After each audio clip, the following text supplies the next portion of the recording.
You're listening to The Raven Queen, Book 2 in The Ending Legacy, a dystopian fantasy and romance adventure written by Lindsey Pogue and Lindsey Sparks. You can find more about this series, links to other audiobooks in the Ending world, and our suggested reading order in the description below. Be sure to like and subscribe, and happy listening.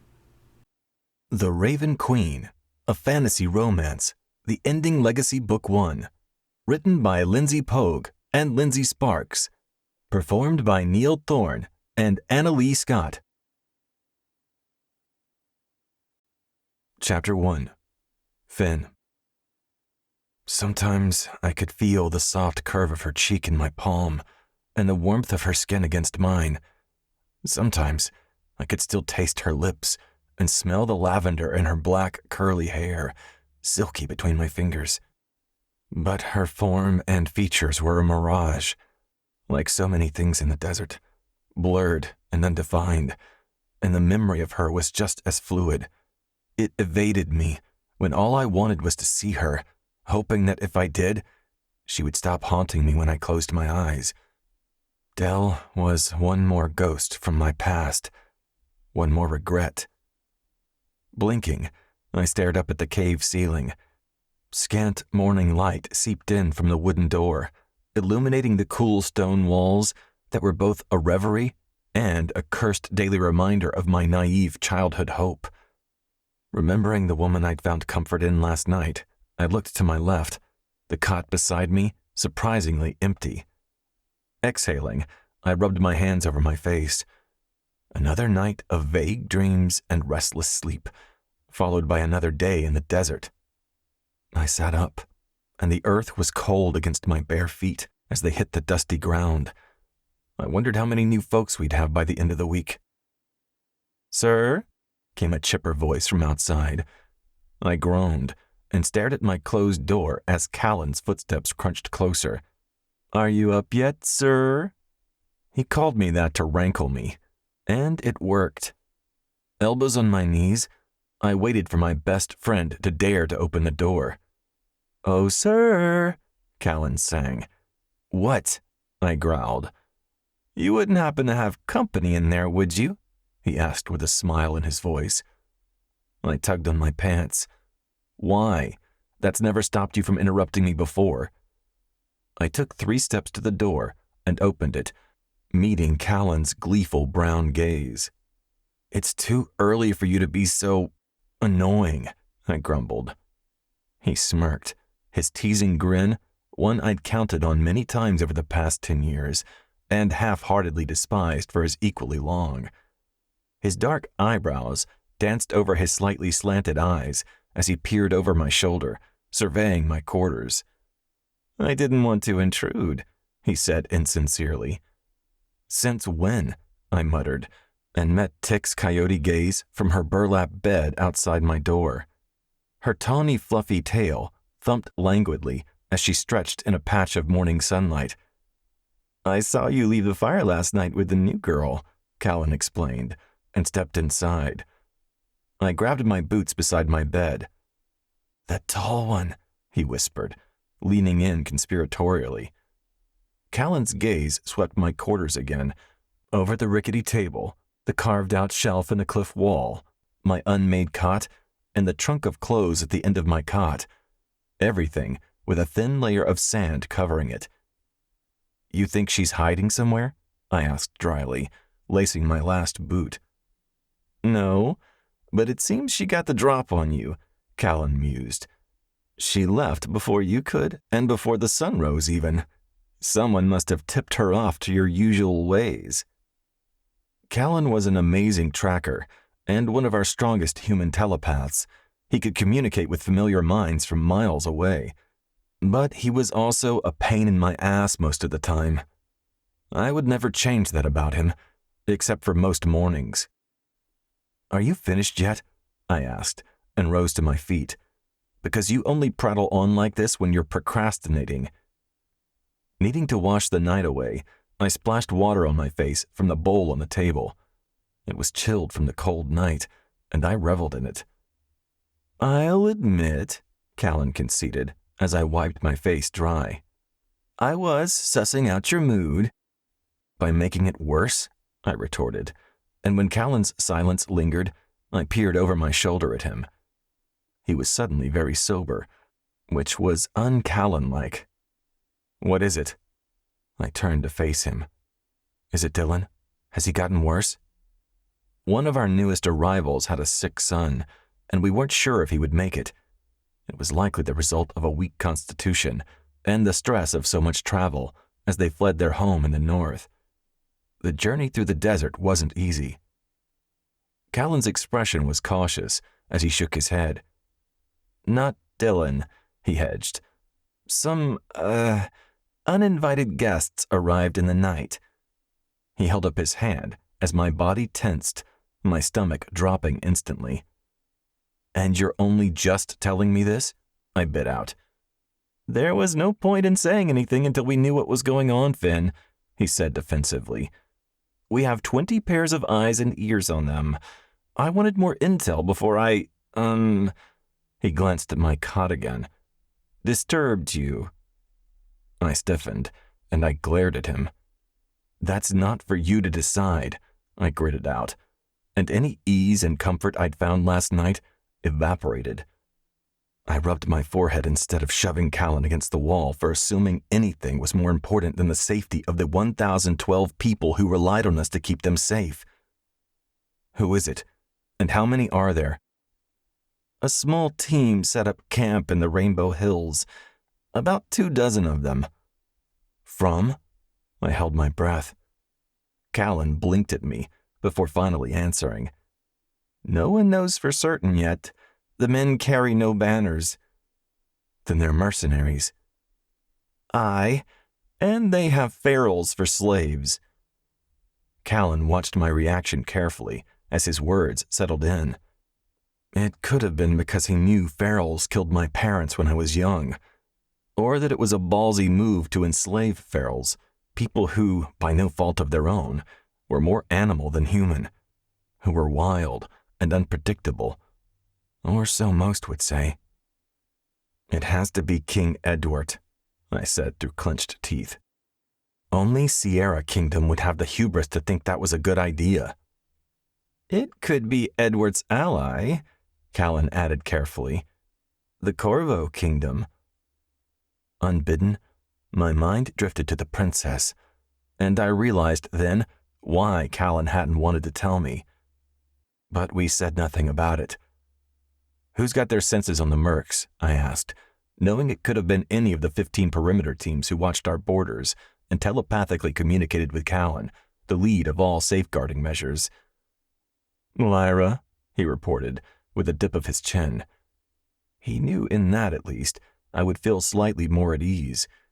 She was new to the team, but she was fiercely dedicated and alert, and her hyper senses made her an invaluable asset to the security of this place. I grabbed a t-shirt from the trunk by my cot and absently sniffed it. It smelled clean, even if it didn't look like it. "Have the mercs made contact?" "No contact. In fact, Lyra doesn't think they know we're here." I frowned in confusion. "Then they aren't here for us." Callan shook his head. "No, which is why we wanted to wait to see what they were going to do." "And?" I impatiently tugged my shirt over my head and snatched my tan headscarf from the table. "What are they doing?" "Digging for something." My frown deepened. "Digging?" I deadpanned. That both surprised and unnerved me as I stepped out into the cool morning. Tick popped up, and I bent to scratch her behind the ears, her left leg twitching as I hit the perfect spot. "There's nothing out there to dig for," I thought aloud. "Which is why it's more unsettling than usual," Callan added. Mentally, I surveyed the valley, taking stock of what mercs could possibly be here for, if not for us. Aside from scant vegetation, old bones, rocks, and metals in the volcanic earth, there wasn't much else. Shaking my head, I peered out at our camp that covered the desert floor nearly as far as I could see. There was nothing to find here. That's why we'd chosen it years ago. When we first fled to the old mining dwellings carved in the cliffs, They were shelter enough to keep what few of us there were hidden from the blistering summer temperatures. It was a place to rest, not a place to live. Now, though, it was a refuge. More than that, it was a proper settlement, a hodgepodge of wood cabins and tents that surrounded the mud brick buildings storing our food and providing shade for the people to work in. Tanners, farmers, blacksmiths, doctors. Our camp had become a proper town in all the ways that mattered. And now, potential danger had found us again. As Callan and I wove our way through camp toward the stables, wood smoke tickled my nose, and distant chatter met my ears. "They're digging in the Rainbow Hills?" I clarified. The settlement was bustling, as if it were already midday, people making use of the cool morning before the sun grew too hot, and we all retreated into the shade again until nightfall. "Yes, at the fork in the canyon." Some people nodded in greeting as we passed, likely wondering where we were hurrying off to, so I tried to smile with forced reassurance. But most were too busy cleaning laundry, dredging and filtering water from the wells, or tending to the gardens to notice us. Stride unwavering, I looked at Callan, my mind sifting through the possible reasons the hills would be of any interest to outsiders. It must be for the metals in the soil. I wrapped my scarf loosely around my head and face. The sun was already warming my skin, and though I'd grown used to the heat, the sun remained relentless. I had the farmer's tan and freckles to prove it. Callan shrugged. "Yeah, maybe metals. Lyra wasn't certain the last time I checked in, and I've been too busy harassing you to ask her again." Dusty's gray and white spotted head bounced up as we strode into the adobe stable. It smelled of damp clay and manure, and a few other horses looked out to greet us. With limited resources, we had only the horses we needed, but they were necessary with such a vast landscape to patrol and our numbers growing every day. Instinctively, my mind connected with his, and a feather-light tickle brushed the back of my mind. "Time for a ride, buddy," I murmured, and I barely unlatched the gate before he nudged it open the rest of the way and walked into the sunlight that filtered through the windows. Dusty's tall frame took up the entire aisle, and his hooves clomped over the stony earth as he made his way through the entrance and into the blue sky morning. Callan rubbed his hand over the Mustang's face, leaning into him like they were old friends. "Lyra said our uninvited guests only have a few guards. Do you want me to get Taggart and the rest of the team prepped for a visit?" "No." I hoisted myself onto Dusty's bare back and glanced again at the tent city stretched before us. These people came here for sanctuary, and I wasn't ready to cause a stir. "Not yet. I want to know more first." Resting my palm on Dusty's neck, I closed my eyes. To the Rainbow Hills. It was a single thought, but all I needed to get Dusty walking in that direction. "Tell Lyra I'm coming," I called to Callan over my shoulder. "Done," he answered. "I'll just wait here then." Callan disappeared as we headed toward the horizon. Dusty and I trotted at a fast clip as Tick loped over to join us. Together, the three of us made our way into the rugged mountains bordering the western edge of our settlement, Dusty's long strides eating up the desert floor as we rode with the morning breeze. Along the way, I sifted through Tick's mind, but having been at the Badwater Basin hunting shrew and rattlesnake all night, the coyote knew nothing that would help me discern what the hell these people were doing so far east of the Seven Kingdoms.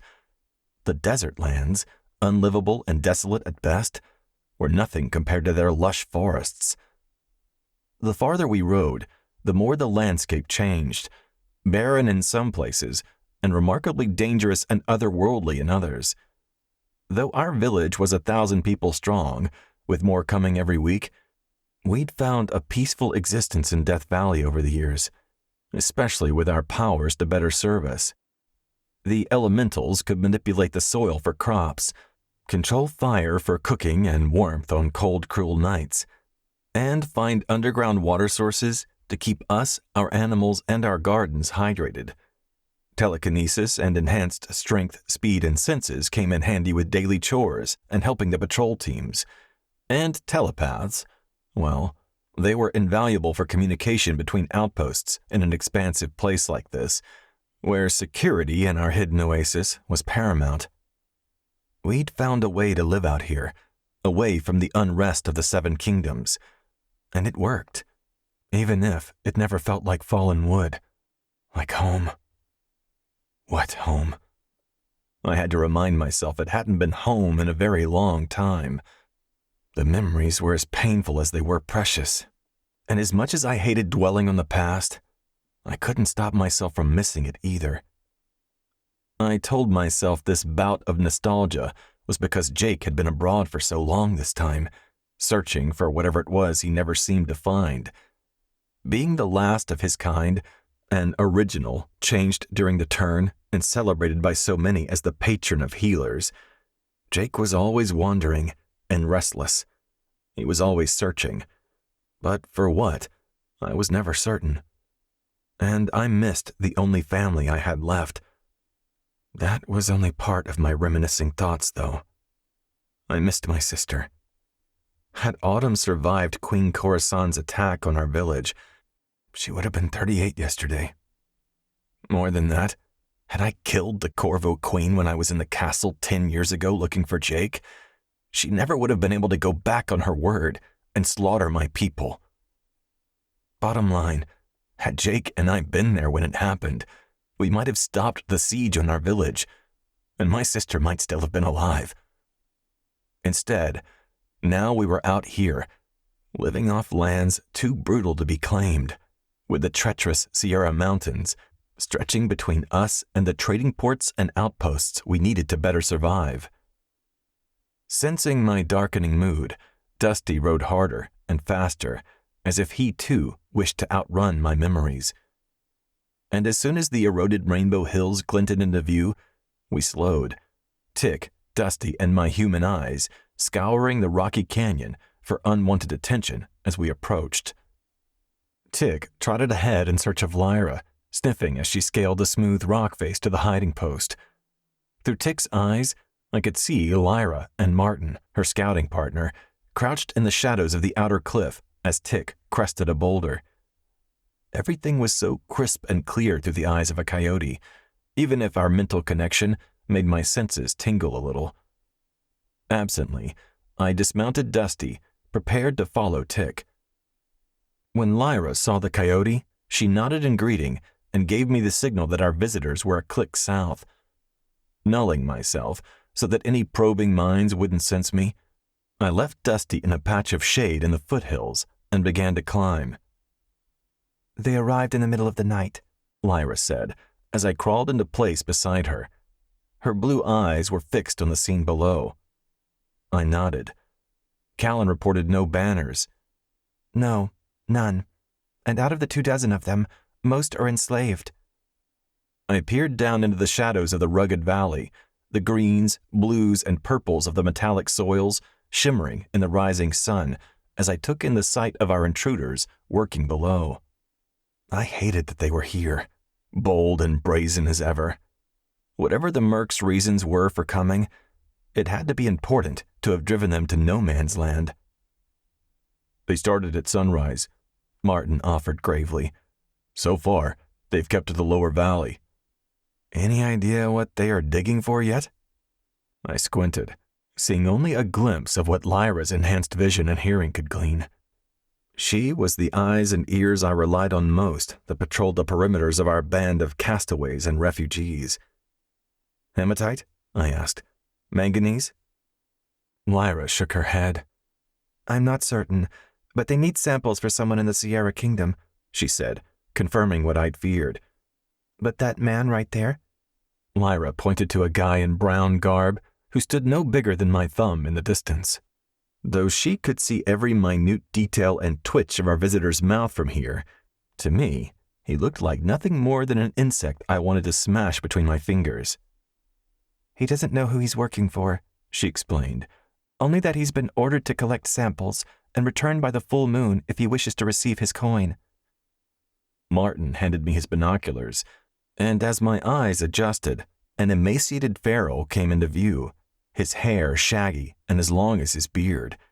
He moved like a beaten animal, only going through the motions he knew would get him food and water at some point. I eyed the 3 guards patrolling the tops of the hills behind them. The man in the brown cape had disappeared into the single tent they'd set up in the flattest part of the valley. "Why so many wagons?" I asked. There were far more than they needed to transport the pharaohs. "They need enough of each soil color to fill one of them," Lyra explained. "They should be finished before nightfall." She stared at me.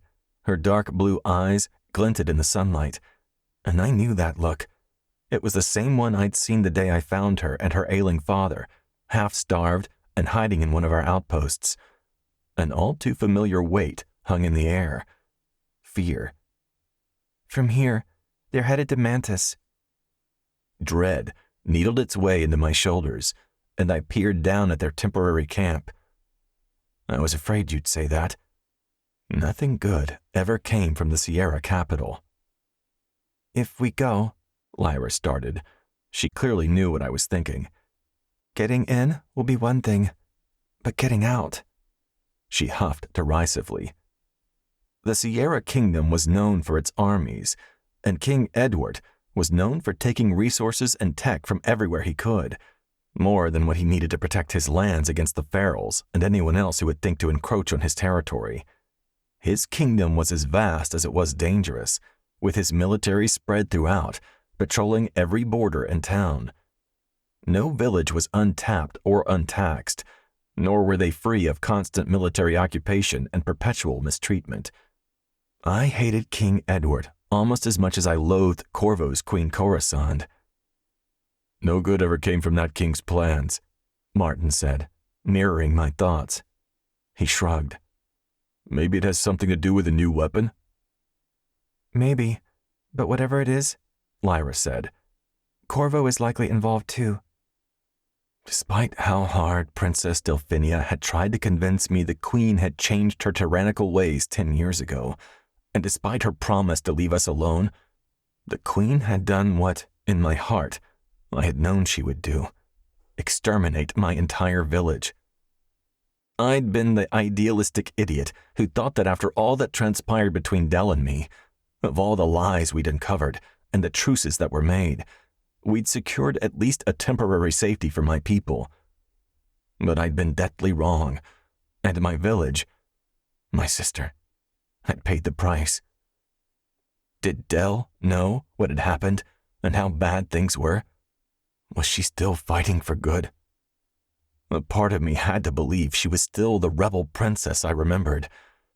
But then I wasn't as young and idealistic as I once was, so I doubted she was either. By marrying into King Edward's family, Dell had aligned herself with the Sierra Kingdom, combining the reach of both their realms. So no, I wasn't sure what to think about Princess Delphinia. Not anymore. I looked at Martin. "Stay here and stay sharp. If anything changes, alert Callan immediately." Martin nodded, he and Lyra looking at me for additional orders. "I'm sending Tick out to sniff around, see what she can discover. We need to learn all we can before they head out again. If they've come once, they'll likely come again, and next time, they won't be collecting samples." I nodded to Lyra. "You, come with me." I squinted out at the workers below, already sheening with sweat. The longer I thought about it, the more my resentment and anger grabbed hold of me. I was tired of anticipating the enemy, of running from the Corvo Queen, from all the kingdoms that ruled with greed and fear. But I knew living this life was an endless battle for freedom, for the right to live, and I would fight that battle until my dying breath. It was what my ancestors, my direct ancestors, Danny and Jason, had to do centuries ago, alongside Jake, Zoe, Becca, and so many others after the virus spread. Together, they learned to survive what was left of the world warped by ability-amped chaos, and to protect those they loved. And it was Becca, Jake's sister, and the Oracle who prophesied it would come to this, who helped give them a fighting chance. Meeting Lyra's expectant gaze, I knew it had to be done. Fighting to survive was in my blood and what Jake had been training me for, even if it felt like I'd been treading water for the last 29 years. "What's the plan then, boss?" Lyra asked. I pushed off the boulder. Whether it's on behalf of Corvo or King Edward is acting alone, we have to know what they are searching for. If that means following them back to Mantis, then that's exactly what we'll do. Chapter 2. Dell. In addition to his usual debauchery, Alastor has been meeting with an inordinate number of dignitaries in Mantis, Gareth said, his voice a gentle rumble from across the breakfast table. From the Seven Kingdoms and from elsewhere. I continued to gaze out the sitting room window, staring at the Tower of Solitude as I trailed a fingertip back and forth over the 2-inch-long pink scar on the back of my wrist. The forbidding stone tower stood all alone on that tiny island near the eastern edge of the moat, and a lone castle guard stationed at the door at the tower's base was just visible through the thinning morning fog. No matter how hard I racked my brain, I couldn't recall who was imprisoned in the tower. Someone, obviously, or there wouldn't have been a guard stationed at the door. But who? My eyes in Mantis suggest Malar may have been among the visitors, Gareth added. My focus snapped to Gareth. His amber eyes were glassy and slightly bloodshot, like he had been up late into the night. That, on top of his several days' worth of stubble, made him appear positively roguish. A fleeting thought crossed my mind, prodding me to tease him about his usual nocturnal activities and his current Lady of the Month. But I didn't have the energy for it. Gareth wasn't the only one who had been up most of the night, though my lost sleep stemmed from far less pleasant roots. Liam's 10th birthday was approaching, when he would be tested and officially placed in his ability class. It should have been simple in his case, little more than ceremony, since both of his parents descended from pure empath lines. But his strong thread of telepathy told a different hereditary story. There was no question that I was Liam's mother.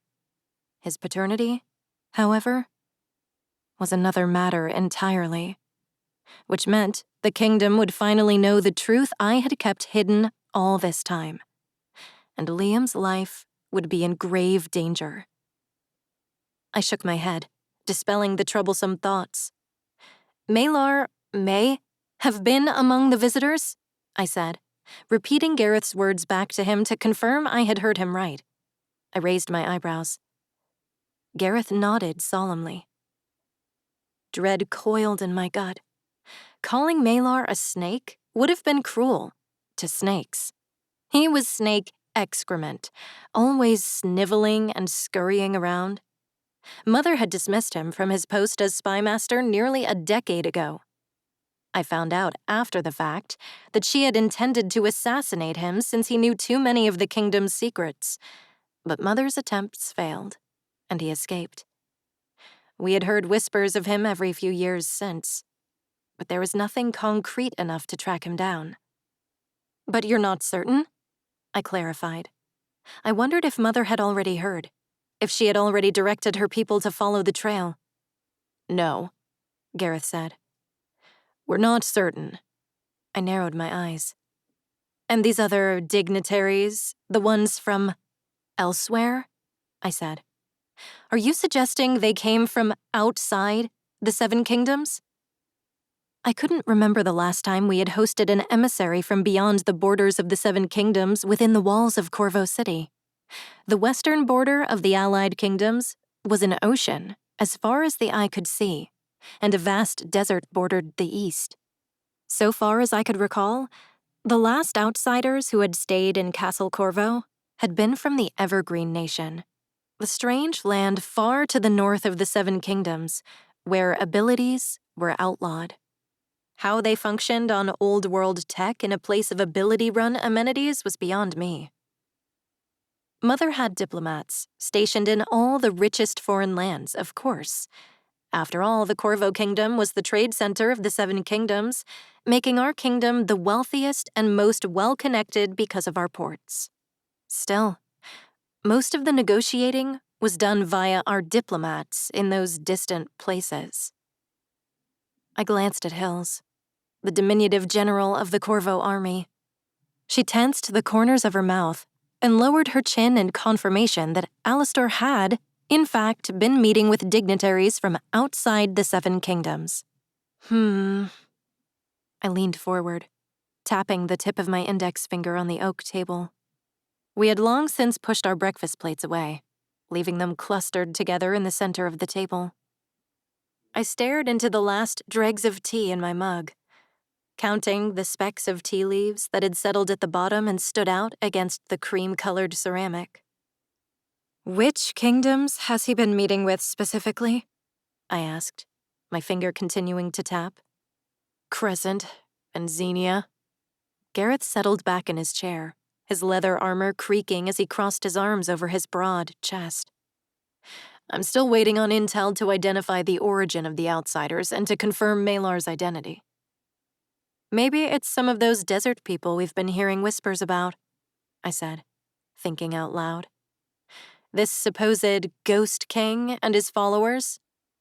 Rumor placed them somewhere on the fringes of the Seven Kingdoms, but I had yet to hear any concrete evidence that they actually existed.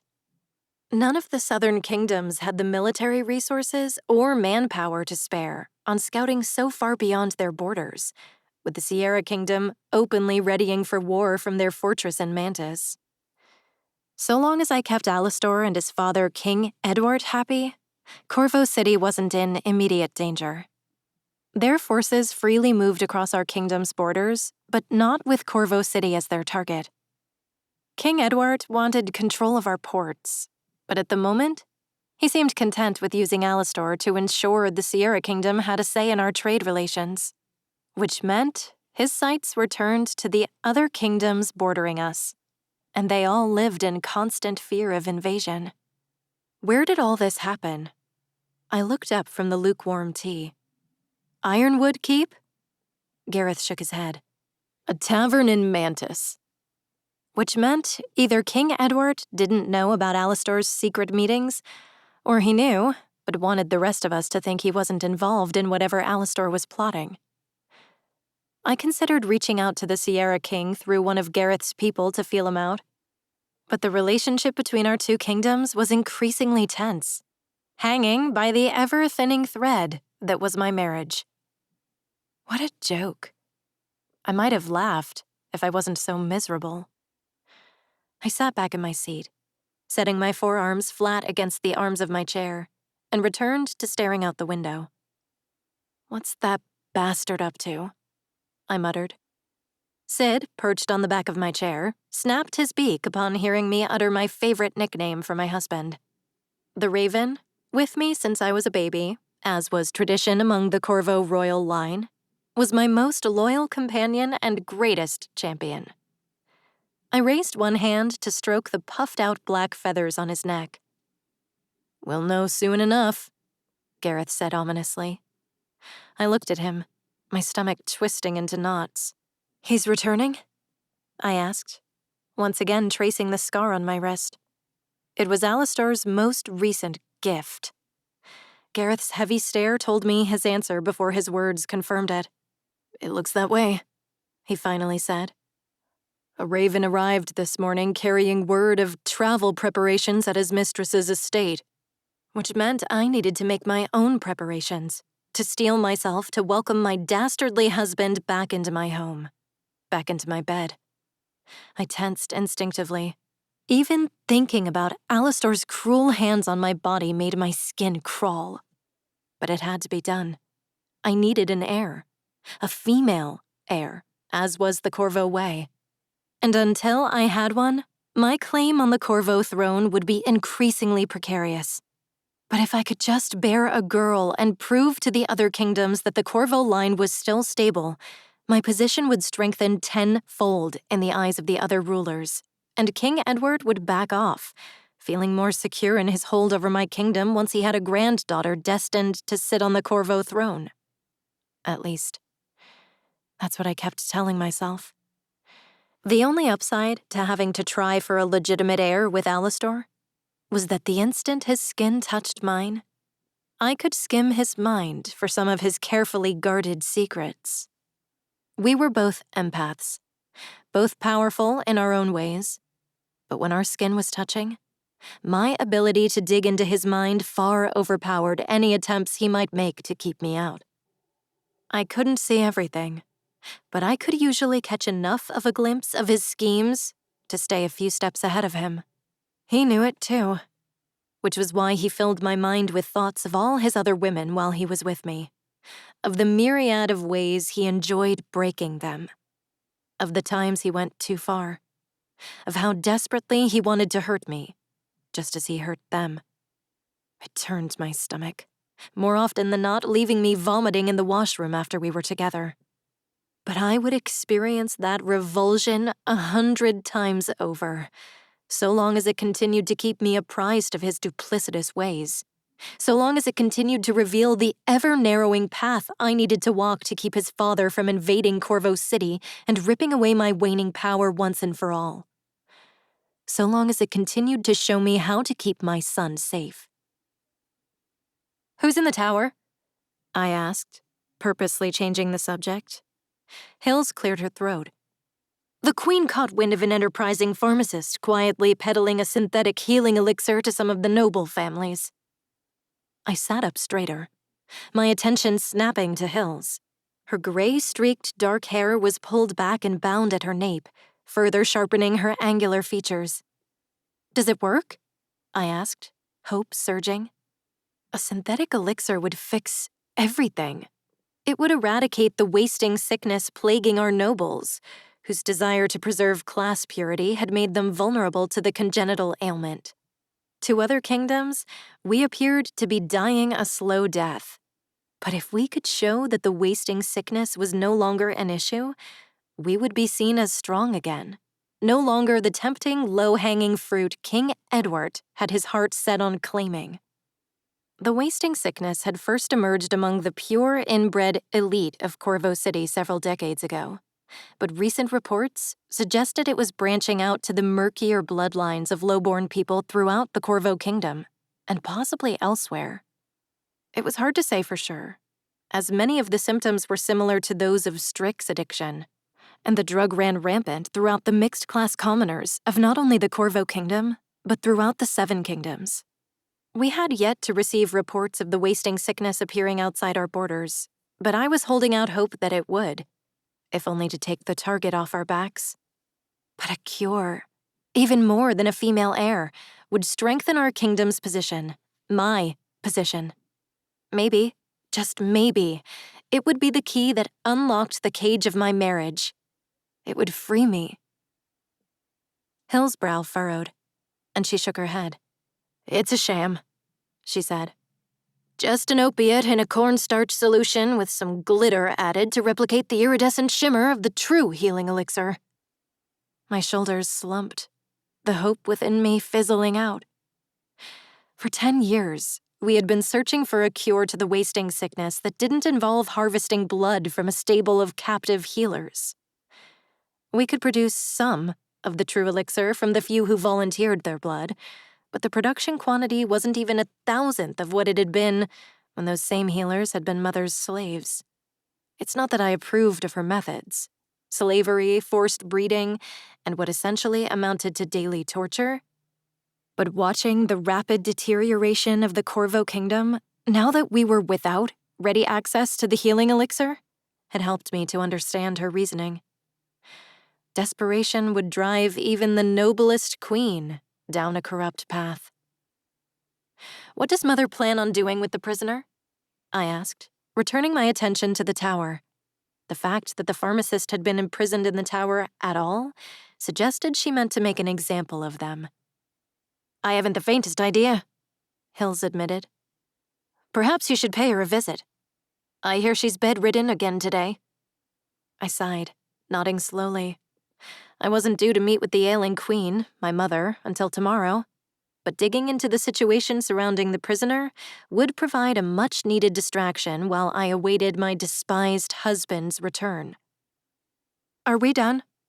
I asked, glancing at both of my trusted advisors. The simmering hatred for my husband burning in Gareth's eyes hit too close to home, and I slid my chair back like I was preparing to stand. "I should get cleaned up if I am to visit Mother. Just one other thing," Hills said, frowning. I considered not mentioning it, but she hesitated. "What is it?" I asked, surprised to see my no-nonsense general second-guessing herself. "The Ferals," she finally said.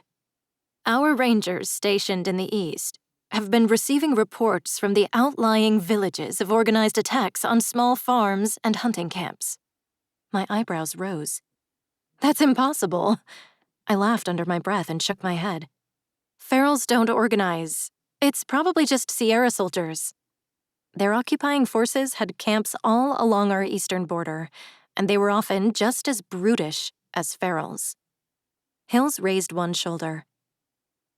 "I sent a special team out to investigate. It could be nothing." I sighed and pinched the bridge of my nose. "Or it could be something." The Ferals, the descendants of the people who had devolved 300 years ago during the turn, when the same virus that gifted my ancestors their superhuman gifts tore away the humanity from theirs, had been a thorn in our kingdom's side since before I was born. Despite our best efforts to eradicate them from our forested wildlands, they were still often sighted around the smaller villages, especially those nearer the Sierra Kingdom's ever-encroaching border. At least King Edward had a much larger feral problem to deal with in his territory. I wondered if we could use that to our advantage. Even if the ferals weren't truly organizing, perhaps we could plant evidence that corroborated the reports. Just enough to pull King Edward's focus away from our kingdom, long enough for us to regroup and formulate a plan to regain our independence. If he would just pull back his occupying forces and remove his implied threat to invade Corvo City should I displease him, or his son, there was a chance we would be able to actually fight back. I have given my husband many gifts over the 10 years we've been married, to appease him and his father both. But if King Edward were to focus his military efforts on the Ferals, it might finally be time to give Alastor the one gift he actually deserved. An accident. The kind he wouldn't recover from. "Nyx is coming," Gareth warned, sensing the youthful raven a few seconds before she swooped in through the open window. Nyx flew around the sitting room before landing on Sid's vacant stand in the corner. Nyx, short for Onyx, had been Liam's faithful companion since the day of his birth, just as Sid had been mine. If she was here, then Liam wasn't far behind. Sid's talons clicked on the chair back behind me as he fluffed his wings. The younger raven's dramatic window entrances always ruffled his feathers, probably because he had injured his left wing a few years ago, making him far less agile in tight spaces. Right on cue, the door to my private quarters burst open and Liam barreled into the sitting room, the gangly 9-year-old closely followed by the last remaining member of my inner circle. Prim, proper, and pretty, Adasia strode in, her blonde braid pulled over her shoulder and her long lavender skirts swishing. Ada was deceptively dangerous, hiding her ferocity behind a ladylike veneer. She had impressive combat skills, and as a gauge, she could amplify or nullify the gifts of those around her. I kept her close to Liam to increase the strength of his empathy to a level befitting the son of 2 powerful empaths, and to block any searching minds from sensing the other facet of my son's ability. The progeny of 2 pure empath lines absolutely should not have also been able to talk to animals in their mind. If anyone outside my trusted inner circle knew Liam was also a telepath, they would suspect my secret, and the truth would get back to Alastor. The second he realized Liam wasn't his son, Alastor would throw Liam in the Tower of Solitude and use him to force me into officially handing over the kingdom to him as soon as Mother was gone. The Corvo dynasty would be dead, destroyed by the mistakes I had made as a young, idealistic fool. "I found it, Mom," Liam exclaimed, skidding to a halt beside the table and placing a palm-sized stone on the polished oak surface. His auburn hair was wild and unruly, as usual. The glossy face of the stone displayed a painted raven the size of my thumbnail. The stone had been hidden somewhere within the castle, by Gareth, this time. To Liam, it was a game that just so happened to force him to exercise his empathy. But the rest of us saw it for the potentially life-saving training it truly was. Not only would strengthening his ability to delve into the minds of others protect him from potential threats, but the stronger his empath gifts appeared, the more secure our secret. If we could just increase his empathy until it overpowered his telepathy before his 10th birthday, he would qualify as an empath during his testing. At least then, one of my problems would be solved. "Gareth hit it really well, too," Liam said. His green eyes shone like emeralds when he was excited, like he was now, and he turned his wide grin toward Gareth. Tell her where you hit it." Liam turned his attention to me. "You'll never guess, Mom." I glanced at the smudge of white powder dusting his cheekbone and pursed my lips to suppress a smile. "The flour canister in the kitchen," Gareth said, nodding slowly. He studied Liam under raised eyebrows. "You don't say," I said, the corners of my mouth rising. Gareth shrugged one shoulder. "It was a good spot." "Tell your mother the rest," Ada said, joining us. She perched on the sofa nearby and adjusted the layers of her skirt, then folded her hands together on her lap. I would never understand her preference for the long, cumbersome dresses favored by the ladies of the elite houses. But Ada called the dresses her armor. I only ever swapped out my leather-reinforced tunics and leggings for dresses when ceremony required it. And even then, I did so grudgingly. Liam flashed me a boastful smirk. "I found it all by myself. Ada didn't help me at all." At that revelation, I was the one raising my eyebrows. I looked at Gareth. "Could you feel him rooting around in your mind?" Gareth shook his head, then let out a muffled laugh. "Which is a little terrifying. I'll have to strengthen my mental shields around the princeling." I beamed at my son. "Well done, Liam," I said, standing and wrapping him up in a tight hug. "I'm so proud of you." I squeezed him until he squirmed in my embrace, then let him go. "I'll take that," Hills said, snatching the Ravenstone off the table and heading for the door. "I've got the perfect spot in mind." She tossed over her shoulder. "You'll never find it." She grinned wolfishly, and then she pulled the door open and left the room, shutting the door firmly behind her. "My clever boy," I said, reaching out to smooth down Liam's unruly curls. There was another smudge of flour on his neck beneath his ear. I wiped it away with my thumb before he could swap my hand. "Go with Ada and get cleaned up. I'll meet you down in the courtyard for our morning rounds." It was good for him to see and assist the people who served the castle. It helped strengthen the bond between us all. Besides, I refused to raise a son who had been handed everything. Even if Liam would never rule the Corvo Kingdom, only a female could carry on the Corvo line, he would always have privilege and power. I would not let him abuse that power. He would never end up like the man he believed to be his father. Liam followed Ada through the door but paused in the middle of the sitting room and turned back toward me. "Can we go for a ride around the grounds again? Like yesterday?" I had about 1,000,000 things to do, especially with the threat of Alastor returning soon, visiting Mother chief among them. But when Liam turned those hope-filled green eyes on me, I couldn't resist giving in. despite the tightness in my chest that appeared every time I thought about Liam venturing over the bridge that crossed the moat, even if only to explore the castle grounds beyond. This was an unkind world, more so for a boy believed to be the son of a man whom the masses feared only slightly more than they despised. I glanced at Gareth, hoping he was available. I really did want to go, but only if we had adequate protection. When I was on horseback, galloping across a meadow, or leaping a fallen tree, it was the only time I felt truly free. I could shift my training session with Hills to the evening.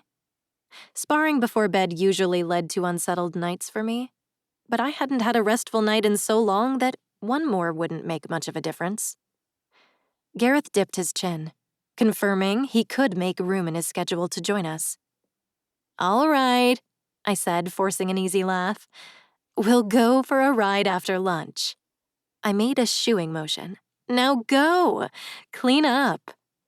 Nyx launched herself off the raven stand as Ada opened the door. She swooped across the room and careened through the doorway ahead of the pair.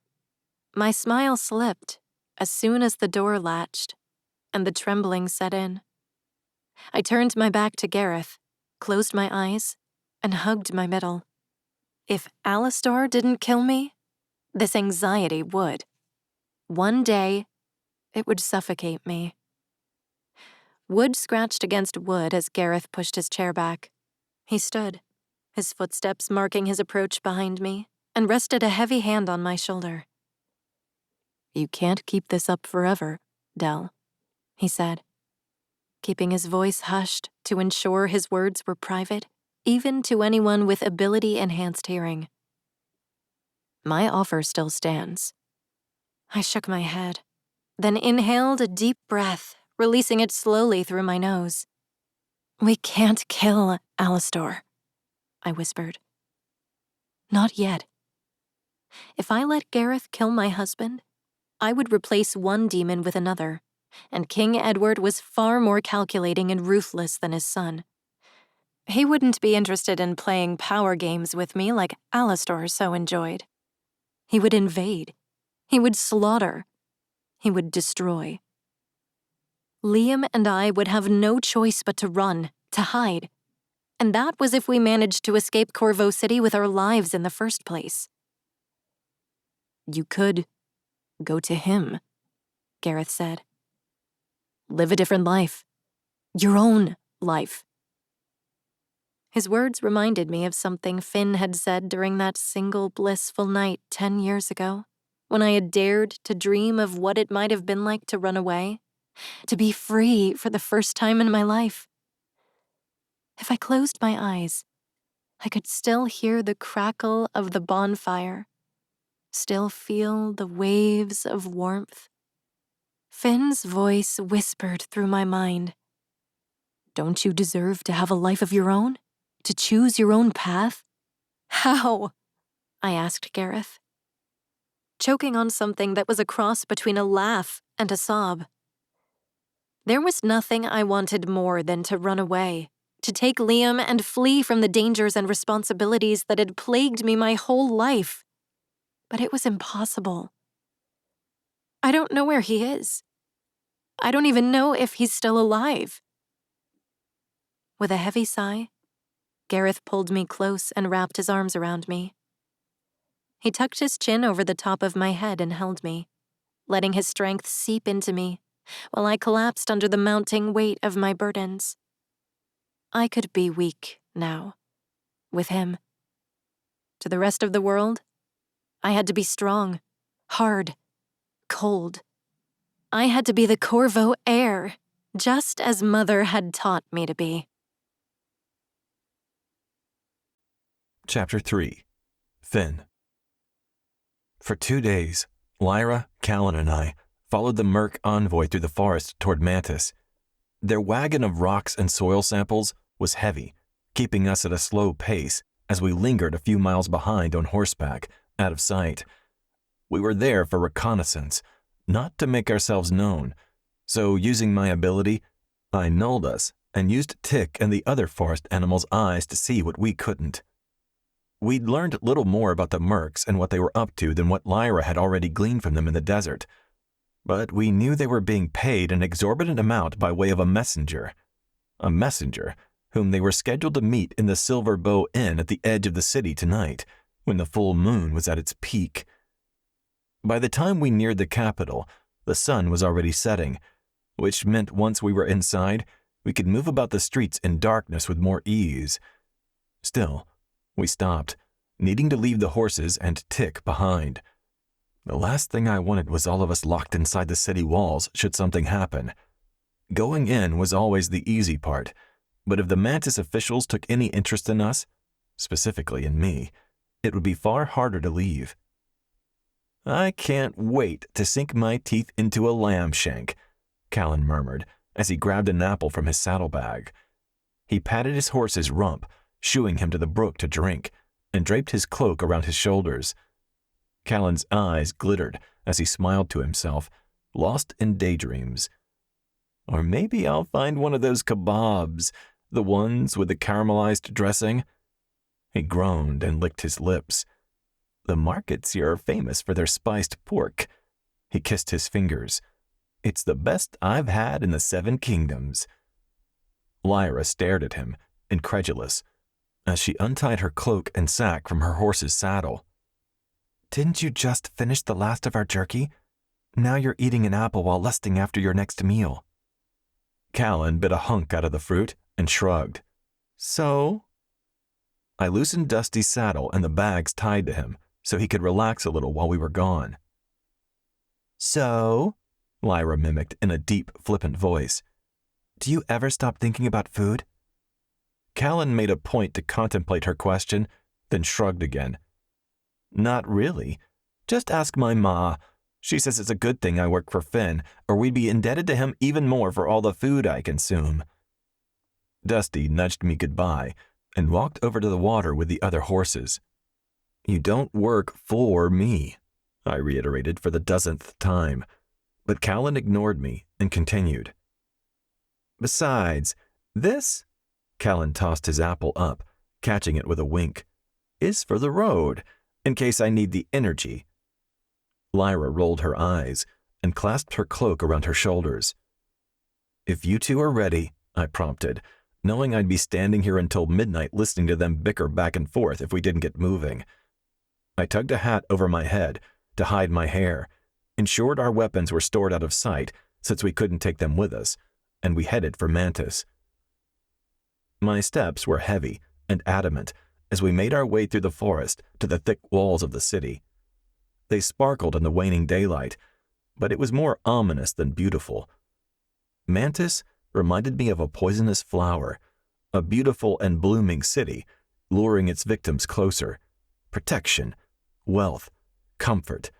It boasted all those things, but the citizens and visitors of Mantis, all the Sierra Kingdom for that matter, weren't given such graces for free. And I hated that we were walking into the city, knowing that once we were in, we were at the mercy of King Edward's goodwill and generosity, traits he wasn't particularly known for. Callan snorted about something, and Lyra hit him with one of the empty sacks we planned to fill with provisions while we were there. "Do you ever take anything seriously?" she hissed. "Of course." Callan tossed his finished apple core behind us. Tick smelled it and then continued to hang back, scoping out the area for any danger. "Do you ever smile?" he countered. "It doesn't hurt, you know." Lyra glared at him, and Callan threw up his hands in defense. "I'm just saying, you should work those smile muscles a little more before they atrophy." "You should shut your mouth more. You might actually get a woman that way." He laughed. "Touché."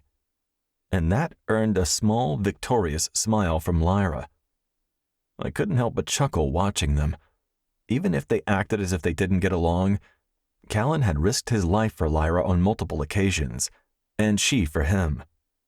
Only months ago, after she'd arrived, he'd pulled her off a ledge when she'd slipped during a bandit attack at a trading post in Noctum, the kingdom southwest of here. And Lyra relied on Callan more than any of the men or women on our monitoring and scouting teams, trusting him the most. because as silly and immature as Callan could be, he never screwed around with people's safety. He'd been with me for years and seen too much death to find any humor in that. Still, if Callan could find humor in just about everything, Lyra could always find the danger or stupidity in it, and their clashing personalities made for a few laughs and lighthearted moments that we were in short supply of these days. The long missions, the trading trips, and the nights around the campfire were more pleasurable with them around, and despite my sour moods, I was grateful for them. They continued bickering until the Mantis gates came into view. Then we all sobered. Guards lined the stone parapets and flanked the barred portcullis, and as I assessed what we were walking into, I hoped that what should be a straightforward recon would be fruitful and go off without a hitch. I knew better than that, though. Callan said I was cynical and pessimistic, but I was realistic, and we needed to stay on our guard, especially in this place. Explore all you want, I told them under my breath, but keep a low profile and make sure you're back at the inn before midnight. I'll stick to the outskirts of the city.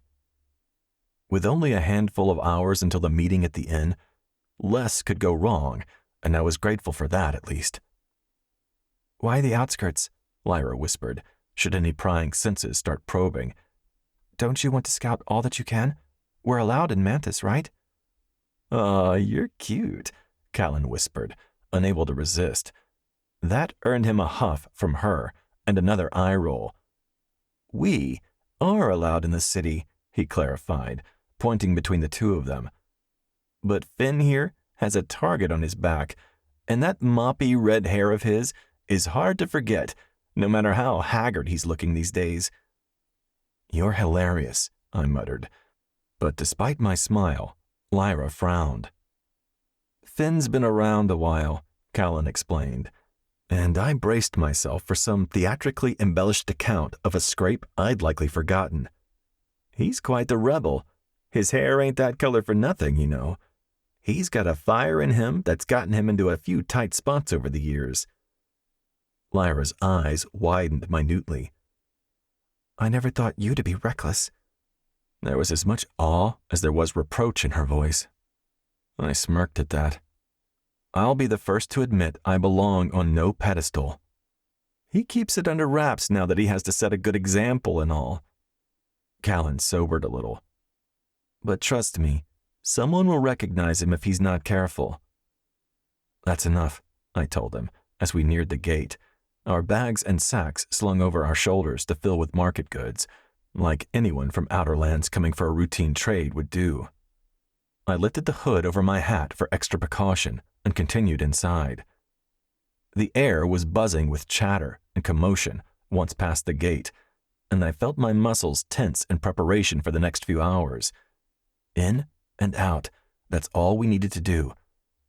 We had hundreds of people relying on us back at the settlement, and we couldn't afford any missteps. I thought about Callan's mom's missing eye from the feral attack she survived as a young woman, and how her hands shook from nerve damage, making it harder for her to work in the garden every morning. Callan was her only light left in this life, and without him, she had nothing. I thought about Lyra's father, hunting and skinning his kills to help put clothes on our backs and food in our bellies. They were both waiting for us back in Shoshone and relying on me to bring their children home, safe. In and out. I breathed as I thought the words, exhaling the ever-present knot tightening my shoulders. We only had to last the night and could leave at dawn when the gates opened again. The guards patted us down, and after a few grunts, they nodded for us to be on our way. The sun was setting behind Ironwood Keep, casting the city in evening shadows. Men and women wearing red robes moved along the streets, the colored attire marking them as elementals as they expertly flicked their flames to light the torch lamps lining the alleyways. Lyra paused, taking in the sight before her. Watching her, I could almost appreciate Mantis as if I was seeing it for the first time. Almost. Having lived off the land most of her life, moving from one settlement to another after being run out by soldiers and ferals, Lyra had never been to a city like this one. She peered up and down the flagstone streets. Stretched out before us, on the top of the mountain and surrounded by a forest of pine trees, was Ironwood Keep, a granite monstrosity that lorded over the city below. The roads wound their way up the foothills like riverbeds, carving out a cliff face. They stopped at the city's inner walls, dividing the castle grounds from the rest of us. Callan's eyes lingered on the communication dome, its rounded glass ceiling rising above the townhomes in the distance. He knew as well as I did that Mantis liked to collect powerful telepaths for their communication efforts across the kingdoms, and I could practically feel the chills raking over him as he tore his gaze away. "I don't think I'll ever get used to seeing that place," he muttered. Lyra glanced at both of us. "Just keep to the city streets," I told him, "and don't draw any attention to yourself. I'll null us as much as I can." While most people only had one power, like Lyra and Callan, there were some of us with a stronger, purer lineage and two abilities, a combination of our ancestors, like I had. I could null others' powers like Jason, and had animal telepathy like Danny, my great-great-grandparents. "We'll be fine," I reassured them, and with a warning glance at Callan, I focused on our surroundings again. Mantis was much like any other capital within the Seven Kingdoms, congested and bustling, but the buildings were uniform and the streets were clean. Guards were posted on nearly every corner, which was strange, yet I wasn't entirely surprised either. This place wasn't feared for no reason. There were as many laws to follow as there were creative punishments for breaking them. The streets were teeming with people. Some men and women rode vehicles powered by elemental slaves with metal collars on their necks, boasting wealth and status. Other traders hauled their goods in creaking, hand-drawn wooden carts. There were robotic and whittled toys, herbs and paints and scarves. Traders and merchants bartered with customers, and children ran through the alleyways, some playing while others haggled for coin. The old world met the new as we made our way deeper into the city. Ancient artifacts filled crates and bins. Some contraptions I'd seen before, like handheld communication devices with cracked and shattered screens, were obsolete, but a part of history for which collectors paid exorbitant amounts. There were booths displaying handmade jewelry, with rings made from old keys that would never open anything again, and boxes of photos long forgotten, but fascinating nonetheless. There were food booths, which caught Callan's eye, and there were furs, silks, and woolen blankets hung from clothing lines. Wide-eyed, Lyra took it all in. "A bushel of sage, my lady." I glanced over at Lyra. A young girl with blonde braids, a dirty but tailored red dress, and matching torn stockings stood in front of Lyra, offering her herbs with a wide smile. "It will chase the evil spirits away and bless your staterooms during your visit. It's only a quarter piece, miss." Lyra opened her mouth to say something, but I shook my head at the girl, knowing what scheme she was playing. "I can smell the hawthorn from here," I told her. The girl's open, smiling expression dropped. She no longer looked young and innocent, but twice her age, and thwarted. She scowled at me, but just as quickly, she locked eyes with her next victim, her smile returning as she hurried away. "Hawthorne?" Lyra asked, her brow pinched in question. "Was she trying to kill me?" "Only sedate you," I explained. "They follow you to your stateroom, wait for you to light the sage before you pass out, then they rob you blind." Lyra's mouth hung slightly open. "But there are guards everywhere. Why would they even try such a thing?" Callan snorted. "Guards are in on the take," he grumbled. "And probably the king as well," he added under his breath. "I need a moment," I told them, stepping off to the side by a milliner's shop while I searched for a pair of willing bird eyes above to help me locate the Silver Bow Inn. Vaguely, I could hear Lyra and Callan talking, but I was too busy scouring everything through hawk eyes, looking for our midnight meeting place. There was no short supply of taverns and inns, and my hawk gaze narrowed on the signs and banners as I flew over the darkening city. Finally, I spotted the inn nestled between a brothel and a die-caster a few blocks away. And that's when I saw it. In the upper city, the blue, uplit holograms stood tall and ostentatious at the inner gates of the keep. They cycled through images and tributes to the king and other members of the royal family. First, King Edward and Queen Tam, with their sour-faced expressions, as if they were too good to even pose for their own portraits. The three princes followed, though only one posed with his princess. Hawk landed on a finial atop the castle wall, and I stared at the couple in the next image. Princess Delphinia and Prince Alastor. Dell, princess, tough stuff, heir of the Corvo Kingdom. A frozen picture of the girl I once knew beamed at me in a black and silver gown fit for a queen.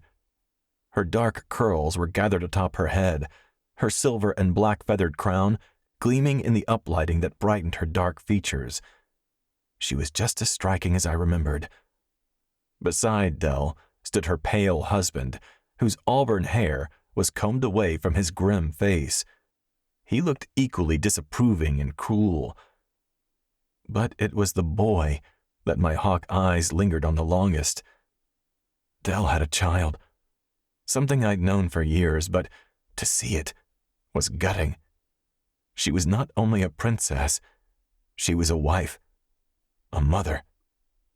Meanwhile, I was much the same, still living off the land, still fighting to survive for only a semblance of peace.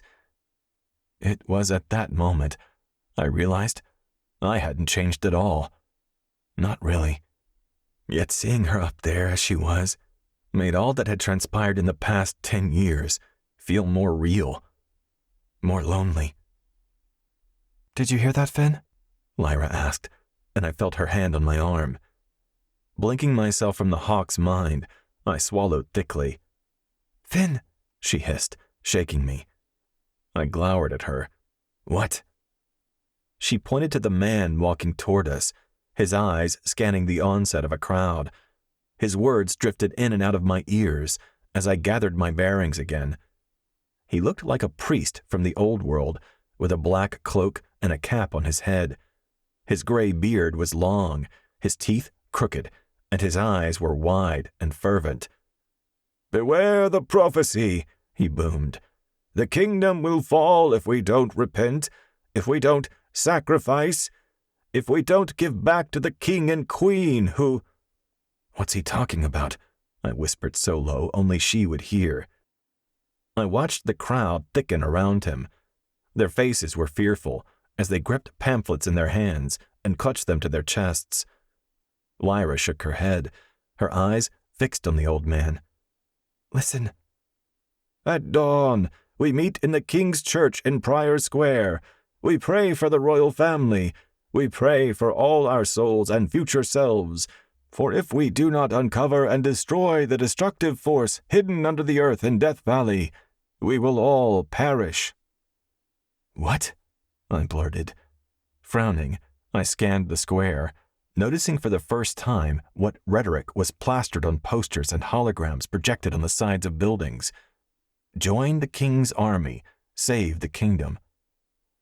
"Finn," Callan hedged conversationally, "this wouldn't be something you've heard of by any chance, would it? Something Jake told you about? One of his sister's old prophecies he loves so much?" Callan was being sarcastic. Jake loathed Becca's prophecies. Her predictions had upended the lives of everyone he loved centuries ago, and I was beginning to understand why he resented them so much. They always came at a heavy price. I shook my head, my heart racing as I processed how bad this was. Uncover and destroy the destructive force hidden under the earth in Death Valley. Our Death Valley? Where we lived? That's why they were digging, I realized aloud. They think their salvation is in the ground. "What if it is?" Lyra asked. "Then everyone is in danger," I said brusquely, and ran my hand over my face. Fuck. Whatever fear they're spreading and whatever they're trying to find, more of them will come to Death Valley. That's for certain. And it will be an army. I didn't say that part aloud, but by the way Callan and Lyra were looking at me, they already knew. What do you want us to do? Callan asked. We have to get back, to get organized, but we still need to confirm who's behind this. I mean, the answer seems obvious, but if it's Edward, why hide it? He shook his head. Realizing my hood had fallen, I pulled it over my hat again with more force than was necessary, and I glanced around, ensuring we hadn't caught anyone's attention. We go on as planned, I told him. We see what happens at the meeting tonight. I'll do some reconnaissance at the pub, where minds are plied with ale and tongues are looser. See what you can learn on the street. We need to know what else they're fear-mongering here, and get all the intel we can. I want an estimate of how many soldiers might be coming, and when. At least they no longer have the element of surprise, Callan offered, shedding light on the silver lining, though it felt like only a scant glimmer in the looming darkness ahead. We can prepare for this. The three of us were quiet as our situation settled in. Did you find the inn? Lyra asked. Yeah, it's 3 blocks down. I cleared my throat. The image I had seen of Dell projected onto the palace walls, flashing to mind. I'll secure us a room for the night and meet you there. Callan and Lyra nodded, and without a word, I made my way toward the pub I saw next to the inn to see what else I could find out, and to grab a much-needed drink. The three of us hadn't been tucked in the corner of the inn's tavern room for more than a handful of minutes, ale in our mugs and Lyra's senses open and probing, before the merc we'd been following strode into the Silver Bow Inn. He maneuvered around tables of drunken patrons and over to a bench on the other side of the room where a nondescript man with a brown hood pulled up over his head was already sitting. They made no gestures in greeting and simply sat across from one another. Lyra listened, while Callan and I counted our breaths in suspended anticipation. Callan rubbed his stomach, full from too much stew and bread, and I took another hearty gulp of ale. My head was light, having downed 2 pints already, just enough to take the edge off. Other than the prophecy, we'd unearthed no other concerns, for which I was grateful. King Edward was raising additional men and women for his army, intent on going to the desert lands, and that was plenty for us to be worried about for now. We had people who could fight, warriors and others capable and willing to give their lives for the greater good, but that they would have to at all was as disheartening as it was enraging. They'd already been forced from their homelands, all of them seeking refuge in the outer lands because they'd lost everything else. Now, I would have to return to tell them they needed to prepare themselves to fight again, and perhaps die in the process. Do you think the prophecy is real? Callan asked in Lyra's silence. I don't know, I admitted. Regardless, they are using it to build a bigger army, one that will be at our doorstep probably within a matter of months. We have no choice but to be ready for them. More silence hung between us as Lyra listened.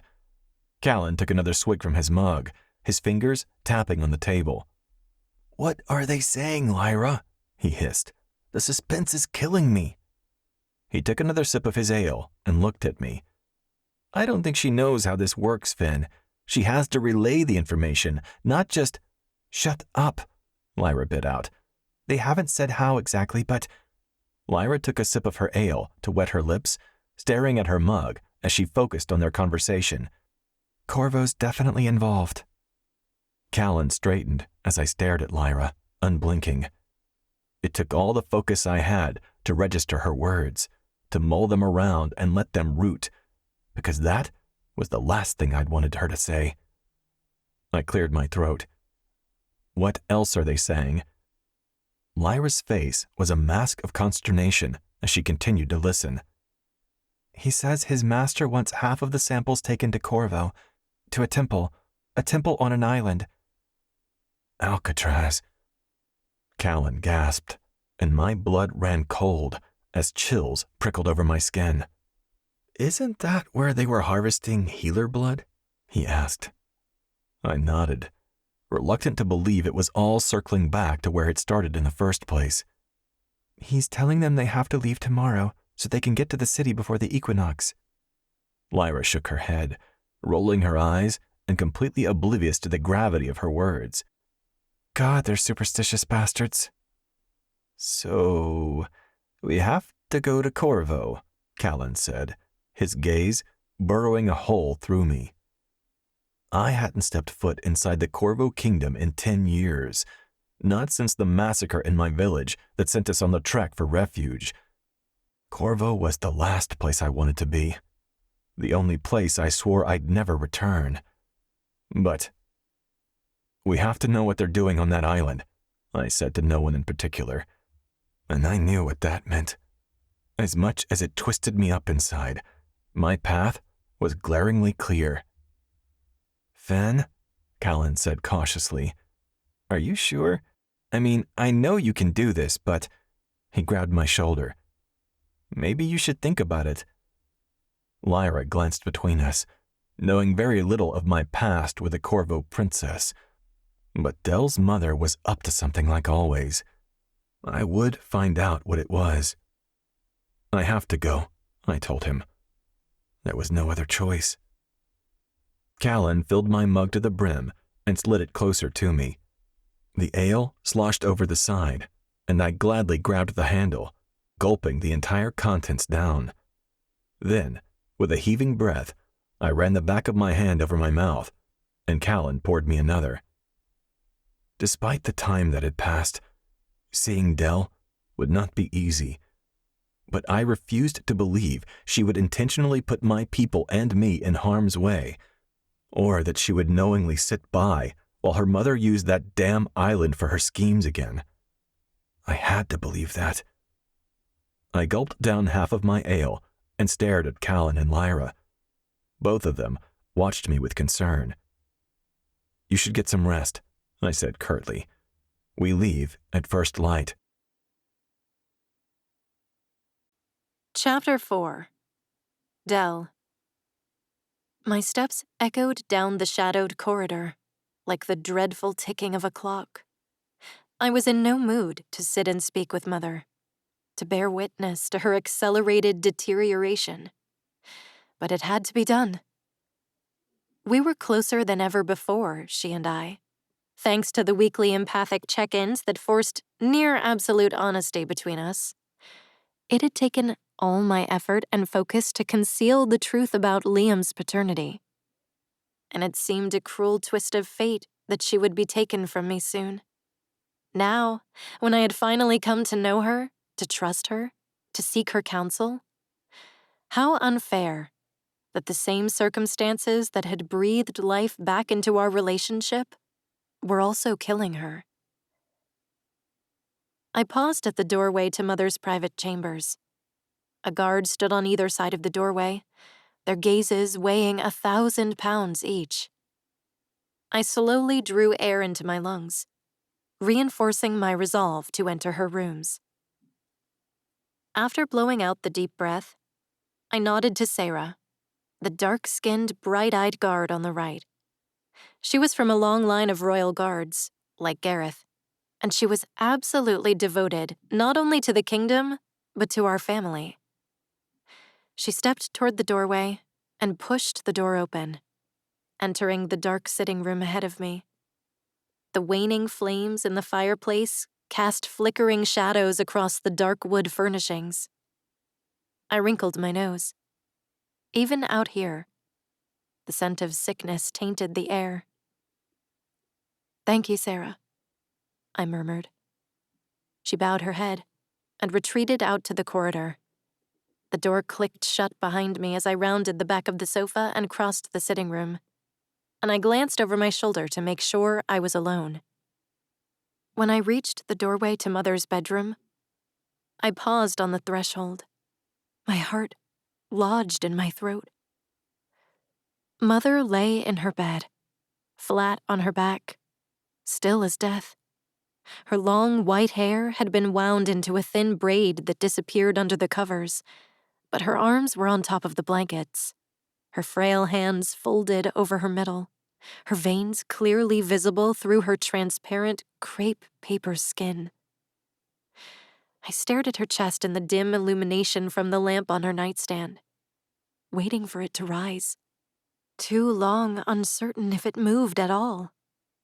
The golden tint to the lamplight told me either Donis or Clover was the electric elemental on duty tonight, powering the castle's electricity. Mother's eyelashes fluttered suddenly and her eyes drifted open. A terrible weight lifted off my chest. "Dell," Mother said, her voice raspy where it had once been resonant.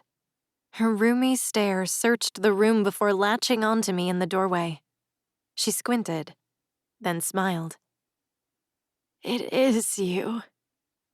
Groaning, she rolled part of the way onto her side and stretched her arm toward the bedside table, her fingers reaching for her eyeglasses but falling short. I rushed forward, retrieving her glasses off the nightstand and handing them to her, then helped her lean forward so I could add a couple of pillows behind her back to prop her comfortably in a sitting position.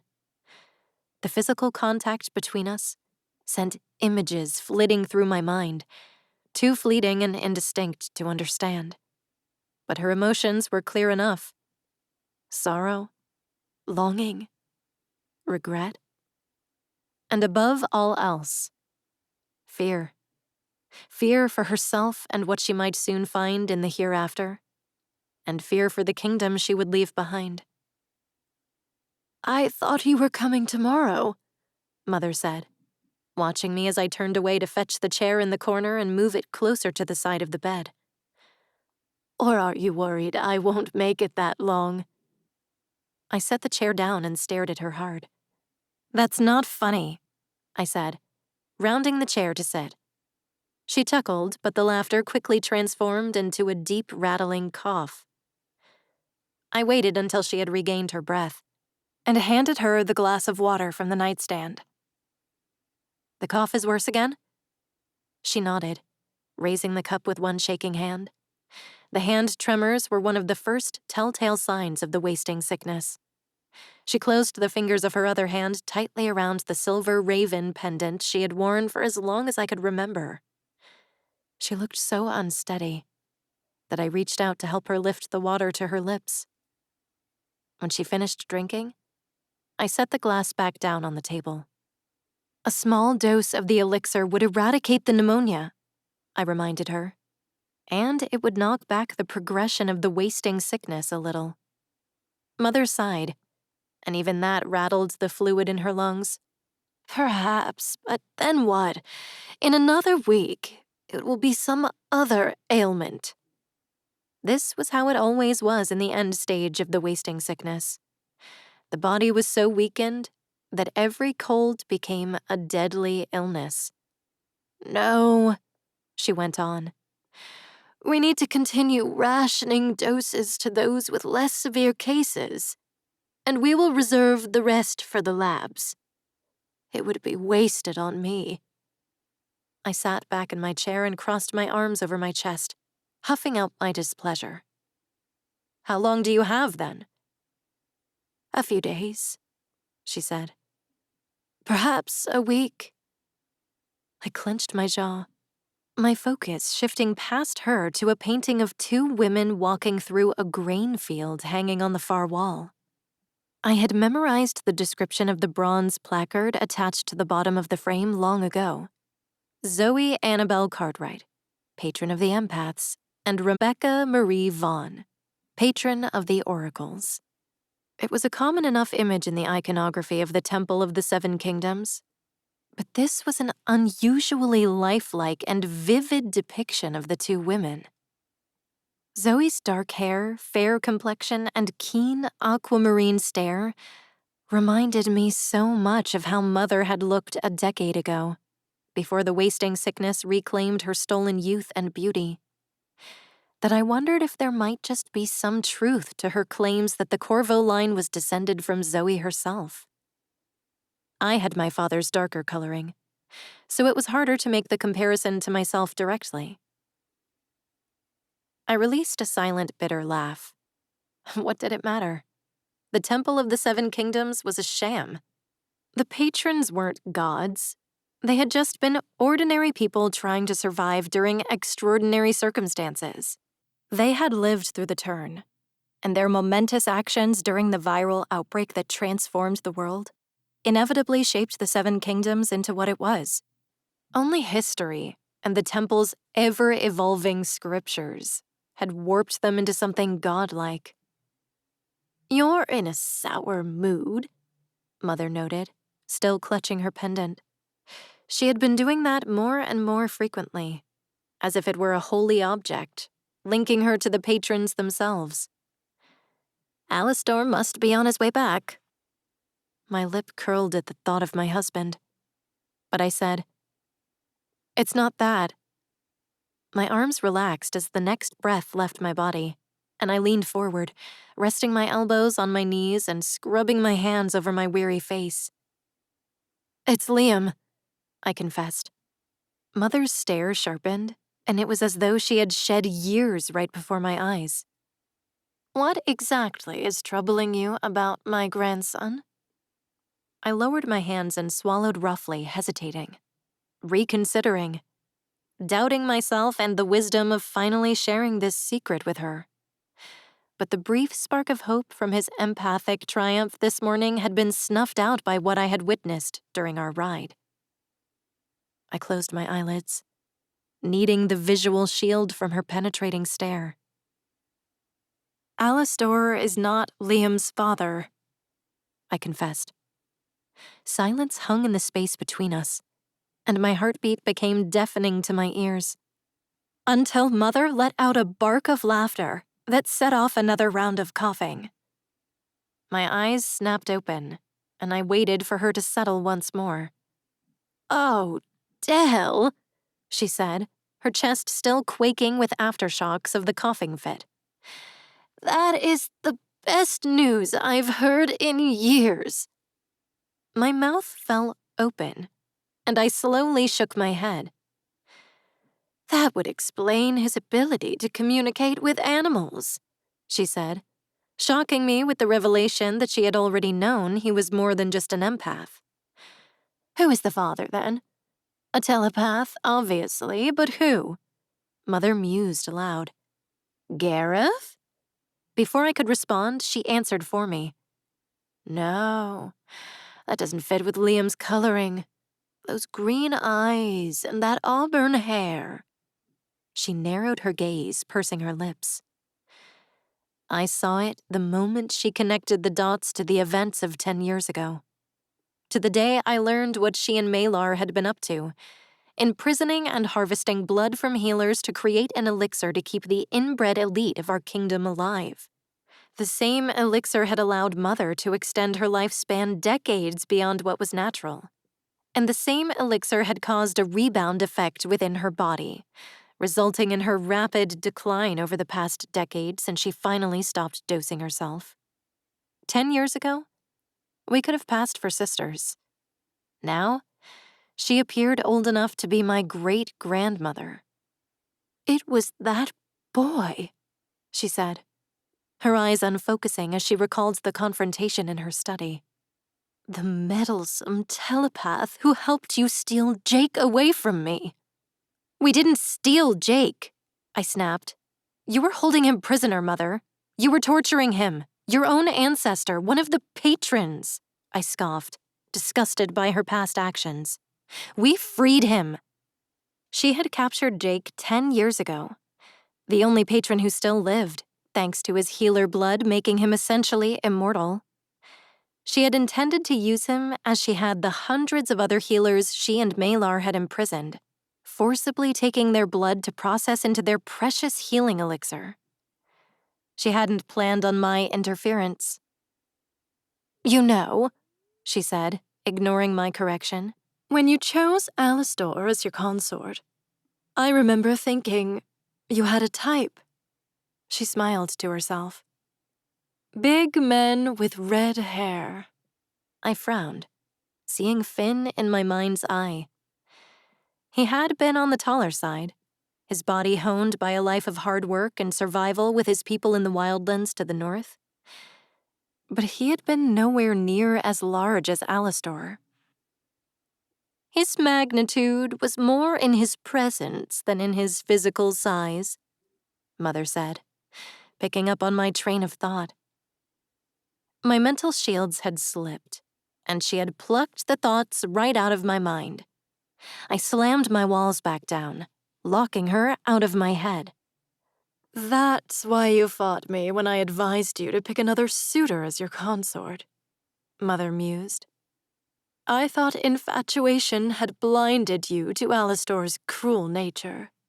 But you needed him to disguise your indiscretion. He was the closest in appearance to Liam's father.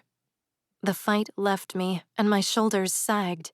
Earlier today, during my ride around the castle grounds with Liam, he had proudly introduced me to each of the animals whose paths we crossed, even telling me many of their life stories. Liam's telepathy is overshadowing his empathy, I told Mother. When he is tested on his birthday, I have little doubt that he will be classified as a telepath, and then Alastor will know the truth. Then I guess you have your deadline, Mother said resolutely. My stomach lurched. My deadline for what? I asked evenly. Mother's thin lips twisted into a sly smile, deepening her many wrinkles. Don't play the fool, daughter. You're smarter than that. She paused, letting the implication sink in. She was talking about killing Alastor. Will you do it? Or will Gareth take care of it for you? I straightened in my chair, my heart beating faster. He will kill you, Dell, Mother said. He will kill you and Liam both. A statement. A fact. The instant Alastor realizes Liam is not his blood, both of your fates will be sealed, if only to contain the truth of his inadequacy from his own father. My chin trembled, my eyes filling with tears. My heart leaden and sank into my stomach. Liam's existence threatens Alastor's claim to the Sierra throne, Mother continued. You have borne a healthy child. One healthy child. But not Alastor's child. After all the failed pregnancies conceived by Alastor, his father will see him for the unqualified heir he truly is. He is incapable of fulfilling a regent's most basic essential duty, producing an heir of his own. If the truth gets out that the fertility issues plaguing your union are almost certainly born of his defective seed, he will lose everything, Dell. He will silence every single person who knows. I swallowed the rising panic. But if he kills me, he loses his hold on the Corvo Kingdom. Mother released a breathy laugh, then cleared her throat loudly. It's not quite as simple as that. She offered me a sad smile. Your death leaves the Corvo throne vacant. The nobles will fight over it like starving dogs, and I have little doubt that Alastor will take advantage of that power struggle. One way or another, he and his father will have our kingdom and our ports. I stared at Mother in disbelief. What are you saying? I shook my head. That it's a lost cause? That I should take Liam and run? It was impossible not to think back to what Gareth had said that morning. I would be abandoning the kingdom to a monster. The Corvo dynasty would be over. Your legacy. Mother's focus drifted past me to the window and the view of the moonlit sea and the starry sky. It was over before you were ever born, she murmured. But at least if you run, you and Liam will be alive. Her lips quivered.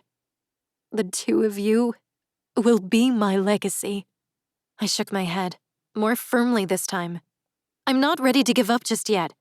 There may be another way, I said, before filling her in on the reports of organized feral attacks and my idea about playing those up to distract King Edward.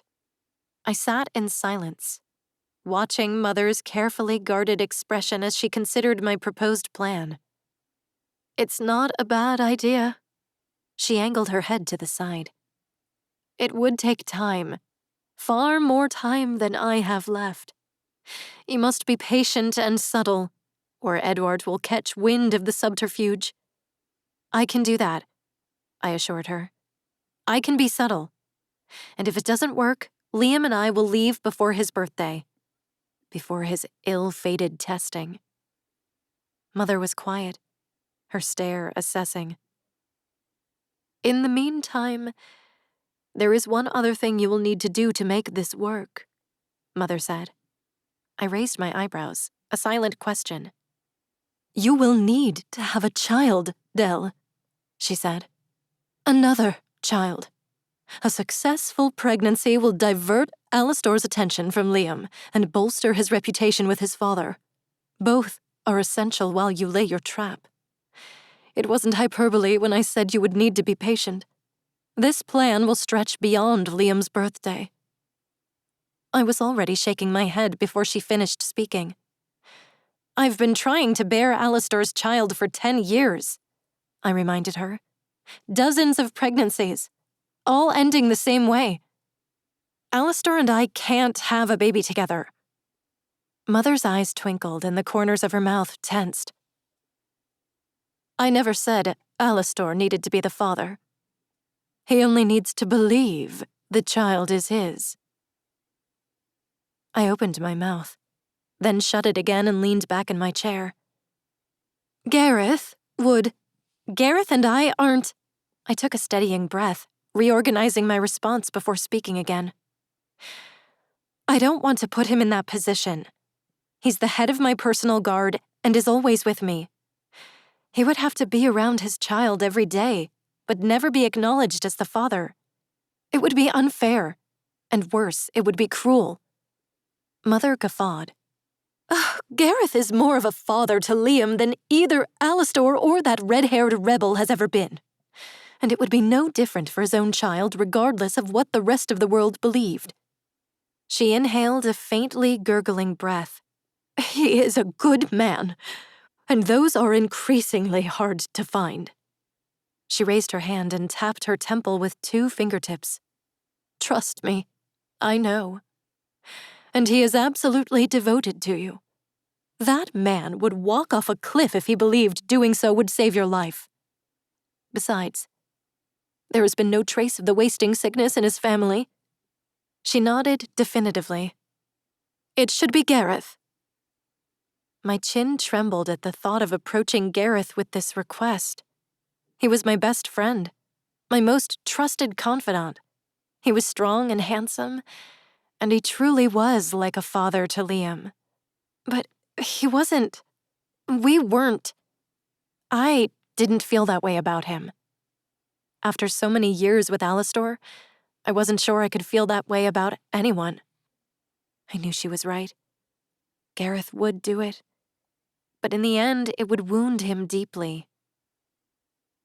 I captured Mother's hand and lowered my mental shields, allowing her to see the secret history I shared with Gareth. I needed her to know exactly what she was asking me to do. When I first learned I was pregnant with Liam, I had attempted to seduce Gareth into eloping with me to disguise my indiscretion. But Gareth had seen through me, and once he coerced the truth from me, he convinced me to tell Finn, to give my baby's father a chance to be the father. We had made plans to meet at the summer solstice festival, but Finn never showed up. I was 2 months along, and I was scared, and desperately in need of a husband to preserve the perceived purity of my child's bloodline. Once again, I had turned to Gareth. He had pledged his life to me but refused to marry me, knowing my heart lay elsewhere. He had claimed he feared he would end up falling in love with me, and the knowledge that I loved another would eat away at his devotion until he grew too bitter to fulfill his sworn duty. In the end, he had said it would kill him.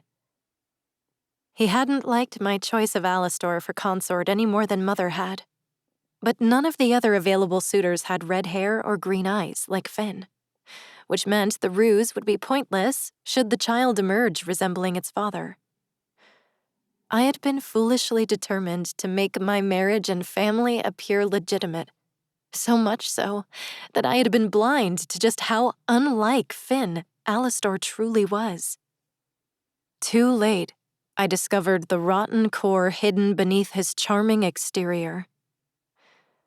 I had bled so heavily after Alastor's rough consummation of our marriage that I felt certain I had lost the baby.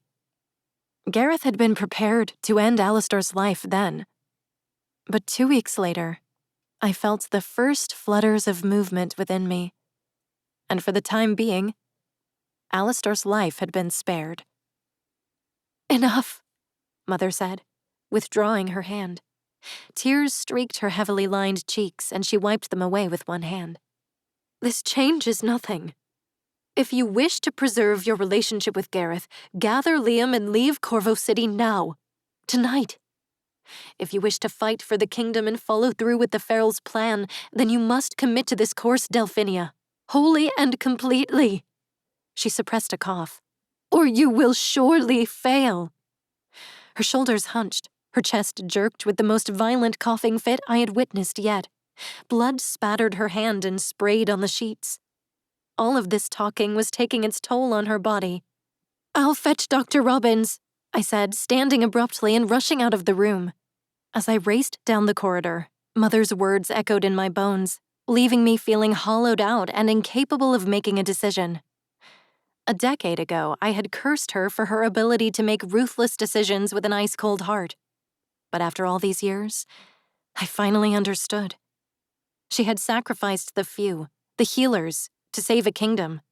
She had made the tough call time and again so nobody else would have to do it. She couldn't trust anybody else to do it. Certainly not her tender-hearted, idealistic heir. And now she was dying, leaving the fate of the kingdom in my hands. All my youthful idealism had fled the moment the midwife set Liam on my chest. The world had crumbled and reformed around a new focal point, my son. Nothing else mattered as much as Liam and my desperate need to keep him safe, to protect him. Motherhood had made me ruthless where my son was concerned. My marriage had hardened my heart, surrounding it with walls of iron and ice. Giving up hope of ever seeing Finn again had taught me about sacrifice. And each lost pregnancy strengthened my will to survive, press on, and persevere. I could make the hard decisions now. I could be the heir Mother needed. But was it enough to fool a greedy king? Was it enough to save a dying kingdom? Was it enough to protect my son? Was I enough? Chapter 5. Finn. Tick was curled beside me, her tail twitching against my side as she dreamed, stirring me awake. The tree shadows played across my face as I blinked my eyes open to a misty morning. Inwardly, I smiled. The greenery was one of many things I missed about these lands. The rich valleys, falling waters, and rugged mountains teeming with life. Unlike the arid expanse of the desert, these were woods I could get lost in, woods that felt like home. My friends, my sister. Fallen Wood wasn't only the final resting place of my family, but the patrons as well. I understood Jake's restlessness, part of it at least. When you are damn near immortal, you lose everything you love at one point or another. And all Jake had left of his past, he had been forced to leave behind after Queen Coruscant's attack. Fallen Wood was home to his sister Becca's final resting place. He'd had to watch her die twice in his lifetime, once because of the virus, and then later in life, after she'd been reborn an oracle. Then, there was the love of his life, his Zoe. The people of the Seven Kingdoms may have worshipped them all like gods, but to Jake, they were ghosts from his past. And when he and I had to leave their graves and our home behind, we'd lost all we'd had left. Fleetingly, I thought of Beast, my best friend and faithful companion. It had been 3 years since the grouchy cougar had walked away from me to find his eternal sleep somewhere. Other than Jake, he had been all that remained of the old parts of my life. Folding my arm under my head, I inhaled a deep breath, filling my lungs. In 2 days, I would be closer to that past than I'd been in 10 years, and it loomed on the horizon as much as it beckoned me. Tick's wet nose brushed my cheek, her tongue licking my scruffy face, making me smile. With a yawn, she stretched out beside me, her bushy tail thumping as I rubbed her belly. "Good morning," I muttered. Even if I hadn't raised her from a pup, Tick was my companion in every way. A familiar mind and steadfast friendship, more connected to me than any human. I'd been able to communicate with animals my whole life, but only a few had ever felt so entwined with me. Tick and I didn't need words. She was simply there, always, close enough to reach with my cerebral fingers, and never too far away for a belly rub and head scratch. Like me, she preferred her solitude, though, so I basked in her nearness this morning. Though I typically ran from the silence, tried to drown it out and push it away, it was a welcomed sense of peace when Tick was with me. I rubbed behind her ear, earning her reliable leg twitch when I found just the right spot. Above the sound of her tail thumping, indiscernible whispers met my ears from the fire pit across camp. Callan and Lyra were awake, and I strained to listen. "Grew up in the wildlands beyond Corvo City. Finn met the princess when he went to find Jake, and she helped them get out of the city." "I heard stories about it," Lyra said softly. "They wanted Jake's blood for some magic elixir, and the queen was using his ability to keep herself young and healthy. Typical for the Corvo Kingdom, really, since all they care about is purity." "Yeah, well, while Finn and Jake were in Xenia rescuing me and my ma, the queen went back on her word. The truce was broken, and their village in Fallen Wood was slaughtered. The 4 of us returned to nearly everyone dead, Finn's sister included." "The extermination," Lyra breathed. "I didn't realize that was Finn's village." I squeezed my eyes shut to the onslaught of memories, shuddering away the carnage and utter heartbreak, the stench of the scorched forest, the image of toppled cabins and dead bodies left in bloody heaps for Jake and me to find.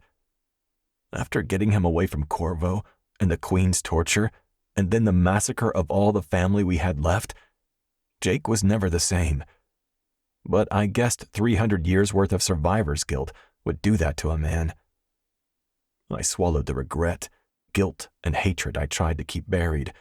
I needed to be strong for the people who came to us for protection, and I had to be strong for Jake, too. How many months had he been gone now? 5? 6? I considered the baleful days to come, knowing he wouldn't be here to help us. "If we go to Corvo," Callan said thoughtfully, "if this is all part of the Queen's plan." "You think?" "Either way, if Finn sees the princess after everything that's happened," Callan huffed a breath, "I don't know what will happen to him." Clearing my throat, I sat up. I couldn't take it anymore. I glanced at Callan and Lyra by the fire as I climbed to my feet. Tick stood, stretching beside me. "Is the envoy on the move?" I asked, rolling up my bed mat. Lyra set her mug on the tree stump beside her. No, nothing yet." "We should pack up. Be ready to head out as soon as they are." "Sounds good," Lyra said, but neither of them moved. In fact, I could feel their eyes on me as I gathered what few things I'd used last night. "What?" I said gruffly, tightening the knot on my pack. "I was thinking," Callan started, brushing his hands off as he walked over. "Maybe going back to Corvo City isn't necessary." My brow furrowed. "Of course it is. That's where the envoy is heading." "But what if you sent a raven in your place?" My hands stilled, and I looked at him. "Hear me out." Callan held up his palms. What if you sent word to Dell and had her meet you somewhere? That might be safer than going into the city, especially since we don't know whether the Queen is after you." "No," I said, shaking my head. "What if someone sees the Raven or learns of our meeting? It needs to be a surprise visit, and I want to be there for Dell to see me, so I can weigh the truth in her eyes." "You're assuming you'll even get to see her, Fen," Lyra countered. "What if the Queen has guards waiting for you? What if she knows it's you in the desert, and this is one of her schemes?" As much as I hated Queen Coruscant, it was hard to fathom her caring much about what I did. The Queen had what she wanted. Dell was still by her side. She'd even helped her mother forge the most powerful alliance possible within the Seven Kingdoms. And her mother had already exacted her vengeance and killed my people. The Queen probably assumes I'm dead with the rest of my family and has no reason to come after me again. I shook my head, almost certain it was true. This isn't personal. Not this time. And I am no threat to the Queen. Twigs snapped beneath my boots as I strode to Dusty, basking in the morning sunlight. She wouldn't waste her energy and resources on me. This has secret agenda written all over it, just like her bloodletting from before. I just had to put the pieces together.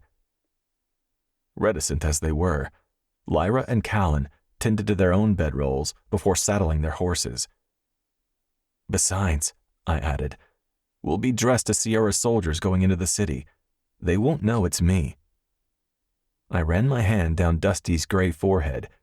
He nipped at my shirt, coaxing me to give him an apple as payment for riding all day again. I shoved his head away playfully and heaved his saddle onto his back. "All right, bud, be patient." "About the uniforms," Callan started, flipping his dagger from blade to hilt. "Will we have Sierra blood on our hands by the time we're done, or are we knocking them out in their sleep?" I cinched Dusty's saddle and reached into my pack for an apple. "I guess that depends on how it goes over the next 2 days, but either way, we have to wait until we're close to the city. Assuming the envoy is communicating telepathically with their point person, we can't give their contact lead time to come snooping around when the men fail to check in." If I wasn't mistaken, Callan looked disappointed by that, and my eyebrow arched of its own accord. "Why? Are you getting restless already?" Callan tucked his bedroll under his arm. "I've got all this pent-up energy and did all that training before we left, and all we've done is eat and walk." "That's all you've been doing," Lyra interjected, making Callan grin with a nod of truth. I couldn't help myself. I reached for Callan as he walked past and wrapped him in a headlock. "Son of a bitch," Callan grunted. "You want to expel some energy?" I asked with a chuckle. "That's a dick move, Finlay." I laughed louder and let him go, both of us breaking off into a defensive stance as we stared at one another, waiting for the other to strike. "Let's do this," I told him, and took a step forward. Callan jabbed me in the abs before I knocked his feet from under him, and he landed on the ground. He was fast, though, more agile than me, as I caught my breath from his sucker punch, and he jumped back onto his feet before I could blink. "Oh, I'm coming for you, Finn," he warned, and as we blocked each other's jabs and roundhouses, I reveled in a moment of levity. Lyra goaded us both as she finished saddling her mare, and I realized I missed our morning grappling sessions and the comfort of routine. "Guys, they're under attack," Lyra blurted as I locked Callan in an armbar. I released him, and we both straightened, our chests heaving and my pulse pounding in my ears. "What?" Callan gasped, cinching his gun belt around him. "Attack?" "Ferals," she called. I holstered my shotgun into the strap on my back and grabbed my bow and quiver as Dusty clomped over. I jumped onto his back. "The men in the woods," I told Tick. "Danger." I pictured the envoy we'd been following, and with a mixture of thoughts and urgency, I sent Tick ahead to scope out whatever was happening until we could get there. Within seconds, Callan and Lyra fell into step beside me, and we made our way through the forest. I didn't push Dusty too hard or too fast. I wanted to know what we were up against, or if we even needed to get involved at all. Assuming the ferals prevailed, the envoy dying at their hands was to our advantage. No one would question what happened to the mercs or why. As the three of us rode through riverbeds and wove around the thick bases of the redwood trees, I connected with Tick, who was jetting through the brush. I'd always had a strange hesitation when it came to killing ferals. I knew I should fear and hate them for murdering my parents and for the havoc they'd wreaked on many of the lives around me. But was it murder when all a person knew was base instinct and a primal need to protect their kin, their territory, or to attack out of fear?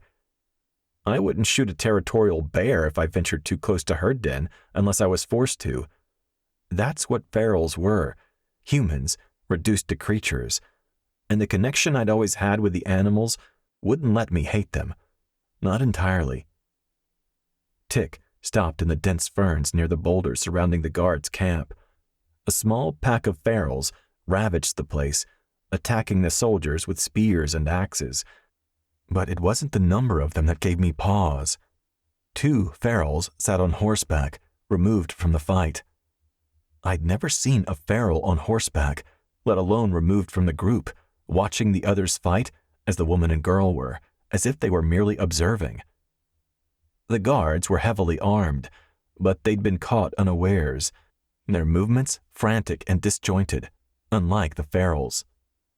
I frowned, watching through Tick's eyes with a strange sense of awe. While some ferals were injured or dead, the others weren't crazed and desperate, like wild animals ravaging a meal. Instead, they worked together like a wolf pack as they cornered a guard, allowing one feral man to lunge forward, striking the fatal blow. I felt Lyra and Callan's nearness, but could only hear the gurgling cries and savage snarls around the bend. "Wait," I rasped, pulling Dusty to a stop in a thicket of trees. I wasn't ready to make us known. "They're coordinating," I explained, barely registering my own voice. "The envoy?" Callan asked telepathically. I shook my head, watching the woman on horseback. Her clothes were tattered, as most ferals were, and her black hair was long and unkempt. There was nothing significantly different about her other than the fact she kept herself separate, unwilling to join the fight. Only when she nudged her horse toward the ravaged camp did I realize the fighting was over and the ferals had won. Disconnecting from Tick's mind, I motioned for Callan and Lyra to follow me. "You're sure about this?" Callan asked silently. "I'm sure we need those uniforms before the ferals take them, or we're screwed. That's our way into the city." I glanced at Lyra. She gripped the hilts of her knives, sheathed beside her gun, her eyes wide and waiting for whatever came next. Everyone hated the ferals. They were unpredictable and acted out of desperation most of the time. Now that they seemed to be organizing, I didn't know what to expect. Still, whether it was an inexplicable feeling of guilt about the lot they'd been dealt in life, or my hatred of slaughter, having seen too much of it over the years, it didn't feel right to ambush them and draw blood. They'd killed our enemy after all. I looked at Callan, afraid to speak aloud in case the ferals would hear us. "Maybe I should go alone," I said silently again. "They outnumber us." "No, we all go," Callan insisted. "We have no fight with them," I told him, glancing over my shoulder. "They are killing our enemy, not us." "Yet," Callan's jaw ticked. "They aren't killing us yet." My eyes hardened on him. "We don't hurt them unless we have to, and if they don't take the uniforms, there's no reason to disturb them." We stared one another down, but Callan finally dipped his chin with a sigh. I nodded for him to fill Lyra in, and I connected with Tick again, watching the ferals through her eyes. The woman on the horse peered around, assessing the carnage before dismounting in the center of it. She grunted at the young girl, still sitting on her horse on the outskirts. Since the girl didn't move, I assumed she was told to stay put. The feral woman passed the beds that hadn't been rolled and the smoking fire that had gone out in the night. Outwardly, there was nothing to mark her as a leader, save for her horse and her posture, a bit more assured than the others. The longer I watched her, the more convinced I was that she knew the members of the envoy would be asleep, that their stumbling upon the guards wasn't luck at all, but planned. More grunts were exchanged as the surviving ferals riffled through the envoy's saddlebags. They tasted their food and smelled their garb, picking through anything that smelled or looked appealing to them and disregarding the rest. The leader walked over to the cart loaded with soil from the desert and lifted the blanket covering it. She eyed the crates of rainbow rocks, then aggressively searched through the glass vials of different colored soils. She made inaudible sounds and waved her arms around, and even if I didn't know what she was saying exactly, it seemed she wanted them to take everything. I hadn't realized I'd dismounted Dusty and was walking closer until I blinked, seeing the feral through my own eyes beyond the trees. Instantly, the woman's blue eyes were latched onto me. There was a gurgle to my left, followed by a scathing scream, and before I knew what I was doing, I raised my bow and shot an arrow through the neck of an injured guard who had grabbed a handful of a feral woman's hair. He let go, and she gasped and scrambled away as he fell back with a final breath. Chest heaving and bow still raised, I looked at the feral leader.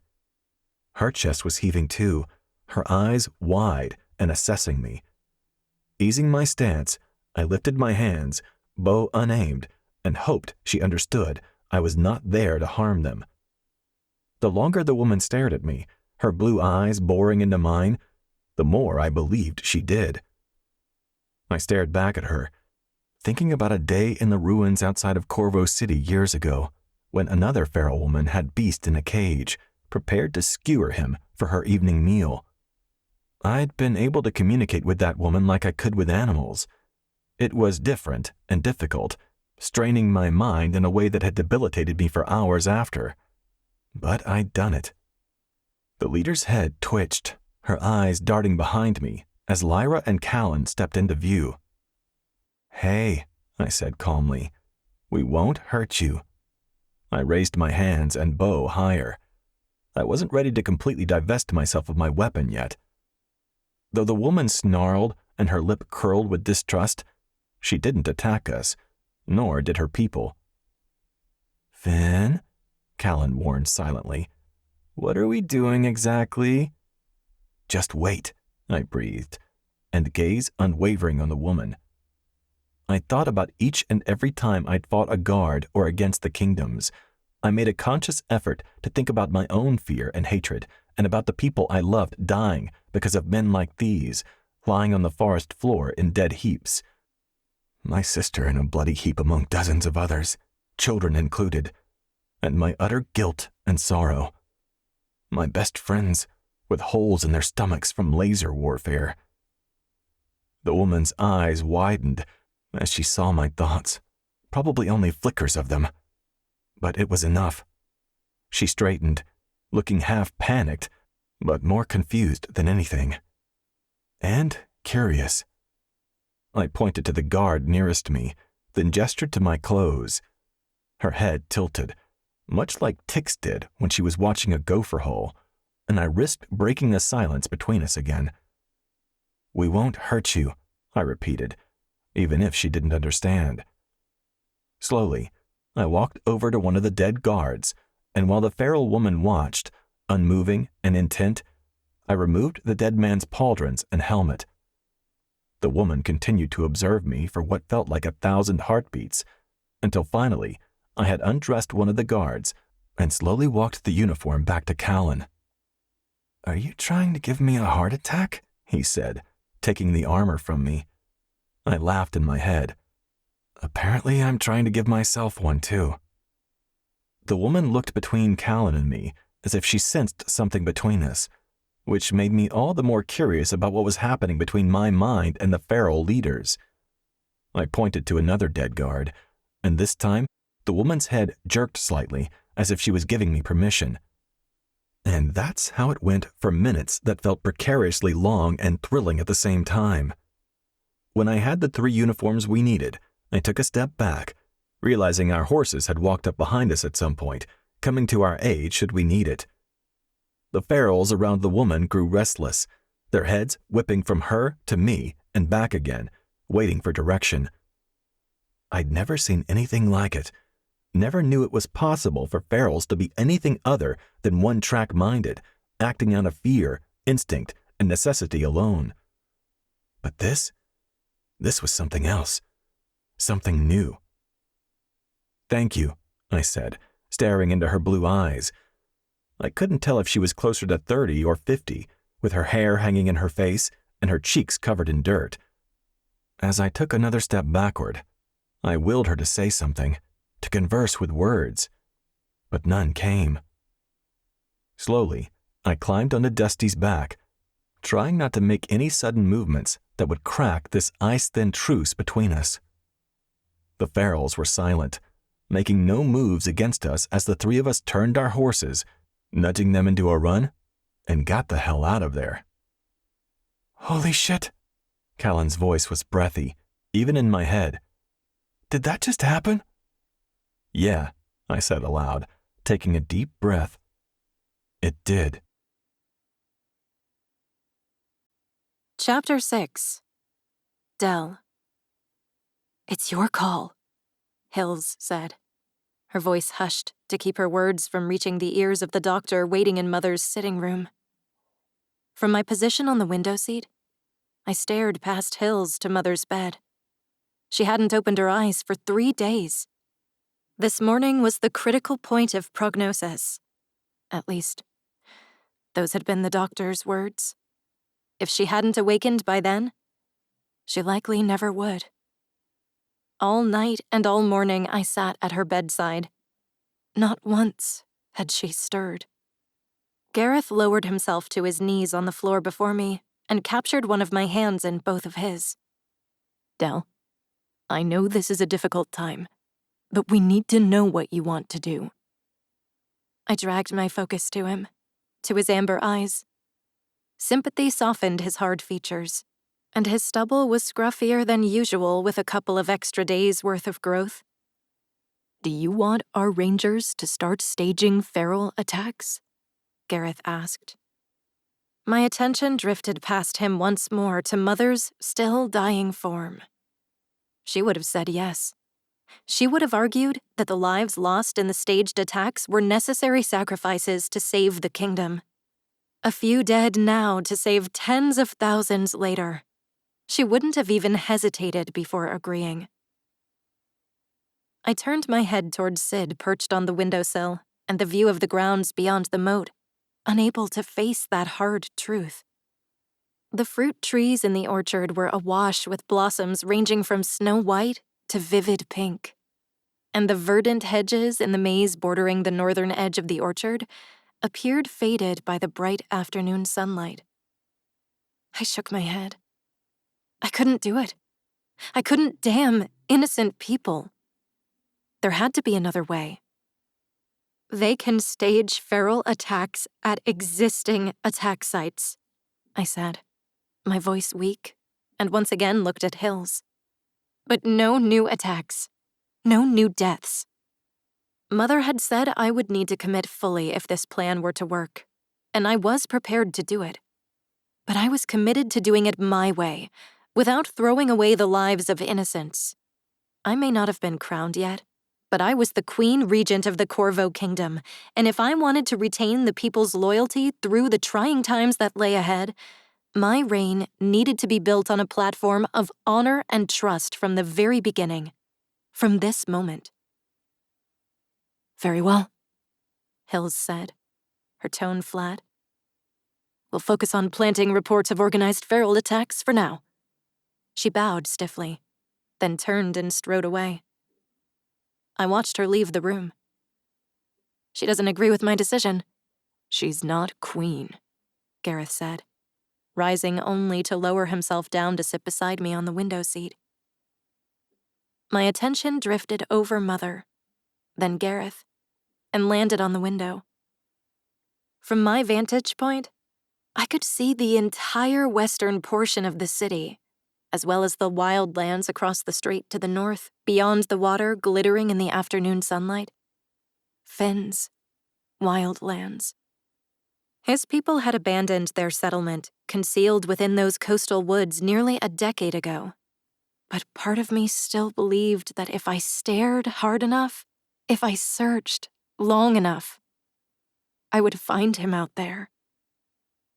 I'm not queen either, I reminded Gareth, glancing at him sidelong. Not yet.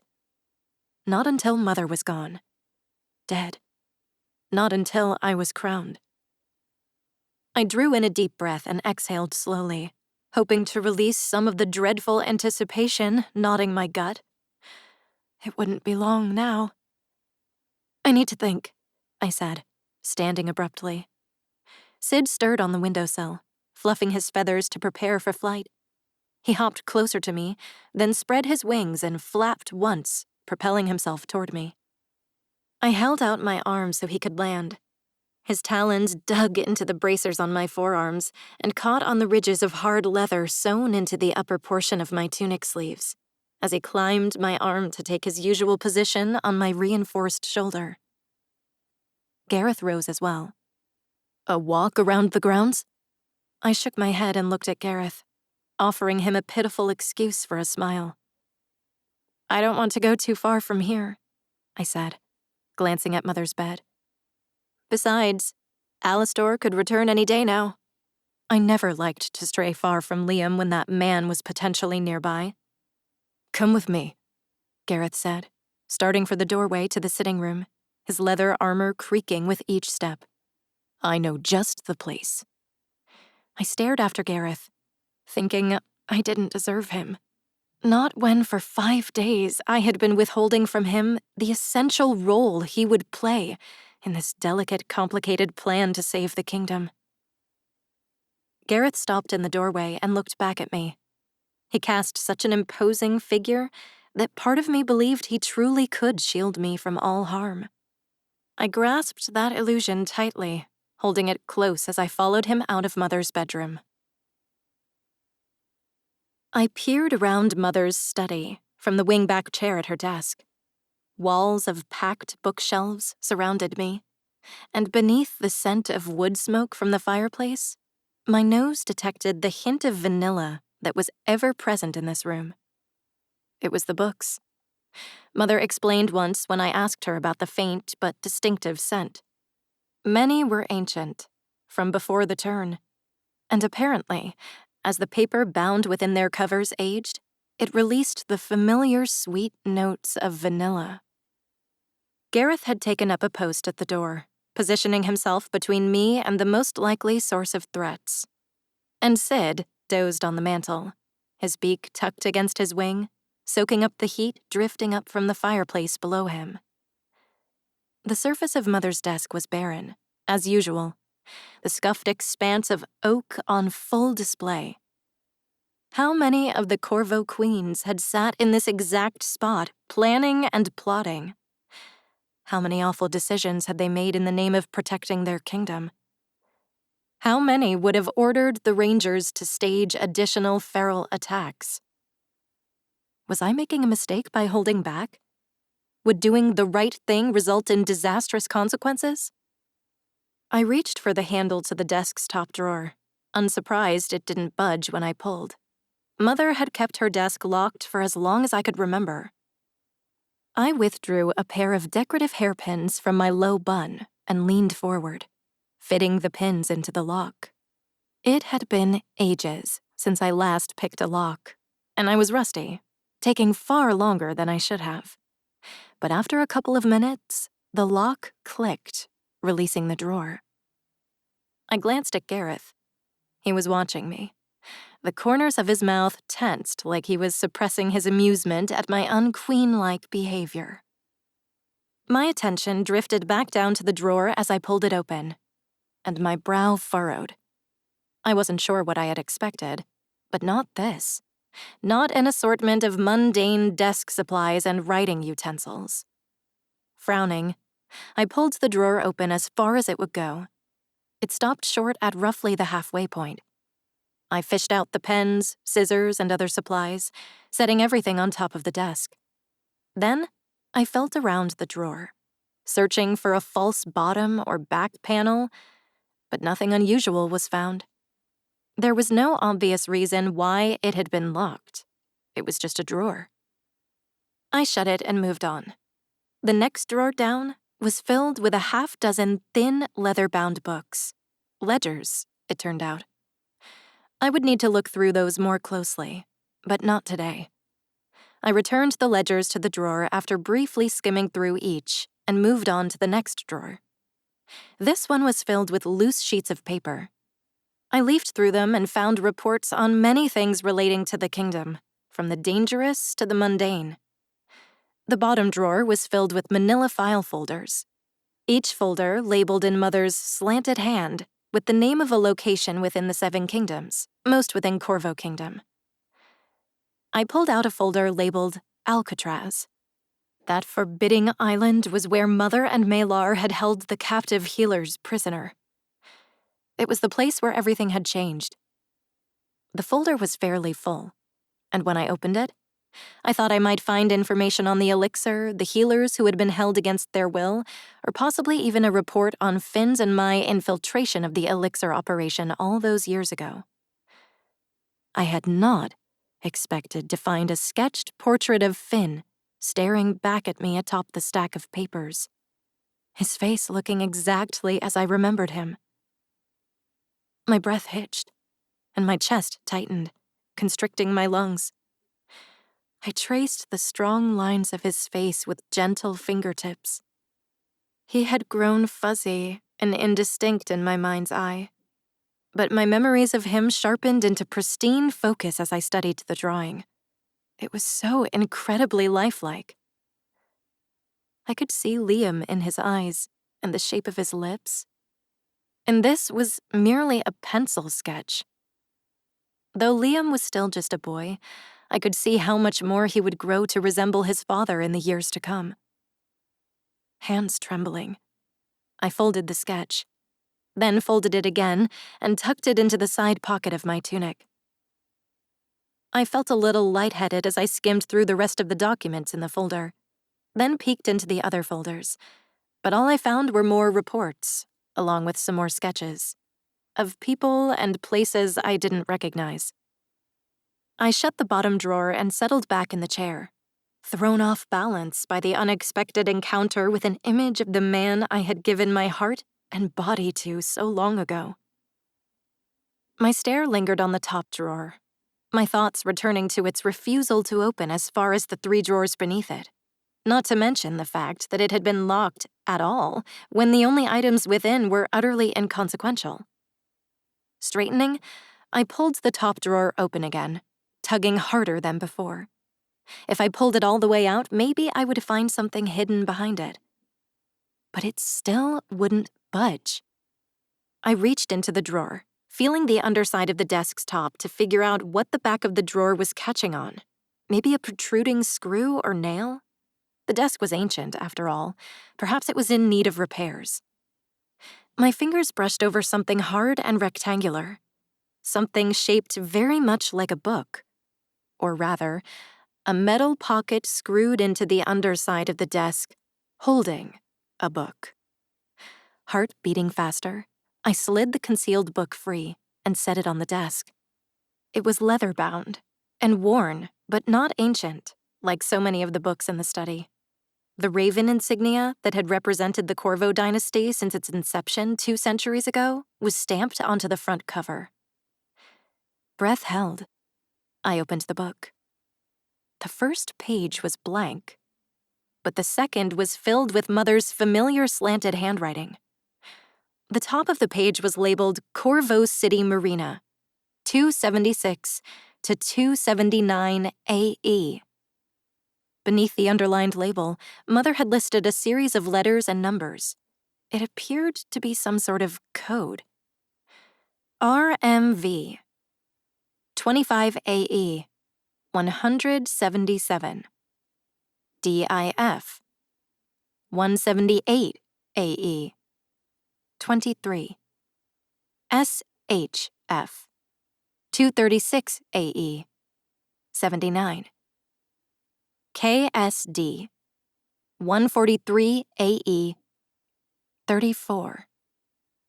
The first list filled nearly 2 columns. The second, labeled Shadow District, 281 to 282 AE, had only a few of those coded entries listed. I leafed through the book, surprised when the dates on the page titles moved past the present year and into the future, then flipped back to one of the earlier entries. Corvo City, 285 AE. RMV, 23 AE, 7. TLR, 264 AE, 314. RSD, 225 AE, 13. JNN, 116 AE, 56. I skimmed over the 4 lines beneath the heading again and again. The trio of letters at the beginning of each coded line made me think they were the initials of a person's name. Obviously, the first set of numbers were years, with AE standing for after the ending. The patrons had established the dating system to delineate the time before the turn from the time after. But the second set of numbers? Brow furrowed. I shook my head. Someone knocked on the door, and my attention snapped up to Gareth. His eyes locked with mine, and he drew the pistol from his hip holster before reaching out to pull the door open. Sarah, one of Mother's personal guards, bowed her head. When she straightened, her expression was grim. "Dr. Robbins sent me to fetch Princess Delphinia," she told Gareth. Cold washed over me, and I closed my eyes, shutting the mysterious book. I inched the heavy chair backward and stood, hugging the book to my chest, using it to shield my heart, as I marched out of the study and down the corridor to watch Mother die. Chapter 7. Finn. I stood at the window of our room at the Drunken Stag Inn, peering out at the torchlit city. Corvo City might have been everything I'd remembered, or perhaps it was greatly changed, but I wouldn't have known either way. My gaze was fixed in only one direction. My body was a humming, thrumming bundle of nerves I couldn't shake. "I think he's finally lost it," Callan whispered under his breath. "Why?" Lyra murmured.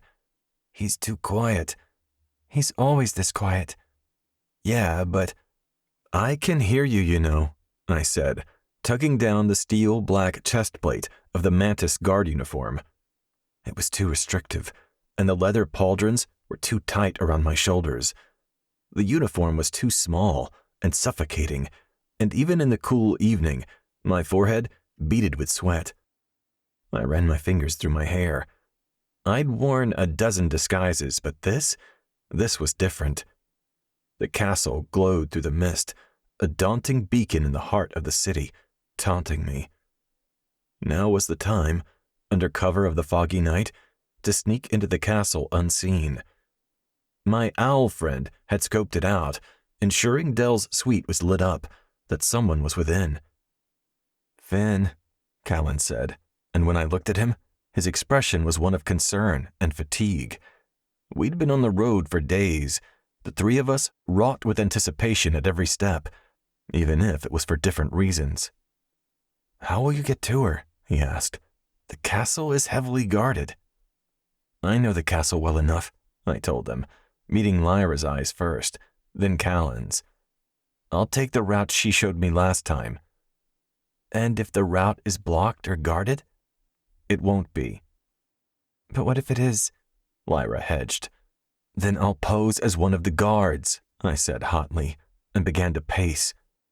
"Dell's married to a Sierra prince, isn't she? I'm sure that place is teeming with Sierra guards, which is exactly what I look like." I tugged at the snug bracers tied around my forearms. "Mostly. And once I'm in the castle, there are passages in the walls. I'll go directly to Dell's suite and wait for her if I have to." "And?" Lyra hedged. I shrugged. "And what?" "And if those aren't her rooms anymore?" Or if she's with her husband. One look at you, and he'll know you aren't one of his men." I paused, my footsteps faltering only slightly before I started pacing again. I hadn't thought of her being with Prince Alastor when I confronted her. Not really. In my mind, Dell was still Dell, littering her floor with unworn clothes to make it look like she hadn't snuck out for the night. Or Dell hiding in her bathtub so her mother wouldn't know she was covered in cobwebs from sneaking through the tunnels. Wouldn't smell the sea air clinging to her after hours of late-night rowing.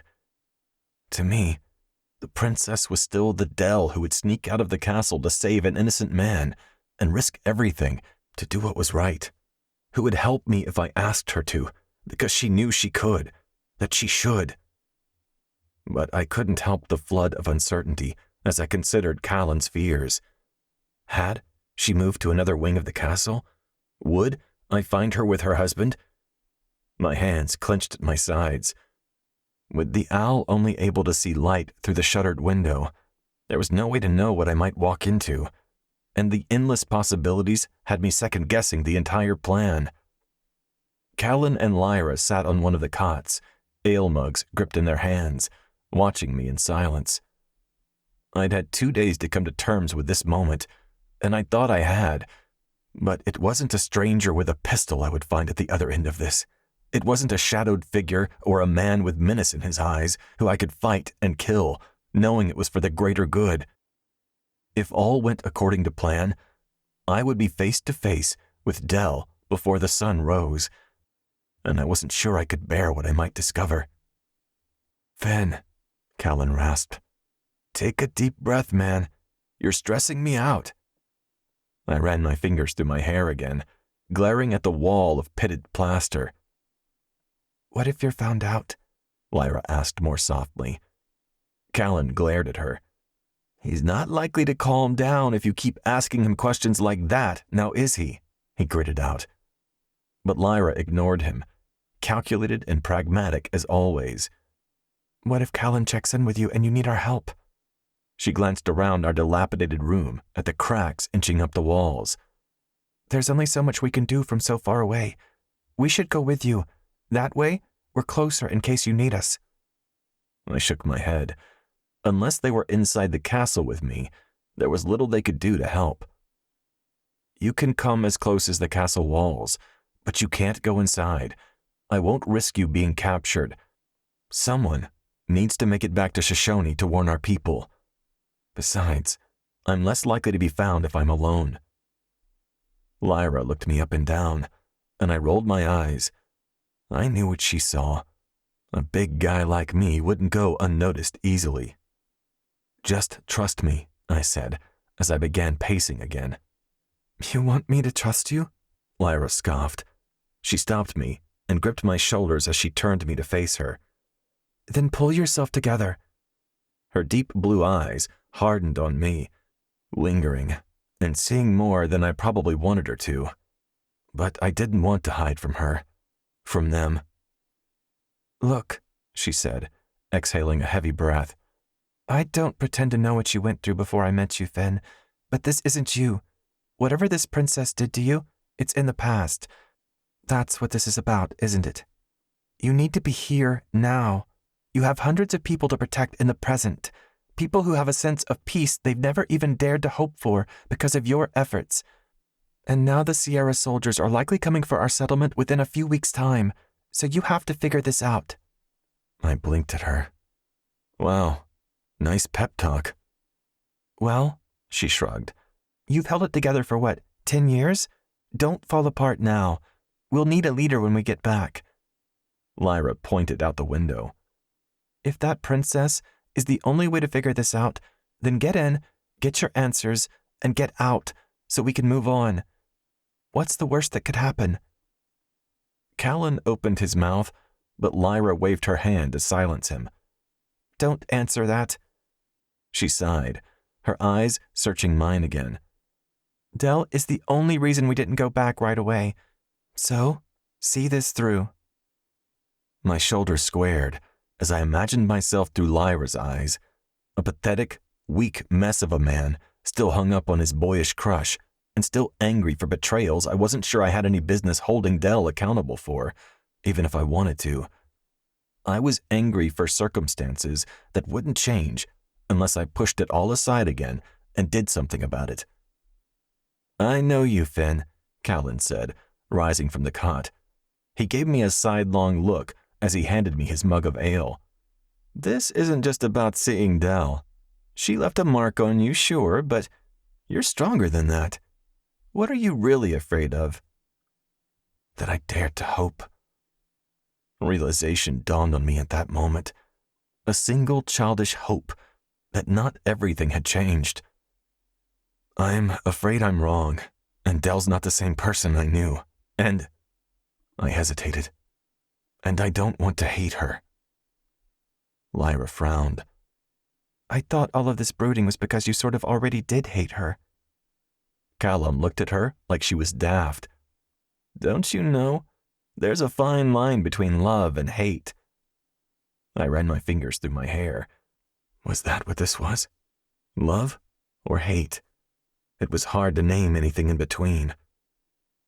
"I've convinced myself that Dell's been a victim in all of this, like me," I explained. "Or that she was ignorant of all the horrible things that have been going on. And tonight, I'll learn the truth." "Then tonight," Lyra said, brushing my hair from my eyes, "you'll get the answers you need, so you can move on. For real this time." "Now," Callan drawled and licked the pad of his thumb. He moved to wipe something off my cheek, like his mother always did. I elbowed him. "Quit." "What? You look like a wreck. You are going to talk to a princess." "As if I need the reminder," I grumbled, unable to resist a grin. And with Lyra and Callan standing before me, utter loyalty in their eyes and determination set in their shoulders, I knew what we had to do. Chapter 8. Dell. Mother approached death as she approached life, with an iron will and a refusal to surrender. It had taken her over a day to give in, to finally let go. But even she couldn't hold out forever. She was gone. After clasping her frail fingers for so many hours, it felt strange to be empty-handed. I wandered the halls of Castle Corvo, aimlessly crisscrossing and retracing my path, Sid on my shoulder, and Gareth trailing behind me. The only consolation was that Alastor had yet to return. For the time being, I was free of his cruel comments and snide sneers. But there was only one way I would be free of him forever. At some point, I noticed my feet ached from walking for so long, so I meandered back toward my private chambers, pausing to check on Liam in his neighboring rooms. He was sound asleep in his bed. I already knew I wouldn't be able to sleep, not even after sitting up with Mother all night, listening to her rattling breaths grow shallower and less frequent. She had fallen into a pattern of taking several shallow, labored breaths, then nothing for longer and longer periods of time. More than once, I had sat, waiting as 1 minute passed, then another, wondering if another breath would ever come.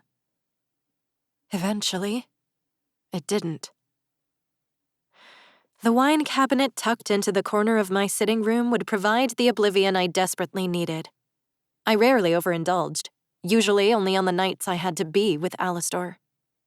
I always approached our marriage bed stone sober, but it was afterward that I sought solace in the bottle. When Alastor sauntered out of the bedroom I only ever visited for our requisite couplings, and I retreated to the comfort of my own rooms. As soon as I entered my private sitting room, I flipped one of the switches by the door to turn on the single overhead light above the fireplace. I wasn't in the mood for bright places right now. Not when my heart had been darkened by the events of the past day. Sid launched from my shoulder and glided across the sitting room to land on the windowsill by the breakfast table, where Gareth Hills and I took so many of our morning meetings. He hopped sideways along the sill, gazing out at the moonlit grounds far below. I headed for the wine cabinet in the corner near the fireplace, pulled out 2 bottles of red and a corkscrew, and crossed to the window to set the wine bottles on the table. "Drink with me?" I asked Gareth, turning partway to look at him. Gareth stood in front of the door in his usual guard stance, no sign of standing down. "Macy and Zion are out there," I said, pointing toward the door behind him with my chin. "You trust them to guard me when I'm asleep. Drinking is no different." Gareth studied me for a long moment. "Alistair might return tonight."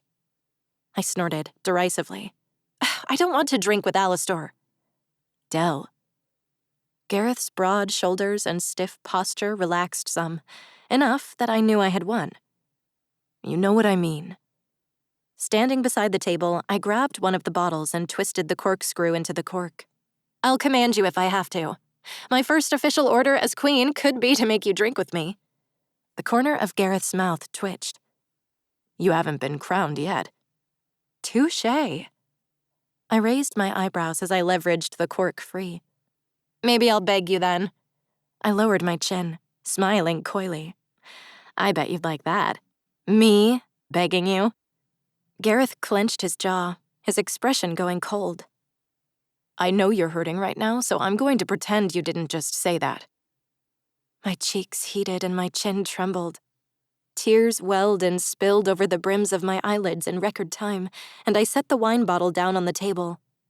"I'm sorry," I said, my chest convulsing with barely suppressed sobs. "I'm so sorry." I covered my face with my hands, hiding from him. Gareth's heavy steps marked his passage across the room, not toward me, but the wine cabinet. I heard the clink of crystal and peeked through my fingers to see him approaching with 2 wine goblets. "I'll drink with you, but I will not get drunk with you." Standing beside me, he set the crystal down on the table and filled each glass about 3/4 of the way full with deep red wine. "Not when he could walk through that door at any moment." Slowly, I lowered my hands and leaned back against the edge of the table, accepting the goblet of wine when Gareth offered it to me. I took a sip, then another, reinforcing my confidence with the alcohol. "I'm going to ask you to do something," I said, taking one more drink before setting the goblet beside me on the table. For a long time, I stared down into the wine's gleaming surface, such a deep crimson that it looked like blood in the dim light. Finally, I raised my gaze, meeting Gareth's. "And this time, I will beg you if I have to." His throat bobbed. "You need only ask," he said, his voice softer than usual. I licked my lips, then cleared my throat, hating myself for what I was about to ask of him. "As you and Hills are aware," I said, barely above a whisper, "the Ferrell's plan will take some time to set up effectively." I took a deep breath, bolstering my courage before barreling onward. "If King Edward isn't invested enough in fighting the Ferrells for us to dispatch Alistair before Liam's testing—" My voice faltered, my chest constricting, as fear for my child's life threatened to suffocate me. "I would never let that cretin lay a hand on Liam." Gareth swore. He would kill Alistair first, that much was clear. "I know," I said, swallowing roughly and nodding. "I know that. I do. But—" I sighed. "But then we would have to run, and the kingdom would be lost." I reclaimed my goblet and gulped enough wine to nearly choke. "There would be a way, however, to appease Alistair," I said, my voice strained. I cleared my throat. "A way to redirect his focus away from Liam, so we wouldn't have to dispatch him quite so early in the timeline." I stared down at my goblet. "We would redirect his focus away from Liam and onto another child." I risked a peek at Gareth's face, but his shadowed expression gave nothing away. "I know I can't give you everything you need," I said in a rush. "I know I can't be everything you want, but you're my best friend, Gareth. You're the only person I can trust with this." "What exactly are you asking of me?" Gareth said, finally speaking. "To father a child with you, and then hand it over to Alastor? Because that is something I cannot do."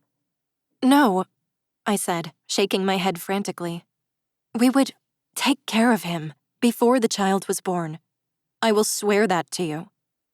But Liam's birthday is barely 6 months away, and if Alastor doesn't have proof of his viability as an heir to the Sierra throne by then—" Gareth drew in a slow, deep breath, then held it in his lungs long enough to drag my gaze back to his face, to his burning amber eyes. He set his wine goblet on the table, then took mine and set it down as well. He sidestepped to stand in front of me and raised one hand, tilting my face upward with gentle fingertips. His eyes searched mine. "You know I could never refuse you anything," he said, dipping his head lower until his breath caressed my lips. "But if this is what you need from me, I have a price." My heart was suddenly galloping. "What price?" I asked. The corner of his mouth lifted and his eyes sparkled with promise. "That you let me remind you that pleasure can be found in another's touch, not just pain." My belly gave a little flip-flop. An ember of desire sparked to life within me, something I thought impossible after being with Alastor for so long. "You drive a hard bargain," I said, my voice breathy. Gareth smirked. "You have no idea, princess." His mouth touched mine in the softest, tenderest of kisses. I parted my lips, surprised to find I wanted him to deepen the kiss. That spark of desire ignited hope within me that maybe, one day, I could grow to love Gareth in the way he deserved. But he pulled back instead. "Let me know when it's time, and—" A commotion out in the corridor had our heads whipping toward the door. "My wife, the Queen, is in mourning. I need to comfort her." Alastor boomed, his sneer audible through the door. He was back, and worse yet, he was in one of his moods. "Let me pass, or I will force my way through." A moment later, he said, "Have it your way." "Reinforce your shields," I hissed, then backed away from Gareth. I heard a loud thump on the other side of the door. Alastor could be extremely dangerous if allowed to penetrate one's mental barriers. And it was not only because he could easily pluck any surface thoughts or feelings from his target's mind. As befit his war-loving kingdom, King Edward had taught all of his sons to weaponize their empathy. Alastor could strike out with a focused lash of his will that would drop any target with an unguarded mind. All he needed was the opening created by a moment of eye contact. My stare remained locked on the door as I felt my way around the table to my usual chair. I pulled the chair out with shaking hands and sat. I couldn't handle this right now. I couldn't handle him. Gareth stepped in front of me, facing the door, shielding me with his body. The door burst open, and Macy slumped backward into the sitting room, unconscious. She cracked her head on the hardwood floor hard enough for me to think she would need a doctor. Alastor had hit her with a blast of his will. No doubt Zion was down as well. But all concern for my guards evaporated when Alastor stepped into the room. With Liam. My stomach twisted, and my heart lodged in my throat. "Hello, wife," Alastor said harshly, his face twisted into his trademark sneer. His ruddy skin told me he must have been drinking during the last leg of his journey back to Corvo City. He pushed Liam into the room ahead of him. Liam's toe caught on the edge of the area rug, and he stumbled forward, landing on his hands and knees on the hard floor. I burst out of my chair and rushed to help my son, helping him up and wrapping a sheltering arm around his shoulders. His whole body trembled, his fear and rage resonating in my bones. I backed Liam away from Alastor, hatred raging through my veins. I knew how tonight would end. I would have to lie with my husband one more time. But it would be the last time. That knowledge would make it so much easier to stomach than all the other times that had come before. "Take Liam to Ada's room," I told Gareth, angling my son toward my most trusted guard without ever taking my eyes off the man looming in the doorway. "I'll meet you there shortly." Gareth lingered for a moment, torn between getting Liam safely away from Alastor and staying with me. I understood his dilemma.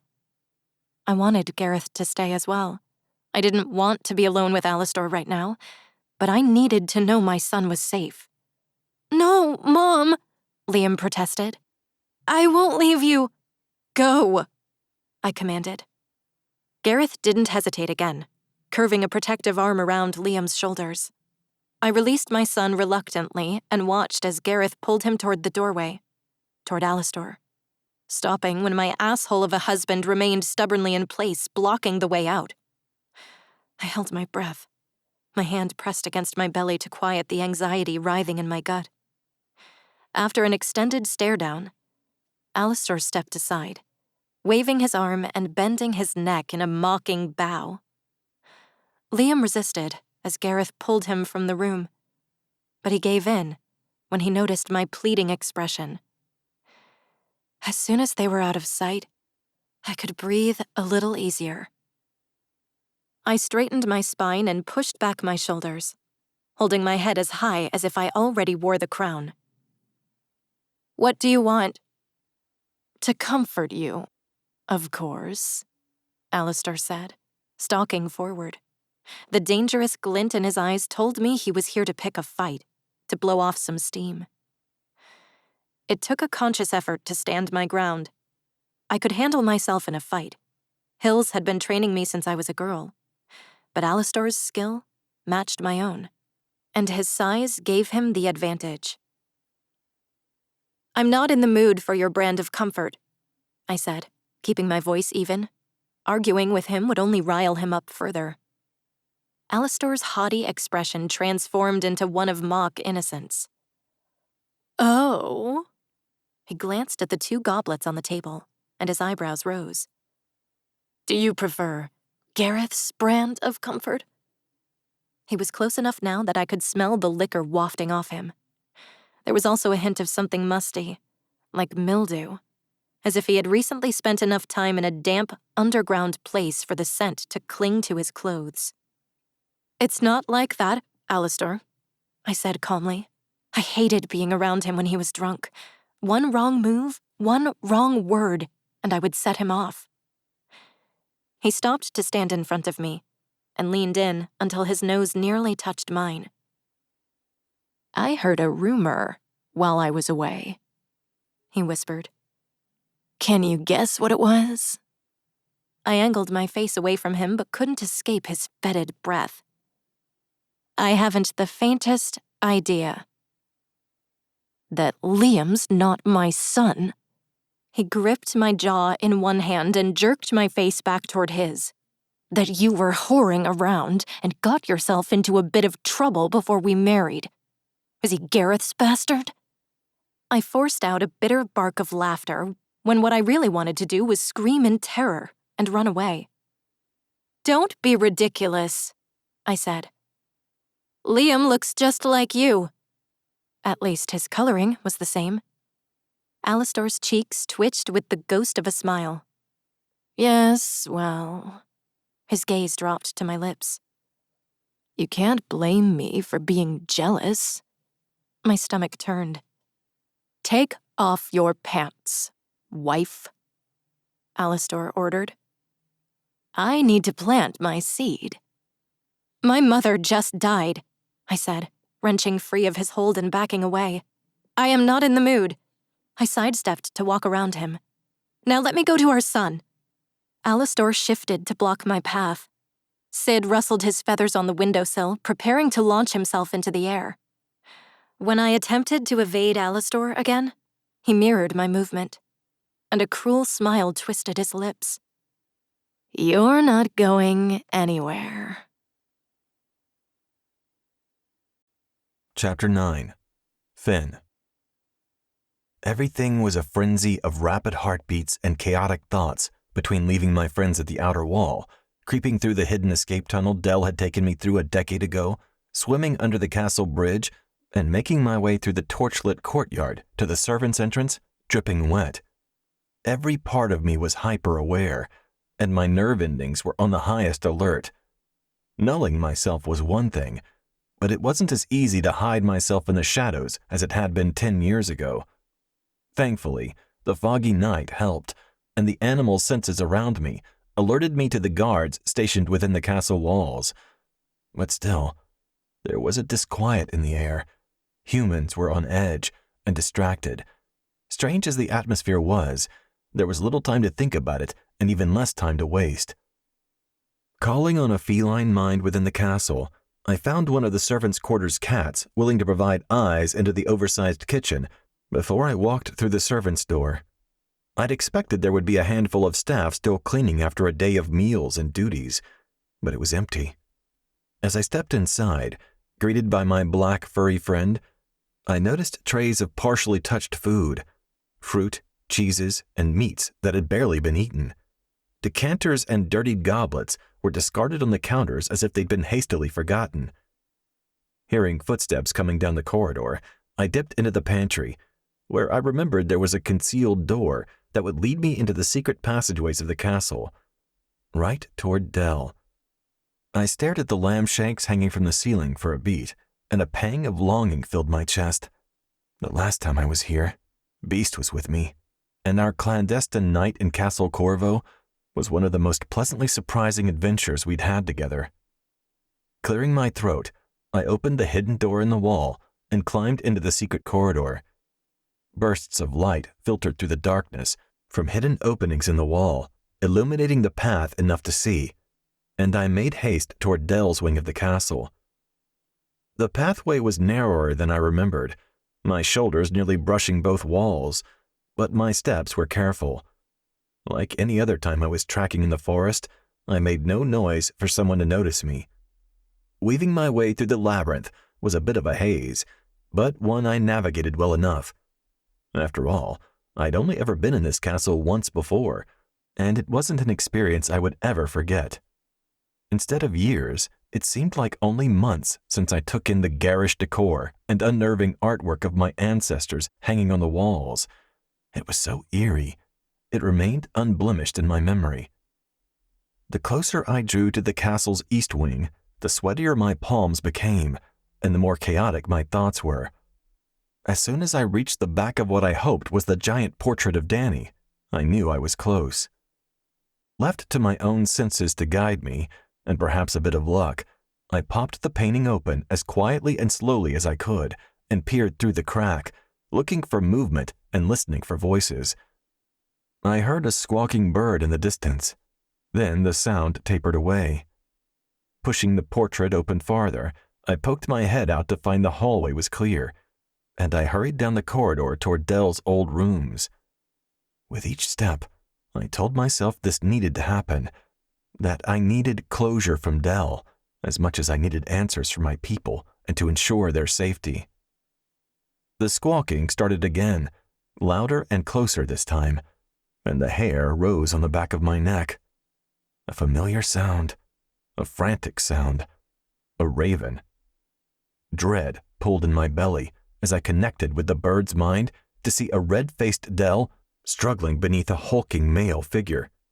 Sid swept low, his beak snapping at her attacker's back. I heard Dell's garbled pleas and shrieks from down the hall, cutting into me like a blade, shredding through my heart. I sped to her chambers, nearly tripping over 2 unconscious guards outside her rooms. More cries met my ears. Then the man's curses as Sid attacked him again. I barreled through the open door and the sitting room into Dell's bedchamber, where the man pinned her down on the bed, one hand gripped tight around her throat. She hit and scratched at the man's arm and face, bucking against him as he pulled at her pants, trying to tear off her clothes. All I saw was red. All I could feel was rage and desperation as my steps swallowed the distance to Dell. "You will do your duty," the man gritted out. Before I realized what I was doing, I was behind him, wrapping my arm around his neck. I wrenched him off her and refused to let go.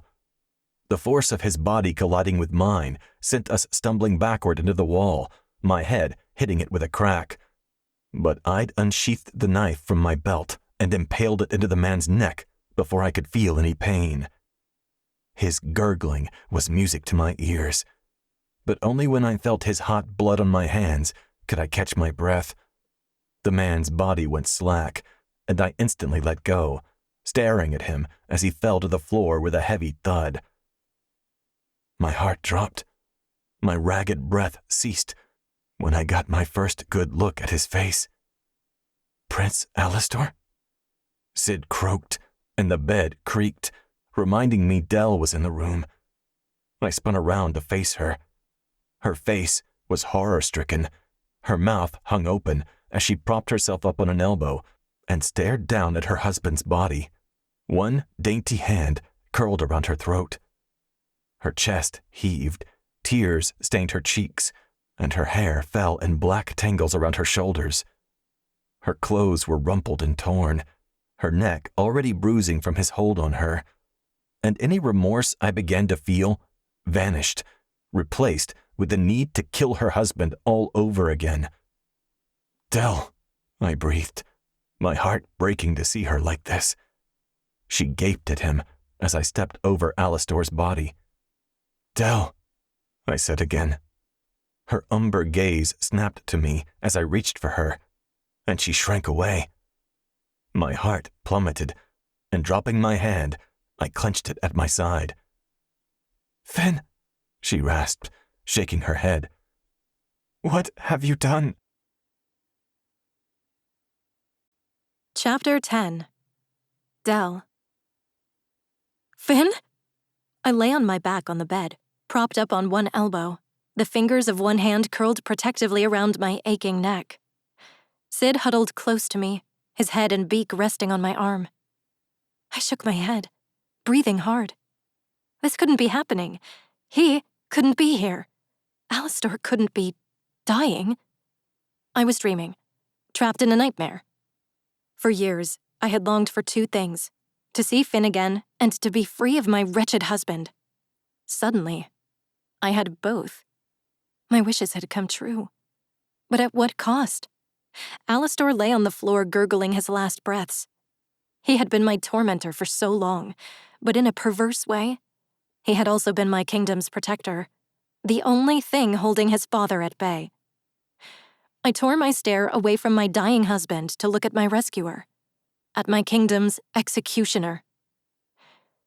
Finn was barely recognizable as an older version of the young man I had known all those years ago.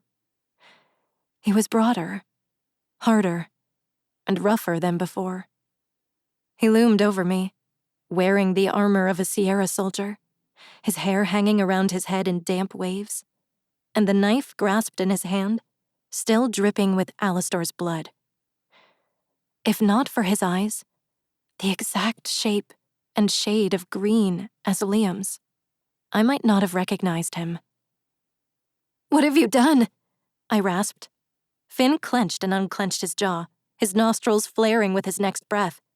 "He was choking you." "He wouldn't have killed me," I said, averting my gaze to watch the pool of blood beneath Alastor's body slowly creep across the hardwood floor. I let out a short, hollow laugh. "At least he never did before." I rubbed my tender neck, shame at revealing as much to Finn making my cheeks burn. "Dell."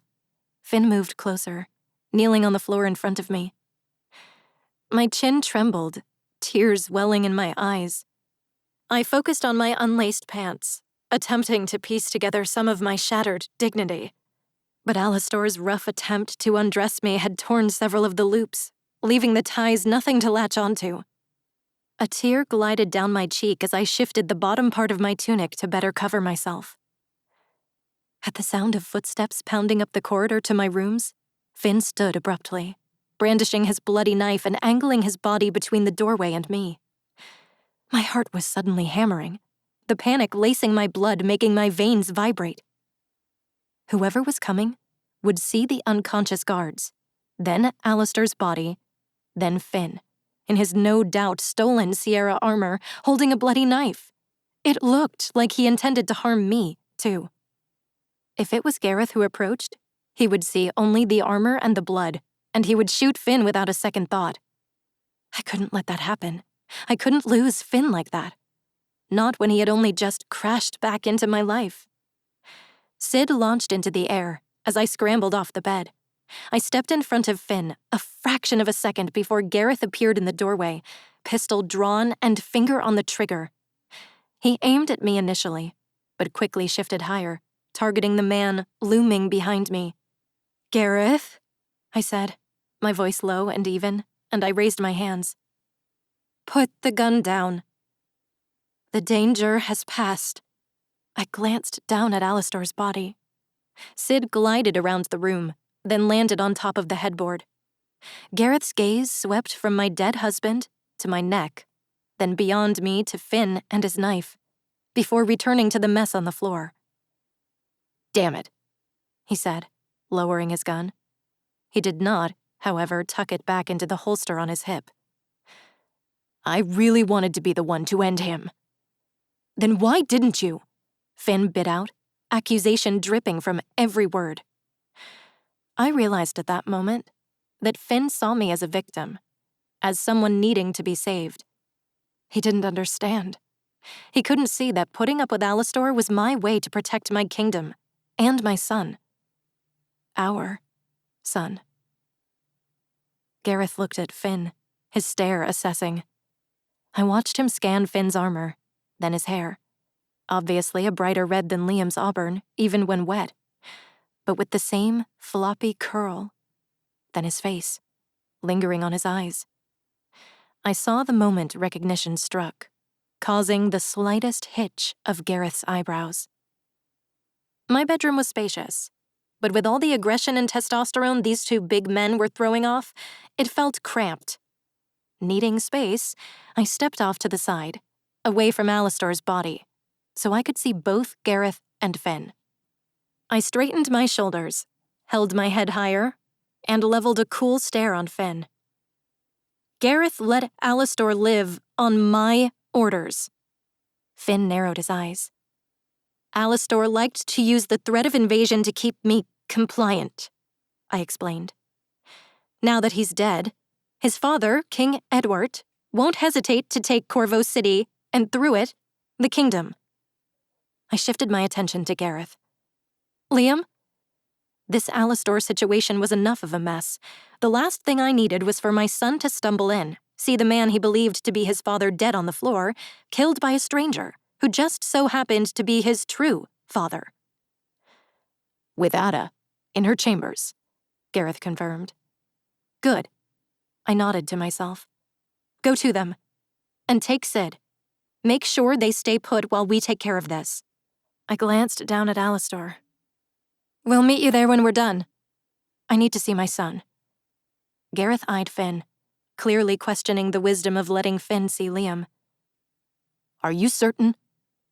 Finn had already witnessed my greatest shame. I couldn't stand the idea of him thinking I had chosen to be with Alistair for any reason beyond desperation. He would know the truth, and I would erase the pity from his gaze.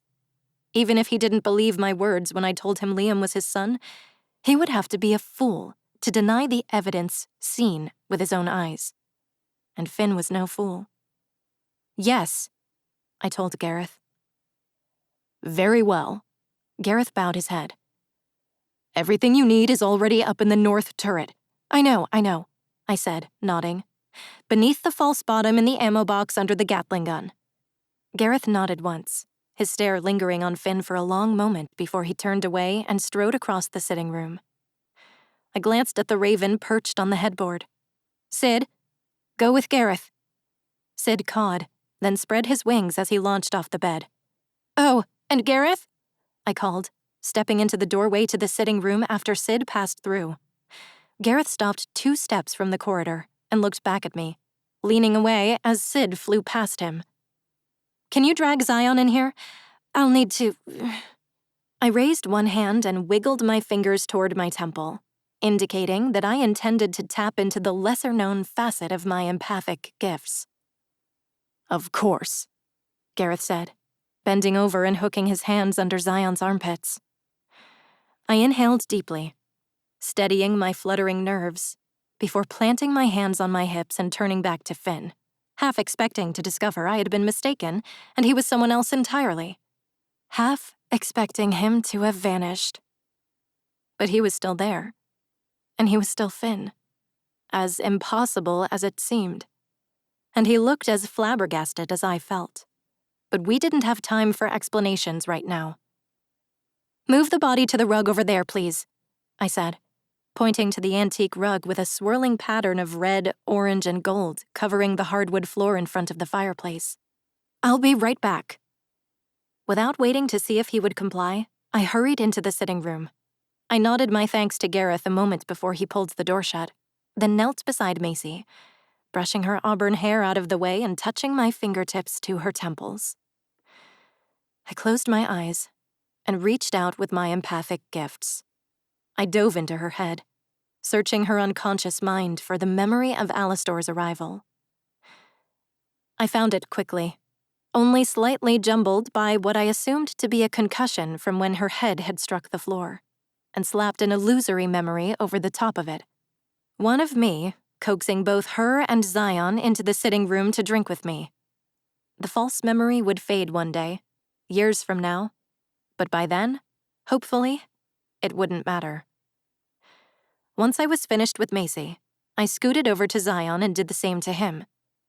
My head spun as I pulled out of his mind and sat back on my heels. Altering people's memories always sapped my gifts, and right now, after sitting up all night and day with Mother, I was already exhausted. I took a few slow, deep breaths, regathering my strength, then opened my eyes and stood. I hurried back to the bedroom, pleased to find Finn had not only moved Alastor's body to the rug, but he had anticipated my intentions and rolled the body up in the rug as well. "I tied his jacket around his neck to help contain the bleeding, too," Finn said, standing and dry-washing his hands. My breath caught in my sore throat, and my heart thudded. I had known Finn was still in the bedroom, of course, but I hadn't been prepared to see him again. "I assumed this is also we can move the body." Finn shrugged his broad shoulders. "Figured you didn't want to drip a trail of blood through your castle."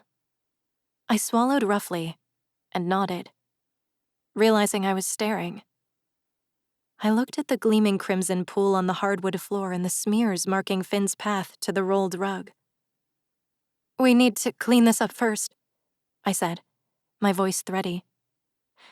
Macy and Zion would wake eventually, and the evidence of what had really happened here needed to be gone by then, or their false memories would destabilize, letting the truth shine through. I rushed into the adjoining bathroom and crossed to the walk-in closet at the far end of the room to retrieve a stack of towels.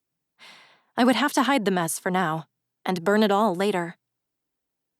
Finn was quiet as we knelt together on the hardwood floor of my bedroom and mopped up my dead husband's blood.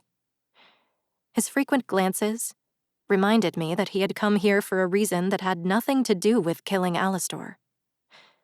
I had little doubt that when this was all over, I would find out exactly what had driven him back to Corvo City, pushing him to risk his life by sneaking into the castle. Either I was imagining things, or he was purposefully staying out of arm's reach from me, like he believed I planned to lunge at him and take his secrets without permission, having done it to him before. After I changed my clothes, and after Finn moved Macy and Zion to the sofa to sleep off their supposed wild night of drinking with the grieving princess, we finally left my private chambers. I led the way up the vacant hallway to the painting of Dani, the patron of telepaths, and her German shepherd, Jack. Finn followed close behind me, the rolled rug containing Alastor's body slung across his shoulders. We slipped into the hidden corridors that snaked throughout the castle, Finn moving sideways to fit his awkward burden through the narrow passageways, and wound our way through the warren of tunnels toward the stairway to the north turret. "We're almost there," I told him in a hushed whisper once we had emerged from the walls and started climbing the spiral staircase leading up to the top of the battlement. Finn was breathing hard by the time I opened the door to the turret, and sweat beaded on his brow, dripping down his temples and making strands of his drying hair stick to the back of his neck. "Can you unwrap the body?" I asked, taking a few steps, then pausing to turn partway back toward Finn. "I need to..." When my eyes met his, my heart stuttered yet again, and the words died on my tongue. He was really here. His presence rattled me to the core of my being. Why was he here? Where had he been all these years? What happened to him and his people? Why had they abandoned their village in the wooded wildlands to the north? Why had he abandoned me? Oblivious to my rapid unraveling, Finn unceremoniously dropped his burden. The rug and body hit the stone floor with an audible crunch. The sound of breaking bones shook me out of my momentary trance, and I cleared my throat. "This'll just take a moment." I rushed across the turret platform and dropped to my knees in front of the ammo box tucked beneath the Gatling gun. Hands suddenly trembling, I fumbled with the box's latch for a few seconds before freeing it and lifting the lid. I hurriedly removed the bullets, setting them on the floor beside me, then lifted the false metal bottom and pulled out the sealed bottle of whiskey resting on its side and the forged note from a physician confirming Alistair was sterile. I returned everything but the bottle and note to the box, arranging the ammo exactly as I had found it, and shut the lid.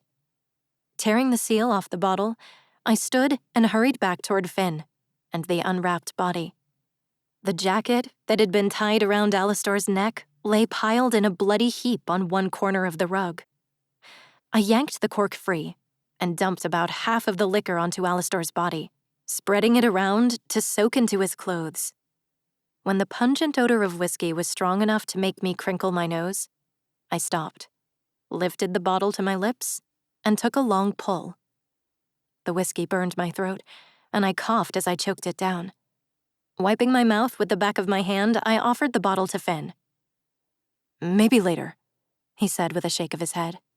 He planted his hands on his hips and stared down at Alistair's liquor-soaked body. "He's going over the edge?" I nodded, crouching down to tuck the forged doctor's note into Alistair's inner coat pocket.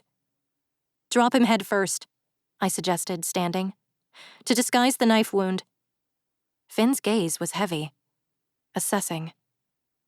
"You really hated him." It wasn't a question. "Since the day I met him," I said, raising the bottle to take another drink. I felt lighter all of a sudden.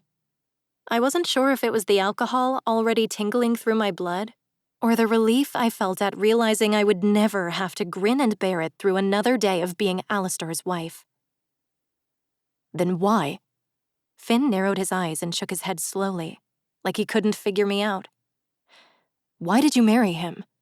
For the Alliance? With the Sierra Kingdom?" I guffawed. "No, definitely not." I glanced down at Alistair's body. "Are you going to toss him over the edge, or do I need to drag him?" Finn ignored my question, his stare burning into me.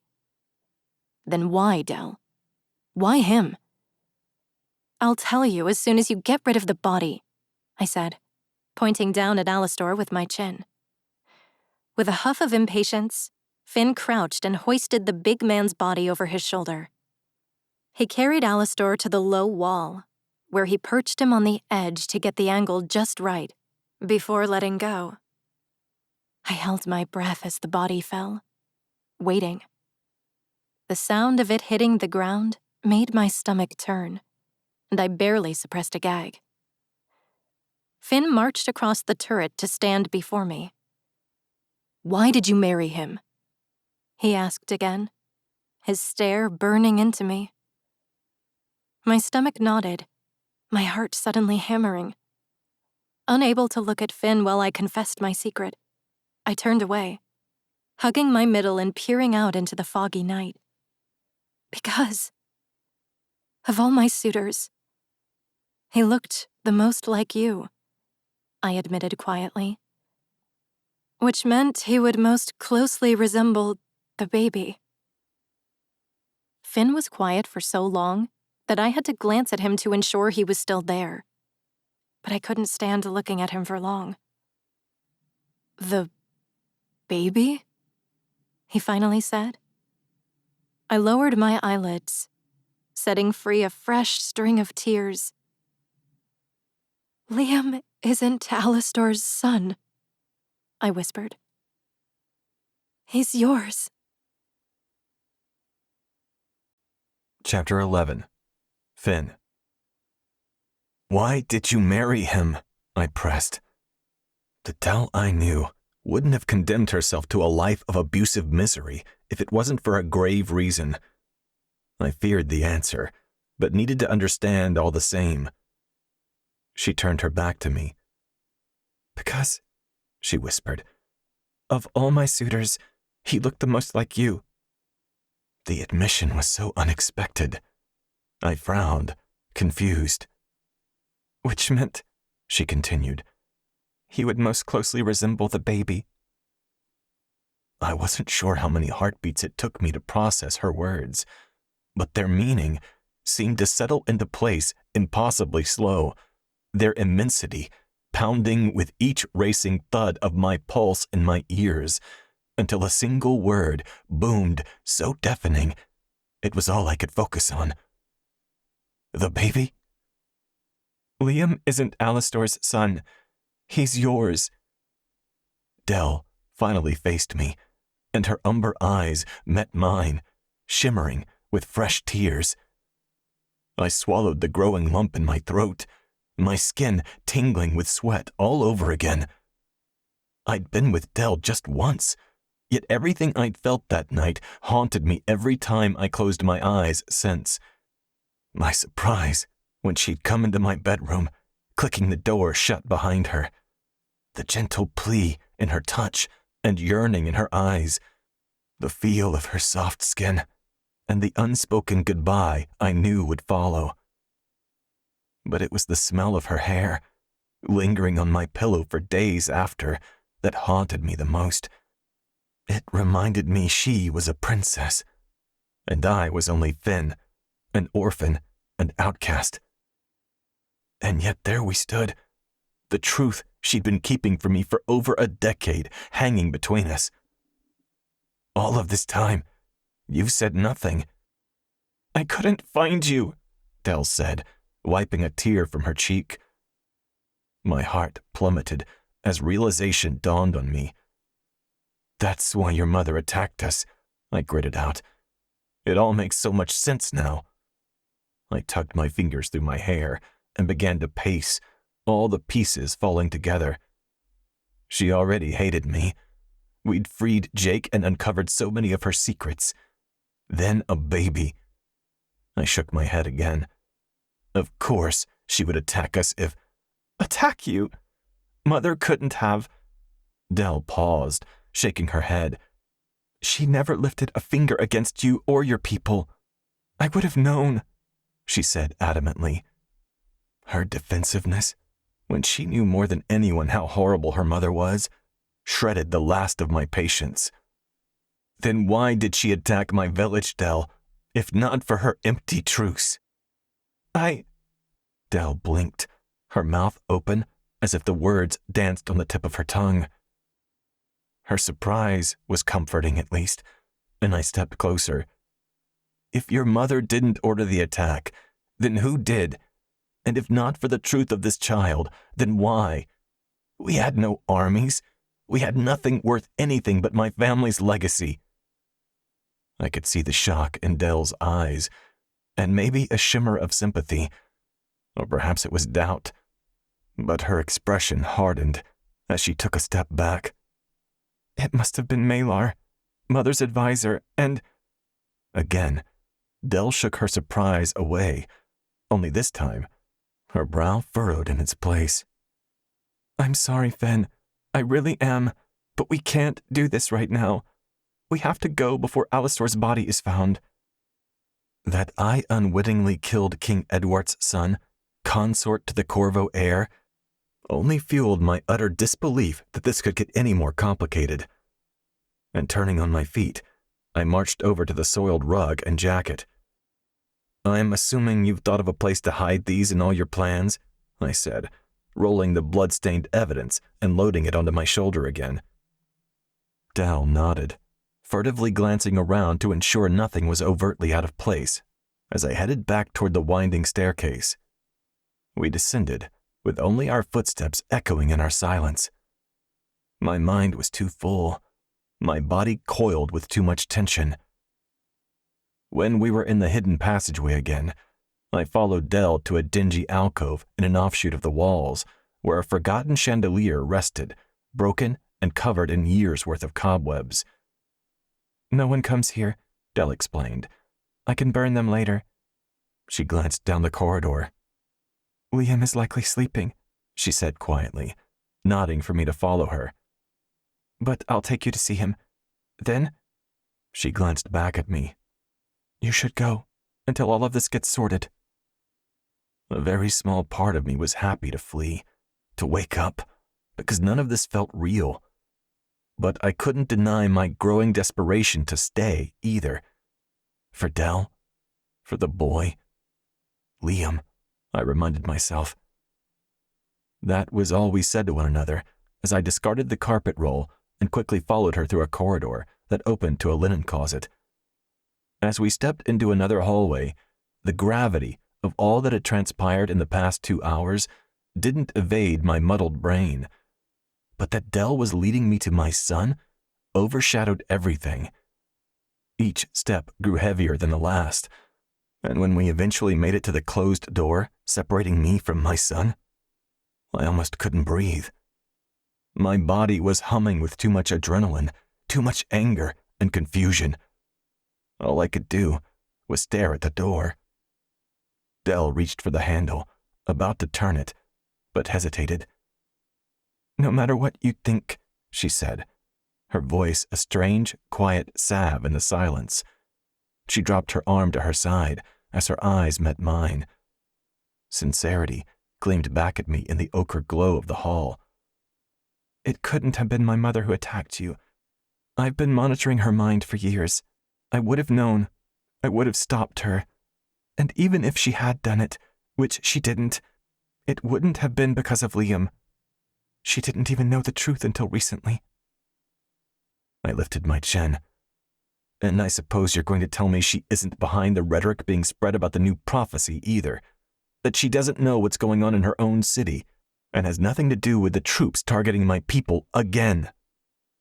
Dell frowned and opened her mouth to speak when I felt a tingle in my mind and raised my hand to stop her. Finn? Callan's voice sparked to life. Are you all right? You haven't checked in. I'm in the castle, I told him. There have been a few complications. But you're all right, he asked again, and I rubbed my temple. Peachy. Did you find Dell? Yes, I said, and stared at the closed door. But I need a moment. We're outside the east wall. Finn? Dell asked carefully, her voice closer. When I looked at her, she was inches away, studying me. My friends are checking in, I explained. They're waiting outside the walls. Feline, she said, a lilt of nostalgia lightening her voice. I gave Dell a sad smile. Human. Beast is gone. Oh. She wrung her hands. I'm sorry to hear that. Dell's dark eyes lingered on me, swimming with uncertainty, and I hated the awkwardness between us. I hated that I felt like I barely knew her. With a sigh, Dell rubbed her hands over her face. Is that why you're here? Because you thought my mother was moving against you?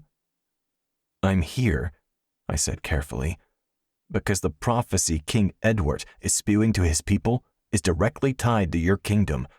We followed the envoy that was digging near my settlement all the way here. So if your mother isn't involved, it's happening right under her nose. I glanced at the door again, realizing I would never have known the truth of who was on the other side of it if I'd never come. Jaw clenched, I met Dell's gaze. Someone in Corvo is conspiring with the Sierra Kingdom, and they are coming for my lands. Though it felt like the desert lands were ours, the truth was, they belonged to no one. We had no legal claim over them. My people lived there because no one else dared to. It was supposed to be safe. And now, even that was being threatened. Mother is dead, Finn, Dell said brusquely. This isn't her doing. That was unexpected. And yet, I remembered hearing a rumor years ago that the Queen was unwell. I'm sorry, I said, surprising myself, and I looked away. Even if the Queen was horrible, I couldn't imagine juggling a dying mother, an abusive husband, and an ailing kingdom was easy. And a child, I reminded myself. Sighing, I scratched the scruff on my face. If your mother's not behind the damn prophecy, then who, Dell? Would Alastor contrive something like this? After seeing what he had done to her, and knowing how ruthless and power-hungry his father was, I wouldn't have been surprised if Alastor had been plotting something behind his wife's back. And by the look on Dell's face, she wouldn't have been surprised either. It's possible he was, she admitted, rubbing her forehead. But if Alastor has been scheming with his father, and now Alastor is dead, then we're in even more danger than I thought. Which means the only thing that matters now is what Alastor's father will do. The look of censure in Dell's eyes chafed a little. I leaned in slightly, acutely aware I probably smelled as bad as I looked from swimming the moat and lugging a dead body across the castle. I didn't know it was him until after he was already dying, I told her. But even if I had realized who he was, I can't say I would have reacted much differently. He was choking you. Dell waved my growing irritation away. It's done now, but the fact remains, he was all that stood between my family's rule and his father taking over the Corvo Kingdom. As Dell reached for the door again, I gently clasped her wrist. A tingle I hadn't felt in years shot through me, and we both stared at my fingers on her skin. Clearing my throat, I pulled away. We have to go to Alcatraz, Dell. We have to know what's going on in there, because whatever it is, it's why the troops are coming for our land. What land? She asked. Then, before I could answer, added, What's the prophecy? Uncover and destroy the destructive force hidden under the earth in Death Valley, I recited, lowering my voice even more. Uttering it aloud felt like I was giving it credence when I knew there was none. Death Valley? Dell's eyes went wide. You live in the desert? I nodded. Mercenaries showed up a week or so ago and excavated soil samples. We followed them to Mantis, then here. Well, Alcatraz, technically, where the Order originated. That's all I know. The door opened, and Gareth stood in the doorway. He looked between us as if wondering if we planned on coming in. As his eyes shifted between Dell and me, he stepped aside for us to enter the sitting room. All I could do was stare at the boy sleeping on a couch by a low-burning fire, at his rumpled auburn hair, and the way his arms wrapped around his pillow in his sleep. Are you all right, my lady? A younger, fairer woman stepped into view and draped a blanket over the boy. As we stepped into the room, the woman's eyes widened on Dell, assessing the bruising on her neck that would not be easily hidden. The woman gasped and rushed over. I'm fine, Ada. Thank you. Waving Ada's concern away, Dell hurried to her son, Ada trailing behind her. Dell was careful not to wake him as she crouched and rested her hand on his cheek. Leaning in, she kissed his temple. I stared between Dell, the mother of my son, and Liam, the prince.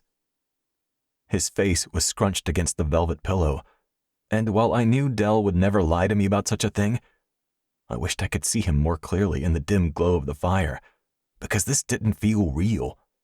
None of it did. and suddenly, I regretted not taking in the image of Liam projected by the hologram in Mantis more closely. A blood-curdling scream pierced the night air outside the window, stirring me from my haze. And with renewed apprehension, I looked at Dell. Our reverie was over. "You should go now," she said, rising to her feet. She eyed my dirty soldier uniform up and down. "You'll draw more attention if you stay. Attention we don't need at the moment." The longer I lingered, the less I wanted to leave. I still had so many questions, and there was still so much to say, so much to know. But Dell was right. I looked at Liam again, then met the hard gaze Gareth leveled on me. "Finn," Dell said, resting her hand on my arm. "You must go. Now." "Will you be okay?" I asked. It seemed a stupid question, knowing how much she'd been through over the years. Still, it felt wrong to walk away. All of this felt so incredibly wrong. "I'll be fine.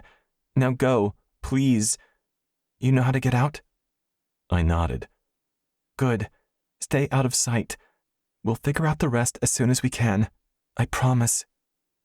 With 3 adamant gazes boring through me, I dipped my chin. It was all I could do to make myself turn and go, but I knew my presence would only cause Dell more trouble. And with a final look at her glaring guard, I turned and left the princess I had longed to see again, and our son, behind. Chapter 12. Dell. "Just give me the word, and I will gladly evict those entitled Sierra pricks," Hills said, one elbow propped on the mantel.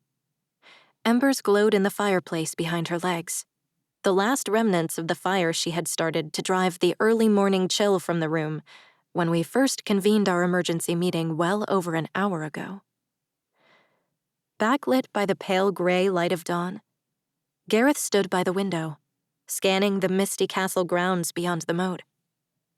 Every time he glanced my way, shadows darkened his eyes. It was impossible not to suspect Finn was the one casting those shadows. In the adjoining bedroom, Ada and the ravens watched over Liam, who was fast asleep on my bed. I paced back and forth from the table by the window on one side of the sitting room to the pair of tall bookcases against the opposite wall. I paused in front of the narrow altar table, wedged between the bookcases, holding the tall gray votive candle I burned every Friday night in honor of Zoe, the patron of the empaths. Her portrait hung on the wall above the candle, and a huge landscape painting spread over the top of the bookcases, portraying the Battle of Hope Valley. Even now, even knowing Zoe wasn't a goddess, I felt the urge to pluck a match from the jar beside the candle and light her votive, to pray to my patron for guidance, as the Temple of the 7 Kingdoms had taught me to do. I turned and headed back toward the window, turned again and headed back toward the bookcases and altar. Over and over, back and forth I paced, working through the potential ramifications of our next actions. King Edward would have received word of Alastor's death by now. If we cleared Alastor's people out of the castle and grounds, would it cast suspicion upon us? Upon me? Currently, Alastor's death was believed to be a suicide, and the bloody evidence had been destroyed. But would King Edward view my eviction of his subjects as proof of foul play? Would he see it as something planned, or as a reaction to Alastor's sudden and unexpected death? There was no love lost between King Edward and me. He was under no misconceptions that I liked having his people stationed inside the castle. And in the absence of Alastor's protection, Edward would expect me to prepare for an invasion. So, letting his people, the enemy now more than ever, stay within the castle walls would be illogical, suggesting guilt on my part. "Get rid of them," I said decisively. Gareth tore his stare away from the window to look at me. His slow nod and Hills's wicked, eager grin convinced me this was the right call. "I want them gone," I added, turning to head back toward the altar. "All of them. By the noontime bell." I raised one hand to my mouth to chew on my thumbnail. "We'll reconvene then, to begin preparations for the invasion. I don't want any of Edward's people catching wind of our plans and relaying them to him." "Understood." Hills bowed her head, her chin-length salt and pepper hair swaying forward with the motion. "I would also suggest vetting our own people," she said, "to ensure the Sierra Scourge has been eradicated completely. I wouldn't put it past King Edward to make an attempt on your life, or Liam's, in order to throw the kingdom into further chaos. And if they've turned any of our own people, that would be the quickest and easiest means to accomplish the task." My stomach nodded at even the possibility of anyone sending an assassin after my son. "You could disguise it as checking in with the people during this trying time." Hills angled her head to the side. "They did just lose their queen, after all." Having worried my thumbnail to the quick, I switched to chewing my index fingernail. "Good thinking. Clear everyone out of the castle, and I mean everyone. And I'll begin empathic interviews at the gate this afternoon. That way we can be absolutely certain that every single person who crosses the bridge and enters the castle is loyal to us." Again, Hills bowed her head. "It will be done." I continued my pacing. "We'll need to move up the coronation. We no longer have months to prepare, and the people will need more stability than a queen regent can offer during the coming time of war." "It should be on the equinox," Gareth said, his voice a low rumble. "To mark a new beginning for the kingdom." My eyebrows rose. "But that's this Friday. In just 4 days. How would we possibly prepare in time? Pythia Salma, who would be leading the coronation ceremony as head of the Temple of the Seven Kingdoms, was not going to be pleased about such an accelerated timeline." The corner of Gareth's mouth tensed, then hitched upward. "It is this Friday, which means it's also a Sabbath. You could incorporate your coronation into the candle lighting ceremony. Many of our people will see this as significant, the patrons blessing your coming reign." Gareth laughed under his breath. "Considering the timing of it all, I'm half tempted to agree with them." My lips spread into a slow, knowing smile. "Gareth, you're a genius." His expression was pleased, but the shadows in his eyes remained. We had a lot to talk about in the coming days. Personal matters. Much had changed now that Alastor was dead and Finn was back. Finn was back. I still didn't believe it. That the gruff man who had ended Alastor's putrid life was the same man who had taken such pleasure in teasing me all those years ago. Tough stuff. That was what he used to call me. I considered how he must have seen me now. Not so tough anymore. He wasn't the only one who had changed. I recalled Mother's words when we first learned Finn's village had been abandoned.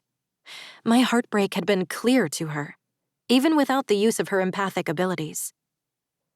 "I knew something like this would happen," she had said. "There's a reason we call them ghosts. They can vanish in the blink of an eye." But Mother had been wrong about Finn and his people. Again, I wondered what he had been through over the past decade. He had said his village was attacked. Was that why he had all but vanished? He had blamed Mother, potentially blamed me? I felt sick to my stomach, knowing he might have thought me capable of such wretched duplicity. It had to have been Malar. I had pressured Mother to dismiss him shortly after I returned from my brief visit to Finn's village, the one that had resulted in me being with child. Malar had not been pleased with being stripped of his position at court. He must have found someone else to leech power from and convinced them to attack Finn's village. 3 birds with 1 stone. Revenge against Mother, Finn, and me. The 3 people he had likely blamed for ruining his life. I shook my head, dispelling those thoughts. I didn't have time to dwell on the past right now. Not when we were on the brink of war and the fate of my kingdom was at stake. I needed to focus on the present situation. This war would bring the fighting to Corvo City, likely to Castle Corvo. It would endanger Liam's life. We could still run, give it all up and flee. Finn was here in the city. We could leave with him, follow him to the desert. Liam could get to know his true father, someone he could admire and learn from. When I reached the altar table, I stopped and stared into Zoe's piercing aquamarine eyes. She wasn't a goddess, like the temple proclaimed and so many of my people believed. But she had survived during the turn centuries ago and made an impression on the world. The impact of her and her people's lives and actions spanned the 2.5 centuries separating us, shaping my people's daily lives. I plucked a match from the jar and swiped it over the stone striker. A flame burst to life at the tip of the match, and I touched it to the votive's wick, waiting for the candle to light, then blew out the match. Again, I looked at Zoe, studying her features. Strong, beautiful, wise, fierce. Danny was the patron usually favored by mothers seeking guidance and protection for their children. But Zoe had been a mother too, one who had faced fertility issues and other maternal struggles. Many forgot that. I closed my eyes, imagining what Zoe would have done in my place. Would she have stayed and defended her people? Or would she have run, protecting her family? I lifted my lids and peered up at the sprawling battle scene stretching across the canvas above the bookcases. Zoe, Danny, Jason, Jake, and all the other patrons were there, fighting for their home near a gleaming metal tree on the grassy hillside and in the blood-soaked valley below it. For their people, they had stood their ground. I read the polished bronze plaque affixed to the bottom of the elaborate gilded frame. Always remember the fallen, and be aware of their lasting footprints on our lives. The quote was attributed to Becca, the patron of oracles. She was Jake's sister, and one of the first people to develop the ability to foresee snippets of the future after surviving the virus that caused the turn. My focus lingered on her name, Rebecca Marie Vaughn. R.M.V. Patrons preserve me, I breathed. Turning, I rushed into the bedroom and fetched the small, leather-bound book I had taken from Mother's study from atop the nightstand, then returned to the sitting room. I opened the book as I hurried back to the painting, flipping past the blank page at the beginning to see the first encoded list. RMV, 25 AE, 177. DIF, 178 AE, 23. SHF, 236 AE, 79. They're the initials of oracles, I whispered to myself, which meant the dates likely marked when the relevant prophecy had been recorded, and the other number probably referred to a specific prophecy listed in that particular oracle's book of foretellings. It's an index, I muttered. I tore my focus away from the book and stared up at the sprawling painting once more, at the depiction of a battle that had claimed so many lives. It had changed the world, setting my ancestors on a course that led to me facing this decision right now. Stand and fight, or run and hide? There was a prophecy in play right now, driving King Edward's actions, and it was likely behind Alistair's sneaking around as well. Was there a chance I could use Mother's index of prophecies to my advantage? Could I beat Edward at his own game? Could I use his prized prophecy to find some way to win this war, to rid ourselves of the threat posed by the Sierra Kingdom that didn't include fighting at all? Dell? Gareth asked, his quiet footsteps marking his approach behind me. What is it? I snapped the book shut, my heart suddenly racing. I have an idea, I said, glancing at him over my shoulder. I need to go to Mother's study. He shook his head. You need rest. You haven't slept in days. But the adrenaline surging through my veins wouldn't allow for sleep. In a bit, I told him, offering him a quick, closed-mouth smile. I just have to check on something first. Chapter 13. Finn. Finn, Callan said, stepping into my room at the tavern. I know you've got a lot on your mind, and with good reason, but if you're not going to sleep or eat, will you at least drink? You've been sitting at that table, spinning that same gold piece so much, you've worn a hole in the wood. Callan widened his stance and crossed his arms over his broad chest. We'll have to pay for that, you know. Same as the line you've worn into the rug. He shrugged and waved that one away. Maybe not the rug. It was threadbare anyway. I spun the coin again, staring blankly at it revolving round and round as my thoughts swirled with it. Finn. Callan stepped closer and squeezed my shoulder. Finally, I looked at him. I shouldn't have left, I said. I hadn't realized how hard it would be to wait, wondering what the hell happened after. I knew Dell had her inner circle, and they'd kept her safe this long. Still, not knowing if she was okay, after everything that had happened, not knowing if Liam was okay, was almost more than I could bear.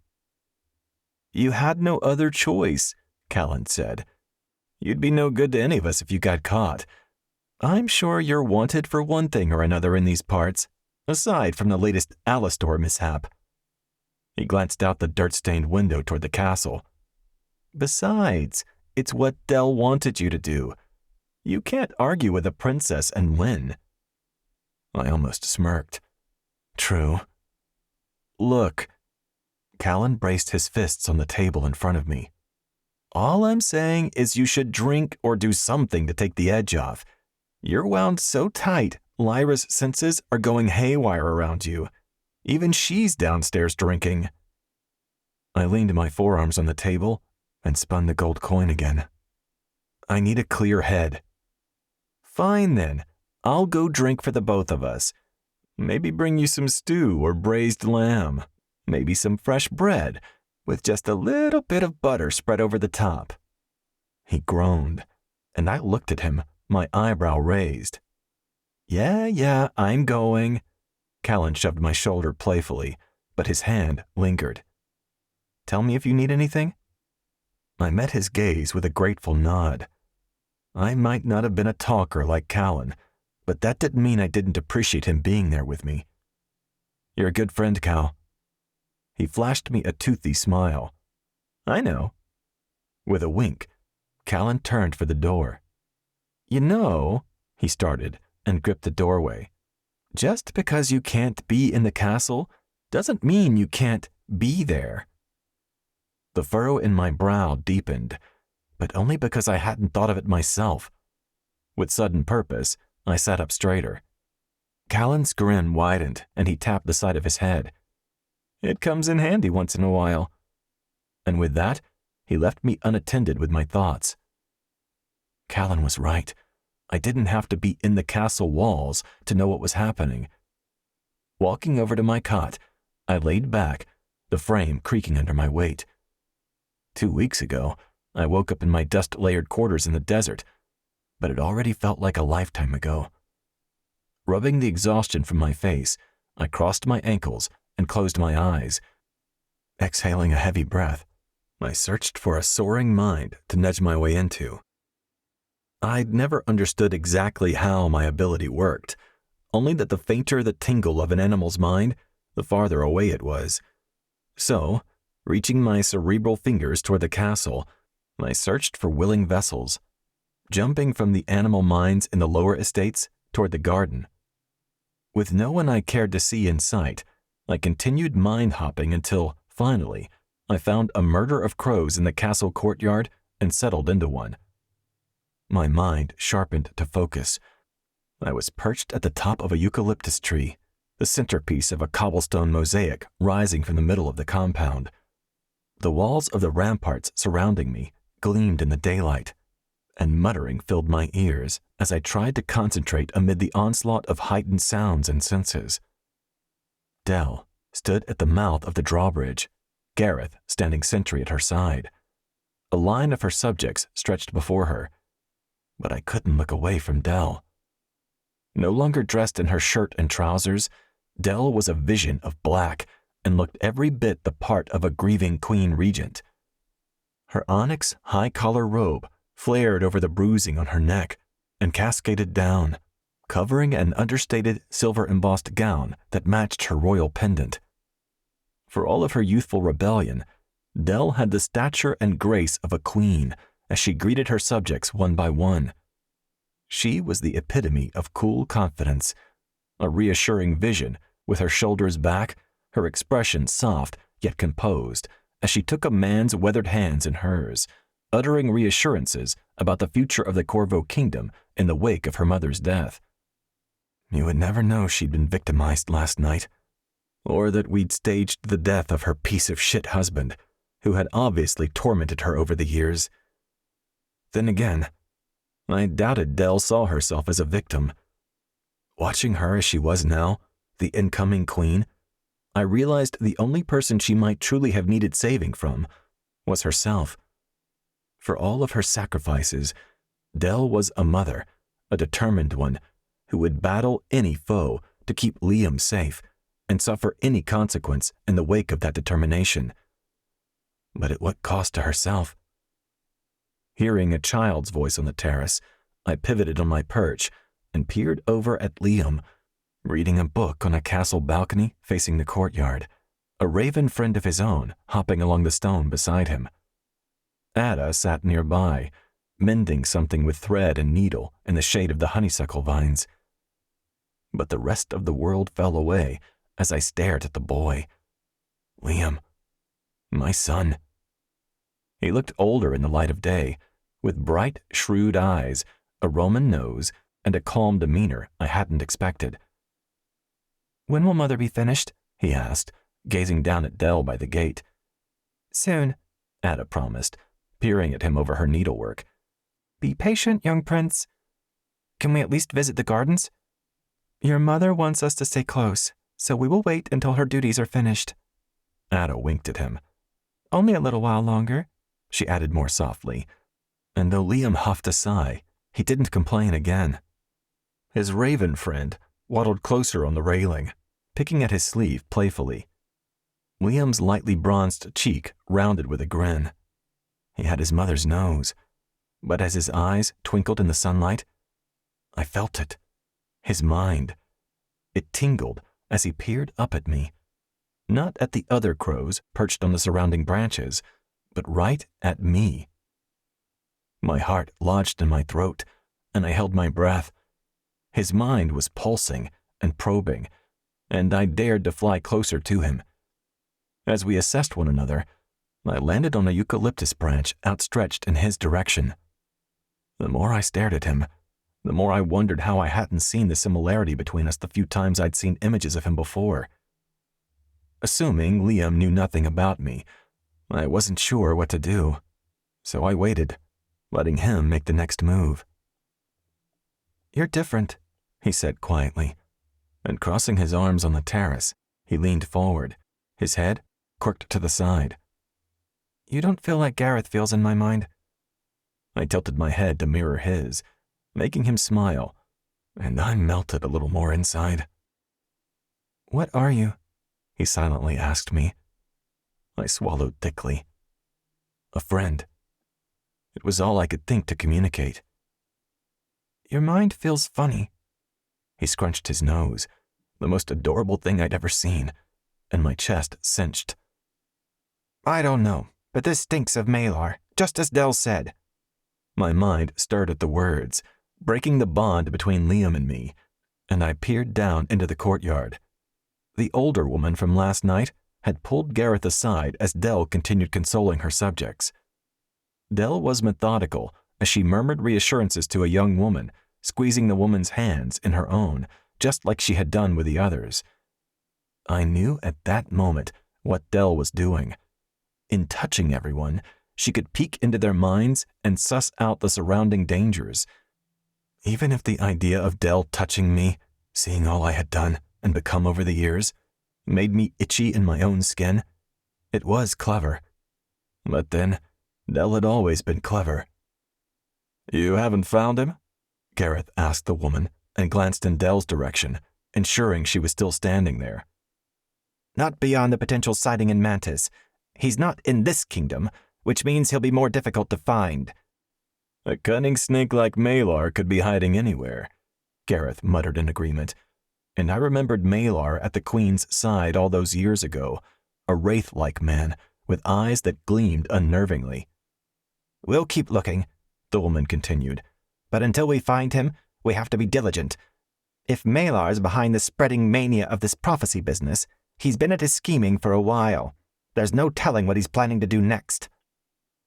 Though I was glad Dell was taking the prophecy I'd shared with her seriously, the fact that they couldn't find the man they thought was responsible was less comforting. Because they were right. I knew some of the worst who frequented the Shadow District, this kingdom's underground city of debauchery, rife with illegal goods and empty promises, and whatever toxic rhetoric was spreading felt far more threatening than anyone down there, and I feared the endgame would be the most dangerous yet. It dawned on me that even if Dell's people weren't familiar with the underground veins that ran through and between kingdoms, I was. And turning back to Liam, still watching me far too acutely, I sidestepped closer. "Goodbye for now," I told him, though I could have sat with my son all day, watching the way his curious mind saw the world, how he saw me. Liam reached out, and I hopped closer. He stroked my feathered head with the crook of his finger and smiled. "Goodbye." And with an unbearable ache in my heart, I left the crow's mind, intent on collecting a few favors I was owed. Chapter 14. Dell. Feeling rejuvenated, I opened my eyes and rolled onto my back. After the empathic interviews, I had crashed. Hard. I had fallen into my bed in the late afternoon, intending only to nap for a few hours before continuing my research in Mother's study. But the golden light streaming in through the trio of windows on the northeast-facing wall of my bedroom, and the trilling bird song filling the room, told me I had slept through the night. I heaved a sigh and stared up at the ceiling. Gareth, the liar, hadn't awakened me as he had promised. Was this the first time he had shirked a command of mine? I sat up and scooted out of bed, quickly washing up in the bathroom and donning a fresh pair of black leather leggings and a soft slate gray tunic lined with black leather on the shoulders and arms, and embroidered with gleaming silver vines along the collar. I tamed my mussed curls with a few handfuls of water and some hair balm, then tied my hair back in a low bun. When, barely 10 minutes after waking, I emerged from my chambers with Sid perched on my shoulder, I was not surprised to find Gareth posted with a pair of guards in the corridor outside my sitting room door. Standing in the doorway, I nodded a greeting to the guards, Macy and Sarah, then turned my attention to Gareth. "You were supposed to wake me," I said pointedly. I planted my hands on my hips, and Sid shuffled closer to my neck. Gareth turned to face me with his arms crossed over his chest. "You needed the rest." I narrowed my eyes to a gentle glare. "You are such a mother hen." The corners of Gareth's mouth tensed in the precursor to a frown as he studied me. "It is my sworn duty to protect you." He nodded his head to the side. "Sometimes that even means protecting you from yourself." I bristled, and Sid, sensing my darkening mood, fidgeted with his wings. Without another word, I stalked into the corridor and past Gareth. He fell in step behind me, the guards behind him. I entered the neighboring suite belonging to Liam, passing by the pair of guards posted there, and popped my head through the doorway to the bedroom. Ada sat in the armchair by the unlit fireplace, reading a book, but Liam was still asleep. Yesterday had been difficult for him as well. He was confused about Alastor's death, convinced he should have felt sad, having just lost the man he believed to be his father, but instead feeling only relief. Not relief that he would never have to face Alastor's anger again, but that his father would never hurt his mother again. Even thinking about the conflict I had sensed within Liam when I skimmed his mind the previous afternoon, something I rarely did, but had felt compelled to do considering the circumstances, brought tears to my eyes. Liam had wished Alastor dead. He had fantasized about interceding on my behalf, on being my defender. And I hated that I had been unable to shield him from all the conflict and discord in my marriage. I hated that I had brought Alastor into our lives at all. But it was over now, I reminded myself. Alastor was gone, and it was time to move on, to face the greater threat. Alastor's father. Ada looked up from her book.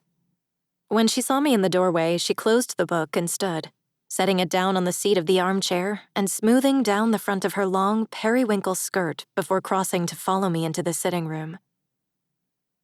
"I'm so sorry," I told her, stopping by the window and turning to face her. "I meant to sleep in here last night, but I only just woke up and—" Ada waved my apology away. "It was no trouble at all, my lady. Please just call me Dell," I said for the 1,000th time. A sweet smile curved Ada's lips. "I could no sooner call a fish a bird," she replied. I huffed out a breathy laugh. Ada was just as strong-willed as Gareth. How had I ended up surrounded by such stubborn people? "Would you like me to bring Liam to you when he wakes?" Ada asked. I nodded. "I'll be in the study," I informed her. "Liam can take his breakfast in there with me." I wanted to keep him close. We may have ensured everyone within the castle's walls was loyal, but threats could still sneak in from outside, as Finn had proved. Until we had secured peace, I planned on keeping Liam nearby at all times. "As you wish," Ada said, bowing her head. I reached out, grasping her arm. "Thank you." With a flash of a smile, I released her, turned away, and headed back to the corridor, where Gareth and the 4 guards waited. Gareth, Macy, and Sarah followed me up the hallways to a set of stairs that carried us down to the floor below, then through another corridor to the double doors leading to Mother's study. I paused at the doors, waited as Gareth unlocked and opened them, then crossed the threshold, hurrying toward the desk at the far end of the room. Gareth remained behind to seal the 2 of us in, while Macy and Sarah took up posts out in the corridor. Sitting in the armchair, I retrieved the little leather-bound book I had replaced in its concealed pocket inside the top desk drawer the previous morning. I set the index of prophecies on the desk and opened the cover. I had already carefully searched through the book and used a torn slip of paper to mark each page that, according to its heading, included the current year, 295 AE, in its relevant date range. I had marked 17 pages. That was as far as I had made it in my research before being called away to attend to more urgent matters. The first page I had marked was labeled 7 Kingdoms, 289 to 297 AE, and had a list of 8 prophecies indexed below the heading, all from different oracles according to the initials. Pointer finger tapping on the open page, I raised my head and scanned the walls of packed bookshelves surrounding me. Mother and I had become much closer over the past decade, but her study remained a relatively mysterious place to me. I didn't even know how she organized her books. This was hardly the type of thing I would ever have thought to skim from her mind during our weekly empathic exchanges. Was a section of the study devoted to the oracle's books of foretellings? I hoped so, because tens of thousands of books lined the walls, and it would take me days to sort through them all. I didn't have days to spare on something that might help with the coming war, when an invasion by the Sierra Kingdom was definitely on the horizon. We had already received word of King Edward's troops mobilizing within our borders. He had long been dead set on controlling our ports, and now that Alastor was dead, Edward had lost his foothold in the trade arena. Soon, he would attempt to invade Corvo City, It wasn't a question of if, but of when. I needed to be out rallying the people who were already so beaten down by the wasting sickness. I needed to be at Hill's side, directing our military preparations and bolstering the city's defenses. I needed to be readying for the Coronation, reaching out to our allies, and doing a million other things besides locking myself away in Mother's study. But I had delegated those tasks to Hills, buying myself a little more time to follow a trail my gut told me was relevant to the current situation, even if no hard evidence corroborated my hunch. Time was precious, and I was wasting it sitting at the desk, second-guessing myself. I stood and approached the bookcase bordering the left side of the window overlooking the bay. A quick skim revealed that these shelves were filled with books of history, the top few devoted to ancient tomes from the time before the turn, the bottom filled with books recording more recent events, and the lowest shelf filled with blank books of various bindings and sizes. I grabbed a thin notebook bound with a soft black leather cover to record my findings, assuming I had any, then moved on. The next bookcase to the left contained biographies and memoirs. The next, books on political philosophy and military strategy. As I moved away from the window and toward the door, I left nonfiction behind, finding myself facing shelves filled with all manner of fiction titles, from mystery to fantasy to romance and every genre in between. The opposite side of the room continued my journey through the extensive collection of fiction books. Had these been Mother's? Or had one of her predecessors enjoyed escaping into imaginary worlds and fictional lives? Later, when the kingdom wasn't under the threat of an imminent invasion, I would come back to explore these shelves. Mother was gone, but I looked forward to getting to know her better through her books. About halfway down the wall of bookcases on the right side of the room, the collection switched back to nonfiction, with books on mythology and religion, followed by a bookcase devoted to texts focused on science and technology. I searched bookcase after bookcase without coming across a single book of foretellings, and I was already thinking about where else Mother might have stashed the relevant books as I approached the last bookcase, the one bordering the right side of the window behind the desk. And there they were, arranged in alphabetical order by the oracle's first names. I laughed, my shoulders relaxing as the knot of anxiety loosened in my gut.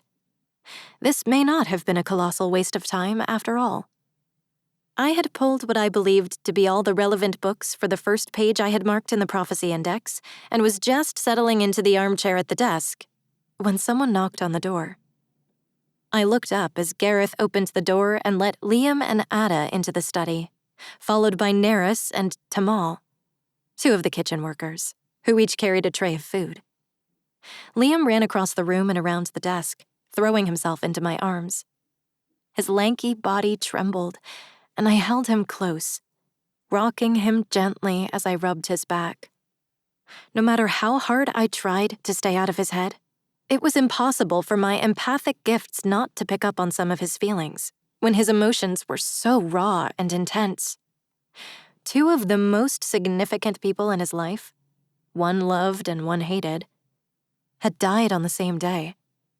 He was reeling, his mind instinctively preparing for more loss. Despite Ada's many reassurances that I hadn't come to his chambers the previous night, as I had promised, because I had been exhausted and had fallen asleep in my own bed, Liam had feared he would never see me again. That I, too, would vanish from his life, and he would be alone. My heart ached to tell him about Finn, to let him know he still had a father. But I wasn't sure if Finn wanted to be known. Gareth and I had discussed visiting Finn's inn before nightfall. I made a mental note to prioritize talking about Liam and figuring out exactly what kind of relationship Finn wanted with his son. If he wanted any relationship at all. Nerys, plump and middle-aged, set her tray down on the corner of the desk, lifting the teapot to fill a mug for me. I nodded my thanks over Liam's hair, and she turned away to head back to the door, where Tamal awaited her. I loosened my arms and pulled away, cradling Liam's face in my hands. The last remnants of baby fat still filled out his cheeks, but I could already see him changing as adolescence crept closer. My little boy was growing up so fast. I felt as though I would go to sleep one night soon, and when I woke, he would be grown. He wouldn't need me any longer. Not as he did now. And then I would be the one who was alone. I cleared my throat, blinking back the thread of tears and forcing a shaky smile. Liam's chin trembled, responding to the visual evidence of my own troubled heart. All will be well, my sweet boy. I wiped away the silent tears that streaked down his cheeks with a sweep of my thumbs. Why don't you go eat your breakfast? I said, glancing toward the low table in front of the sofa, where Tamal had placed the tray loaded with food and tea for both Liam and Ada. Ada already sat on the sofa, arranging the 2 plates of food, cups, silverware, and teapots. Then, you can pick a book to read, I offered. Liam's glassy eyes lit up, and he stared around in wonder. Any book? I grinned at him, knowing he would pick something from the fiction shelves, something filled with discovery and adventure. Any book. His lips spread into a broad smile, and he turned and raced back to the sofa. I watched him for a moment, pleased to see he had a good appetite despite his troubled heart. So long as he was still eating and sleeping all right, I didn't want to enlist the services of a gauge who specialized in emotional siphoning to drain his excess anxiety. I turned my attention back to my prophecy research. It took almost a half hour, but I finally found and recorded all the prophecies noted on the first bookmarked page of the index. Some were pages long, composed of incoherent and nonsensical ramblings, while others were a single line, so vague they could have related to almost anything, even to Finn's prophecy. Uncover and destroy the destructive force hidden under the earth in Death Valley. But none specifically mentioned Death Valley, a destructive force, or anything concealed or hidden underground. With a sigh, I dismissed this first tagged entry as irrelevant and stood to return the books of foretellings to the bookcase before moving on to the next marked page in the index. It was going to be a long morning. In the mid-afternoon, I sat up straighter and squeezed my bleary eyes shut for a long moment before reading the line marked as prophecy number 76 in the Book of Foretellings, attributed to Callum James Campbell.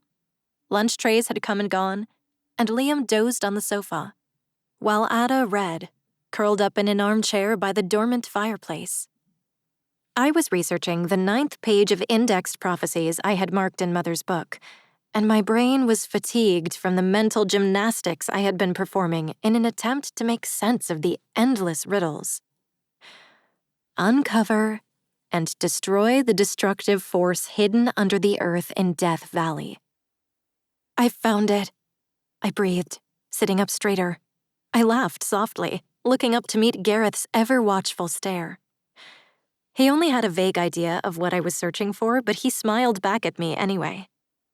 I returned my attention to Callum's Book of Foretellings, skimming over the page. The lines directly preceding and following had been marked with number 75 and number 77, suggesting they were completely unique and unrelated prophecies. I flipped back to the book's title page. It had been printed only 13 years ago, and the brief biography at the beginning implied that a Callum, a citizen of the Noctum Kingdom directly to the south of us, had still lived at the time of printing. Perhaps if we could track him down, he could expound on his prophecy. If we could get our hands on the destructive force mentioned in the prophecy before King Edward, perhaps we could use whatever it was to stave off the war. I quickly jotted down what I had found in my notebook, then moved on to the next prophecy listed in the index. One by one, the 7 will fall until only one remains. The 7 mentioned in the prophecy had to be the 7 allied kingdoms. I was unsure of how Mother had linked these prophecies together, but if she knew of such prophecies, did others? I thought of King Edward. If he had copies of the same books of foretellings and made the same connections between prophecies as Mother had. It was no wonder he was hell-bent on fulfilling the first prophecy in this index entry. He wanted his kingdom to be the one named in the second prophecy. I sat back in my chair, my stare going distant. This new prophecy was like a missing puzzle piece falling into place. It went a long way toward explaining why Edward was behaving so aggressively toward not just the Corvo Kingdom, but all of them. Assuming Edward truly had made the same connections Mother had, I couldn't help but wonder if he had done so himself, or if he had received privileged leaked information from someone within Mother's trusted circle. And if he had received such assistance, there wasn't a doubt in my mind who delivered the information. Malar. Every rotten discovery seemed to point back to that cretin. I gritted my teeth, forcing myself to refocus on the task at hand. There was one more prophecy to find and record. The last prophecy was attributed to RMV, Rebecca Marie Vaughn, aka Becca, the patron of the oracles. My heart beat faster, a combination of anticipation and nerves. As I learned during my research, she'd had as many fragmented prophecies cutting off mid-sentence as clear and thorough ones. I quickly found prophecy number 256 in Becca's Book of Foretellings, my eyes devouring the page, until I found it at the bottom. When purity kills and the last raven falls, look to the Dreamwalker for guidance. The cure will... I turned the page, but the first line started with the heading of a new prophecy, number 257. Of course, the indexed prophecy was one of those fragmented in Mother's copy of Becca's Book of Foretellings. Damn it, I hissed, sitting back in my chair. I stared at the books strewn across the desk, frustrated at reaching this dead end. And to have the prophecy mention a cure, the very thing that could spread peace and unity among the people and strengthen the kingdom. What a horrible tease and a colossal disappointment. I stood and approached the window behind the desk. The wooded wildlands that Finn had called home for so long stretched out across the strait toward the northern horizon. Perhaps this wasn't necessarily a dead end, but a signpost directing my search elsewhere. What if I could track down the rest of Becca's prophecies? The rest of this prophecy? My focus drifted to the city beyond the walls surrounding the castle grounds. Finn was down there, likely locked away in his room at the Drunken Stag. And it just so happened that Finn had been raised by Jake, the only remaining patron who still lived. The only person alive who had actually known Becca. Better yet, she was his sister. If anyone knew where to find the original copies of her prophecies, it would be him. I turned away from the window, snatched my notebook off the desk, and strode across the study, making my way over to Gareth, who still stood in front of the doors. We need to go into the city come nightfall, I told him, to talk to Finn. Gareth glanced past me, looking at Liam's slumbering form. Not about that. I held up the notebook, grasping it tightly in both hands. I've found something, and I think it could change everything. Chapter 15. Finn. It would take Callan and Lyra most of the day to find Stone, the keeper of secrets, in the Shadow District across the bay. But it was necessary if I was going to collect the favor he owed me. I searched for Liam in the courtyard while I waited, but I failed to find him anywhere within the castle walls where I might be able to see him again. None of Dell's entourage was outside, and when I called upon my house cat and bird friends, there was no sign of them in her wing of the castle either. Once again, I was left to stew alone in my room, unable to leave while my friends were sailing across the bay and Dell was going about her duties. Without knowing what was going on back home, or what had come of Prince Alistor's death, I stewed with only my worries to accompany me. It was impossible not to feel like I was locked in a jail cell, rotting away. Eventually, I couldn't stand it any longer. Sitting against the wall, I closed my eyes and sought out my ferret friend, accompanying Callan and Lyra on their journey in my stead. It took a moment to find the familiar tingle of his mind so far away, but within milliseconds, I could see the dark tunnels Callan and Lyra walked through in the bowels of the underground city. I skittered to Lyra's other shoulder, looking at Callan and then at her, so they knew I was there. "Oh, good. I thought you were going to miss all the fun," Callan muttered as his gaze darted around. He wasn't a fan of the underbelly. Neither of us were. Lyra patted my head. "You're so cute like this, Finn," she said mockingly. I scowled at her, though it probably looked like no more than a blink, making her smile. They continued down the cement halls of what had once been part of Oakland, a city long gone and forgotten. Though I couldn't be there in person, my ferret paws clung to Lyra's shoulder as she and Callan headed deeper into the underground metropolis. As they stepped into the junction where the old sewers met, the new city burst into view. A blaring light in a colorful maze of holograms, hovels, and ivy-lined alleyways that made up the bustling world of the Shadow District, hidden in the old zoo. The jeering grew louder in the distance, and the scent of sin more pungent. "Holy hell," Lyra said, holding the back of her hand to her nose. The cloyingly sweet stench of the latest synthetic drug to saturate the Seven Kingdoms, Strix, hung in the air and clung to the cement walls like vines, hitting me like a punch to the face. I buried my ferret face in the collar of her vest. In animal form, I had an inkling of what Lyra's hypersenses detected daily, and I didn't envy her for it. "Don't worry," Callan told her. "You'll get used to it." "Easy for you to say," she grumbled, and they scanned the vendors lining the alleyways as we hurried through the crowded city. People hailing from all kingdoms wandered the streets, some on stilts, hoping to make some extra coin, others without legs, driving electric bikes and holding out their hands for spare change. Skinned rodents hung from bamboo poles, and the cooked meat glistened in the humming, flickering black bulb lighting that glowed throughout the merchant tents as we passed. Bizarre animals hissed from cages, and hats made with exotic feathers hung from posts and poles.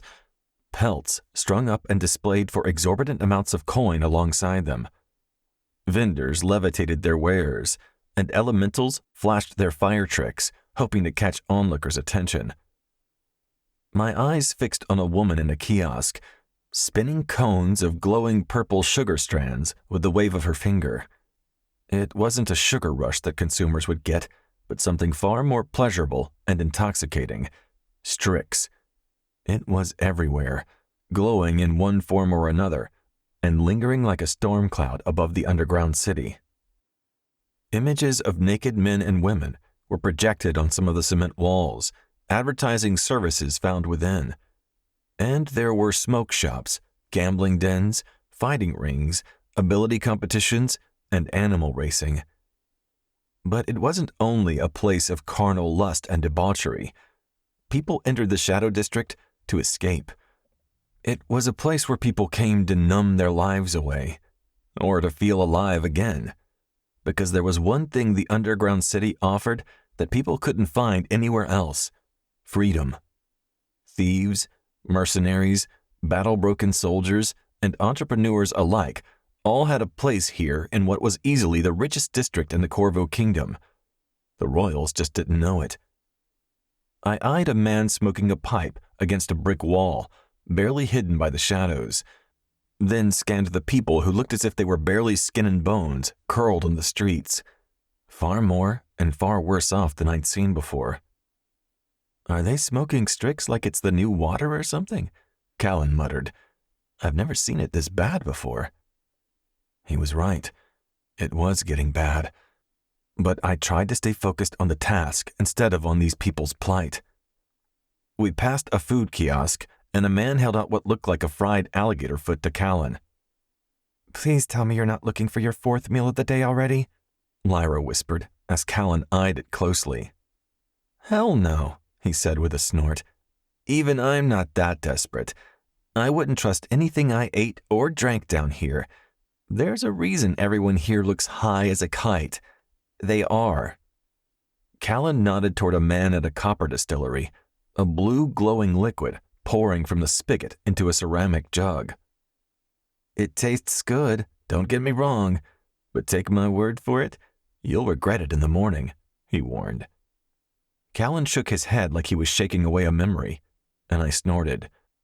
Don't drink or eat anything down here, he reiterated. I thought you said you hadn't been here before, Lyra said, eyeing Callan closely. You sure seem to know where you're going. Callan smirked.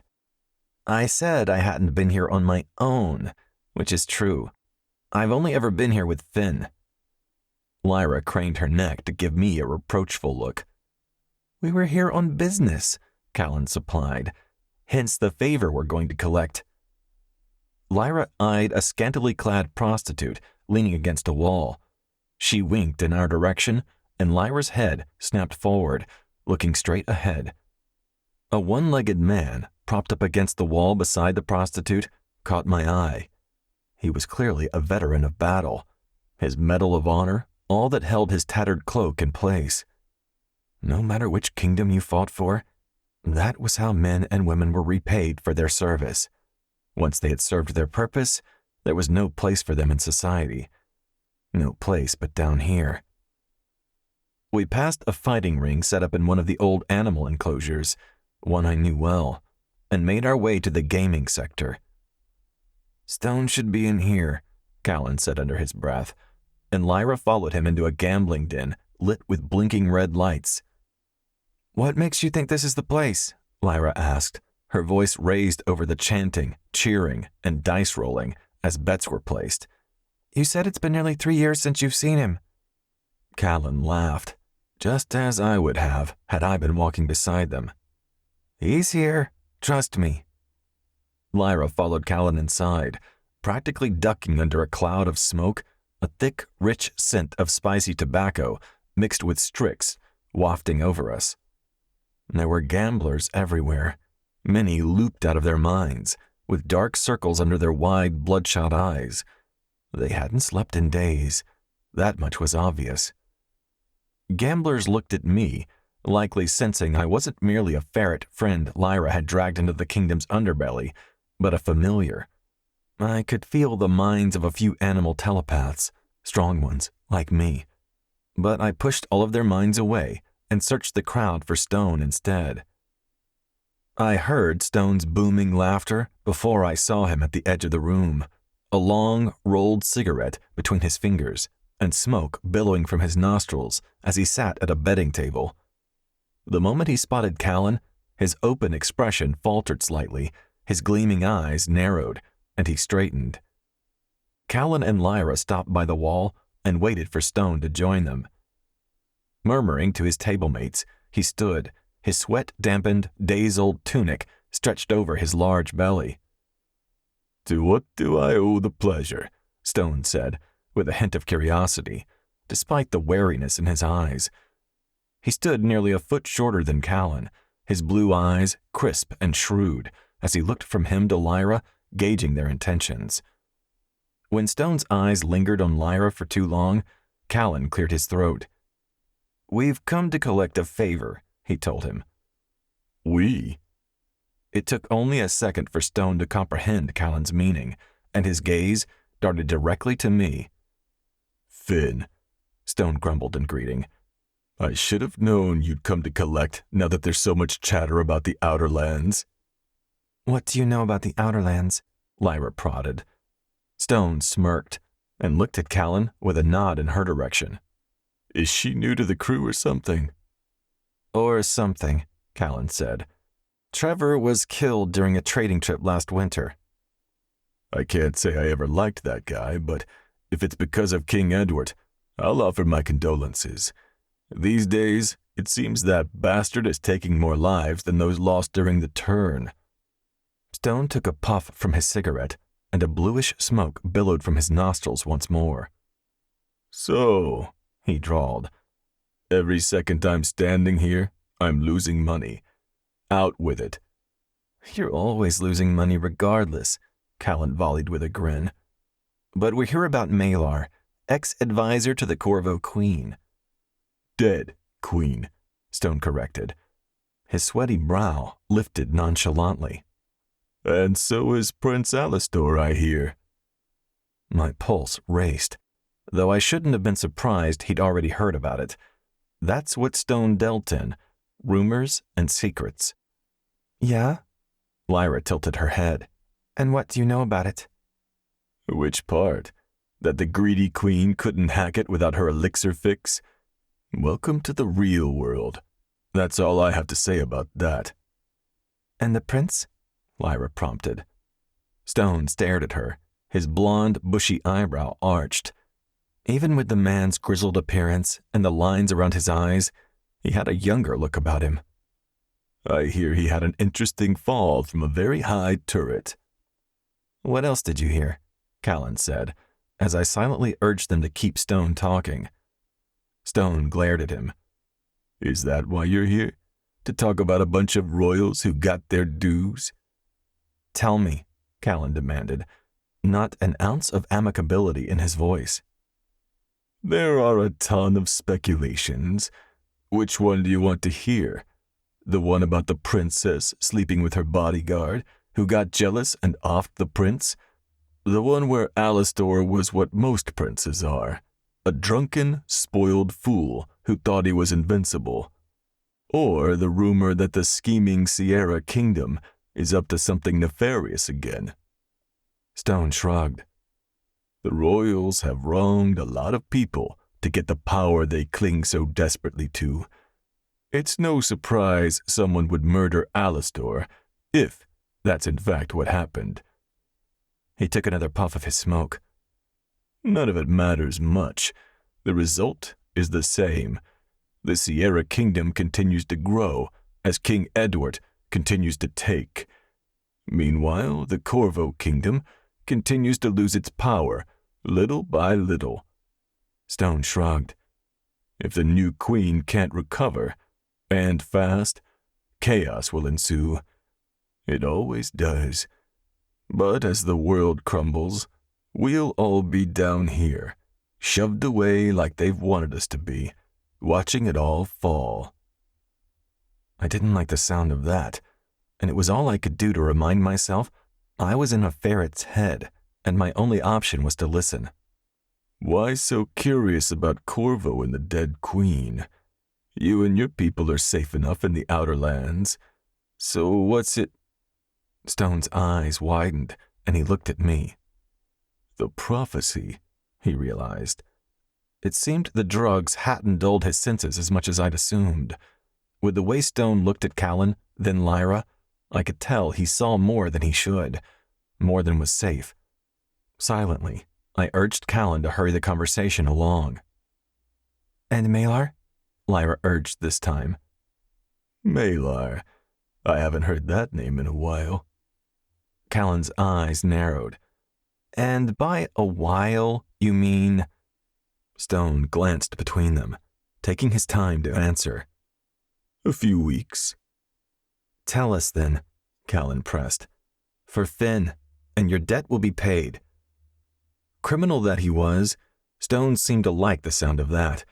Anything to cut ties with someone like me, who knew where the only person Stone loved in the world lived, his only surviving daughter. If we gave her location to the authorities in any of the kingdoms in which he was a wanted man, they could use her to force him out of hiding, because he would come out, only for her. Stone cleared his throat. Last I heard, that rat was slinking his way through Corvo. You're sure? Callan deadpanned. Stone peered down at the purse of coins in Callan's hand. That depends. Is that for me? Callan gripped the purse tightly. As you say, it depends. I want the truth, and don't skimp on me, Stone. You owe Finn for coming to your aid when you nearly got your thieving mercs slaughtered in Noctum. He has a hefty scar down his side to remind him of that debt every single day. There's talk Malar's been in a few secret meetings, and he's been traveling through the realm. Last I heard, he was headed to Sierra. The whys aren't exactly clear. He's been seeing no one of direct importance, but some of the people he's met with have close ties with Edward. Stone narrowed his eyes. If it's this prophecy you're so concerned about, he's likely the man you want. He's always been obsessed with them. Then again, I've found it's the nature of intelligent men with too much power and time on their hands to seek ways in which they can twist words to benefit themselves. Then, Lyra said, the question is, where is he now? Stone shrugged again and took another puff of his laced cigarette.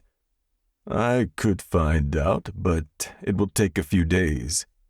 Do it, Callan said, without a second's hesitation. And this purse, plus more, will be yours. Though Stone tried to hide his surprise, he couldn't help but huff with shock. Callan and I both knew how much gambling Stone could get in with a clutch that heavy. You have 2 days, Callan amended, and if you get the information sooner, consider the offer doubled. Stone looked at my ferret form. Finn, you know how long dredging up this stuff takes. 2 days isn't realistic. Callan turned to leave. But I'll do my best, Stone offered. I have a guy in Noctum who I heard mentioning Malar last. Something about a Sierra guard he met who had an offhanded comment about the soon-to-be queen. I felt Lyra's body stiffen at the mention of Dell, and it was all I could do not to break the bond right now as unease filled me. I'll see what I can find out, Stone said, hooking his thumbs in his suspenders. You have my word. We all glared at him, knowing his word was useless without the promise of coin. Find out, Stone, Callan said coldly, and do it fast. The instant Stone agreed, I broke my connection with the ferret. I couldn't take it anymore. I was up on my feet and pacing the room before I was even fully cognizant in my own head. That Dell's name had passed Malar's lips at all unsettled me.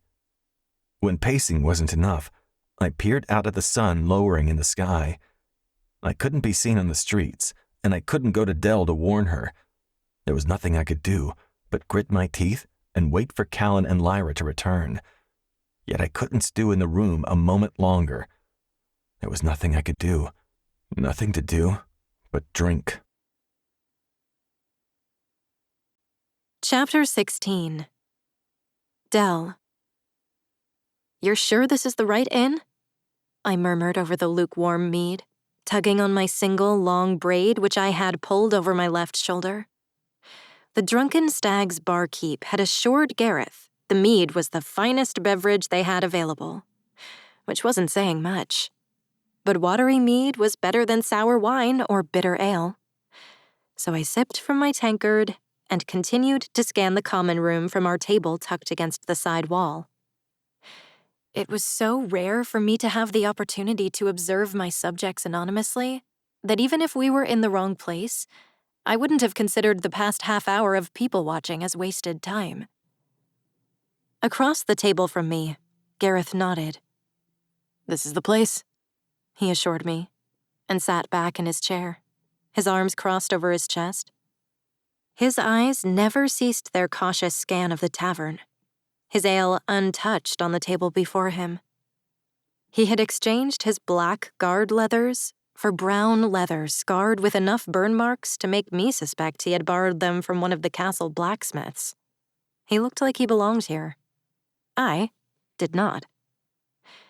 I had borrowed one of Ada's more casual dresses.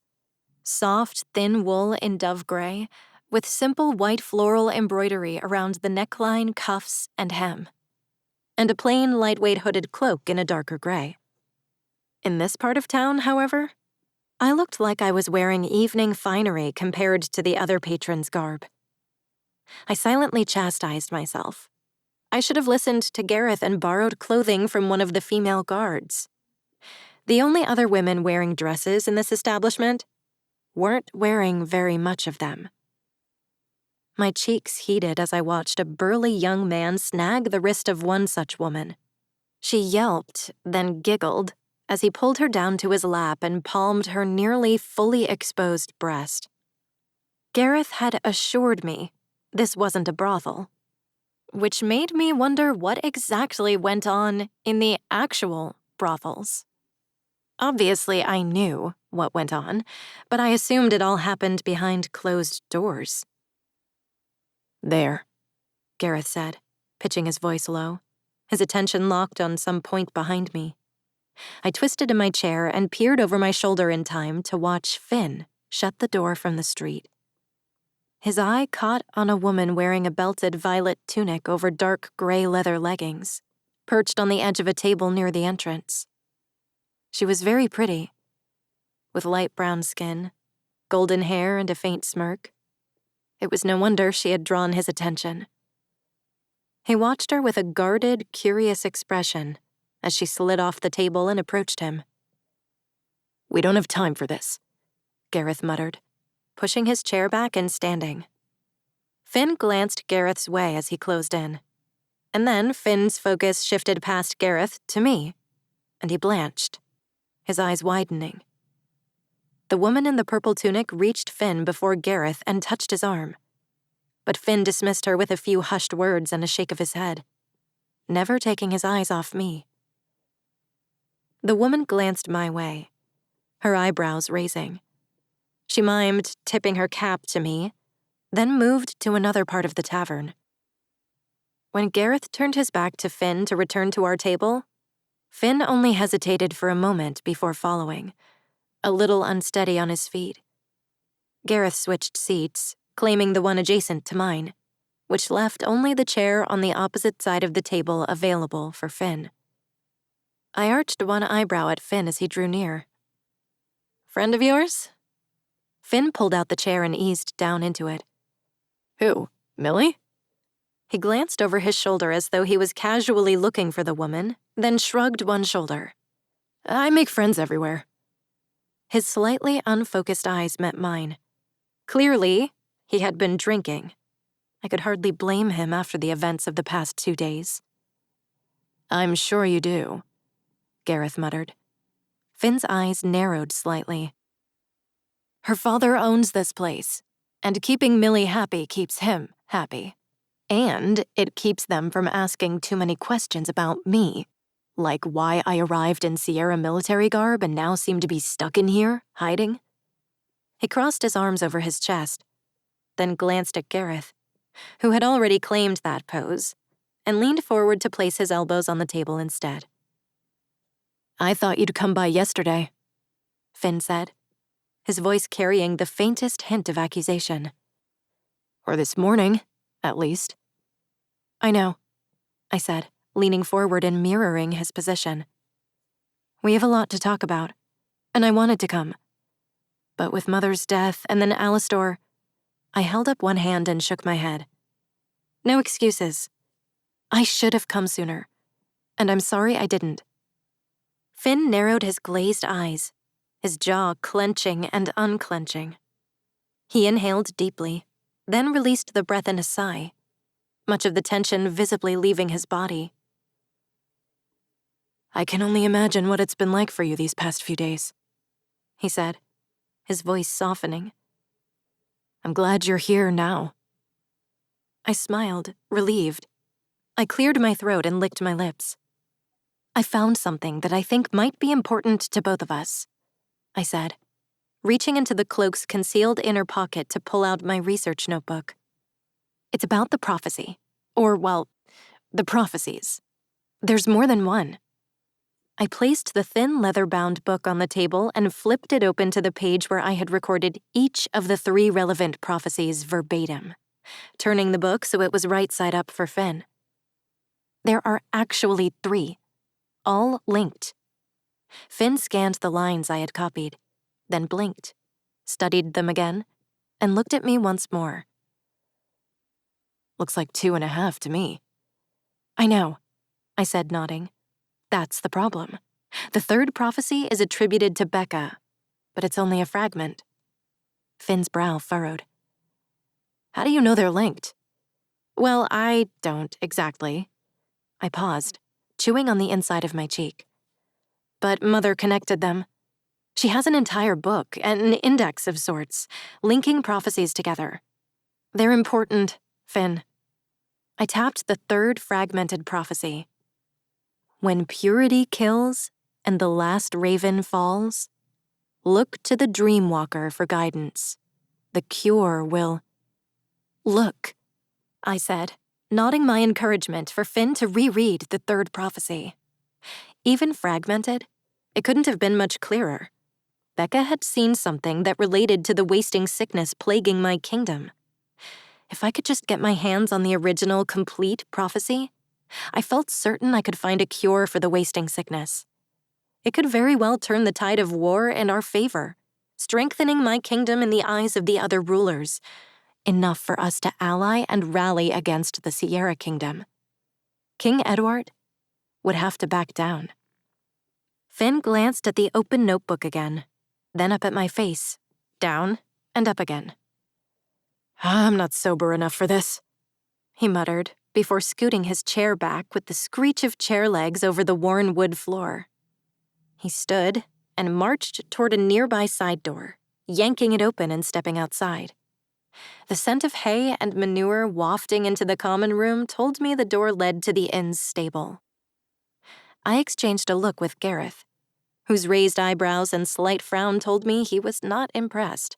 Stop it, I hissed. He's been through a lot. So have you. More than either of us knows, I said, ignoring his quip. If you can't be nice, I'm sending you outside. Gareth's expression blanked, and he returned to staring at the open doorway. Finn stepped into the inn a moment later, his hair dripping wet and plastered to his head. All right, he said, dropping into his chair and scooting forward again. He planted his elbows on the table. Let's talk prophecies. I blinked, surprised by his sudden interest, and I tapped Becca's fragmented prophecy again. There's not much to talk about, I admitted, offering him a sheepish smile. I just need to ask Jake if he knows how and where she recorded her visions. I shrugged. I could wander around the kingdom checking every copy of her book of foretellings, but Mother's research was extensive. If she didn't find the complete prophecy, I doubt it's anywhere to be found in the 7 kingdoms. Finn sat back in his chair, the water dripping from his hair soaking the shoulders of his shirt. So you didn't really come here to see me? You came here for Jake. He let out a short, bitter laugh and shook his head. You're out of luck. I haven't seen him for months. My heart plummeted. Jake was my best and only hope. But, my brows bunched together and I opened and closed my mouth, floundering for words. You must know where he is, at least. I can send trackers or a raven or... Again, Finn shook his head. I'm sorry. He's been distant since... Finn pressed his lips together and raised his eyebrows. Well, you know better than anyone what he went through. I swallowed roughly and nodded. What Mother put him through, he meant. While Jake had been Mother's prisoner during her last-ditch effort to tap into the healer's gifts in search of a permanent cure for the wasting sickness, Mother had put him through extreme and intensive, deep, empathic interrogation.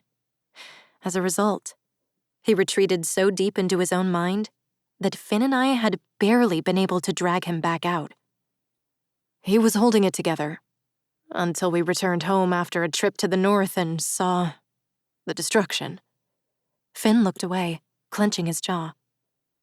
When we found Autumn, he cleared his throat. After that, Jake stopped even pretending to be normal. I wasn't like most empaths, who could sense another's emotions by merely looking. but I didn't need to rely on psychic gifts to feel Finn's grief, his loneliness.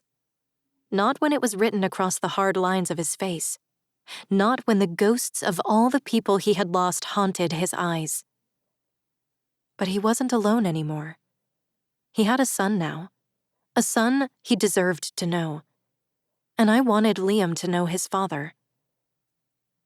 "I'm so sorry, Finn," I said, reaching across the table to cover his hand with mine. Finn pulled his hands off the table before I could touch him. I froze, my stomach tangling in knots, then slowly retracted my arm. He didn't want my touch because, with me, it was never just a touch. I set my jaw, refusing to let him see how much his physical retreat hurt, and inhaled a shaky breath. "You shouldn't be here," I told him, scanning the inn's bustling common room. "Are you commanding me to leave your city?" Finn asked, his voice razor sharp. "That's not what I said." I corrected him gently. He was on edge, his already raw emotions irritated by the alcohol. "You belong in the castle." I looked at Finn, meeting his shadowed stare. "With your son." For long seconds, Finn didn't respond. He simply stared at me. "Does he know?" "About you?" I asked, raising my eyebrows. "No. But I'll tell him tonight. And you and your people—" I paused and frowned. "You did mention someone was here with you, correct?" "2 of my people are here," Finn confirmed. "Well then." I forced a smile. "The 3 of you should come to the castle tomorrow. To stay. I'll make sure rooms are prepared for you." I clasped my hands together, setting them on the edge of the table. "Once you're settled in, you can meet your son." Chapter 17. Finn. Dell wanted me to stay in the castle? With her and Liam?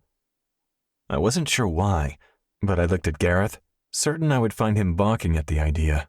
But his expression was unreadable, and per usual, his eyes were on me. I swallowed thickly. "Thank you," I said. Her offer surprised me, not because I thought Dell was heartless, but because whatever this was between us was complicated, and I'd been thinking about Liam nonstop since learning about him. Now, Dell was offering me exactly what I'd wished for, time with my son. Not to mention, in all the years I'd given this city a wide berth, I never would have imagined I would be a welcome guest in the castle. "But only until we figured this mess out," I said, as my momentary levity withered. Dell's brow furrowed. "Which mess are you referring to exactly?" she asked carefully, and I wondered if she thought I referred to Liam. "The prophecy, the desert, my people waiting for me," I explained.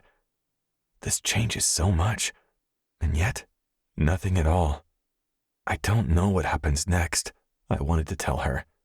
But with Gareth sitting there, the words wouldn't come.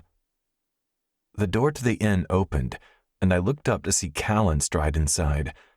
Dark crescents shadowed his eyes as he scanned the tavern, and somehow, even his short black hair seemed slightly rumpled with exhaustion. Lyra stepped inside behind him, her attention already locked on me. From the grave look on her face, I guessed she'd heard some of what we'd been discussing. Lyra muttered something to Callan, and together they walked over to our table. Both took in the sight of the princess and her stern-faced guardsman. "Callan, Lyra," I said quietly, and nodded to our guests. "This is Dell and her, Gareth." Lyra nodded a greeting to both of them as Dell rose to her feet. Callan looked starstruck. "So you're the one Finn's been—" "Callan," I grumbled, so as not to draw unwanted attention to us, and I rubbed my pounding forehead. I wasn't even going to tell him we would be going to the castle as guests, afraid of what sort of ordeal he'd make out of it in front of all these people. Remembering himself, Callan cleared his throat, and holding his hands up defensively, he bowed his head. "Apologies, Your High—" I cleared my throat in warning. Callan closed his mouth and rested his palm on his chest. "It's an honor to finally meet you is all," he amended. "I feel like I've known you for years." Dell bowed her head in return, her eyes darting to mine with curiosity. "It's good to meet you," she said. "I appreciate you accompanying Finn so far from your home." It's nothing," Callan said easily, his grin widening. He was clearly gobsmacked by the princess as he hooked his thumbs in his belt and rocked back on his heels. "We'd do anything for Finn. And you, of course." Lyra rolled her eyes. "Patrons, help me," she murmured. "I need a drink."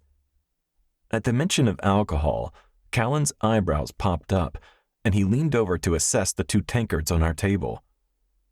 "They've got you drinking this slosh?" He glanced at Dell. "No wonder you all have long faces." Callan leaned into Dell conspiratorially and glanced around the tavern. "Care to try the good stuff?" I was told this was the good stuff," she said, though her expression suggested she disagreed. Callan reared back, his head tilting as he grinned. "Not even close." His attention snapped to me. "Finn, why didn't you get her the good stuff? It's the least we can do for the print—" Callan caught himself this time and met my gaze. "We've been a bit busy," I gritted out, just as Dell's stomach rumbled noisily. Her eyes widened and her cheeks reddened. Callan's eyes danced with glee. "And no food either?" He tisk-tisked at me. "Not to worry, Finn. I'll see to our guest." He held his hand out to Dell. "My lady, would you allow me to get you the best lamb shank this side of the city? I like to pair it with an apple cider, which I'll admit is barely passable for good, but the meal will more than make up for it." Dell looked at me, considering the offer, and her eyes shifted to Gareth next. While he seemed reluctant, I knew Callan would see to her every need. "Callan knows the best food in the city," I admitted, shrugging my shoulder. "If you're hungry, I'd take his word for it." Licking her lips, Dell nodded primly and excused herself from the table to follow Callan to the counter, where Lyra already stood sipping on her ale. Across from me, Gareth seemed unsettled, and it was easy to imagine he very rarely brought Dell into the city, knowing how dangerous it was for her, even if she didn't. "If it's Callan you're worried about, don't be," I assured him. "I trust him with my life, and Lyra will be happy to keep him in check if he forgets himself." That seemed to put the man at ease, though only slightly. He was more to Dell than her personal guard. That much was obvious. The way she looked at him and stayed close, the way it seemed it was a chore for him to take his eyes off of her, proved he was far more than hired muscle to her. "How is she really doing?"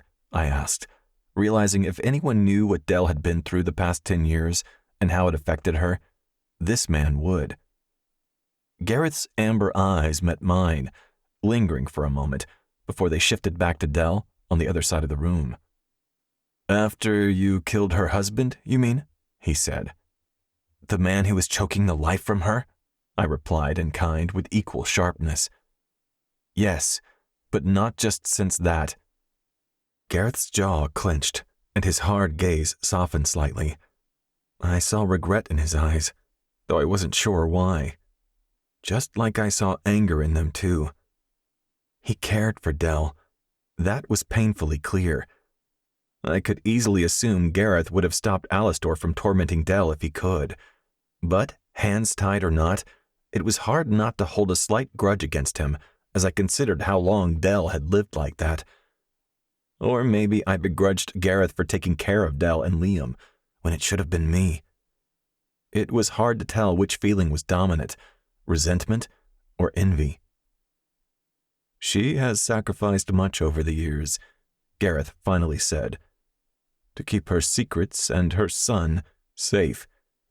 She is overjoyed that Alastor is dead, as are most at the castle. But the weight of her burden is not gone. Gareth turned his untouched mug of ale around on the table. I begged and pleaded with her not to marry him, but at least we have one less danger to worry about, I said. We? I raised my eyebrows. You think I would leave now? Gareth's head tilted slightly. I thought you had a village to get back to in the desert lands. I smirked at that. A village. How quaint that sounded. I do, I admitted. But I have a son now, too, and I won't abandon him again. And I especially won't leave until I know he is safe. Until I know they both are. Lyra set a full pitcher of ale and an extra tankard for me on the table, her understanding gaze locking with mine. I nodded with gratitude.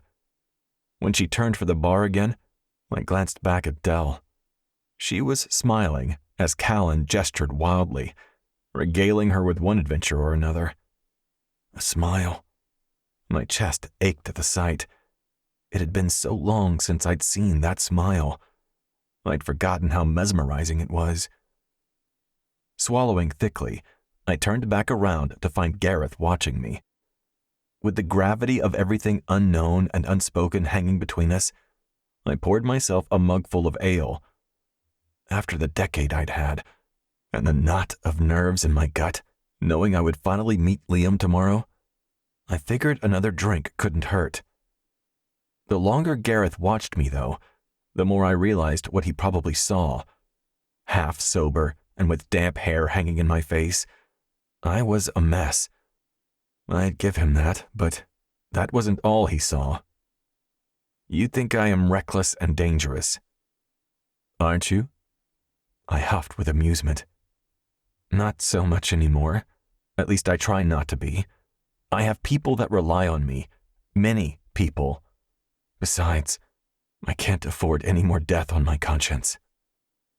I took a gulp of ale and rested my elbow on the table.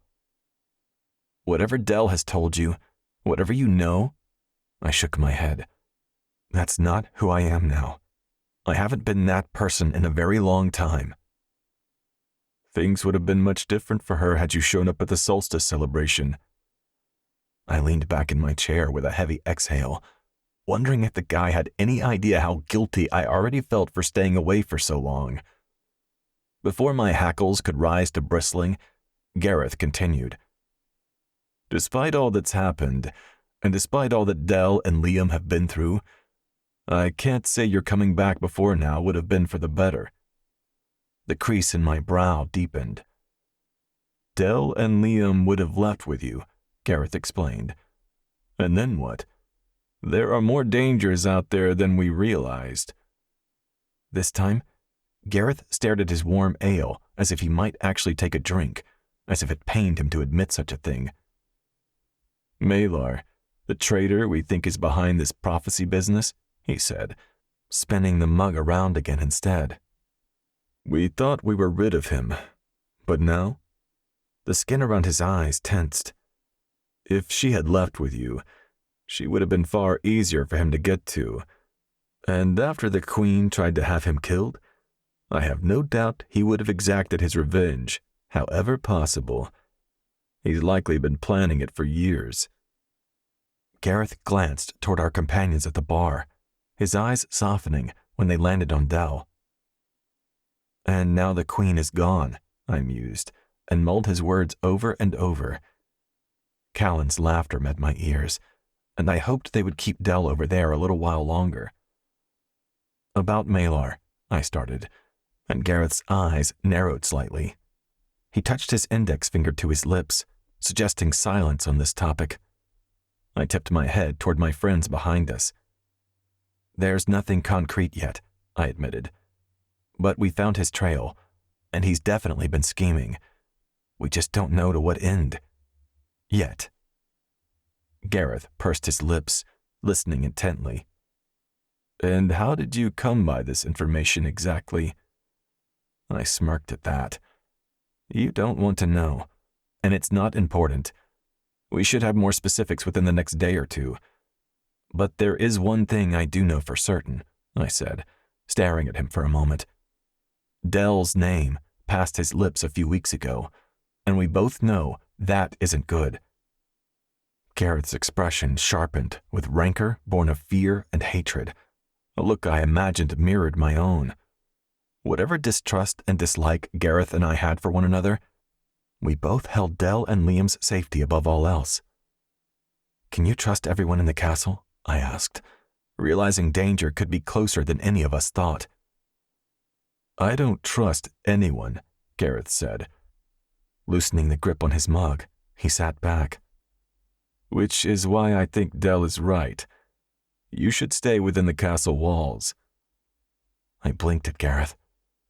I expected him to have a number of opinions on the matter, but not that he would have agreed. "Besides," he continued, "Edward's troops are mobilizing. Whatever their next move, we need to keep Dell and Liam safe." With each clench of his jaw and flick of his gaze to me or Dell, I knew Gareth's thoughts churned as much as mine did. Still, it was obvious we'd just united in our hatred of Malar and our fear for Dell and Liam's safety. "Then we'll stay in the castle," I said, with a nod of agreement. My palms felt clammy at the thought of seeing Liam, not as a bird this time, and not when he was asleep by the fire, but in person, as father and son. Chapter 18. Dell. Has not the Count just told us that all human wisdom is summed up in 2 words? Wait and hope.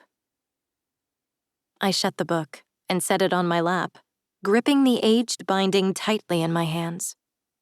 Liam lay in his bed, curled up on his side, his stare distant. How perfect that Liam had picked the Count of Monte Cristo from Mother's collection.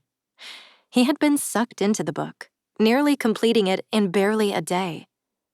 It was impossible not to see the parallels between the characters on the pages and our own lives. Mercedes de Morcerf, a woman who lost her love and had no choice but to move on.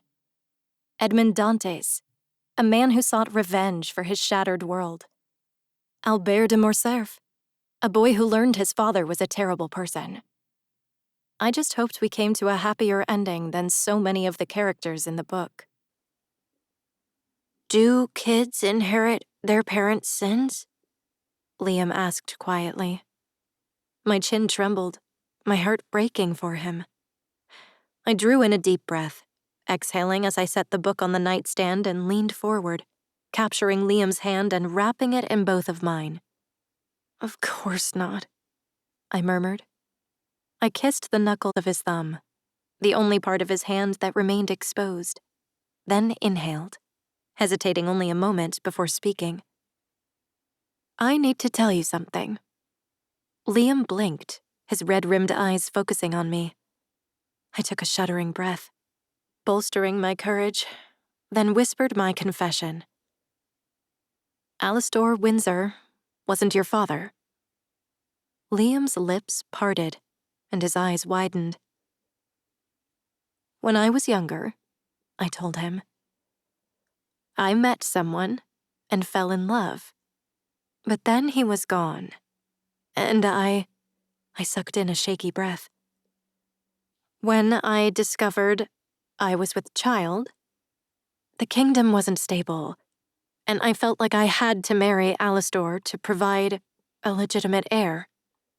Of course, then Liam had been born a boy, when tradition dictated that the Corvo heir must be female to ensure the line continued unbroken. It was a mistake, I told him, my voice wavering. Hurt twisted Liam's sweet features. "Not you," I said in a rush. "You are my greatest joy." I smiled, pouring my boundless love for him out through my gaze, letting him see how much I meant those words. The mistake was marrying Alastor. It never should have been him. And I'm so sorry that we had him in our lives for so long. Liam's eyes filled with tears, but also with shimmering hope. He's really not my father? When I shook my head, Liam squeezed his eyes shut, his face scrunching. His relief flowed into me, overwhelming us both. I shifted to the bed, sitting on the edge of the mattress, and gathered him into my arms. I held him as he cried, feeling what he felt as he released his pent-up worries and fears that he was doomed to end up a monster just like Alistair. I had been so preoccupied with trying to keep Liam safe that I had been blind to his inner torment. "All will be well," I assured him, rocking him gently and rubbing his back. "All will be well." Sniffling, Liam pulled away and wiped his face with his sleeve. "Who was he? My real father?" His eyes were filled with longing, and his sorrow seeped into me. I had said his father was gone, and Liam had interpreted that to mean he was dead. He is a very good man. One of the best I have ever known. I watched realization dawn on Liam's face. He lives? Eyes stinging. I smiled. He does. I only just found out. I paused, then asked, "Would you like to meet him?" Liam nodded enthusiastically. "Good." I smoothed down his mussed hair. "He's coming to stay at the castle. He'll be here tomorrow." "To be your husband?" My eyes bulged, and I choked on a laugh. I don't know about that. Much has changed for us both in the years since we were together. But nothing will change the fact that he is your father. I pulled Liam in for another hug. Let's take everything else one day at a time. Liam was wired after the revelation about his true father. I lay beside him and answered every single one of his questions about Finn until his eyes drooped and his words slurred. Even after Liam was asleep, I continued to lie beside him, one of his hands grasped loosely in mine, and watched him. His mind filled with dreams of his father, the man he had yet to meet, not the man he hated. I was exhausted, but my mind wouldn't rest. Thoughts raced through my head about Finn and Liam, about Jake and prophecies and the last raven falling, about the Sierra Kingdom and war and the wasting sickness, and it was too much. Mother would have known what to do. She would have been able to see all the possibilities laid out before her so clearly and picked a path forward that served the greater good. She wouldn't have waffled, torn between committing to military defense and seeking an alternative solution steeped in vague and cryptic visions of the future. I was far too restless to sleep. Moving slowly and quietly, I released Liam's hand and scooted to the edge of his bed. I paused in the doorway and peered back at him, ensuring he was sound asleep. I had promised him I would stay with him through the night, but he had always been a sound sleeper, and it was unlikely he would wake before morning. So long as I returned within a few hours, he would never know I had left him at all. I nodded to the guards posted in the corridor outside Liam's rooms, then wandered down the hallway to Mother's private chambers. I paused at her door, preparing myself for her absence in the space that had always been so full of her weighty presence. I hadn't been back to these rooms since her body was taken away. In my mind, she was still in there, lying on the bed, struggling for each breath. I pulled the keyring from my belt, quickly found the right key, and unlocked the door. I pushed the door open before I could lose my nerve and stepped into the dark sitting room. No lights were on, and no embers burned in the fireplace. The space felt more than empty. It felt like a void, vacuous and greedy. I crossed the sitting room, slowly making my way to the doorway of the bedchamber. In the silver moonlight, I could see that Mother's bed was made, not even an indent on the pillows from her head. My chair had been moved back into the corner.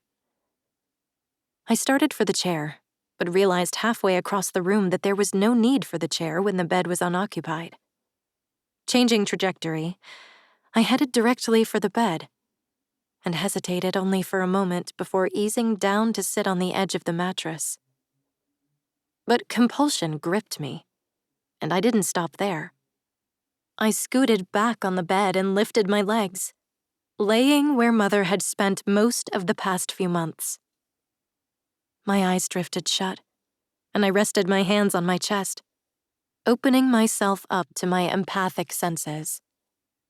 Most empaths' gifts were fairly straightforward. They looked at someone and felt their target's emotions, often seeing some of their surface thoughts as well. Some empaths, like Alastor, learned to weaponize their gift, using their connection to another's mind to hurt that person, like a psychic sucker punch.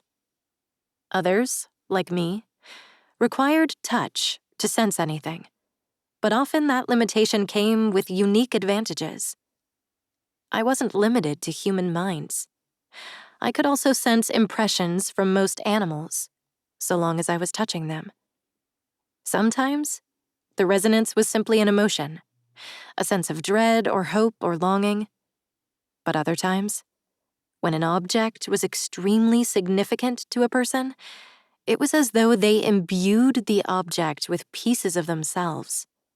Then entire scenes from another's life would flit through my mind, and for a short time, it would be as if I had become that person.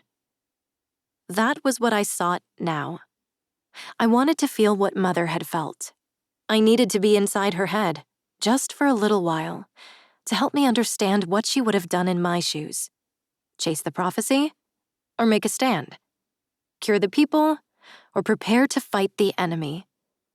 Or perhaps there was some other path forward, something I couldn't see, but that would have been so obvious to her ruthless strategist's mind. I sensed nothing of Mother as I lay on her deathbed, which struck me as odd. Usually, the things touching a person when they died held the strongest resonances, as if some of the deceased's essence soaked into those things when they passed. But not this time. Not with Mother. Frustrated, I blew out a breath and opened my eyes. Maybe her clothes would work better? I pictured Mother in my mind's eye, recalling what she had been wearing when she drew her last breath. I could see her so clearly. Wrinkled and wasted, her sunken eyes closed and her lips parted. The fingers of one hand had been curled around her silver raven pendant, like always. I sat bolt upright. The raven pendant. My gut told me it was significant. I scooted off the bed and hurried out of Mother's rooms, and nearly screamed when I opened the door from the sitting room to find Gareth standing in the corridor, leaning back against the opposite wall, his arms crossed over his chest. Gareth! I stumbled backward a step and clutched my hands to my chest, like doing so might slow my racing heart. You startled me. Gareth appeared unperturbed by my admonition. You promised to stay in Liam's rooms. My shoulders slumped, and I lowered my hands. I know, I shook my head, my brow furrowing. I needed Mother's guidance. I see. He relaxed his arms and stepped away from the wall. Did you find what you were looking for? I shook my head. Come on. I passed through the doorway and started down the corridor, heading away from Liam's rooms. I have an idea. Gareth followed me as I descended 3 flights of stairs to the ground floor of the castle and made my way into the throne room. I crossed to the dais at the back, bypassing the behemoth black granite throne for the heavy steel door concealed behind an enormous tapestry of the patron tree. Gareth held the tapestry away from the wall as I unlocked the door and pulled it open, revealing a stairway. The stone steps descended into absolute darkness, and he handed me a lighter. I lit 2 lanterns hanging on hooks on the wall inside the dark stairwell and returned the lighter to Gareth before passing him one of the lit lanterns. It had been ages since I last visited the catacombs beneath the castle. I had forgotten how quiet it was down here, how still the air was. Gareth's footsteps shushed on the stone behind me as we started down the stairs. The descent always brought the illusion that the arched ceiling was closing in, and I hurried my steps to reach the bottom where the ceiling leveled out a little higher. The catacombs had been carved out of the bedrock during the early stages of the castle's construction, and consisted of a single tunnel, which spiraled outward from the bottom of the stairs. On alternating sides, dozens of burial chambers had been carved to house the bodies of the Corvo queens and their children. At least, the ones who didn't become a queen in their own right. All Corvo queens who had come before me, save for the first queen and my namesake, Queen Delphinia, rested here. Queen Delphinia had been interred in a mausoleum located in the cemetery on outer grounds, across the moat, where citizens were more welcome and could visit her. Mother's burial chamber was the sixth on the left. I paused in the arched doorway. Her body lay atop the undecorated lid of the sarcophagus. The black granite lid that would cover the sarcophagus once her body was interred was still being finished by the sculptors. She was dressed in a long black gown, decorated with feathers that had been saved from her first companion raven, Morrigan, after the bird's death, long before I was born. Her silver hair had been fashioned in an elaborate braid that coiled around her head like a crown and was adorned with gleaming silver feathers. Holding up the lantern, I stepped into the burial chamber and slowly approached Mother's body. The rich, slightly spicy smell of the incense and oils used during embalming scented the air. I tilted my head to the side, studying Mother's face. Despite the extensive time and attention the embalmers had spent preparing her for her funeral, it didn't look quite right. Her mouth appeared stretched, her lips thinner and wider than they should have been, and her jowls were smoothed out. The effect of gravity on aged, anelastic skin, I supposed.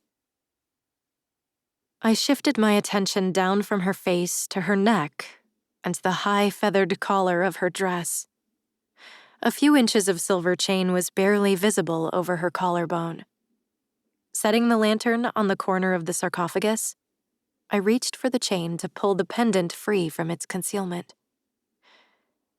My fingertips brushed her cold flesh, and I jerked my hand back, sucking in a sharp breath. I glanced at Gareth, who stood in the main passageway keeping watch. I made a fist, then stretched out my fingers and shook out my hand before trying again. This time, I didn't flinch when I touched her. I pulled the necklace out from under the collar of her dress, and the pendant clinked against the granite. I inched the chain around her neck until I found the clasp, and then I unfastened it and lifted the necklace. Holding the necklace up by the chain, I studied the dangling silver pendant in the dim golden light of the lantern. Mother had held the pendant concealed within her tight fist for so long that I had forgotten the finer details of the piece. The silver pendant of the nobly resting raven was tarnished in the creases, but the black diamond in the place of its eye sparkled in the lantern light. My heart beat faster as I lowered the pendant toward my open, waiting palm. Grief poured into me the instant the silver raven made contact with my skin. Memories from Mother's life flashed through my mind's eye, through my heart. Countless failed pregnancies, 3 living children, none of which was me. 1 didn't live beyond infancy. 1 was male and must not have lived beyond the age of 4 or 5 because that was where Mother's memories of him stopped. The last I recognized from portraits as my older sister Calla, who had suffered from the wasting sickness but lived well into her teenage years, thanks to Mother force-feeding her the healing elixir. But Calla had figured out how it was made and ended up dying of the wasting sickness before she could be officially blessed as the Corvo heir. I saw Mother speaking with Malar in her study, discussing the infants born to other purebred empath families throughout the kingdom and plotting to import Strix to cover up the spread of the wasting sickness among the low-born masses. Repeatedly, I watched her take bundled infants from their weeping mothers. I watched the fathers accept heavy coin purses in exchange for their babies. I heard Malar's warning to the parents that telling a soul about the exchange would mean not only their deaths, but also the deaths of their children. I felt Mother's hope, which waned with each successive child. I felt her heart break as the adopted children fell to the wasting sickness one by one. Each death was covered up as either an accident or an assassination. Mother raised a dozen adopted children to near adulthood, but none survived. Until me. I never got sick because I wasn't highborn. My family line wasn't pure and noble. She bought me from a poor family with too many children who lived in a village in the southern region of the kingdom. 3 of their older children had been classified as empaths, despite the parents having muddled gifts. There was a good chance that their newborn would express strong empathic abilities as well, and none of their children showed any signs of the wasting sickness, which mattered because, even then, she had been aware that the disease impacted everyone in our kingdom, not only the purebred nobles. Mother had been desperate for an heir. She had already been taking the healing elixir for long enough that the people of our kingdom were murmuring about her unnaturally long lifespan. She had stopped leaving the castle, so only those within the safety of the inner walls ever saw her too young face. If she wanted the Corvo dynasty to survive, she had to find an heir. My parents hadn't wanted to give me up, but they had needed the money. They had already been having difficulty feeding the 7 children they already had. 7 children. 7 brothers or sisters could still be out there somewhere. Probably in that same village. The memories faded, the resonance ending with a whisper of Mother's voice. I'm sorry. I dragged in a breath as the resonance released me. Dell! My knees gave out, and powerful arms caught me before I hit the stone floor. Gareth scooped me up, cradling me like I weighed nothing, and carried me out of the catacombs and back up to the royal living quarters, while I quietly wept against his shoulder. Open the door, he ordered, and I raised my head enough to see that we had reached the door to my private rooms. I glanced at the guards at my door, then at Gareth. Not here, I said, my voice small. I need to be with Liam. With my son. My family. The only blood relative I had ever known. Chapter 19. Finn.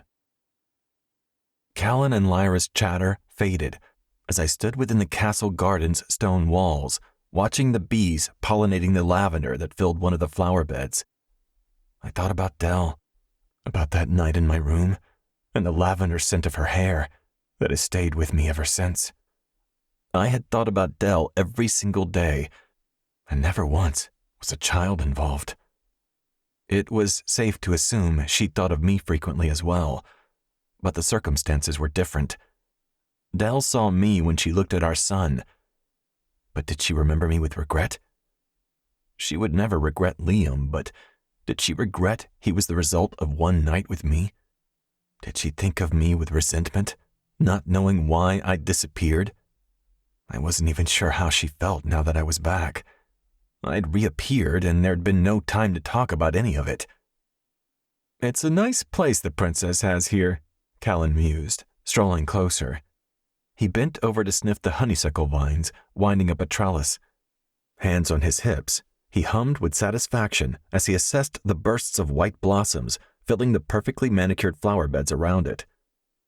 "It's a palace," Lyra muttered, meandering the mosaic pebblestone path that etched its way through the garden.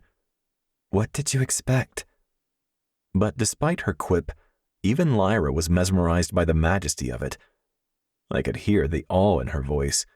The pond and fountains, the birdhouses and grassy knolls with maple trees. I was glad to see that everyone, even Tick, who was rolling around in a patch of sunlight on the grass, was soaking in the respite of the garden. I, on the other hand, couldn't stop glancing at the arched entrance, as if Dell and Liam would suddenly be standing there, as if I could possibly miss their arrival. When I saw the archway was still empty, I began to pace. "You don't need to be worried, Finn," Lyra said, ambling her way over to me. "It's going to be fine." "Is it?" "I barely remember my dad," I admitted, rubbing my forehead. "What if I'm shit at being one?" "You won't be shit at it," Callan added. "You had Jake. Besides, you aren't shit at anything." "Well," he backpedaled, "I mean, you aren't shit at most things. You could work on your underwater basket weaving a bit. You're definitely shit at that." I huffed a laugh, earning a triumphant grin from Callan. "But seriously, Finn," he said, plopping down on a wooden bench by the rose garden, "you'll be fine." He rested his elbows on his knees. "You said he's an animal telepath like you, so you already have something in common. You just have to find common ground and ease into it, you know?" "Yeah," I said, licking my lips with sudden confidence. "Yeah, that's a good idea." I sat beside him, exhaling a deep breath just as Tick's head shot up, her ears shifting as she listened. As they drew closer to the garden, I felt Liam's mind and jolted to my feet. "They're here," I breathed, my eyes glued to the arched entrance. Callan stood as well. "I guess that's our cue." He grabbed my shoulder, squeezing it affectionately. "You got this, Finn." While my friends seemed certain I wouldn't screw this up, my palms were sweating, and my heart was galloping in my chest. I'd never felt more inadequate or unprepared. "Good luck," Lyra whispered, and she nudged Callan, leading him out the other side of the garden. Gareth stepped through the archway first, and when he saw me, he moved to the side for Dell and Liam to walk through. My gaze fixed instantly on Liam. I had to see his expression to know if he was afraid or dreading this, especially after losing the man he'd always thought was his father, until now. Dell leaned in and whispered something to him. Then, squeezing his hand, she led him closer. Liam looked curious and maybe anxious, but not uneasy, and I took a few steps forward to meet them.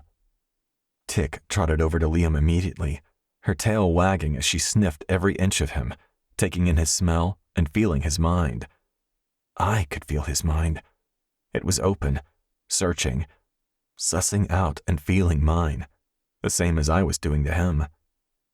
Liam smiled at Tick and stroked the coyote's head. He scratched the spot she loved most behind her ears, making me smile. "I've never seen a coyote before," he said, eyes trained on her back leg as it began to twitch. "Her name is Tick," I told him, and chuckled as her leg twitched faster. "For obvious reasons. She's been with me for almost 6 years." When I looked at Dell, she was watching me. Her features were soft, but I knew that look in her eyes. She was as nervous as I was, but I wasn't sure why. "Are there a lot of coyotes where you're from?" Liam asked. I looked at him. "There are packs of them in the desert and land surrounding it, but there's only one like Tick." Liam understood my meaning, my connection to the canine, and he glanced at me with a knowing glint in his green eyes. In that moment, I saw myself in him, and while I thought the reality of having a son had already sunk in, tears filled my eyes, and a lump formed in my throat. The more Liam lathered Tick with attention, the more his smile grew, and the more my heart felt like it might explode. "So, Dell started and cleared her throat. She ran her fingers through Liam's auburn waves, and I wondered if she even knew she was doing it. I was thinking we could have a picnic here in the garden for lunch. It struck me that there Dell stood, giving Liam and me this time together, when I knew she had 100 other tasks to complete in preparation for the coronation. When Liam nodded at the idea, Dell's umber eyes met mine again. I held them, willing her to know how much I appreciated this, because there were no words. I'd like that, I said. Her lips pursed and curved into a watery smile. Then I'll go let the kitchen know, she offered, and I knew this was her gift to me, time alone with Liam. I'll be right back, okay? She said, barely having to look down at him. It wouldn't be long before Liam was as tall as she was. When he met her gaze, I saw strength in him.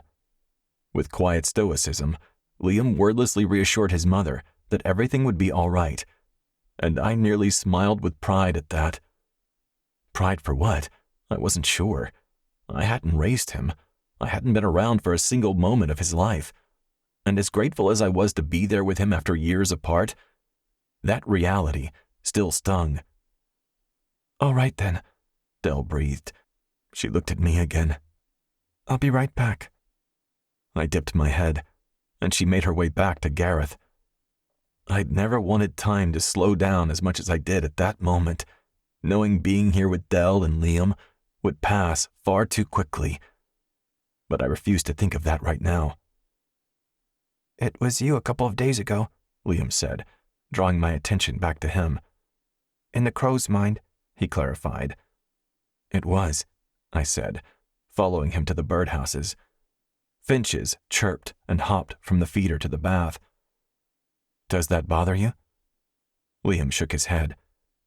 No, I'm glad it was you. I exhaled a breath I hadn't realized I'd been holding. You are? Liam nodded and held his finger out to a finch that hopped onto it. Your mind feels right, he explained. So does yours, I admitted. I've never felt that with a person before, that sort of connectedness. Liam looked at me with a hint of a smile. Me either. Tick trotted by, returning to the sun patch in the grass to roll around again. Where is your raven friend from the other day? I asked him. Nix? Probably harassing Cook in the kitchen with Sid. A grin engulfed Liam's face, and I couldn't help a smile of my own. Yes, I said with a chuckle. I remember how she felt about animals in the kitchen last time I was here. I would have loved to have seen her face when she woke the next morning to find the remnants of Beast's lamb shank. Beast? My companion at the time, a cougar I'd had since I was your age. Cook should have been grateful, really. We made sure he licked the water pot impeccably clean when he finished it. Liam laughed, and the finch on his finger flitted back with the others. You look like your mother, I thought aloud, which earned me a confused look. Everyone thinks I look like you. My brow lifted as I studied his features, seeing so much of Dell in him, even if he couldn't. You have your mother's nose and smile, and something tells me you have her strength, too. Liam seemed to appreciate that, but his expression sobered as he scuffed his shoe on the pavement. I asked her about you, you know. Flexing my hands, I watched him from the corner of my eye and cleared my throat. You did? Liam's head bobbed slightly, but it was hesitant. And what did she tell you? He shrugged as he stepped onto the grass. That she loved you, he admitted. But you were gone when she found out she was going to have me. My stomach dropped twice in the span of a single second. Liam, I didn't know. I know, he reassured me, and plopped down next to Tick. But I wish it had been you my mother married, instead of him. I sat down a few inches from Liam. I wasn't sure if my heart was soaring or breaking, hearing him utter such words, and I swallowed the emotion that lodged in my throat as I forced my heartbeat to steady. I wish things had been different too, Liam. I wish you knew how much. I didn't care that my voice was strained. I only hoped he understood how true the words were. And I'm sorry things have been so bad. My jaw clenched. I wish I'd known. Liam stared at the ground as he picked at a blade of grass. "You're here now," he said, his voice quiet and wavering, and he bit the inside of his cheek. "Yeah," I said, wiping the escaped tear on my cheek. "I'm here now." Liam met my gaze before studying my face. I didn't know if he was gauging my sincerity or not, but finally, he nodded. Chapter 20. Dell. "We'll start the day in the throne room for the funeral," Marta, the castle's event coordinator, said from beside me, launching into her review of the schedule for Friday. Was the equinox really only 2 days away? With one hand, I gripped Mother's silver raven pendant, which I now wore around my neck, while the fingers of the other were curled around the bronze railing of the viewing balcony overlooking the throne room. The vernal equinox, as one of the temple's 4 major holidays, along with the autumnal equinox and the 2 solstices, was always a big deal throughout the 7 kingdoms. But this year, it was tenfold the production, with the weekly Sabbath, Mother's funeral, and the coronation all happening on the same day. I watched the servants rushing around on the polished black granite floor below to place tables, chairs, and other decor. The floral arrangements, all living plants to symbolize rebirth, renewal, and the promise of spring, would be added the morning of the celebration. But at least the furniture helped me to picture how the room would look for Mother's funeral. "Then," Marta continued, "we will move everyone out to the gardens for brunch and the regular equinox celebration. The egg painting and egg hunts, the seed planting and seedling exchanges, the group devotional." In my periphery, I saw her peer down at the schedule on her clipboard. "We'll bring out a late lunch around 4 p.m. "Without spirits, correct?" I clarified, glancing at the tall, lithe woman sidelong. She gave a brusque nod. "No alcohol will be served until after the coronation." "Good," I said, relieved. We wanted everything to go as smoothly as possible. And while it was tradition for the castle to provide libations as well as food during the quarterly holiday celebrations, Gareth and Hills agreed it was best to hold off until after the coronation.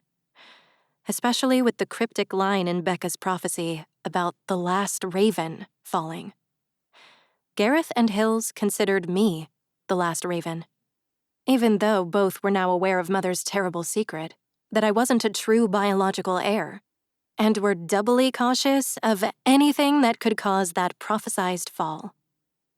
But I wasn't so sure it was talking about me. What if the last raven was actually Mother? Technically, she was the last of the Corvo bloodline, and she had fallen. If I was right, then the 2 qualifying pieces of the prophecy were in place. Purity was killing. Class purity exponentially increased a person's chances of developing the wasting sickness. And the last raven had fallen when Mother died. The time was right for the prophecy to be fulfilled. I just needed to find the Dreamwalker, whoever that was, and the rest of the prophecy, and so much of this suffering, could come to an end. Ever since I touched the pendant and discovered Mother's secret, the impending war with the Sierra Kingdom had felt remote, like it wasn't truly my problem. Logically, I knew it should have been my top priority, but the prophecies were all I could think about. More and more people were falling sick and dying every day. Mother's memories had made it clear. The wasting sickness was impacting people throughout the kingdom, pure and mixed class alike. Strix, saturation, and a more varied gene pool made the wasting sickness take longer to become apparent among the lowborn, but it was there. It had been there since before I was born. I needed to find Jake and figure out the missing piece of Becca's prophecy. That was what would best serve the people, not sending them to fight and die in a fruitless war. At this rate, we were all doomed eventually. My gut nodded. Did I still need to go through with the coronation? I didn't deserve the crown, and I didn't belong on the throne. I wasn't of the Corvo line. The dynasty Mother had fought so hard to preserve had died with her. But what mattered more, I didn't want to rule the Corvo Kingdom. Of course, I wanted to help the people. But did I need a crown to do that? Part of me felt like I had always known I didn't truly belong in the role of Corvo heir. I wasn't like Mother. I didn't see the people as game pieces on a board, waiting to be moved to where they were needed or sacrificed when necessary. I couldn't ignore the suffering of individuals to focus instead on the greater good. Attendees will be escorted back into the throne room at 6:30, Marta said, continuing her recitation of the schedule. And the coronation ceremony will begin promptly at 7, with the goal of setting the crown on your head and having you light the vernal flame at the exact moment the sun vanishes behind the horizon. The equinox feast will be ready in the Onyx ballroom by the time the coronation ends, and the bonfire will be lit in the courtyard at 9. I turned to face her, one hand still gripping the railing. It's a lot for one day. I glanced at Gareth, standing watch at the doorway to the balcony. His eyes met mine, just for a moment, then flitted away to scan the floor of the ballroom below. Could he sense my doubts? Could he tell I was seriously considering walking away from all of it? The crown, the throne, the crushing responsibility? I turned my attention back to Marta. Are you sure the staff can handle all the preparation and the transitions, even without bringing in extra help? Gauges would be nulling the crowd, but tradition dictated that we couldn't shut the public out during a coronation. Come Friday, anyone could enter the outer castle grounds and even cross the bridge to the castle proper. I have the best staff in the 7 kingdoms, Marta said, raising her chin. Trust me, Your Highness, we can handle it. I bowed my head in thanks. Then I'll leave you to it, I said, before turning and approaching Gareth. Are they still in the gardens?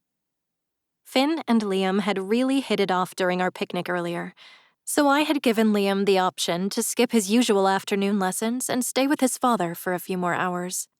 Liam had jumped at the chance, and thankfully, Finn hadn't looked too terrified. Gareth had been maintaining a connection to Sid, who was still with them, even while he guarded my back, just to make sure all was well. They are, Gareth said, falling in step beside me as I started down the corridor. I tucked the raven pendant into the collar of my tunic as we descended the stairs to the ground floor. I still didn't fully understand how Mother had concealed the truth of my birth from me, but I suspected it had everything to do with the pendant. Or rather, Mother subconsciously tied those memories and the related emotions to the pendant in a way that allowed her to hide them from me during our weekly empathic communions over the past decade. I hadn't known such a thing was possible, but I imagined it had taken incredible focus and an iron will, 2 of Mother's trademark characteristics.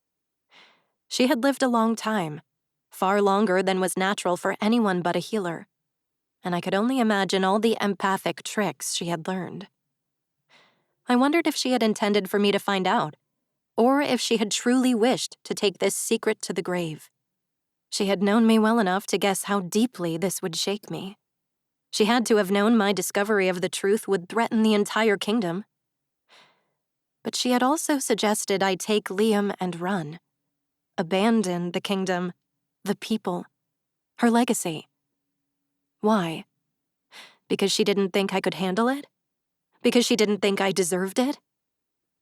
Or because she loved me and Liam, and genuinely wanted what was best for us both? Gareth and I stopped by the kitchen to check in with Cook on the food preparations, and to confirm with Philip, the head butler, that under no uncertain terms was the cellar to be unlocked or any alcohol to be distributed until the feast after the coronation ceremony.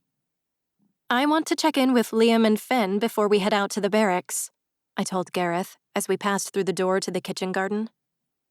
The top of Finn's and Liam's heads bobbed into and out of view on the upper terrace lawn as they ran back and forth, and a peal of joyous laughter reached my ears. Despite Alistar's menacing presence, Liam had always been a happy child. But I hadn't heard his laugh for days. He had been serious and somber since Mother slipped into a coma.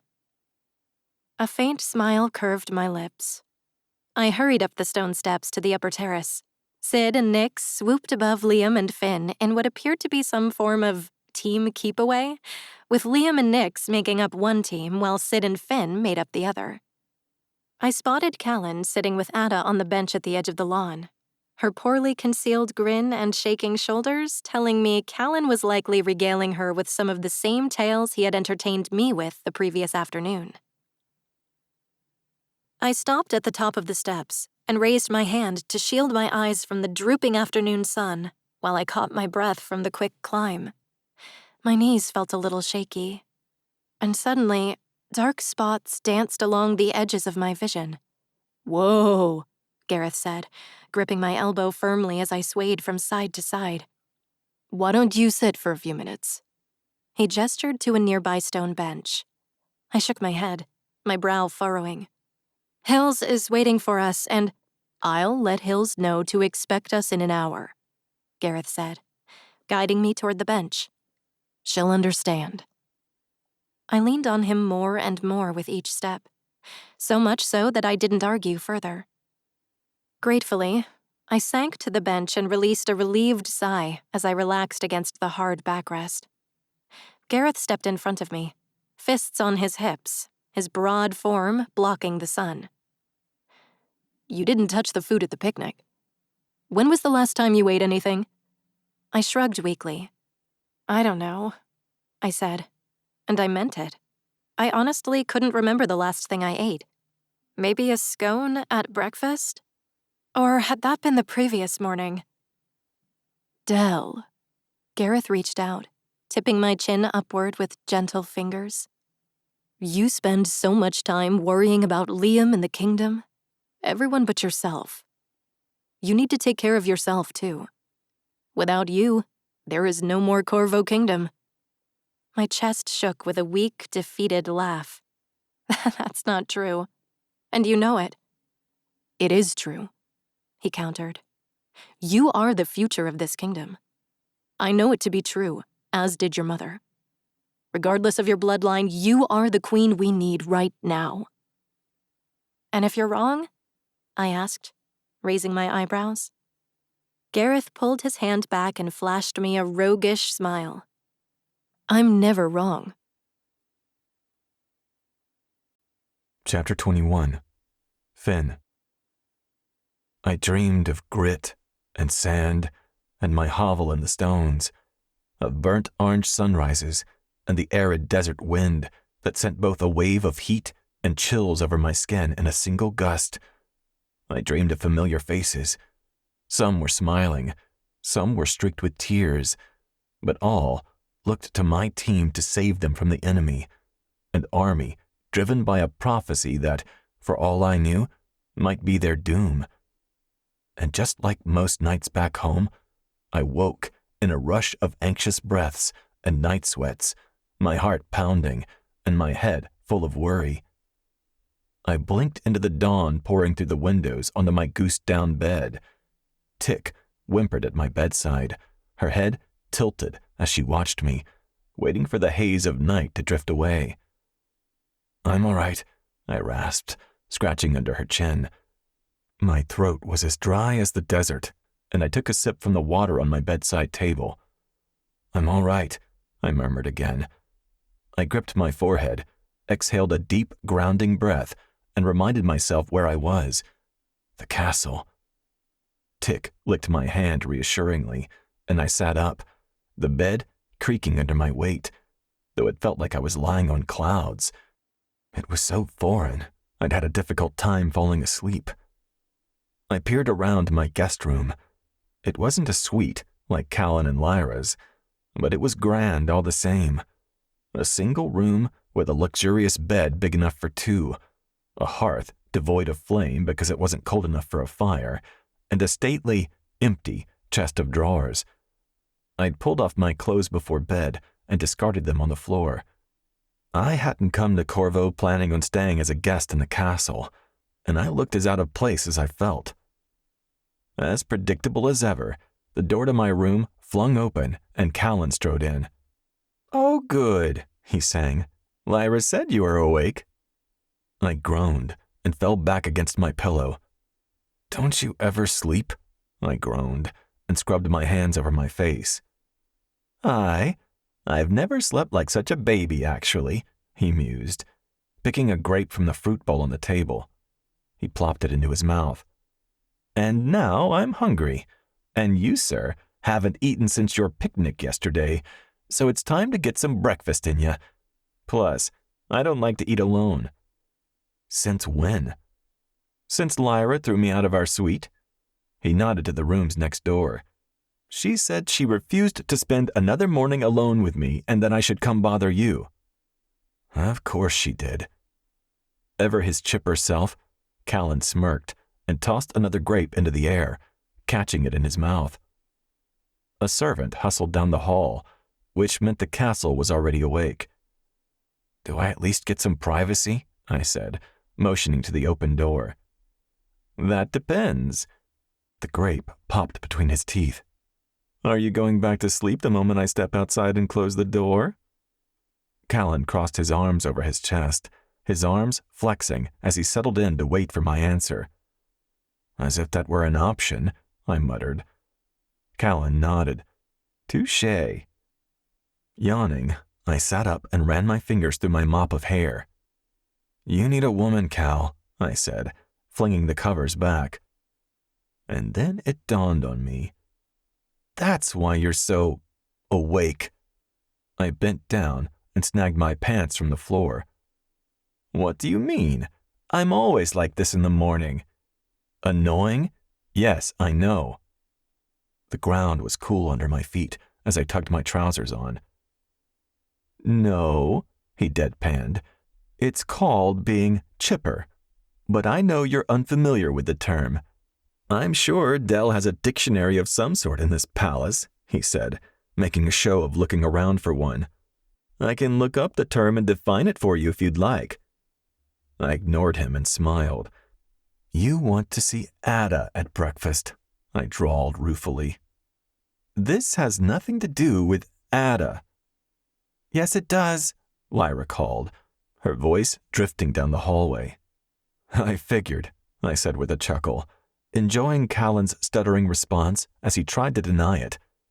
But as Dell, Hills, and her Coronation liaison walked past my room, our laughter faded, and my easiness all but vanished. Dell paused, her eyes meeting mine as I snagged my shirt off the floor. "Good morning, Your Highness," Callan said, turning to face her. He bowed his head. Dell smiled, if a bit weakly, as she tore her gaze from me and looked at him. "Good morning, Callan." But her eyes quickly met mine again. "Good morning, Finn." "Good morning," I said, tugging my shirt over my head. Despite having my pants on, I felt strangely naked, rumpled in my bare feet. Dell uttered something to her companions, and leaving them to wait for her farther down the hall, she stepped into the doorway. "I trust you all slept well?" She looked at Callan. "Your suite is comfortable?" Callan nodded. "It's perfect. I was able to shut Lyra's door when she started snoring." I could practically hear Lyra rolling her eyes from the other room. Dell smiled despite herself. "I'm glad." She fingered the parchment in her hand as she glanced around my room, but there was nothing to see. Nothing in it was mine, save for the boots discarded at the end of the bed and jacket draped over one of the chairs. She looked at me, taking in my attire. "I'll, send someone in with fresh clothes for you while yours are laundered. I'm sorry, I hadn't thought of it until now." This stiltedness between us was foreign to me, yet it felt apt after all that had happened and all the time we'd been apart. I cleared my throat. "You've got enough to worry about," I said, and waved her concern away. "I'll send someone," she insisted, more adamant this time. "And there's breakfast in the dining room if you're hungry."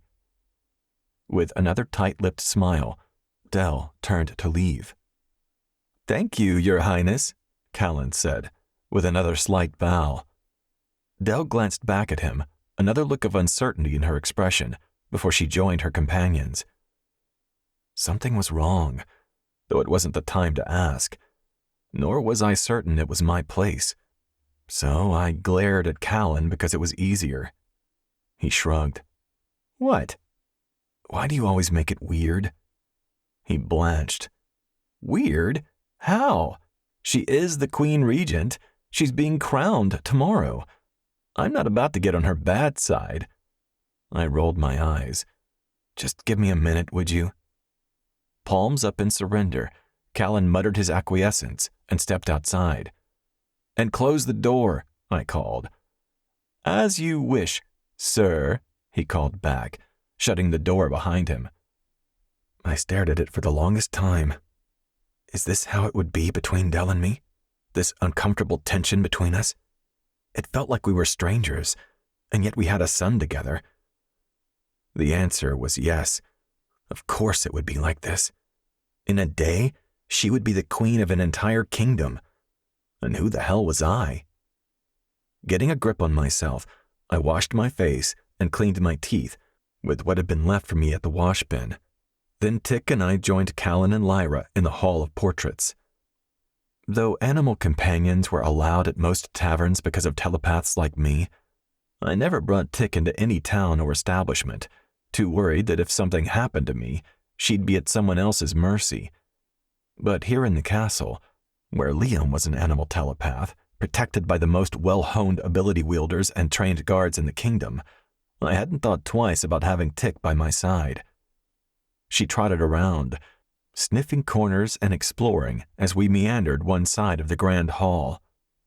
Light poured through the windows on the other side, illuminating the portraits of queens and princesses that glinted in their gilded frames along the wall. My eyes lingered on only one, though. Princess Delphinia, donning a black and crimson gown fit for a queen. As striking as she looked, she didn't look like Dell. She looked stoic and uncomfortable, not expressive and fiery like the girl I used to know.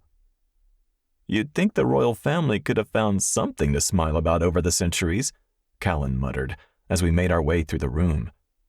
You think they should all be smiling buffoons like you? Lyra tossed his way, and Callan's exaggerated smile widened. Couldn't hurt, he countered. It might liven the place up a bit. They continued to banter until we got to a grand staircase. Then Callan jogged down the steps and took the lead. You know where the dining room is? I clarified. Having never eaten a sanctioned meal in the castle before, I had no idea.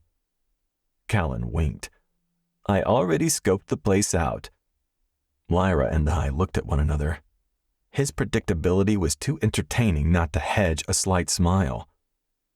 As we made our way down another corridor, it registered that I'd walked the halls of Castle Corvo a time or two, but it had always been in the dead of night, scurrying between one secret passage in the wall to another.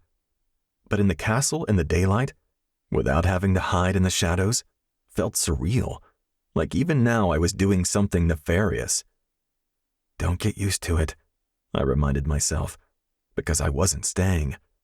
While I was basking in my time with Liam, all was not well back home. Plus, I had a prophecy to avert, and King Edward's army to stop, even if I didn't know how I was going to do it, or when Edward would make his move. When do we meet up with Stone again? I asked. Callan sobered, looking at Lyra. Tomorrow, at the docks, he said. Midnight. He swore he'd be there, Lyra added, but she seemed hesitant to believe it. Good, I said quietly, taking a deep breath. Too much time is passing. It's making me anxious. Aye, same. Callan ran his hand up the back of his head. Is it weird to say I trust Stone, though? Yes, Lyra muttered, as I said, no. Her head whipped to me. You trust him? Lyra scoffed, shoving her hands into her back pockets. That's surprising. Perhaps trust isn't the right word, Callan mused. He's predictable, I amended. He wants his secrets kept and to collect the coin he's been promised. He'll do whatever he can to earn both. That is what I trust. Lyra lifted her chin in understanding. I was about to tell her she'd get the hang of making deals with the underbelly of society when my eyes lingered on a painting of the patrons circled around the patron tree. Jake was among them.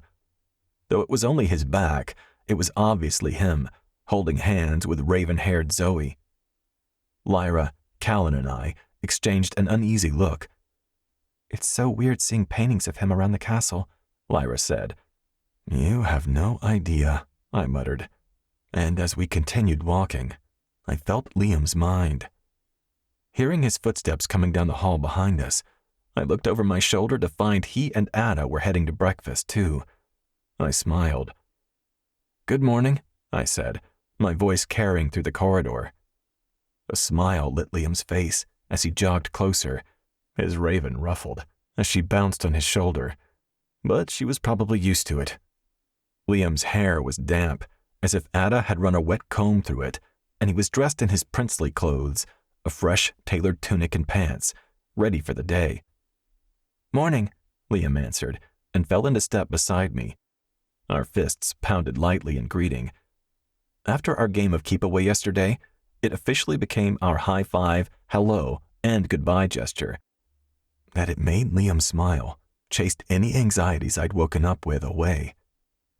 Liam scratched Tick on the top of the head, and I watched as the coyote and raven eyed one another with cocked heads and curiosity. It wasn't the first time they'd met, but I figured they were coming to some sort of mutual agreement that they would be seeing a lot of each other moving forward. Good morning, Ada said when she finally caught up, her eyes meeting mine quickly before a shy smile curved her lips. Callan held out his arm to escort her onward, and Lyra, Liam, and I continued down the hall. You look well rested, Your Highness, Lyra said, and her eyes sparkled as she smiled at Liam. They'd formed a kinship, teasing Callan yesterday, and it made my heart happy to see Lyra smiling more around him. She was always so closed off, though I understood why. And if I had to venture a guess, I would say she took a shining to Liam because he was the same age her brother would be now, had he survived the slaver attack when her family had fled the Crescent Kingdom. How did you sleep? I asked him, wishing I had as much pep in my step as he did this morning. My muscles ached a little from all of our running, jumping, and tumbling yesterday. Really good, he said, absently stroking Nyx's feathered breast with a crook of his finger. I grinned. I thought you might. Yesterday was really fun, he said, green eyes brightening. Can we play again? I glanced at Ada for confirmation, but she was chatting with Callan, oblivious. We'll see what your mother says, I told him. I didn't want to step on Dell's toes and upend their routines more than I already had since arriving. I'm sure you have lessons or something you can't neglect. But definitely afterward, I promised. That seemed to appease him as we neared a set of double doors.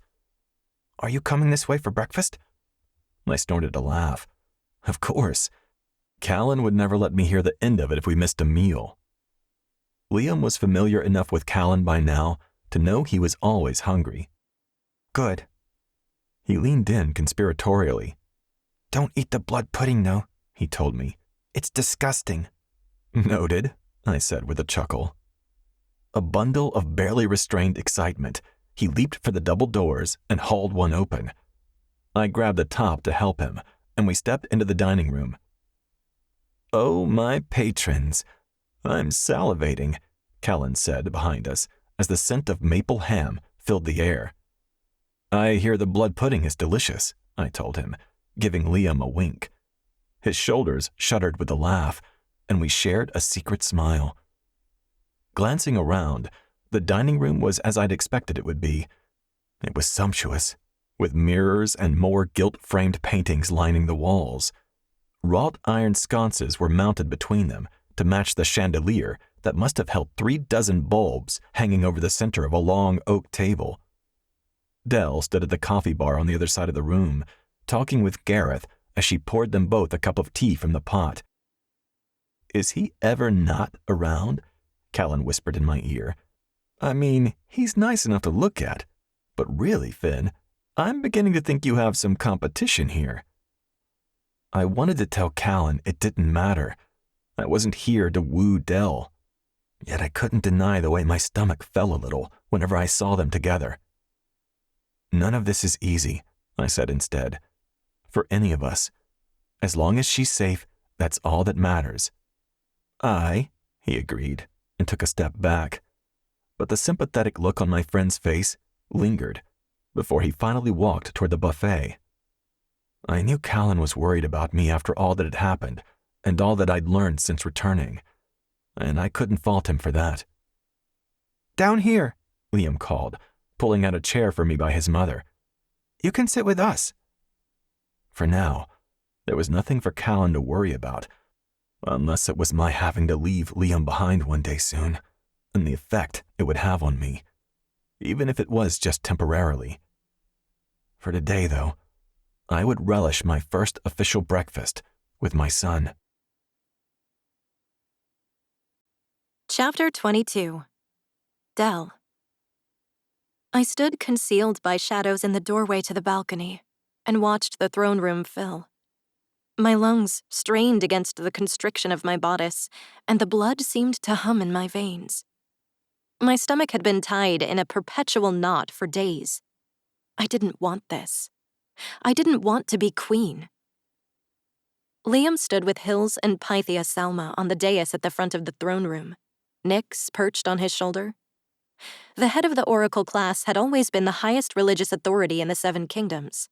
As such, Pythia Salma was the one who would guide the coronation ceremony. Ada, Finn, Lyra, and Callan stood in the front row of the growing audience, the latter three dressed as members of my personal guard. Dozens more castle guards cut an aisle through the center of the crowd, lining my pathway to the Corvo crown.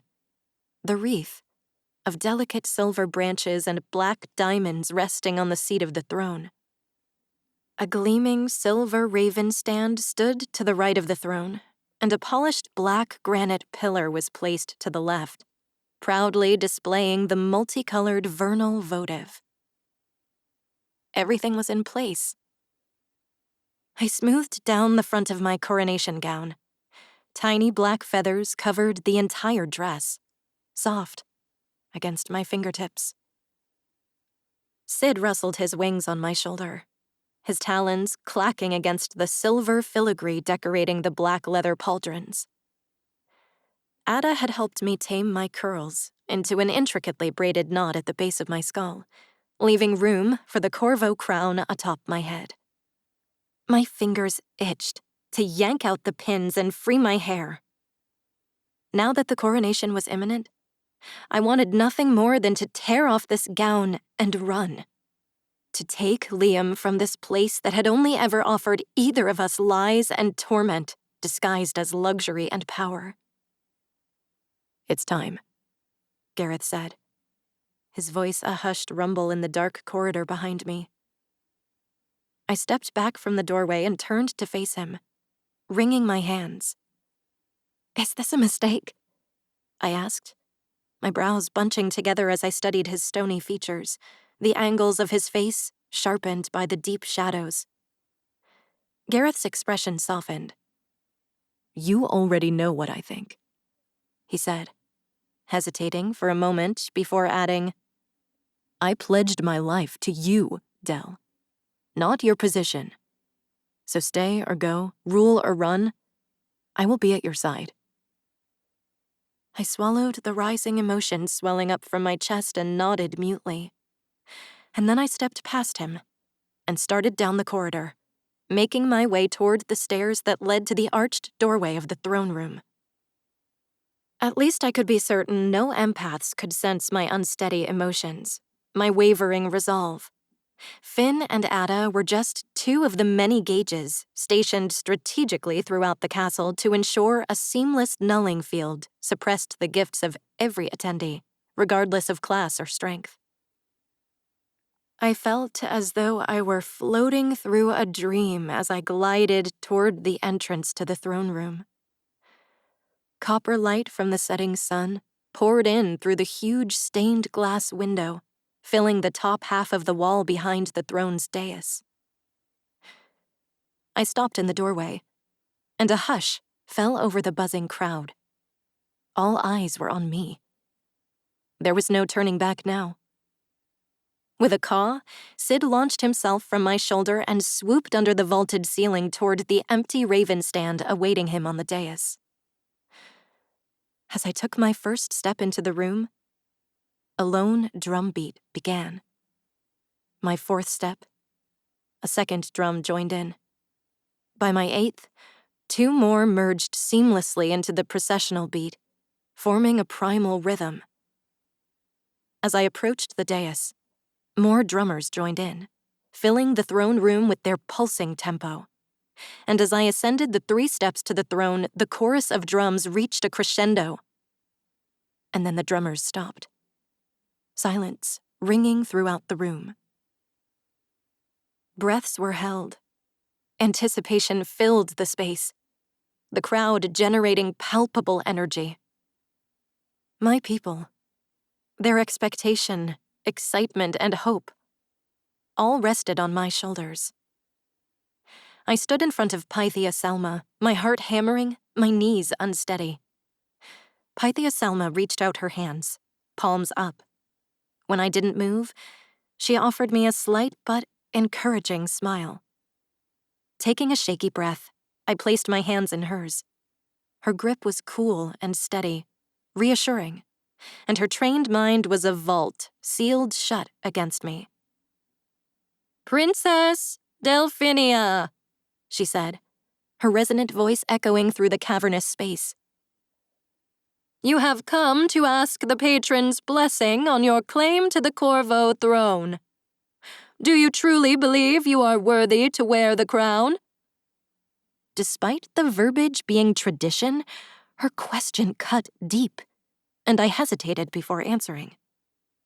A faint crease appeared between the Pythia's brows, and she squeezed my hands gently.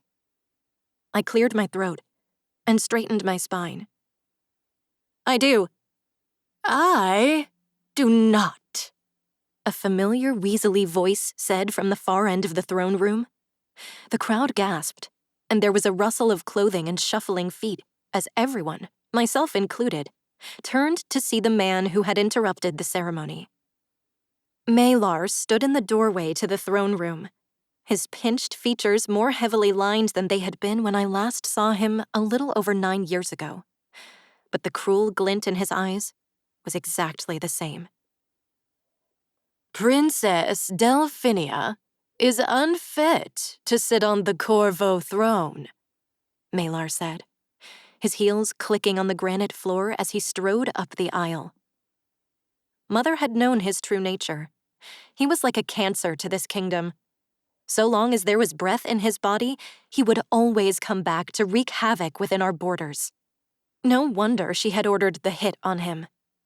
Too bad she had failed. 2 more larger figures darkened the doorway behind Malar, following him into the throne room. They appeared to be father and son, both tall and lanky, with dark hair and rich brown skin. Their steps formed an arrhythmic beat as they made their way to the dais. I heard a name whispered through the crowd. Reyes. That had been father's name, except as I now knew, he wasn't my father after all. I kept my expression guarded as I studied the face of Malar's older companion. I had been too young to remember Mother's consort when he had supposedly died. But there were portraits of him scattered around the castle, and even I could see the resemblance between this man and the one I was told was my father. Gareth shifted to stand in front of me on the steps, shielding me with his body, and Finn eased away from the front row, sliding into place in front of Liam. Lyra, Callan, Ada, the guards, everyone armed, had a hand on their weapon and were ready to draw. "What are you doing here, Malar?" I hissed, moving out from behind Gareth. Malar stopped shy of reaching the bottom step, his mysterious entourage of 2 flanking him. His stare locked with mine, his mouth twisting into a sneer, and then he turned his back to me, ignoring me completely. The younger of his companions caught my eye, his lip curling haughtily. My stomach lurched. Such contempt, such masculine intimidation. How many times had I seen a nearly identical expression on Alistair's face? This man looked nothing like my dead husband, but he exuded the same sense of entitlement and oppressive dominance. Princess Delphinia is unfit to sit on the Corvo throne, Malar repeated, his voice booming. Because she is not a princess after all. My heart skipped a beat. She is not even of the Corvo line, Malar continued. Queen Coronation was unable to bear a female heir who survived to adulthood. Not even the venerated Corvo line has been spared from the worst effects of the cursed wasting sickness plaguing our kingdom. My breaths came faster, and I pressed my palms to my stomach. How did he know? I swallowed my panic, pushing away the irrational thoughts. Of course he knew. He had assisted Mother in acquiring the infants, in acquiring me. Delphinia was born to a poor mixed-class family from the southern village of Monterey, Malar went on. She is not elevated by blood, but by luck and circumstance. She is no true Corvo heir. Gareth backed up a step and gripped my upper arm. We need to get you out of here, he murmured, angling his face toward me, but not taking his eyes off the newcomers. A quick glance over my shoulder told me Finn was already hustling Liam away, Callan, Lyra, and Ada alongside him. Hills descended the stairs to stand defensively at the bottom, another body between the intruders and me. Only Pythia Salma remained on the dais, and the enraged stare she cast in Malar's direction made me think she had already been aware of all of this. How? I asked Gareth, my jaw clenched and lips barely moving. Everyone is watching us. But, Malar exclaimed, gesturing toward the younger of his companions with a confident sweep of his arm. Queen Coronation did bear a healthy male child who lived to adulthood. Malar pushed his bony shoulders back, reminding me of a preening bird. I present to you Prince Nolan, son of Queen Coronation and her banished consort. He swept his hand toward the older man. High Lord Reyes. Tense silence filled the throne room. None dared to speak. I recognize many faces in this crowd, Reyes said, nodding to a few people. You know me. Queen Coronation attempted to have me assassinated for daring to disagree with her plot to deceive you. I barely escaped the city with our young son, Nolan, the last remaining descendant of the Corvo bloodline, and your true king. Whispers exploded throughout the throne room. Blasphemy, Salma declared, stepping to stand beside me at the edge of the dais. The Corvo Kingdom has never had a king. There was a twang, followed by a hiss, and an arrow struck the vernal votive close behind Salma, impaling the thick multicolored candle and sending it flying off the stand. Salma gasped, her eyes wide, and she touched her hand to the side of her neck. Her fingertips came away red. The arrow had just nicked her skin. The throne room filled with a suffocating quiet. The next one goes in your throat, Nolan told her matter-of-factly, turning his back to the crowd and climbing the dais. He stopped one step below the platform. I stood my ground, refusing to back down to this usurper, Mother's supposed son. Gareth sidestepped, angling his shoulder between us. You can still be queen, Nolan said, his voice cast so low that it only reached my ears and Gareth's. The corner of Nolan's mouth twitched. If you become my wife, you have the people's love, their loyalty. I could use that. His eyes narrowed to wicked, challenging slits. Or you can be charged with murdering the queen, my mother, by withholding the healing elixir from her. And you will be publicly executed. His lips curved into a sly smile. The choice is yours.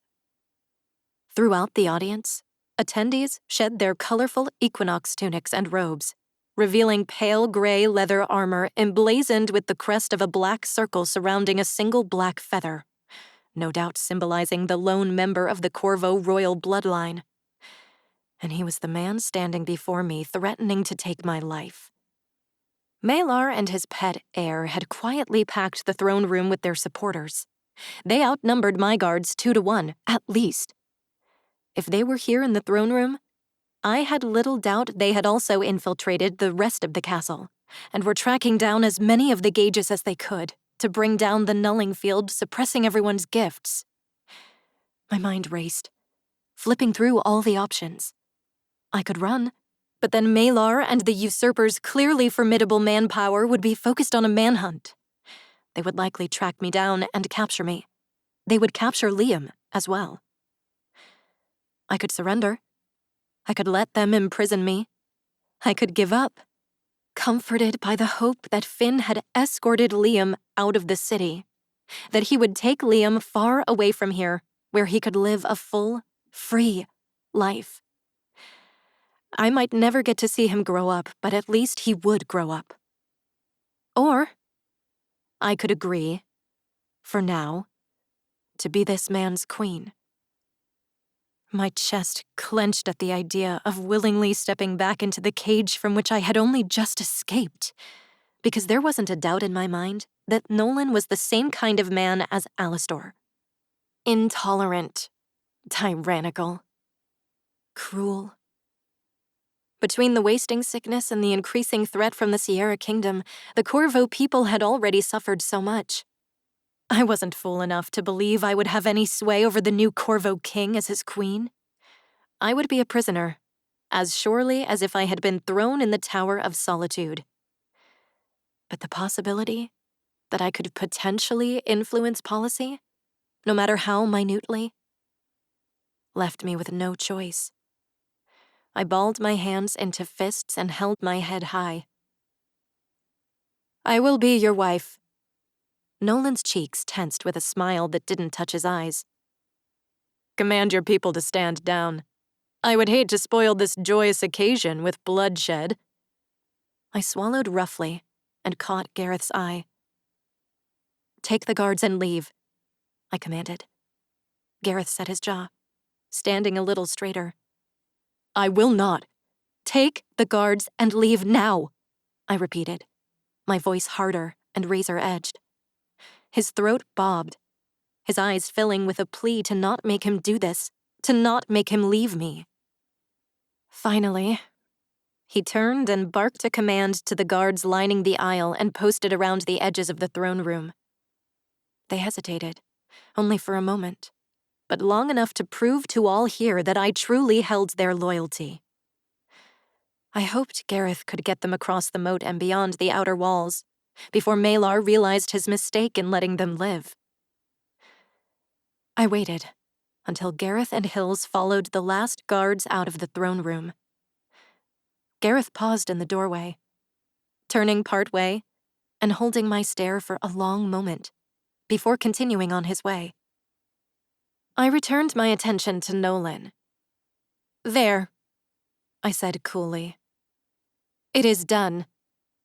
Malar weaseled closer to Nolan, hands wringing, and cleared his throat. I would not trust her, my king. Her last husband suffered an unfortunate accident within these very castle walls, and she is responsible for your mother's death. I fear your fate will be similar should she be allowed to walk free. Nolan's eyes narrowed on me. Are you the Black Widow Malar believes you to be? He murmured. Is your value worth the risk? He stared at me for a long time, but finally, he glanced at one of the gray-armored soldiers who had made his way into the aisle. Lock her up in the tower. I stared in shock, but refused to react as the soldier approached. He quickly secured handcuffs around my wrists and, grip firm on my arm, tugged me down the dais stairs. You're a snake, Malar, I hissed, digging in my heels as I passed him. Soon enough, everyone will see you for what you really are, poison to this kingdom. And they will finally end you. A muscle under Malar's eye twitched, and he inhaled to respond. But before he could get a word out, I spat on his pinched face. Get her out of here, Nolan barked. He's been working with the Sierra Kingdom, I shouted to Nolan as I was yanked away. He's been feeding Edward state secrets. He wants this kingdom to fall. You can't trust him. My only consolation was that I could see the fear in Malar's eyes as Nolan turned to face him a moment before I was dragged through the doorway and away from the throne room. Away from the crown. As it turned out, I wouldn't have to be queen after all. Chapter 23. Finn. The sky was darkening blue as Callan, Lyra, Liam, and I followed Ada through the garden, getting as far away from the throne room as we could to regroup without leaving the castle walls and Dell behind. Though it went unsaid, none of us were willing to leave the compound until we understood what was going to happen to Dell. Unsure which ability-amped minds might have zeroed in on us, Ada and I continued to null outsiders who would be looking for us, or more specifically, looking for the prince. As fast as we needed to move to get Liam to safety, I had to stop frequently so I could use Sid and Nyx to see what was happening in the throne room after we fled. They're taking Dell to the tower, I rasped, so only Lyra could hear. She looked at me, as concerned as I was at the sound of that. She sent Gareth away, and now she is their prisoner.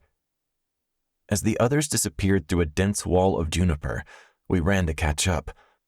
Lyra and I popped out into a hidden gardening corner with an array of discarded tools scattered around a large shed. Huddled in the center of the cobblestone, we all seemed to take a collective breath. Liam was trembling, and I rested my hand on his shoulder and pulled him into me. It's okay, I breathed. It will be okay. Lyra looked at Ada. What the hell happened in there? I ran my free hand through my hair, grappling with how very, very wrong this was. I knew something had been bothering Dell, and now I couldn't help but wonder if she'd known Malar was close and had said nothing. Had Gareth known? Were they aware she wasn't really the princess?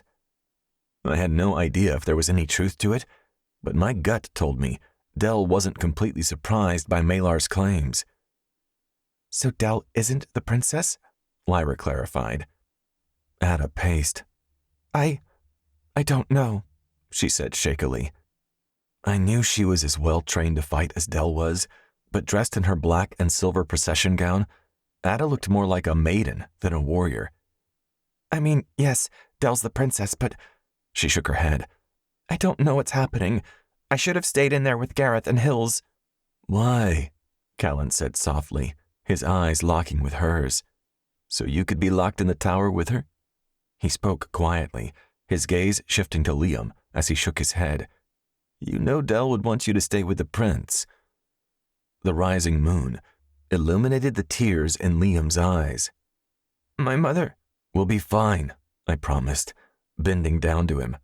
We'll make sure of it. I peered into his wide, worried gaze. Aptly, Nyx flew over the garden walls, landing deftly on Liam's shoulder. I saw where the guards took her, I told him. She is not hurt, and you know Gareth won't let anything happen to her. I won't let anything happen. I gently squeezed his shoulders. Liam searched my face for certainty, or perhaps it was for a sliver of doubt. Whatever he found, he seemed to relax ever so slightly. But I could feel his confusion and fear as much as I could see it on his crumpled face, and I looked at Lyra. Her hands rested on her hips as she paced, each step coiled with battle-ready adrenaline. When she met my gaze, I nodded to my son. "Hey, Liam, why don't you sit with Lyra for a minute, okay? Let me talk with Ada and Callan, and we'll get it sorted." Liam hesitated, his chin trembling, until finally he straightened a little, nodded, and let Lyra guide him to a stack of burlap sacks against the shed. I turned to Ada and Callan, and he inhaled a deep breath. "Malar seems fun," he muttered. "I guess we don't need stone anymore." "We might," I told him, and looked at Ada. "Will Gareth know where to—" I heard the rush of footsteps, and my head snapped to Lyra. "Hills and Gareth," she supplied, and I realized Gareth had likely used Nyx to find us. Before I could ask Lyra if anyone else was with them, Gareth and Hills rushed into the clearing. Alone. I'd never been happier to see Dell's guard, and Liam wasted no time running into Gareth's arms. The sight was endearing, even if it stung a little. "They're taking her to the tower," I told them, knowing Gareth had already left the throne room when Nolan turned on her. He glared toward the castle as Lyra came to collect Liam again. "I would expect nothing less from Malar." Gareth's jaw clenched, and he shook his head. He was the epitome of calm, but I knew his mind and heart were racing. They had to be. Dell wasn't at his side. He could not protect her like this. "What don't we know?" I demanded. My focus, accusatory as it was, shifted between him and Hills. Was that guy for real? Gareth was expressionless, which meant he knew exactly what was going on. He knew the truth about Dell. And by the lack of surprise on Hills's face, she did too. Ada gasped. "You both knew?" she whispered. I wasn't sure if it was only shock in her voice, or if there was hurt too. "Only recently. Dell has had little time to process it." Hills shook her head, vehement, and held up her hand. "But none of that matters now. We need to get Dell out of that tower. Nolan and Reyes are just pawns in this. There's no telling what schemes Malar still has to play." Breath ragged, she looked from Gareth to me. "And whatever Dell thought she was protecting by agreeing to marry Nolan is for naught," she said more quietly. Gareth nodded, but my hands fisted at my sides. Once again, Dell was willing to sacrifice herself, to marry another monster for a kingdom I wasn't sure deserved her. "Dell's the princess of Corvo. No matter her bloodline, the people love her. She's far too dangerous for them to keep her alive." "Lucky for us," Hills offered. "I saw the way Nolan was looking at her. It will take some convincing on Malar's part to kill her, which buys us a little time." "Very little," Gareth echoed. I glanced over at Liam as Lyra did her best to distract him, chatting about his raven and how she'd never had an animal friend of her own. "Which is why we need to get into the tower," Ada said, and as her lips pursed, I could tell a plan was forming. "Gareth knows it inside and out, and if I can get in, I can amplify Dell's ability so that she can sneak out the same way she used to sneak in." I nodded, glad they had a plan, because I felt lost and useless when it came to the inner workings of the castle. "I don't know the tower, but I have a way out of the city. If you can get Dell, I can get her and Liam away from this place," I told them. "How?" Gareth asked, and I wasn't sure if it was distrust in his voice as much as fear. "We have a man waiting for us at the docks," Callan offered. "And once we're away from the city," I said, "I can take her home with me." I looked Gareth in the eyes, promising him, "I can protect her there." His jaw tightened again, this time in consideration. "And this man you know at the docks?" "We were supposed to meet him at midnight to exchange information about Malar," Callan explained. He looked at me, both of us fully aware of how poorly that panned out. "Information about Malar? That worked out well," Hills muttered with exasperation. "Are you sure this man of yours is even still alive?" I nodded. "Stone is one of the slipperiest men I know. He's alive." "Ethan Stone?" she said, and when I nodded again, she narrowed her eyes in consideration. I knew him. Once. If he is there, are you sure he can be trusted? We don't have much choice at this point, I retorted. But yes, I trust him. He's not in on this scheme any more than I am. He fought 2 wars for this kingdom as a captain in Her Majesty's Royal Navy and was cast aside when his nightmares got too bad and they deemed him useless. Needless to say, he hates the aristocracy, doesn't trust any of them.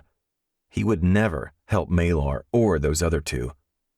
Of that, I was certain. But would he help Dell? Gareth asked, his voice thick with unease. I'd wondered the same thing. He will, I said, if there's something in it for him. Which would be what, exactly? Callan asked. I glanced at Ada, Callan, Gareth, and Hills, all of them staring at me, waiting for an answer. Let me worry about that. And, I added, if his ship is not at the docks, I'll commandeer one myself and get us the hell out of here. Gareth seemed appeased by that idea, knowing he had few other options at this point. And you're sure you can get into the tower? I clarified, knowing this was all for nothing if they couldn't get Dell out. Gareth's gaze snapped to Ada. Yes, we can get her out of the tower, she said, though her tone was far more confident than she looked. Ada and Gareth exchanged a few drawn-out moments of silent understanding, as if they knew what needed to be done. Finally, Gareth looked at Callan, then at me. But if something happens, he added, a grave, reluctant expression darkening his features. If we're not at the docks by dawn, you get Liam out of here. Get him to safety. You know I will, I said without hesitation. Hills, Gareth continued, without skipping a beat. He was back in planning mode. She was already looking at him, a grim expression on her face, like she knew what he was going to say. Go with Finn into the city. Gather as many loyalists as you can find. We are the resistance, and Dell will be queen. We need to work quickly and quietly to maintain our foothold in the city. Long live the queen, she said with a nod, but they stared at one another, a few silent moments passing between them. We have to hurry, Ada urged. With a final nod, Hills glanced between Dell's most loyal lady's maid and her fiercest protector. Be careful, both of you. Ada squeezed Hill's hand. You as well. Gareth watched Liam and Lyra at the gardening shed for a moment, then looked at me. We'll meet you at the docks as soon as we can. I nodded in promise. We'll be waiting. With a final, silent good luck exchanged between us, Gareth and Ada disappeared through the juniper to rescue their uncrowned queen. As I peered up at the tower in the distance, an idea formed. Chapter 24. Dell. I stared at the electrified bars holding me prisoner. I hadn't been inside the Tower of Solitude since Jake was held prisoner here all those years ago. And at that time, he had been the one in the cage. Now, it was me sitting on this cot, forlornly reflecting on the events that had led me to being here, fretting about my loved ones. Sid hopped closer to my perch on the edge of the cot and nuzzled his beak against the back of my hand.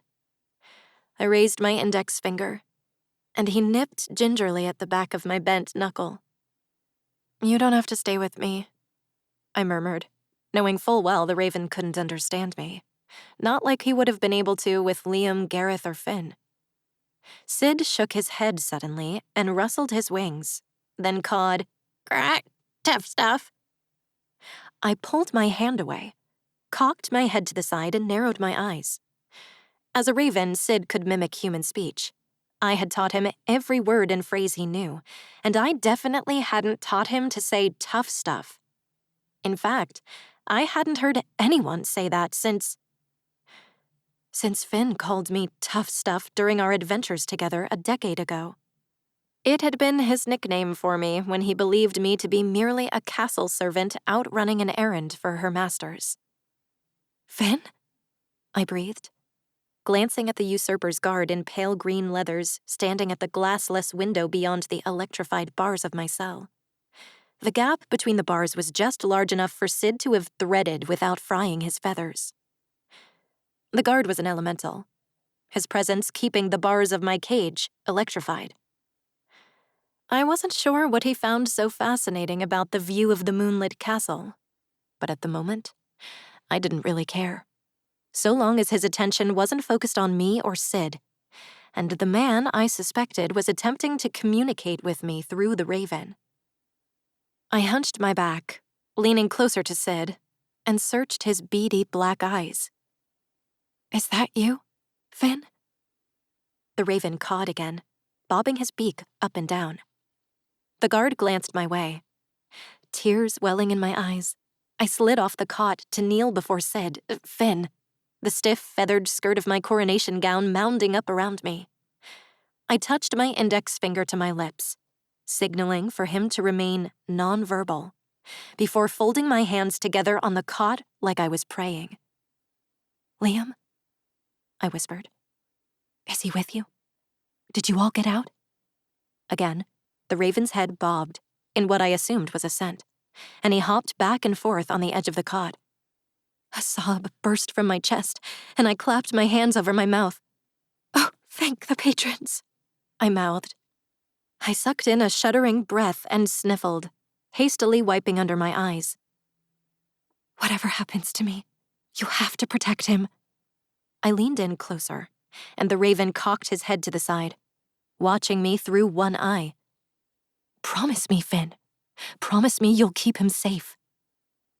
He bobbed his head again, then hopped closer, resting the side of his feathered face against my cheek. I squeezed my eyes shut and bowed my head, my face screwing up as tears streamed down my cheeks. The clang of metal echoed up the winding stone stairway, and my head snapped up. Someone was unlocking the door at the base of the tower. The elemental turned away from the window and strode over to the stairs as the screech of hinges in need of greasing announced that the door was now open. I stood slowly and faced the stair landing, my hands gripping the heavy skirt of my gown. What does she want? The elemental barked down to whoever had opened the door, hands planted on his hips. She has a change of clothes for the prisoner, another man called up the stairs. She worked in the castle and wants to put the imposter in her place, to make her look like the commoner she truly is. Did you search her? The elemental asked. Fuck you, Brax. The elemental let out a cruel chuckle, glanced back at me over his shoulder, and sneered. You ready to strip down, sweetheart? He smirked. Give us a little show? I didn't respond. I didn't even react with a change in my expression. I merely stared at him, imagining all the ways I could kill him. His lip curled. Bitch, he muttered, and turned away from me once more. Send her up. I'm going to enjoy this. He backed away from the landing at the top of the stairs just enough to let the newcomer pass. I nearly sagged with relief when I saw who it was. Ada. Her pale hair gleamed like spun silver in the moonlight streaming through the tower windows. The elemental followed close behind Ada as she approached the bars of my cell, a packed leather satchel strung across her body. Her gaze rolled over me like she was searching for injuries, but all of my wounds were the invisible kind. What are you doing here? I asked, careful to keep my voice cool, my expression stony. We weren't supposed to be friends. Inside, adrenaline surged, making my blood feel like it was humming in my veins. Ada flashed me a tight-lipped smile, side-eyeing the guard lurking behind her. Are you deaf as well as stupid? She asked snidely. Take off that gown. It doesn't belong to you. She rolled her eyes at me, then smiled sweetly at the guard over her shoulder. We're going to burn it at the Equinox bonfire to celebrate the start of a new era under King Nolan's rule. She turned back to me. Strip, imposter, she ordered.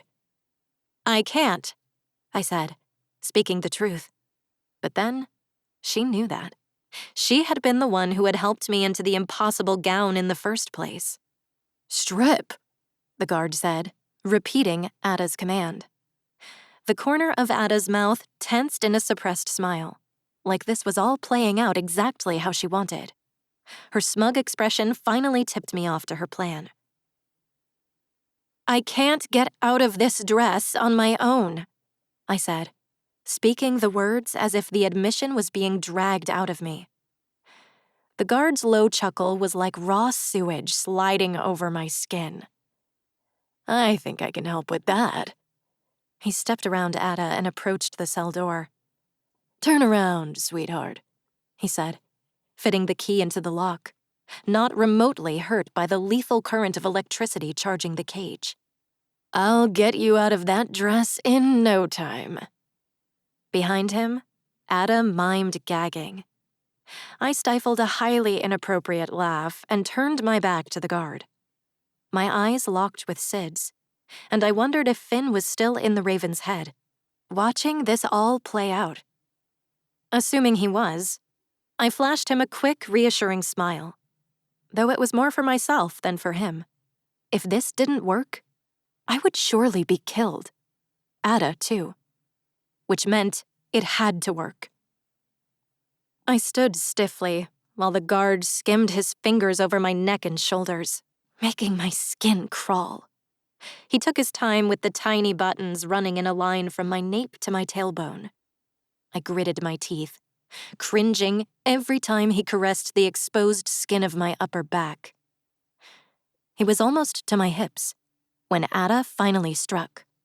His hands fell away, and I spun around to see him scratching at the thin leather belt Ada had wrapped around his neck. Her pretty features were contorted into a ferocious snarl. I had thought it many times before. People always underestimated Lady Adasia with her gentle smiles and soft curves. It was what made her so dangerous, and part of why I had chosen her to be Liam's primary guardian when I wasn't around. "He's an elemental," I blurted. "He's electrifying the cell." "Not anymore," Ada gasped. Only then did I realize the incessant hum of electricity was gone. She was nulling him. The guard stumbled backward, ramming Ada's back into the cell bars. But she held fast, raising one leg and digging her knee into his spine to increase the pressure on his neck that much more. It didn't take long for the loss of blood flow to his brain to knock him out. His eyes rolled back in his head, and his knees gave out. Ada grunted as she dropped to the floor with the unconscious guard. She didn't let up for another couple of minutes to ensure he was out for good, not merely unconscious. She blew out a breath, releasing the pressure on the belt, and slumped sideways. Her chest heaved as she struggled to squirm free from where she was pinned against the cell bars by the guard's body. I rushed forward, gripping his shoulders to pull him away from her, and she scrambled free.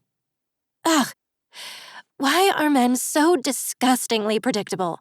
she grumbled, climbing to her feet. I stifled a laugh. "If they weren't, this might not have worked," I reminded her, turning my back to her so she could finish what the guard had started. She gripped either side of the gaping gown and tugged, popping buttons clean off and sending them clinking against the bars. I shoved the sleeves away from my arms and pushed the stifling gown down until I stood only in the black silk slip I had worn underneath the dress. I hastily stripped the slip off over my head and turned back to Ada. She already had the satchel open and tossed me a pair of black leather leggings. "Who's with you?" I asked, pulling on the pants. She handed me a bra next. "Just Gareth. He's rounding up the loyal guards scattered throughout the grounds and getting them out into the city. He'll meet us at the hedge maze. The others are waiting at the harbor." She handed me a dark gray tunic, leather patches hand-sewn, likely by Ada herself, onto the shoulders, to protect me from Sid's talons. Once I was dressed, I reached for her hands. "Thank you, Ada. I don't deserve you." She She gave my hands a squeeze and flashed me a cheeky smile. "Nobody does." I returned her grin. In a matter of seconds, I had sifted through her surface thoughts to absorb the details of the plan she and Gareth had concocted together. She intended to boost my empathic gifts, allowing me to remotely create an illusion, something I could never have done on my own. Once the 2 guards stationed at the base of the tower were essentially blind and deaf to us, believing nothing out of sorts was going on in their immediate vicinity, we would leave the tower, with them none the wiser. Then, we would row Ada's little boat across the moat and meet up with Gareth. After, we would sneak to the secret entrance of the western escape tunnel to flee the castle grounds. It was beautifully simple. "Are you ready?" she asked.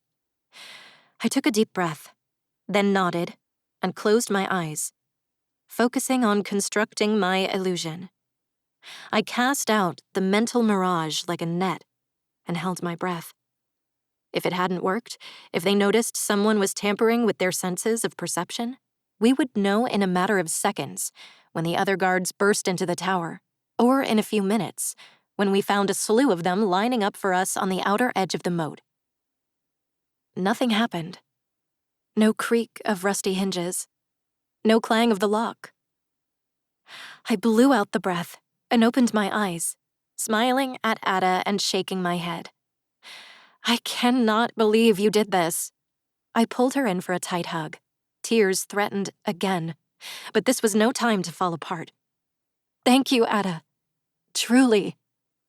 She squeezed me back, then gripped my shoulders and pushed me away. "We must go. Let us hurry." I nodded vehemently, eager to reunite with Liam.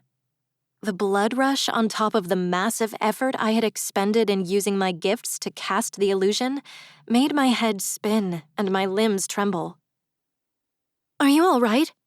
Ada asked, her brows pinched together. She gripped my elbow to steady me. I nodded. "I'll be fine. Wiped out, but fine." Her lips twitched into a quick, unconvinced smile, but she returned my nod anyway. "Come on, then." Sid launched off the cot, swooped out through the open cell door, glided a full circuit around the tower interior while Ada and I hurried from the cell, then landed on my proffered arm, shuffling up to perch in his usual place on my shoulder. I wondered if Finn was still in there, my cheeks heating and heart beating even faster at the thought of him having watched me strip out of my dress and slip just a moment ago. It had been years since I cared one way or another about another person seeing my unclothed body. But suddenly, something that shouldn't have mattered compared to everything else going on did matter to me. Very much so. Ada and I raced down the stairs and exited the tower without a hitch, the guards apparently oblivious to our escape, and quickly settled in the rowboat. Under cover of darkness, we crossed the moat.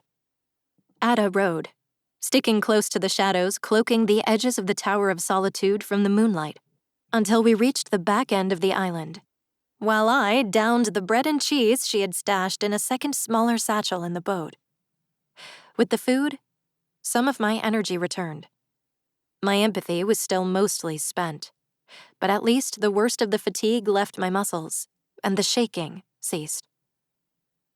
When we reached land, Sid launched into the air to scout our way from above, while Ada and I scrambled out of the boat and hurried across the gravel road encircling the moat, to the thicker cover of the trees lining the opposite shoulder. I crouched beside Ada, waiting for her to catch her breath after all that rowing. The entrance to the western escape tunnel wasn't far, just a couple 100 yards away, hidden at a dead-end branch of the hedge maze near the wall. We were in the last stretch now, and we needed to be quick and stealthy. The fruit trees, with their branches covered in fluffy blooms, provided plenty of cover, and we reached the hedge maze without issue. We plunged into a break between the tall hedges, retreating deeper into the shadows beyond the immediate entrance. "Gareth!" I whisper-shouted, searching the impenetrable darkness. My heart leaped into my throat when he stepped out of the shadows. his eyes scanning over me endlessly. I raced forward and flung myself into his arms. He squeezed me tightly, but only for a moment. "You caught a tail," he hissed, pulling away and gripping my elbow to drag me farther into the labyrinth. "We have to get to the tunnel." I didn't argue. Ada ran ahead, leading the way around the bends.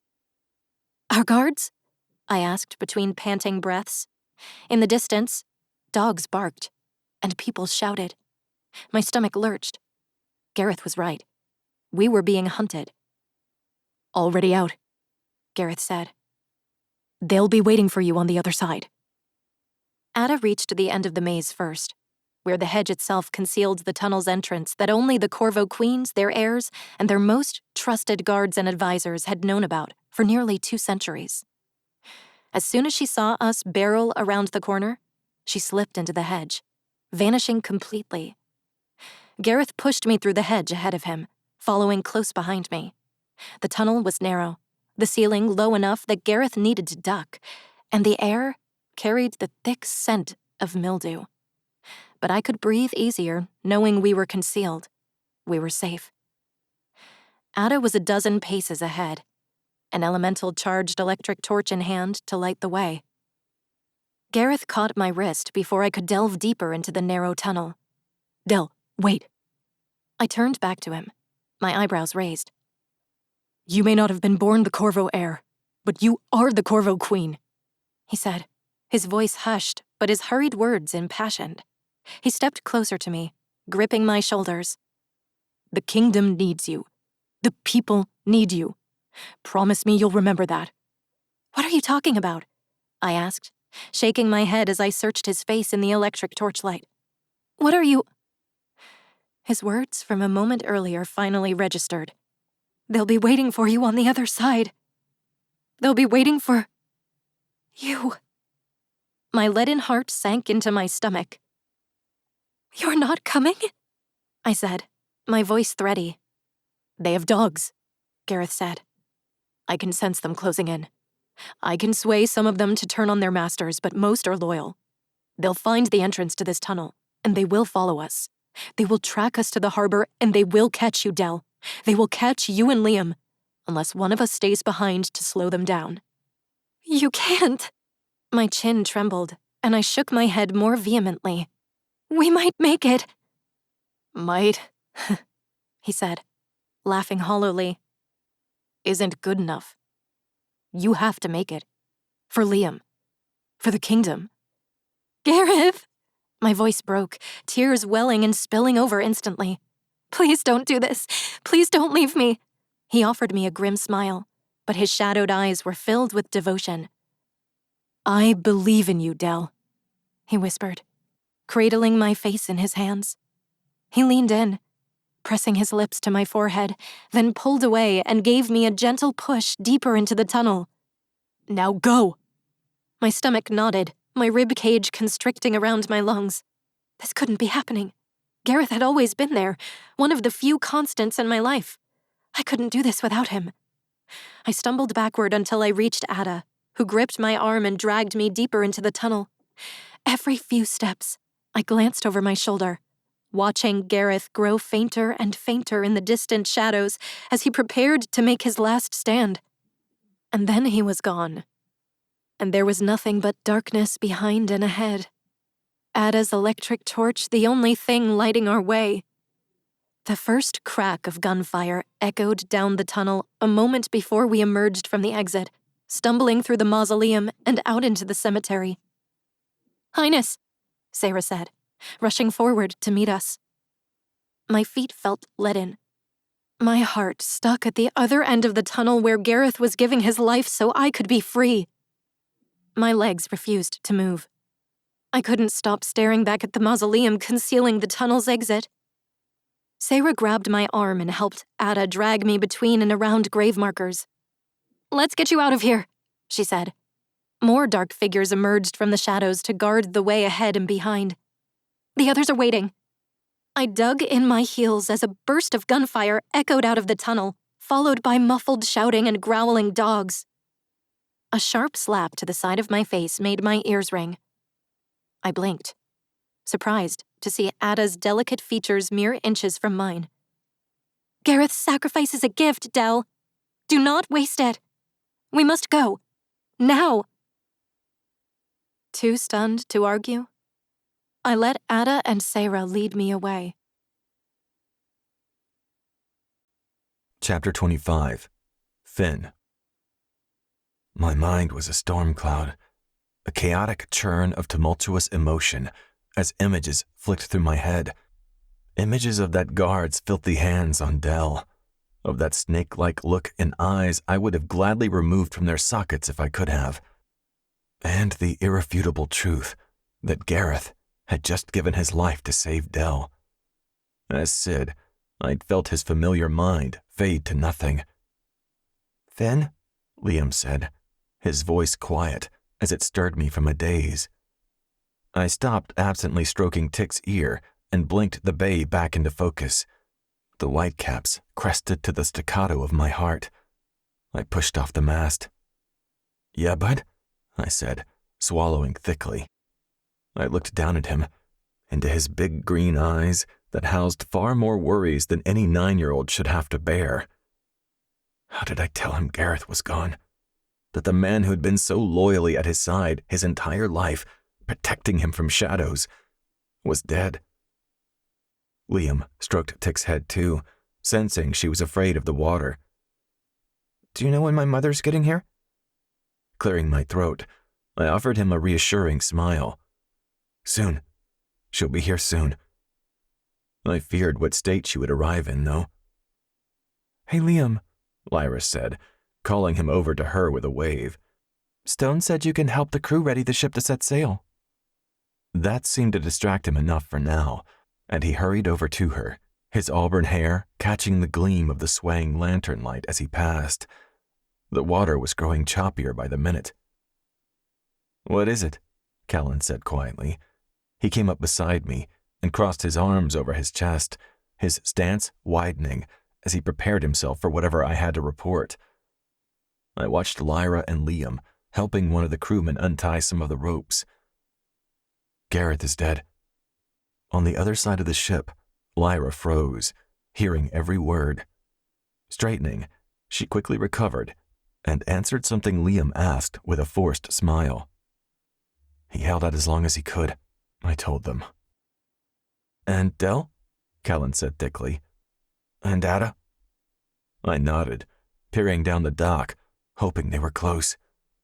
Without Sid's eyes, I couldn't be certain, but my head was heavy from so much mind-walking, and I needed the rest of my strength for whatever the night still had in store for us. Gareth kept the dogs from following them. They were at the edge of the city the last I saw them. They'll be here soon. "You're talking about your friends, I hope." Stone's baritone met my ears as he strode closer. Smoke from his cigarette swirled for only a moment before it was carried away by the breeze. Thumbs hooked on his suspenders, he stopped a few feet away, his blue eyes glittering in the moonlight. They shifted between Callan and me, impatient. "Because these men are still waiting to get paid." "For what?" I practically growled. "Your intel came far too late." Stone's eyes narrowed on me. "Careful, Finn. I have a ship for you, do I not? And a crew to take you south. It's a pivot in the plan, that is all." "A pivot?" Callan echoed. Stone looked at Liam and shrugged. "You're welcome to disembark, Lady Liberty, if you'd like." I tore my gaze from him, knowing he was more bluster than anything else, because he would do whatever I needed him to do. He still owed me. "Look," he said, running his hand through his long, thinning hair with a sigh. "I did what I could, Finn. I know it wasn't in time, but at least you know where your enemies are now." He peered toward the castle, gleaming in the distance. "And we'll get the kid to safety. But we have to leave soon. These rough waters are going to slow us down as it is, and I'm assuming we're going to need as quick an exit as we can manage." Heaving out a breath of my own, I rubbed my hands over my head. "I know. They'll be here." "They are here," Lyra said, hurrying over with Liam in tow. Hills appeared from inside the ship, and she and I disembarked, rushing down the pier straight for Dell. 3 guards came into view. I recognized 2 of them as being the unconscious guards outside Dell's chambers the night I killed Alastor. They flanked Ada as she ushered Dell closer. There was no Gareth. Even if I knew he would not be there, his absence still felt unfathomable, even to me. "Hills," I called as we jogged closer. "Get the guards on the ship. We have to leave immediately." I didn't wait for a response as I slowed, meeting Ada's gaze first. Though her expression was set with determination, her eyes gleamed with sadness. I nodded, letting her know I knew everything.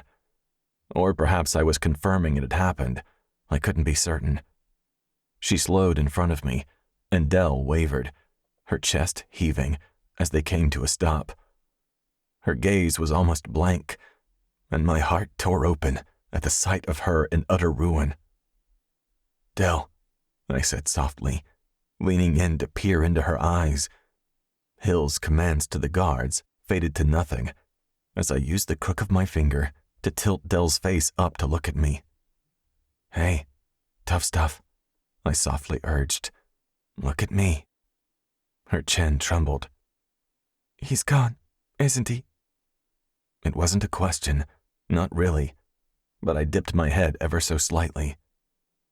I could tell she wanted to fall apart right there, to break into a million pieces. But there was Liam to think about. He wasn't safe yet. We needed to get both of them the hell out of there.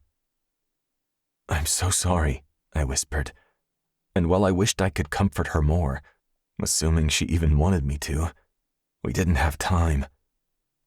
But then Dell fell into me like her legs were giving up, and her body shook as she wrapped her arms around me to stay upright.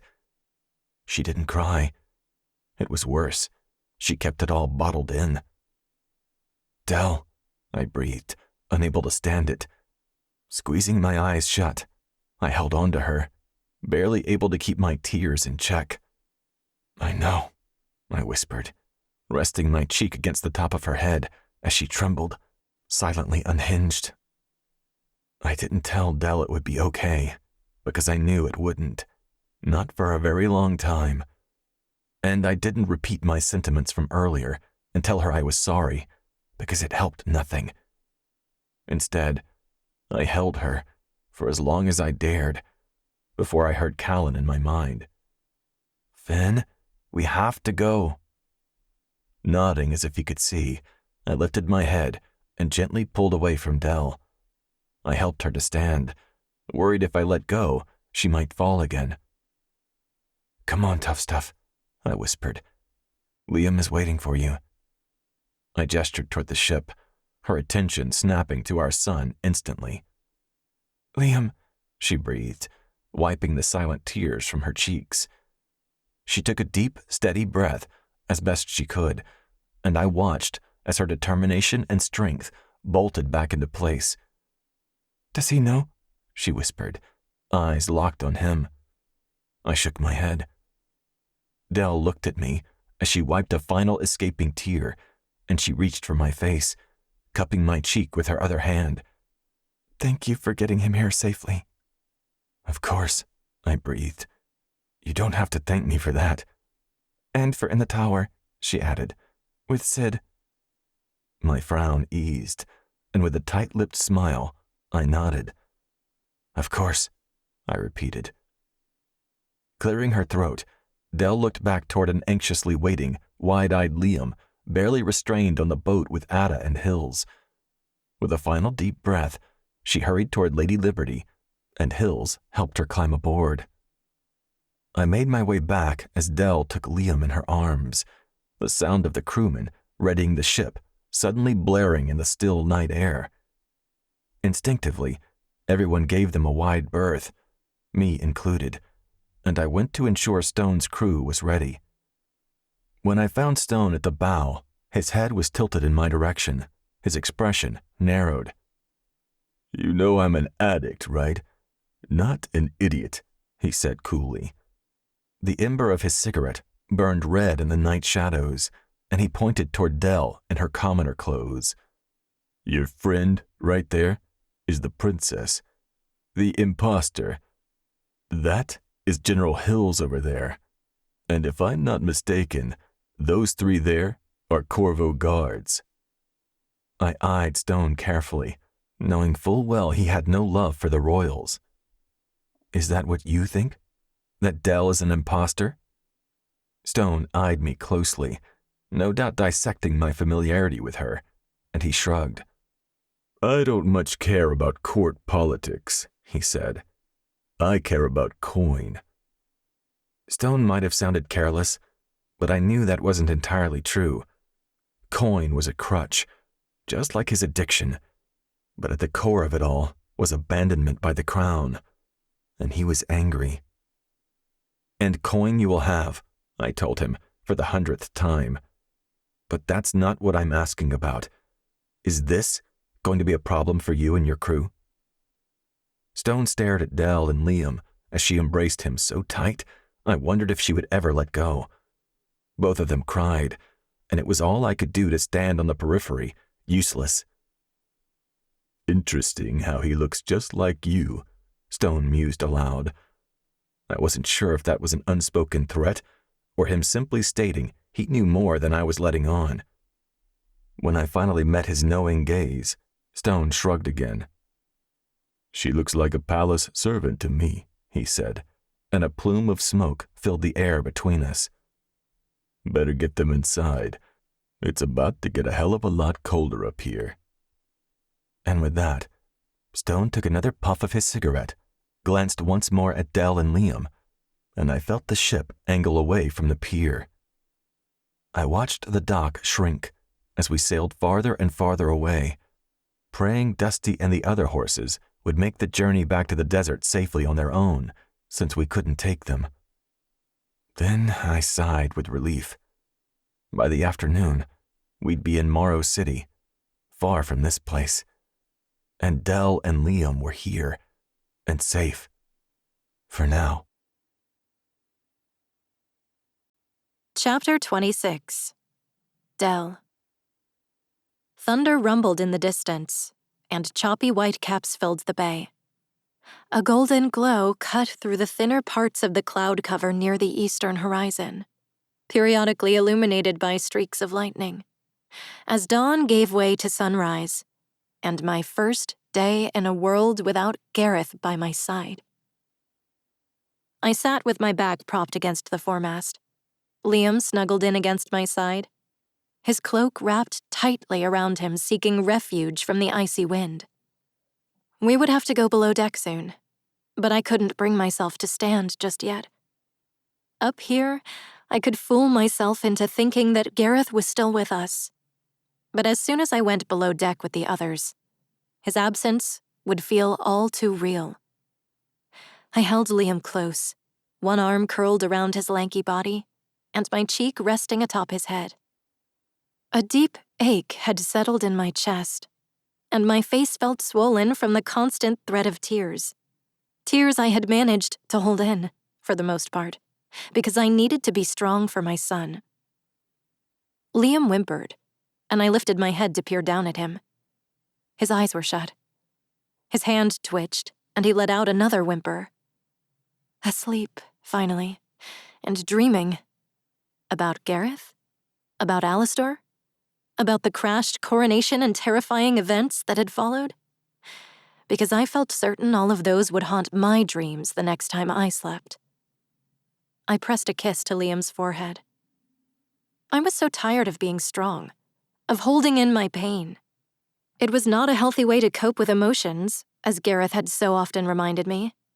But I had been doing it for so long that I didn't know how to let myself unravel. Gareth had always been my safe place to fall apart. He was the one who held me together when the burdens of existence became too much. At least, he used to be. A tear streaked down my cheek, instantly chilled by the frigid wind. Lightning forked through the sky as the bow of the ship sailed for the storm clouds darkening the western horizon. The stone wall surrounding the castle, its copper roofs, bell tower, and open turrets were barely visible anymore to the south. Would I ever return to Castle Corvo? To Corvo City? A flask appeared before me, tarnished silver wrapped in worn brown leather. The hand holding the flask was large and sturdy, with thick fingers, blunt nails, and protruding veins. The hand of someone who worked hard for their living. My eyes widened when I followed the line of the arm connected to that hand up to the broad shoulders and face that had haunted my most heartbreaking dreams over the years. "Thought you might need a drink," Finn murmured, a deep crease between his brows. He crouched, elbows on his thighs. The rocking motion of the ship forced him to plant one knee on the deck for stability. I accepted the offered flask, but couldn't figure out a way to unscrew the cap without disturbing Liam. "Here," Finn said, taking the flask back for a moment to open it, then handing it to me once more. I flashed him a wan smile and brought the mouth of the flask to my lips. The rum within burned going down, but at least it eroded some of the choking lump in my throat. "Thanks," I said, my voice hoarse from disuse. I cleared my throat. Finn squinted slightly, the first rays of the rising sun glinting off his eyes, turning his irises a brilliant emerald. "I'm sorry," he said, his voice gruff. "I know Gareth meant a lot to you." Something that was equal parts a laugh and a sob clawed its way up my throat. I took another, longer drink, pretending for a moment that the stinging in my eyes was from the burn of the alcohol and the bite of the wind, not from the grief of losing my best friend.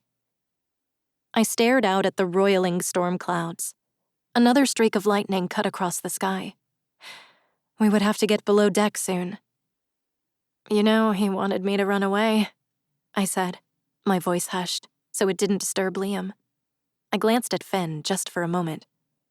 "Before." The corner of Finn's mouth twitched. "Before I snuck into your castle and killed your husband?" He raised his eyebrows. "Could that be what you're referring to?"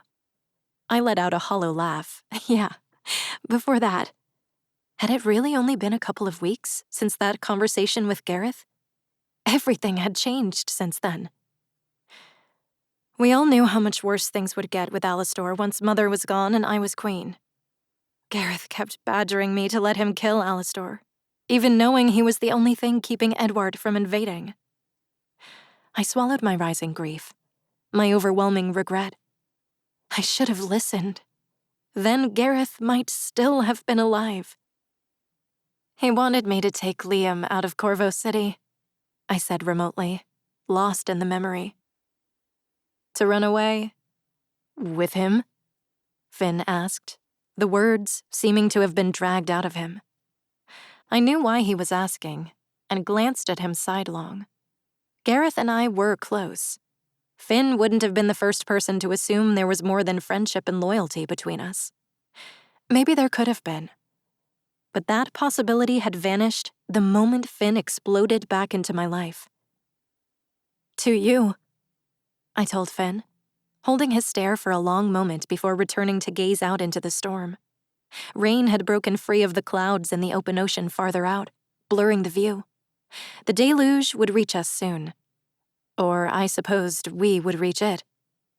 "Except," I said, "we didn't know where you were. Or if you were even alive." "Dell." Finn raised a hand, reaching for my face. I flinched involuntarily before he could touch me. It was an automatic response born of years of Alastor's unique brand of affection. Finn curled his fingers into a fist and lowered his hand. I considered apologizing for my reaction, but at the moment, I didn't have the energy to explain myself to Finn. Not when everything in me was focusing on holding myself together. Another conversation with Gareth flitted through my mind, one that had included complicated schemes and talks of a baby. Have you ever had someone in your life who you knew would do anything for you? Out of the corner of my eye, I watched Finn bow his head, and I wondered who he was thinking of. His devoted sister, Autumn? Or Beast, the cougar who had been utterly loyal to him? Or maybe he was thinking of Callan or Lyra or someone else, someone I didn't know.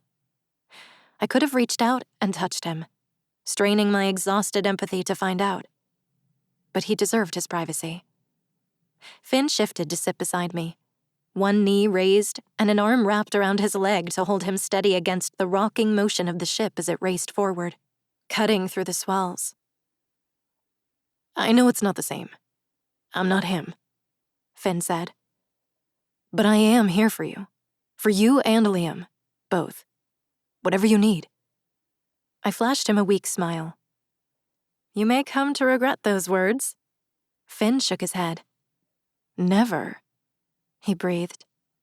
His earnestness gave me pause, and the ache in my heart eased just a little. The bow of the ship angled more southward, heading for Noctum, the realm bordering the kingdom on Corvo's southern edge. Are you sure it's safe to travel through Noctum? I asked, anxiety for the future rising as the raw memories faded into the past. Gareth had sacrificed his life so Liam and I might live. I refused to waste that gift. Someone there owes me a favor, Finn said. They're well connected. We'll be safe. I glanced over my shoulder, watching the ship's crew move about. I would have had to be blind not to have noticed the suspicious glances they cast my way. And here? I looked at Finn. Are we safe here? On this ship? Finn's jaw clenched, telling me my concerns were not unfounded. Stone and his crew won't touch you, he vowed. They'll get us to Morrow City. I exhaled a sigh, fatigue settling into my bones. Acting on impulse, I tilted my head to the side, resting it on Finn's shoulder. He stiffened, his breath catching. A heartbeat later, he relaxed, his arm curling around my back. As we sailed away from everything I had ever known, the three of us huddled together. Finn, Liam, and me. My first true family. Chapter 27. Finn. While Ada and Lyra stayed with Liam, the 3 Corvo guards, and some of Stone's men on the ship, Callan, Dell, Hills, and I made our way into Morrow City, with Stone strangely vigilant at our side. Morrow City wasn't a gleaming capital built on the peninsula like Corvo, with stone and moats and towering ramparts, but the seaside capital of Noctum housed towns and villages along the coastline, and the menagerie, the palace complex surrounded by metal-framed walls of glass, glinted from the cliffs above. The landscape itself was awe-inspiring, riddled with crevices and craggy caves, and the lush forest-covered mountains met jagged cliffs along the coastline. But Noctum wasn't the most dangerous kingdom of the 7 for nothing. Its natural beauty offered a plethora of hiding places to its criminal inhabitants. Mercs, pirates, and thieves seeking refuge from all around the world, which was why I hadn't balked at Stone's offer to keep some of his crew back on the ship. Still, it was impressive. Every building in Morrow City was lined with solar panels, reimagined remnants from the world before, converting the sun's rays into energy to power the city. Windmills that stood taller than any redwood I'd ever seen lined the cliffs, using the coastal winds as additional energy sources, making Noctum the only kingdom with a fully functional electrical infrastructure without the constant use of people's abilities to power. As the 9 of us wove our way up the dirt path, winding through the heavy foot traffic leading to and from the city center, the menagerie glinted in the sunlight upon the cliff. A woman's shoulder knocked into mine, and I glared reflexively at her as she stumbled past. When my eyes met hers, red-rimmed and glassy, she offered me a weak wave of apology and continued on. Though Pyra took good care of her people, I couldn't help noticing that quite a few looked unwell, especially in the afternoon heat. Then again, It was hard to say where most people came from and what they'd been through. Noctum was a melting pot of scavengers, outliers, and criminals. They came here when they were restless, lawless, or had no place else to go. But as I watched the people as we passed, I could feel their gazes on us as well. I glanced at Dell, walking a few paces behind me, and wondered if it was obvious to any of them who she was under her gray cloak. Hearing the scratch of a match and the sound of a flaring flame, I looked at Stone beside me as he lit up another Strix-laced cigarette. A single hit visibly calmed his nerves, and I wondered how much physical pain he was in from his time in the Navy.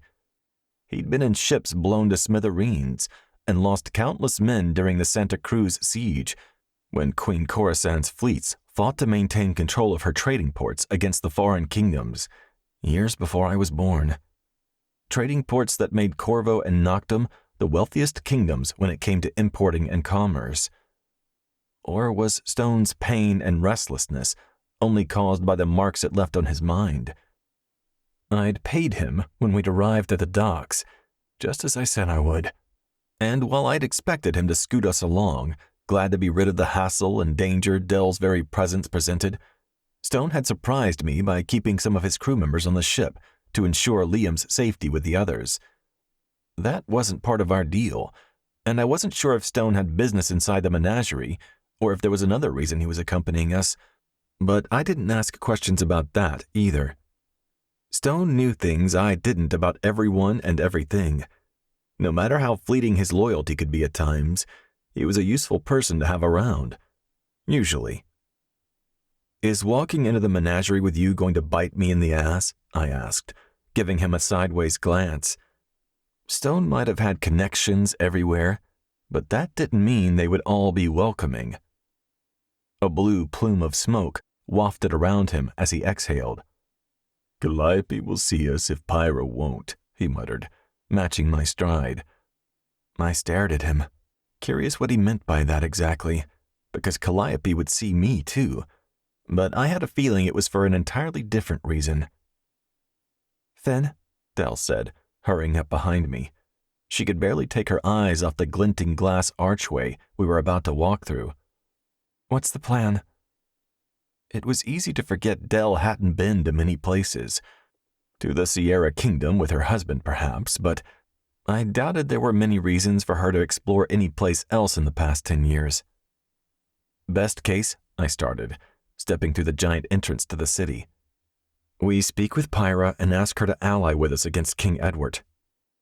Dell's gaze bore into the side of my face. I was well aware it was a tall order, but we needed it to work. "And the worst case?" she asked carefully. I scratched my stubbled jaw. "They grant us safe passage, and the horses and supplies we need to return to the desert without hassle." "And you two," she said, looking between Stone and me. "You're just going to walk in there and ask Pyra for all of this?" I nodded. I helped her 3 years ago and lost many good people in the process. That's when I met Stone, I explained. My gaze flicked to him, remembering the blade scar running up my side. Pyra owes me the respect of an audience, if nothing else. Besides, I added, knowing Pyra had eyes and ears everywhere. I have a feeling they're expecting us. Dell didn't have time to ask any more questions because a familiar face greeted us in the courtyard. Pyra's sister, Calliope, stood against a cypress tree, arms crossed over her chest. Her leather ensemble hugged every curve, and her boots, tied to her knees, made her look every part of the assassin pirate she was. A smirk curved Calliope's lips as we drew closer, and her brown eyes, lined with kohl, drank me in, up and down, before a full grin engulfed her bronze face. After spending a few nights together the last time I was in Noctum, I knew where her mind had likely wandered. My, she purred. "Look what the cat dragged in." She sauntered closer, acting all too delighted to see me, even if it was mostly to get a reaction. I could feel Dell's attention too, but I straightened my shoulders as we met Calliope on the cobblestone walkway. Stone took another puff of his cigarette, and she looked at him, her long black ponytail falling over her shoulder as she tilted her head. I can't say I expected I'd ever see the two of you walking in together, not after the bloody heap you left Finn in. Calliope's eyes narrowed on him. And you still owe me money from your last visit. Her delicate brow arched expectantly. Calliope was Pyra's right hand, the head of the guard, and as lethal as she was beautiful. More than that, she was Pyra's younger, very protective sister. Stone tapped his pocket. Some of the coins I'd given him jangled inside. All in good time, he promised, taking a long drag of his cigarette with the other hand. It started to make sense why Stone needed to ensure he got his money from me if he was bringing us to Noctum. For as rich as he was in the secrets he kept, Stone always seemed to be in debt. There's some business that needs tending to first, he prompted, pointing at me. I glanced at the glinting domed ceiling of the glass palace. Will she see me? I asked, looking Calliope in her smoky painted eyes. My tone was as exhausted and impatient as I was beginning to feel. The cat-like smirk on her face fell a little. Already back to business, then, she said with a small pout, and tearing her gaze from me, she scanned the entourage surrounding me, studying Hills first, casting an appreciative gaze on Callan next. Then her eyes lingered on Dell. Finally, with another slight arch of her eyebrow, Calliope nodded reluctantly. Of course, Pyra will see you. With one more look at me, Calliope motioned for us to follow her. Taking a deep breath, I readied myself for whatever happened on the other side of the tinted glass walls of the complex. We received a few curious looks as we made our way through the city, but I knew it was because Calliope was our escort and had nothing to do with Dell. Calliope wasn't a woman to mingle with the commoners. She was too busy being a badass and rarely meandered the city without a small army at her back. Flashing a reassuring smile at Dell, I continued behind our hostess, taking in the oasis within the menagerie walls.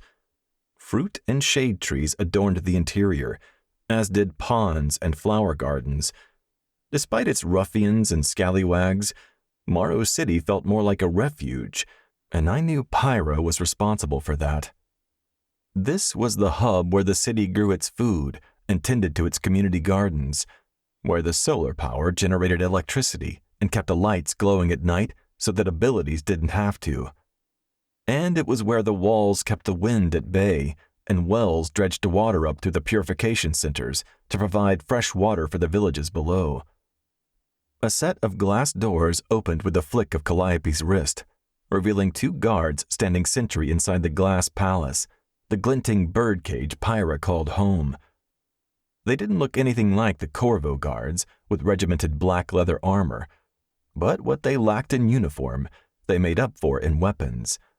Laser batons and tasers were holstered on their hips, and large semi-automatic firearms were clutched in their hands and strapped to their backs. No one comes in, Calliope murmured to the muscled stout man at the entrance to Pyra's quarters. And no weapons, Calliope tossed over her shoulder. I had expected as much and looked at Hills, nodding for her to do as Calliope said. I unsheathed my own knives, strapped to my belt and hidden inside both of my boots, and handed over my shotgun, holstered on my back. Pyra doesn't like weapons, I explained. Dell frowned, looking at the guards adorned in them. I'm the one who likes weapons, Calliope said.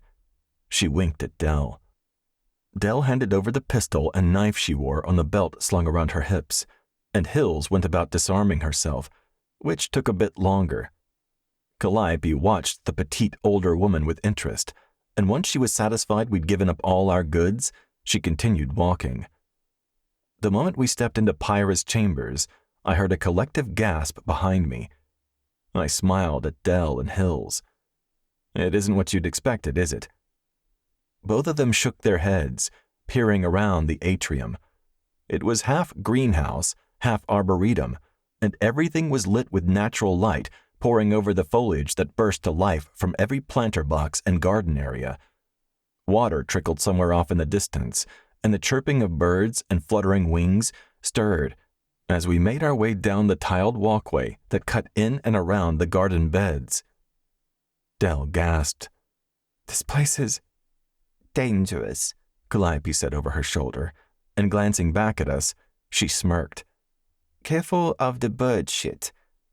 Dell's brow lifted, and on cue, a black bird fluttered overhead. Even Callan flinched, and I chuckled softly despite myself. "You'll be fine," I told them. "They mostly keep to the trees." "Speak for yourself," Callan said. "Last time, there were some pretty close calls." My smile faltered as we rounded an elephant ear plant taller than me, and Pyra, bent over her desk, came into view. Her throne room wasn't only an aviary of sorts, it was more like her house, with meeting rooms and coffee nooks nestled around the place. She was the most even-keeled ruler I'd ever met, making her meditative, strategic, and very frightening when she wanted to be. Our footsteps echoed as we drew closer, and Pyra peered up from the glass table strewn with papers.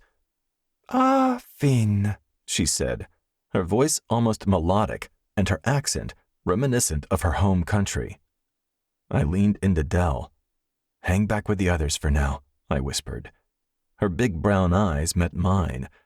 Whatever thoughts churned behind her expressive gaze, she seemed to agree it was for the best. Biting her bottom lip, Dell nodded. Clasping her hands, Pyra rested her elbows on her desk, and just like her sister often did, Pyra tilted her head, her eyes widening slightly. "I was wondering when you would arrive." The sisters were known for their beauty, but, more than that, for their ruthlessness. They came from a very long line of assassins feared throughout the foreign kingdoms across the sea.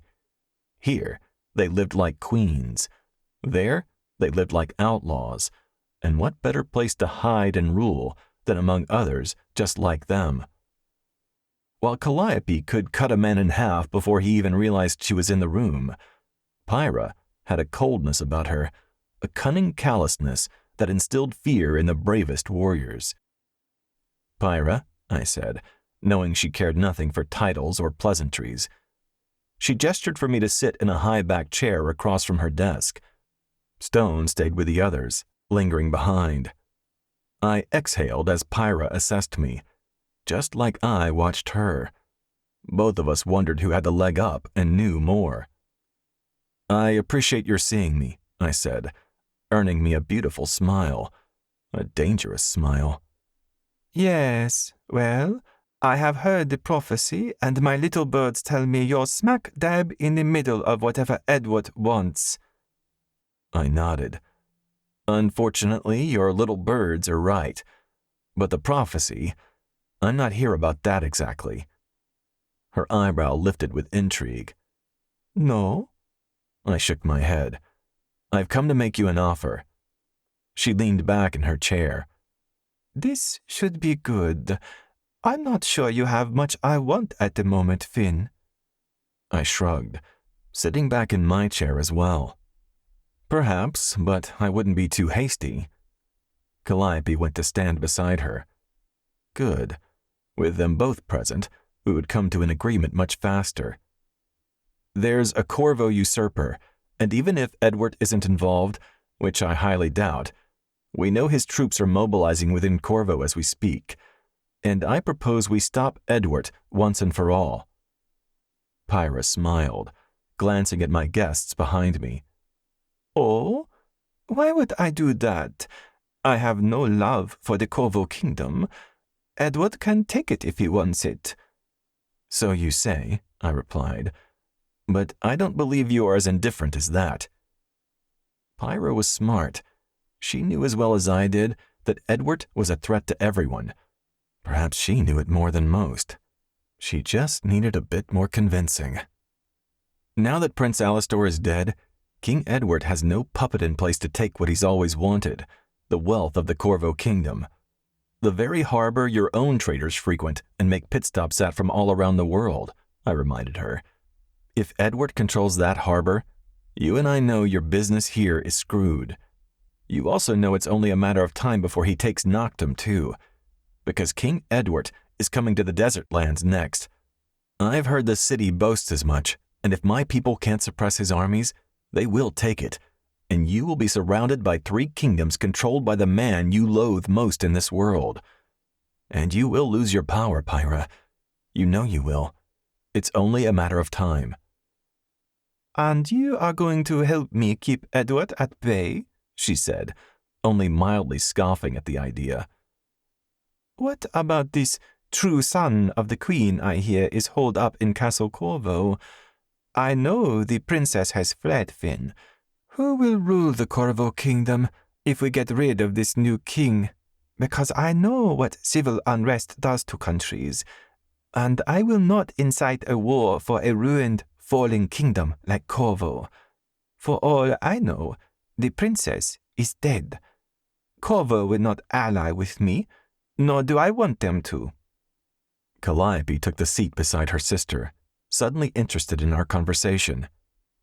Don't worry about the princess, I told them, and rose to my feet.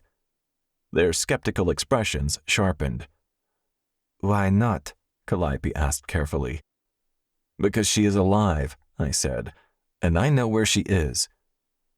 They both looked at Stone. This is where you come in, I take it? Calliope deadpanned. No, Dell said, taking a step forward. This is where I come in. She removed her hood, letting it fall around her shoulders. I am Delphinia Corvo, heir to the Corvo throne, and if you help us, if you help my people by removing the usurper, I promise you, those loyal to me will be with you. They will stand with Noctum against King Edward. Both women's eyes glittered with intrigue and surprise, though their expressions gave little away. Pyra scrutinized Dell up and down. Princess Delphinia, she drawled, shaking her head. I moved to stand protectively beside Dell. You've caused quite a commotion lately. Pyra rose to her feet, as did her sister. Both of them stood on the other side of the desk, and Pyra looked from Dell to me and back to Dell again. How do you fit into this picture, Finn? Calliope asked. But I could tell she had assumptions already, because the look in her eyes was unsettling. None of that matters, I told them both. Only that all our people are in trouble, and we can help one another. Pyra walked to a small table and poured herself a glass of water, nodding to a servant I hadn't noticed through the foliage to get some for the rest of us. No wonder her birdies were so good at getting information. They hid themselves well. Princess Delphinia, Pyra said, then took a sip of water. She licked her lips. You just lost your husband in that terrible accident, Edward's youngest son. Do you grieve him? Dell swallowed thickly. There was no love lost between us, she said flatly. No, Pyra mused. I imagine not. I know what Alistair was like. Pyra's gaze shot to me, and a slight smile curved her lips. You wouldn't have had anything to do with his sudden death, would you, Finn? Pyra waved her question away and refocused on Dell. Never mind. What matters is that your people are dying. Your kingdom is riddled with the wasting sickness. It's why you've been so vulnerable.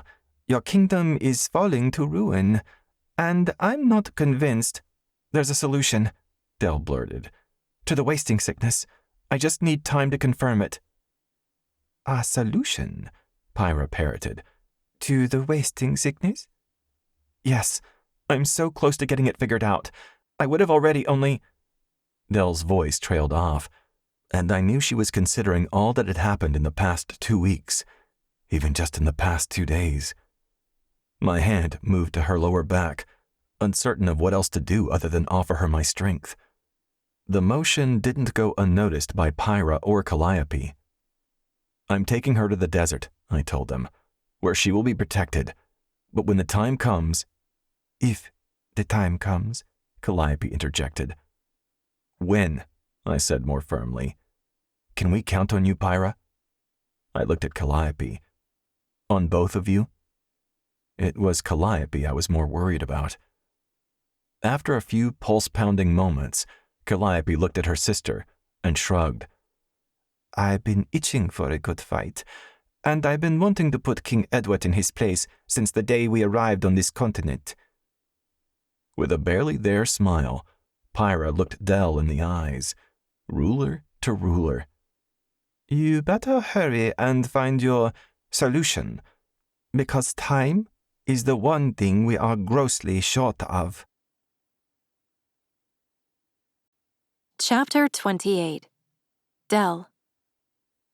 Working by the flickering light of the campfire, I sat hunched on a fallen log on the border of the redwood forest, frantically scribbling words onto the pages of the soft leather-bound notebook Finn found for me at the market. Finn and Ferris, our Noctem edition, sat quietly chatting around the fire with Sarah and Ada.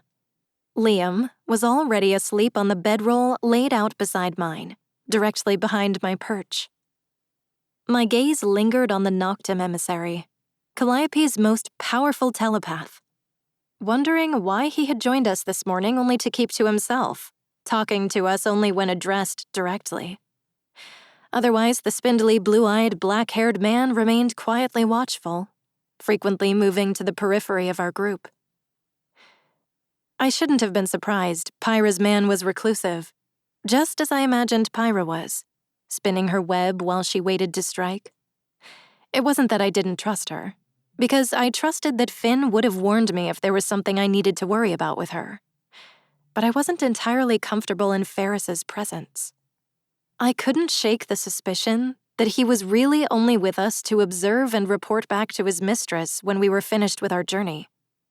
At the same time, now that Noctem was invested in what might turn into an ugly fight for power, I could understand why the sisters wanted an emissary with us on the journey. Sighing, I returned my attention to my notebook.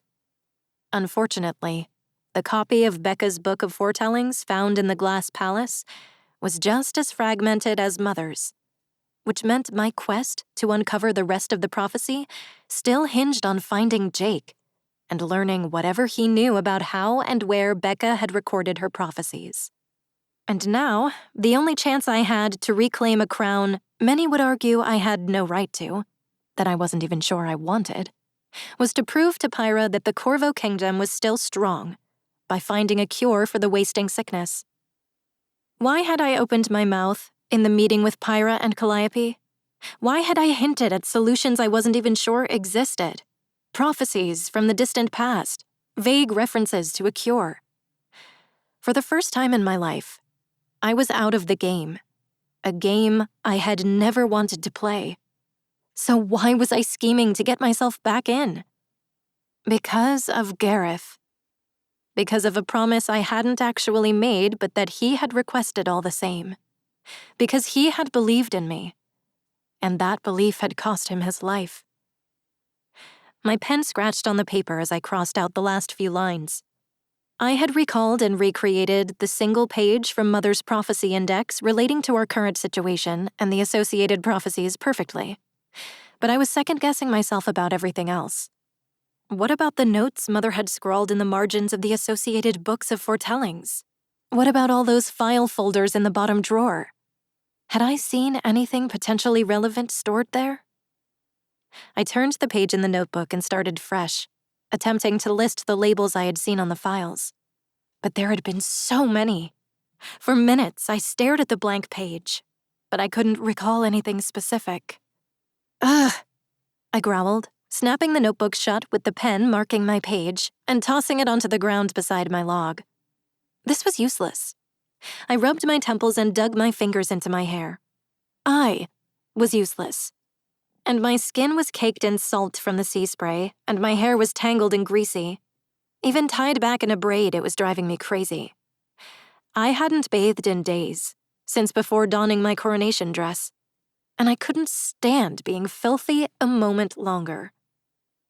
I stood and rounded the end of the fallen log, then crouched by my pack at the head of Liam's and my bedrolls.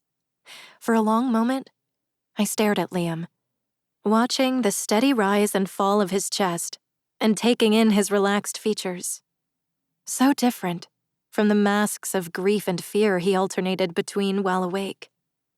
Protecting him was my #1 priority, but it seemed like there was no path stretching out ahead that could guarantee his safety. Every territory within the 7 kingdoms was dangerous in its own way, but the wildlands were worse. The ferals, the bandits, the reclusive mountain folk. Maybe one of the foreign lands could offer safe refuge instead. The emissaries from both the Evergreen Nation and Yellowstone had been friendly enough when they had stayed at Castle Corvo, but that was years ago. But to reach the Evergreen Nation, I would have to cross 3 of our kingdoms or travel the open sea. And to reach Yellowstone, I would have to cross a vast desert larger than all the land in the 7 kingdoms combined. Even if we survived the perilous journey, the Evergreen Nation could very well turn us away, as our gifts, all abilities, were outlawed there. Regardless, in either place, I would be powerless and at the whims of those in charge. But if we stayed and fought, if I attempted to reclaim the Corvo throne and succeeded, I would have more control over the situation. I could build a world that was safe for Liam. I found the spare shirt Ada had packed for me, wishing there was a towel and a bar of soap in my pack as well, then stood and walked deeper into the shadowed woods bordering our camp. When we first made camp hours ago, I should have taken Ada up on her offer to stand watch while I bathed, but I had been too focused on getting all that valuable information out of my head and down on paper. I didn't even know where the soap was stored.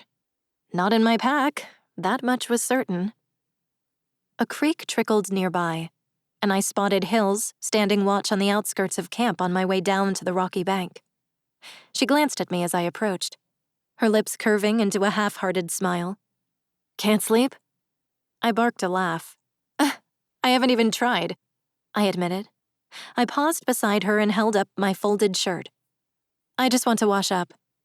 Is it safe to go down to the creek alone, or do I need an escort?" "I can see the creek from here," she said, leaning her shoulder against a tree trunk. I squinted down the dark slope. I couldn't see the creek, but I didn't have the enhanced sight of a super like Hills. Thanks to her gifts, she was stronger, faster, and could hear and see better than anyone I had ever met. Except for Lyra. "Go on," she said, nodding toward the trickling water. "I'll keep an eye on you." A vice clenched around my heart, and I pressed my hand against my chest. Gareth would have demanded he escort me to the creek. "It will get easier," Hills said softly, and I wondered if she heard a change in the rhythm of my heartbeat that clued her into the morose direction of my thoughts. "In time." I nodded and flashed her a weak smile, then started down the slope. When I reached the edge of the creek, I unfastened my cloak, laid it on the ground, did the same with my weapons belt, and set the clean tunic on top of the small pile. I pulled my worn tunic off over my head and crouched to soak it in the running water before scrubbing it over my face. I wiped my upper body down as best as I could without soap, warm water, or a clean towel. It was a lame attempt at bathing, but at least the frigid water gave me something else to think about for a few minutes. When I was as clean as I was going to get, I wrung out the wet tunic and exchanged it for the clean, dry top. Feeling a little more like myself, whoever she was, I sat on a large rock by the creek and picked up a small stone to toss into the water. Had Mother known Nolan was alive? What would she have thought of her son returning and claiming the throne out from under me? I pulled the raven pendant out from under the collar of my tunic and curled my fingers around it. I could walk away from the Corvo Kingdom, from Nolan, from Mother's ghost, from all of it. I could do it. Gareth's last words to me whispered through my mind. "The kingdom needs you. The people need you." Did they really? Gareth had believed so. But why? What did I have to offer the people that Nolan couldn't give them? I tossed another stone into the creek. Plunk. I was nobody, just a girl from a southern village who happened to have been raised as the queen's daughter. Just a mother looking out for her son. Just a woman mourning her best friend. Plunk. Another stone. Plunk. Another. Where had it all gone wrong? When Finn killed Alastor? When I refused to run away with Gareth? When I chose Alastor to be my husband? When I demanded Mother release the captive healers and cut off the mass production of healing elixir? When I sat and waited for Finn at the solstice celebration? When he didn't show up?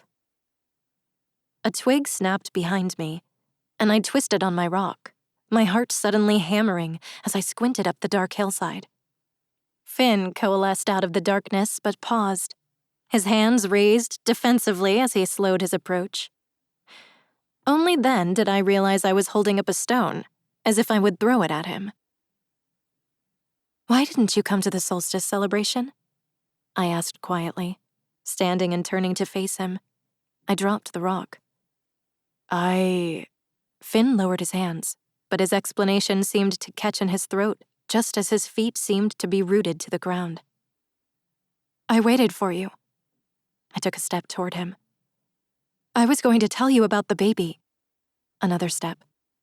"I would have run away with you," I said, taking another step.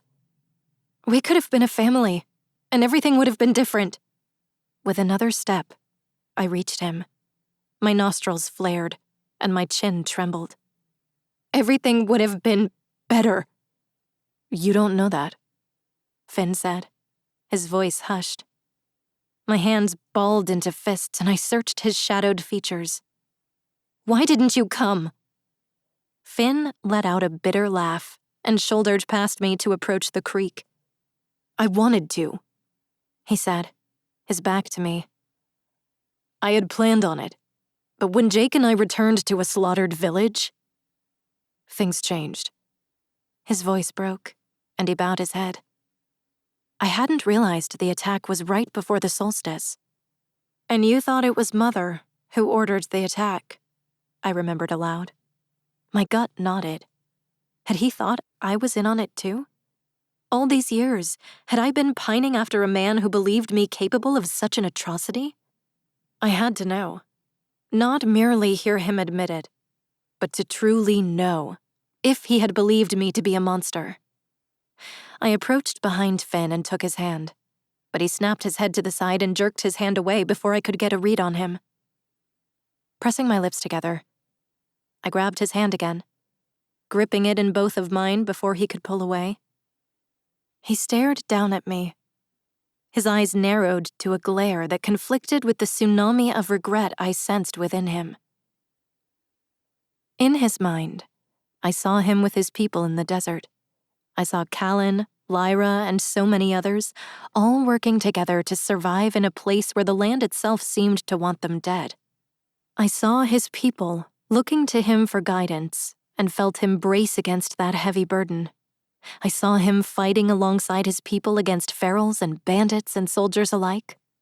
I saw him lose friend after friend, human and animal, only to drown his mounting turmoil in drink and a long string of nameless, faceless women. I felt his pain as he returned to his village all those years ago, only to find that Autumn had been killed. I felt his rage at Mother, his hurt and confusion, his agony at being alone in the world. Even surrounded by his people in the desert, he lived in solitude, keeping his heart isolated. I felt the sinkhole of regret that had formed in his chest the moment he learned about Liam, about Alastor and the true nature of my marriage, about what I had been forced to do to survive, about not meeting me at the solstice celebration. And I sensed his relief at being with me once more after years of wondering, of longing. He hadn't forgotten about me, and he certainly hadn't hated me. He had not believed me to be a monster. I pulled out of Finn's mind, tears streaming down my cheeks, and released his hand. My breath hitched when Finn reached out, threading his fingers through mine. When we got back to the village, I was just going to stop at my cabin and get cleaned up and pack fresh clothes, he said, his voice rough. I was planning on meeting you, but... His throat bobbed, and he closed his eyes. I'm so sorry, Finn. I stepped closer, reaching up to touch the side of his face. His stubble scratched against my palm as he leaned into my hand. So am I. He turned his head, pressing his lips against the heel of my hand. My heart skipped a beat, and warmth blossomed in my chest. I stepped closer and angled my face up toward his, a silent offering. Finn slid a hand behind my neck, cradling the back of my head. His lips hovered in front of mine. I wish, he breathed. I wish things had been different. I wish I had come. You're here now, I whispered, and pressed my lips against his. The kiss started sweet and gentle, tentative. But as my arms wound around Finn's neck, his fingers tangled in my hair and he slid an arm around my back, pulling my body flush against his. And the kiss morphed into something else, something more. An apology, a penance, a promise. I pushed Finn's coat off his shoulders, and his hand slid under my tunic to settle on the curve of my hip, his touch possessive. So much had happened since the last time we were together. We were entirely different people now, but the spark between us remained. And with each ragged breath, with each beat of our pounding hearts, that spark burned hotter, spreading to an inferno. Your mom is down at the creek, washing up, Hills said, her voice raised, obviously for my and Finn's benefit. Liam must have awakened and gone searching for me. Gasping, I broke away from Finn, my chest rising and falling with each exaggerated breath as we clung to one another. Eyes locked with his, I licked my lips and cleared my throat. I'm almost done, I called up to Hills and Liam. Finn traced my jawline with the pad of his thumb. This isn't over, he swore. I pressed my lips to his, lingering there, savoring his kiss. And then I backed out of his embrace and reclaimed my cloak, weapons belt, and soaked tunic while Finn put on his coat. Anticipation charged the air between us as we climbed back up the slope. Despite everything else going on, hope swelled within me. I had given up on Finn long ago, but he was right. This thing between us wasn't over. It had only just begun. Chapter 29. Finn. My black-maned steed plodded along the animal trails worn throughout the giant sequoia forest, staying off the main road and out of sight as much as possible. Because many of us were doubled up on our borrowed horses, Liam rode with me, while our animal friends scouted for danger. Nyx took to the sky with Sid, while Tick scoured the forest floor, nose to the earth as she forged ahead.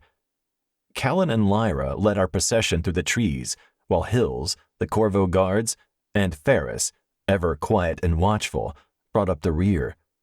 Stone, however, stayed behind, though I was certain we hadn't seen the last of him. We might have been a ragtag band of misfits, but with Dell, me, and her closest confidants, we were a well-honed party of a dozen heading toward our next stop, where we would rest again for the night. I glanced at Dell on the white horse she and Ada rode a few paces behind us. The afternoon sunlight filtered through the towering canopy, illuminating Dell's brown eyes when she looked at me. Warmth, as equally exciting as it was comforting, unfurled through me as I recalled the feel of her lips from last night's kiss at the creek. I hadn't expected that, and I couldn't get it out of my head.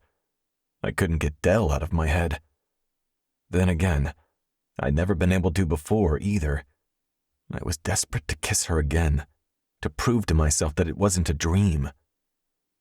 When Dell realized I was staring, she blushed a little, and her mouth twitched at the corner, as if she knew exactly where my mind had drifted. "Finn," Liam said, stirring my thoughts. He craned his neck to peer up at me, his auburn head of hair coming just below my chin. "Yeah, bud?" I said, clearing my throat. His mind was so similar to mine. The last thing I wanted him to do was somehow glean what I was thinking about regarding his mother, to sense the carnal thoughts in my mind. So I focused on the scent of sun-washed redwood needles, the cones that littered the ground, and the sound as they crunched beneath horses' hooves. "Why are some of the trees black, like they've been burned?" Liam pointed to one as we passed. I gazed around the generations of forest, charred trunks centuries old, and foliage freshly sprouted. "Because the sequoias have stood for thousands of years," I explained. "Many of them have withstood many wildfires." "Then how are they still standing?"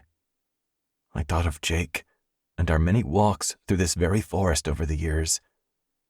Someone once told me that their bark is so thick and so special the trees are flame-resistant, and that's why some of them can live for 3,000 years. "Really? Is that why they are so big? Because they're so old?" I nodded. They never stop growing.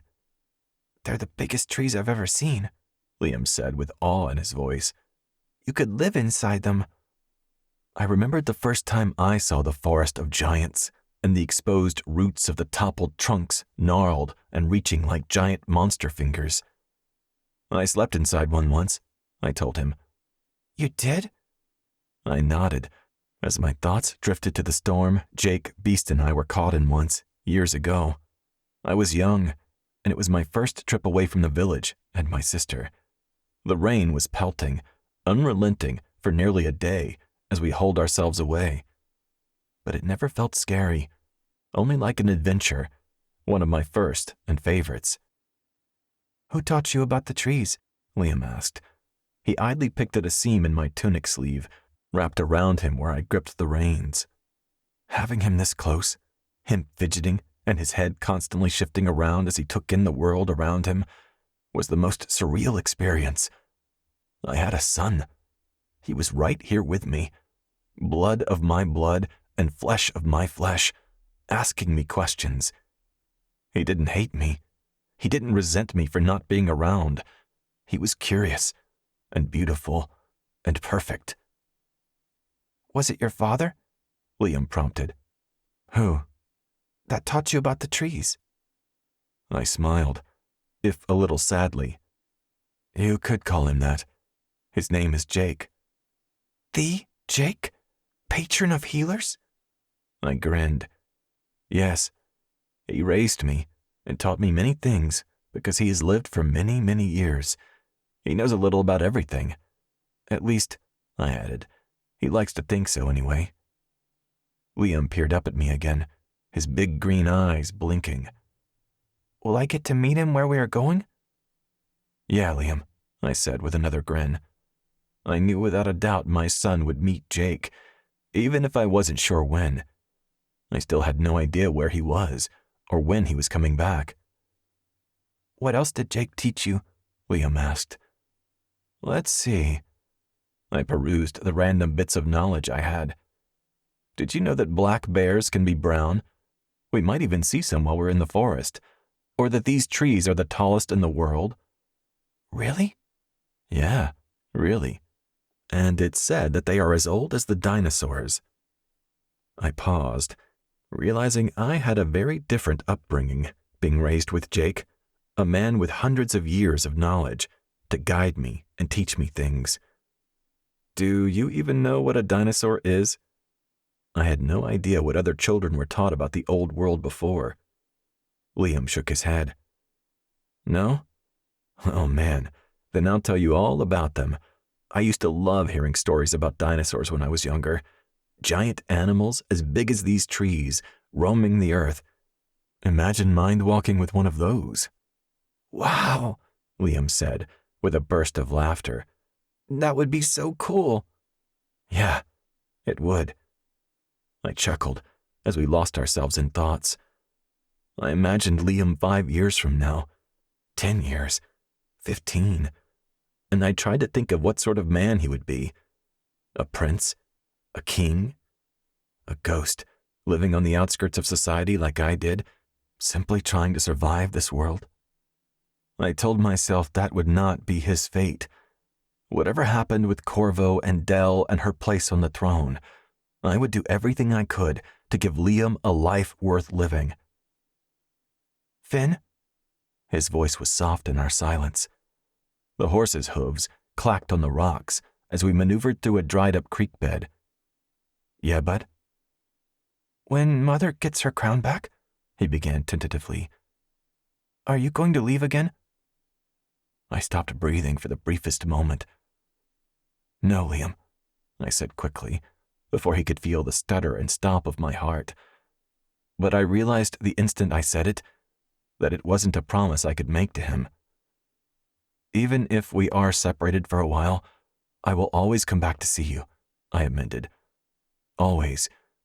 But I have others who need me, people who don't live in the Corvo Kingdom, and even if I never want to leave you and your mother again, ever, I can't abandon them either.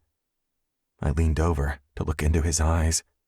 They were green and sparkling, and full of unspoken questions and worries. Does that make sense? Liam licked his lips and nodded. Is that where you're taking us? To see your people? Because we aren't safe at home anymore? My heart sank a little more, hating that Liam had to ask such questions, that he had to worry about any of this at all, that he had to be a prince, not just a boy, and that he didn't have a home. Not right now. Not anymore. Only for now, I told myself, and I forced a smile for Liam's sake. Yes, in a few days we'll be in the desert, in my home, where you might make some new friends for a little while. Is that where Lyra and Callan are from too? I nodded. That's where they live, yes. Lyra and Callan help me keep everyone safe. Their families will be very happy to see them come home. That made Liam pause for a moment, and he chewed on his bottom lip. Do you have family there too? I wasn't sure why I hesitated, only that it was a sucker punch to the gut to realize the answer was no. I had no one, and yet it was a relief as well. I had no previous ties to complicate what Dell, Liam, and I might share. No, Liam, I breathed, my heart in my throat. I've been waiting. For you. Chapter 30. Dell. I want to show you something, Finn said, pine cones crunching and twigs snapping under his boots as he approached. Oh? I glanced back at him and bent to pick up a few more sticks to add to my slowly growing pile. I would have expected firewood to be more readily available when camping in the woods, but these ancient giants seemed reluctant to shed reasonably sized branches, and I was left to scrounge the very perimeter of our camp for anything remotely usable in the campfire. Having grown up in the castle as the Corvo heir, my lessons had been focused on things that would help me rule: history, philosophy, political theory, the temple's teachings, and both large-scale battle strategy and personal combat tactics. I didn't have many practical skills applicable to camping and long journeys, so I was making myself useful any way I could, like hunting for firewood. Finn gathered my hoard of sticks in a sweeping scoop of his arms and hugged it close to his body. Come on, he said, heading back toward the heart of camp with the lion's share of my stash. Sid swooped down from his perch high up in one of the giant redwoods and glided to a branch directly over our camp. I hurried to catch up with Finn, shifting the last few sticks into one hand and admiring his backside as I followed him. The years since we last saw each other had been difficult for him, physically demanding as well as emotionally taxing, and I hated that his life seemed to be one struggle after another. But that didn't mean I couldn't appreciate the effect of that struggle on his honed physique. He moved like a wildcat, the muscles of his backside flexing visibly through his leather trousers with each step. Finn dropped his burden on the stack gathered by a few others and turned to face me. "So, what do you say? Should we go take a look?" I blinked, opening and closing my mouth, at a complete loss for words, because I had absolutely no idea what he had been saying while I had been ogling his backside. Heat crept up my neck and cheeks. "I'm sorry, I shook my head and cleared my throat. "What did you say?" Finn's lips curved into a lopsided grin that seemed to turn back time, reverting him to the young man I had known so well, if for such a brief time, long enough for him to sear his claim on my heart. He pulled the last few sticks from my grasp, set them on the pile of firewood, and stepped closer to me. "The fire lookout." He glanced up at the peak jutting into the sky. The top quarter of the mountain, a solid mass of gray rock topped by an ancient-looking structure. We had been climbing all day. I almost couldn't believe there was any more up to go. "It won't take more than an hour to climb to the peak, and half as much time to get back down. We'll be back before sundown, with plenty of time to spare." I peered around the camp, searching for Liam. He wasn't with Ada, as I had expected, who was assisting Callan with the horses. Instead, I found him with Lyra, helping her prep dinner, and I couldn't help but smile. He had taken a real shine to her, and she to him. She wasn't the same as Gareth, though she seemed to have a similar, slightly surly disposition. But it was good for Liam to make room in his heart for new friends. I silently reminded myself that I needed to do the same. "She had a brother," Finn said, following my line of sight. "Pretty sure Liam reminds her of him." "Had?" I asked, my eyebrows raising as I looked at Finn, sympathy for the loss I already suspected sprouting in my chest. Finn pressed his lips together and shook his head. "Slavers." "Oh," I breathed. I couldn't even imagine it. "I'm heading up there to scout." Finn rubbed the back of his neck and stared up at the rocky slope. I already checked with Lyra. She's happy to watch Liam for a few hours if you want to come with me." His eyes returned to mine. "It would give us some time alone to talk." "To talk?" I asked, the corners of my mouth tensing. My heart beat faster at the unspoken implication. Mischief danced in his green irises. "Did you have something else in mind?" I chuckled, glanced at Liam once more, then grabbed Finn's hand and turned away from camp, marching straight for the steep slope. He didn't even flinch or try to pull away, and his comfort with my touch was a balm to my aching heart. Finn's slower steps halted my forward movement.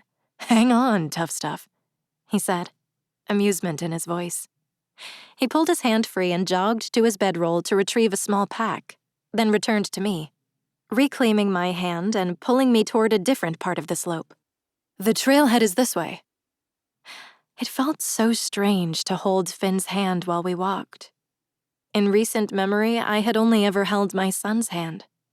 And though Liam was growing rapidly, his hand was still smaller than mine.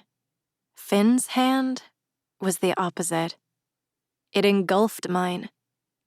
The skin on his palm and the undersides of his fingers were rough with calluses, whereas mine were smooth and soft. I felt small and fragile compared to him, but somehow safe with him by my side. So different from how I had felt with Alistair's painful grip on my wrist or arm. I was tempted to lower my guard and peek into Finn's mind to see if his surface thoughts were as scandalous as mine. But I found the mystery of not knowing, the anticipation of being surprised, far more exciting. I wondered if he expected me to look into his head again, or was trusting me to stay out. Did he even care? I couldn't know without snooping, and I was determined to respect his privacy. This time, especially after I had forced my way into his mind by the creek.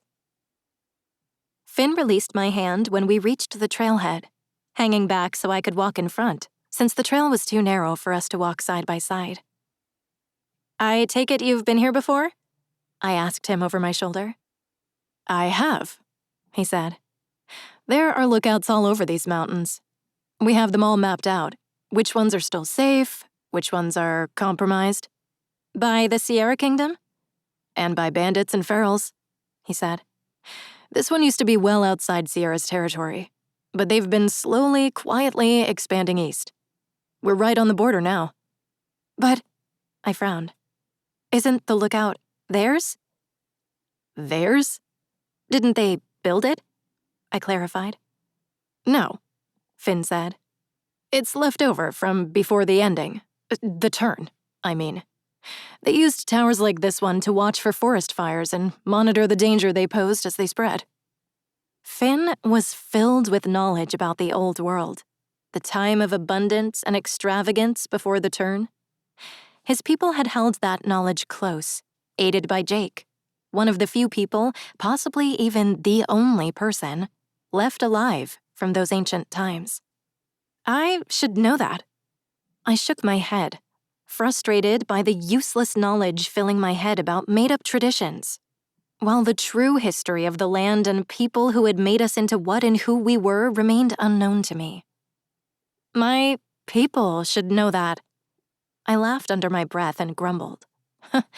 "Not that they're really my people anymore." "Maybe you should let them decide that," Finn suggested. "Seems to me the people in the Seven Kingdoms have lived for far too long under the rule of leaders who claimed their power. People like Edward and Nolan, and even your mother. Why not try something new? Like letting the people decide who's in charge." "A democracy? In the Seven Kingdoms?" My brow furrowed. "None of the other leaders would go for that." "Who says they have any say in the matter?" Finn countered. "Without the support of the people within the Corvo Kingdom, neither you nor Nolan have any power. And without his people's support, King Edward is powerless too. If you can keep the people's loyalty, you can keep a kingdom. And the person who wants the power becomes irrelevant." Huh. I peeked back at Finn over my shoulder, wondering when he had found the time to read up on political philosophy during all the chaos and strife of the past decade. "What?" he asked, his eyes narrowing. I faced forward, returning my attention to the trail ahead, appreciation curving the corners of my mouth upward. He was different from how I remembered him. He was more. "Nothing," I said, keeping my thoughts about him to myself. Finn snorted softly. "Whatever you say, tough stuff." The final third of the trail was completely exposed, climbing a wandering path up the only passable route to the top of the rocky peak. The higher we climbed, the windier it became. But all of that was forgotten when I saw the view. It was incredible, with evergreen forests and craggy mountains for as far as the eye could see. It was so different from the wooded hills, sprawling fields, and endless ocean I was used to from the castle windows.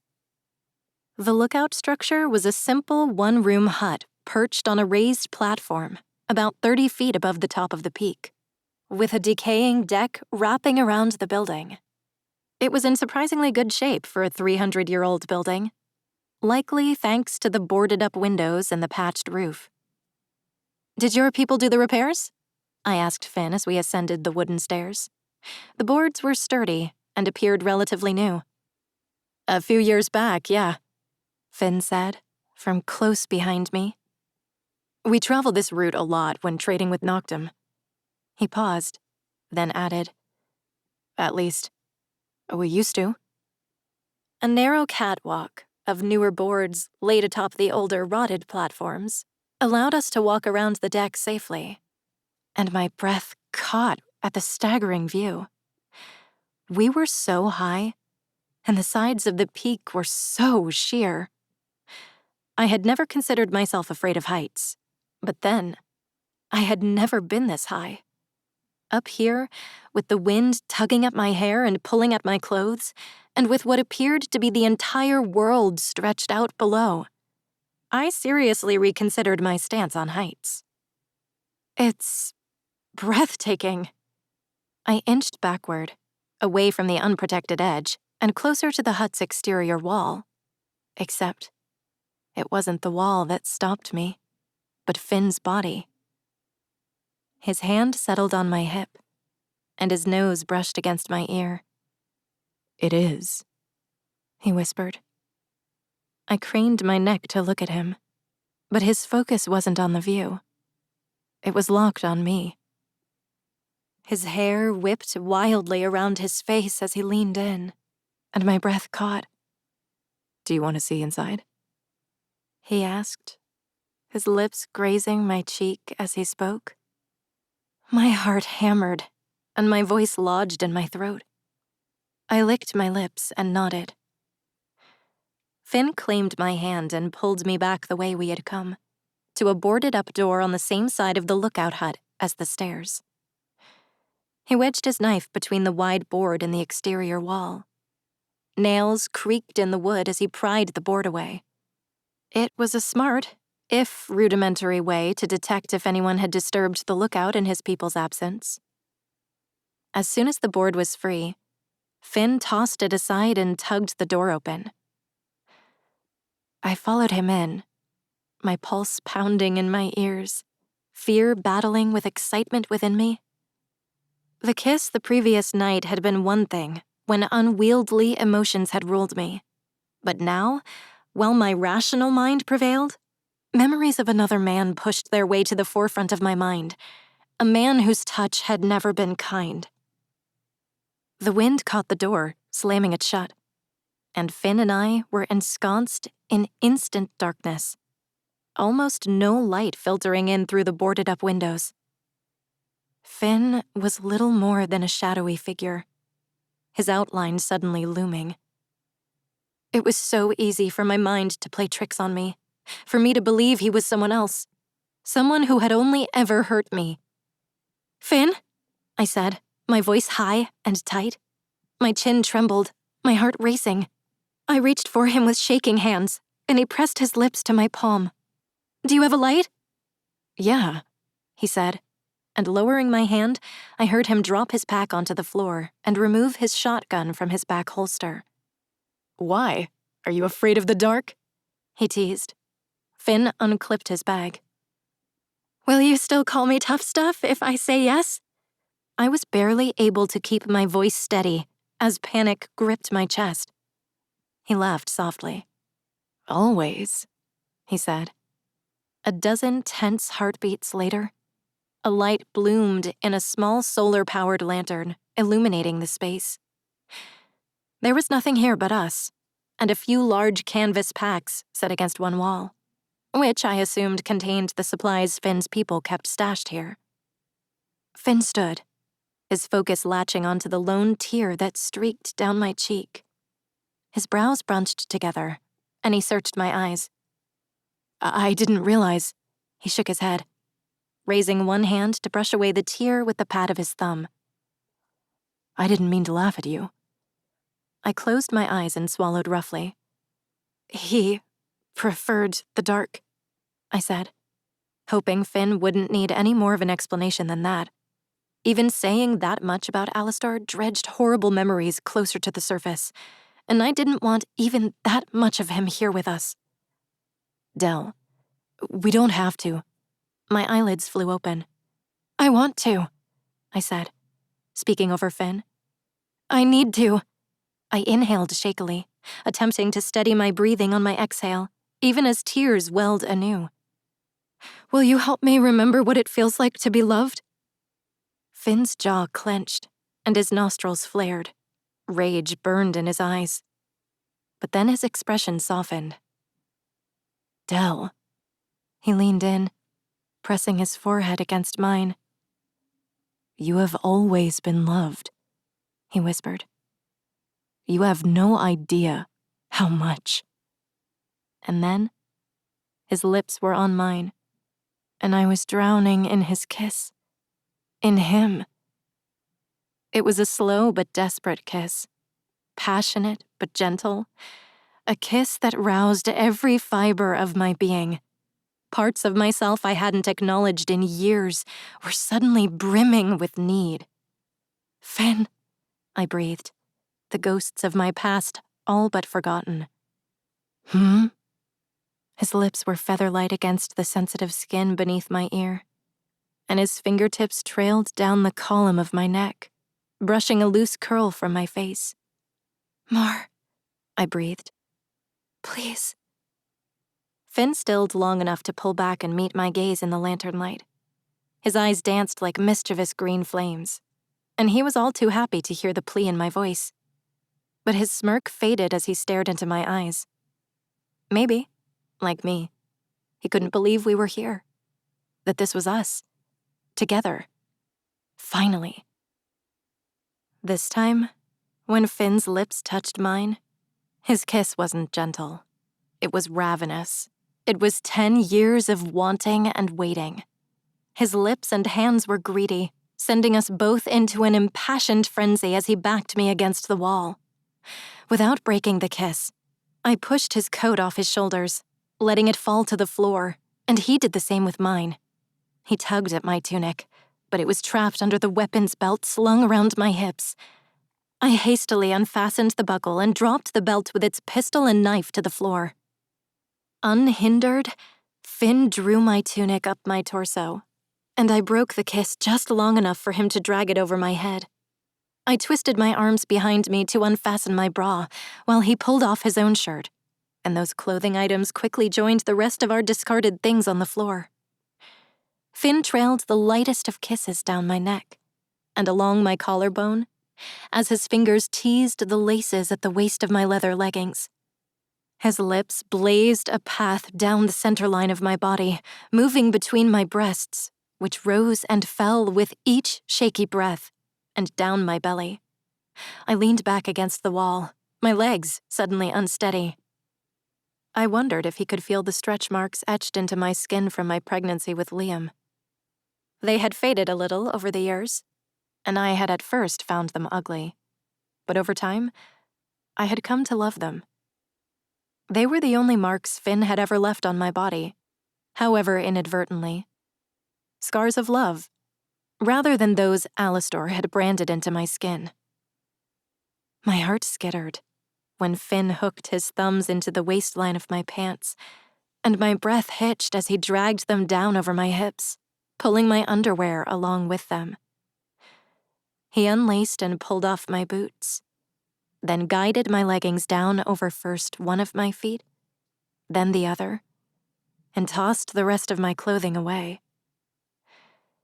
His hands glided up the outsides of my thighs, settling on the curve of my hips, and he leaned in, bringing his face closer to the core of my being. Finn gazed up at me, his stare molten. "Let me help you remember, Princess."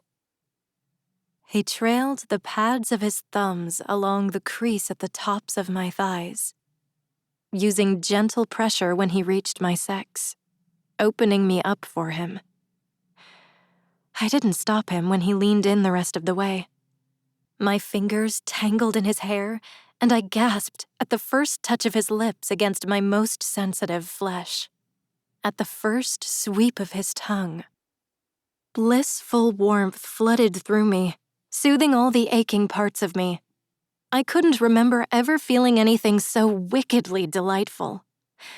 With each stroke of his tongue and press of his fingers, my legs trembled, my knees quaked, and I gripped his hair tighter. "Finn," he chuckled, low and rough, the sound filled with knowing promise. "Yeah, tough stuff?" he rasped. But I couldn't answer him. All I could do was squeeze my eyes shut and hold onto him as his tongue moved faster, as he held me tighter, as his mouth worshipped me. "Finn," he groaned, kissing my inner thigh, and his hands fell away from my hips and dropped to his belt buckle. "I swear I will finish what I started," he rasped. I swear it, but... He rose onto his feet, pushing his trousers down and freeing himself, his desperate need for me more than evident. You're making it impossible to wait any longer. His hands returned to my hips, and he pinned me against the wall. His body pressed against mine as he buried his face in my hair. I need you, Dell. I groaned as his erection nudged my belly, and suddenly, I was the one who couldn't wait any longer. I wrapped my arms around his neck, my legs around his hips, and shifted forward, sinking onto him. Finn hissed in a breath, his hands clutching my backside, his entire body going rigid. And just like that, we were back in Finn's bedroom, 10 years younger, and filled with idealistic hope. I had given myself to him then, knowing we had little chance of a future. And yet, here we were, 10 years later, together. Show me, Finn. I rocked against him, watching his face with each slow shift of my hips. Show me how much you need me. Once again, he gripped my hips, guiding my movements, taking me harder and faster. He shifted his right hand, his thumb dipping to press against the point of aching need at the crest of my sex, and I moaned, my eyelids fluttering shut. Yes, I breathed, my pleasure building. This was what I needed. He was what I needed. What I had always needed. I clutched his hair, pulling his face to mine, savoring every touch, every stroke, every thrust, as Finn thoroughly reminded me what it felt like to be loved. We stood together on the lookout deck after having reluctantly dressed, finally doing our job of scouting the surrounding area in the fading daylight. Finn's body, I'd learned, was a tapestry of scars I'd both wanted to and was afraid to ask him about. And I couldn't get it out of my mind. I was about to ask him about it when a glint of light flashed in the dense forest on the opposite side of the peak from our camp. Did you see that? I asked, glancing at Finn. No, he said, moving in to stand close behind me and pressing his scruffy cheek against mine so he could see what I saw. What was it? I don't know. I narrowed my eyes, scanning the woods below. It happened again, like a blink of light. Shit, Finn hissed, dragging me backward around to the far side of the lookout. That was the glint of light off glass, likely binoculars or a spyglass. What does that mean? I asked, panic rising, desperate to understand. I'm not sure, Finn said, flexing and relaxing his hand. Nothing good. He crouched by his pack near the lookout hut's door and reached inside, digging around for a moment before pulling out a pair of binoculars. He stood and peeked around the corner of the hut, focusing on the area where we had seen the glint. Shit, he repeated. He lowered the binoculars and ducked back behind the building with me. It's Sierra soldiers. He kicked the wall of the hut, his foot almost breaking through the frail siding. Fuck, he rasped, running his hands through his hair. We have to stay here tonight. What? I shook my head as his stare grew unfocused, which I assumed meant he was using his telepathy. Sid cawed, swooping lower from where he had been soaring high overhead. Finn blinked and looked at me, his focus sharpening. Sid will get word to Liam. Hills, Callan, they'll know to pack up and move camp farther away, he said, his words rushed. I sent Tick to scout the Sierra camp. I was already shaking my head, my heart sinking. We'll meet up with the others as soon as the soldiers move on at first light. Tomorrow? I blurted, my eyes opening wider. I can't leave Liam overnight. We won't make it back down the trail without them spotting us, Finn said. We need to sit tight. We'll make our way down as soon as we can. Our people will be able to put distance between themselves and the other camp regardless of whether we're there. I can't. I shook my head, despondent. Liam, what if something happened to him while I was stuck up here? This was a mistake. I couldn't believe I had been so reckless. I never should have left him. Finn took my hands in his, holding them tight. His eyes held mine as he waited for me to catch my breath. We'll be putting Liam in greater danger if we descend now, he said carefully. The enemy could follow us back to our camp. He squeezed my fingers. Besides, he's surrounded by people who will do everything they can to protect him. If we stay put, for now, he has a better chance of remaining safe. Finn pulled me in closer and wrapped his arms around me. As do you. Chapter 31. Finn. Waiting for dawn to crest with Dell in my arms was something I never thought would happen again. And having already checked in with Nix a few hours ago at camp to ensure the move in the night had gone smoothly, I was able to bask in the afterglow of last night a little. I was still nulling us from any Sierra soldiers who would most definitely be searching for close human minds while the troops slept. But despite my surmounting exhaustion, I was in my own little bubble of heaven. Unlike when we were younger, Dell and I, us together, felt real this time. Not like an orphaned kid from the outskirts of the forest and a princess having a stolen night together. Not a fleeting night we knew would end. It felt possible to hope that there would be many mornings like it to come. I frowned a little, remembering the pain in Dell's voice last night, the nightmare that was her life seeping back into our reality. I would have given anything to never hear that fear in her voice again. Knowing getting back to Liam would alleviate some of her anxieties, I let my nulling guard down and cleared my mind. I reached out for Tix a few clicks east. Through her senses, I felt the distant vibrations of a mass of footsteps and heard faraway voices as Tick lingered behind the Sierra troop, finally moving away from us. Finally, we could make our way to the new camp. Kissing Dell's forehead, I squeezed her tighter to my chest and inhaled the scent of her hair. Yep, it was still there, just barely. Lavender. But as much as I wished we could have lain there all morning, that I could have let Dell sleep a little longer after being up most of the night, anxious about Liam, I had to force the haze of delirium from my mind and stir her awake.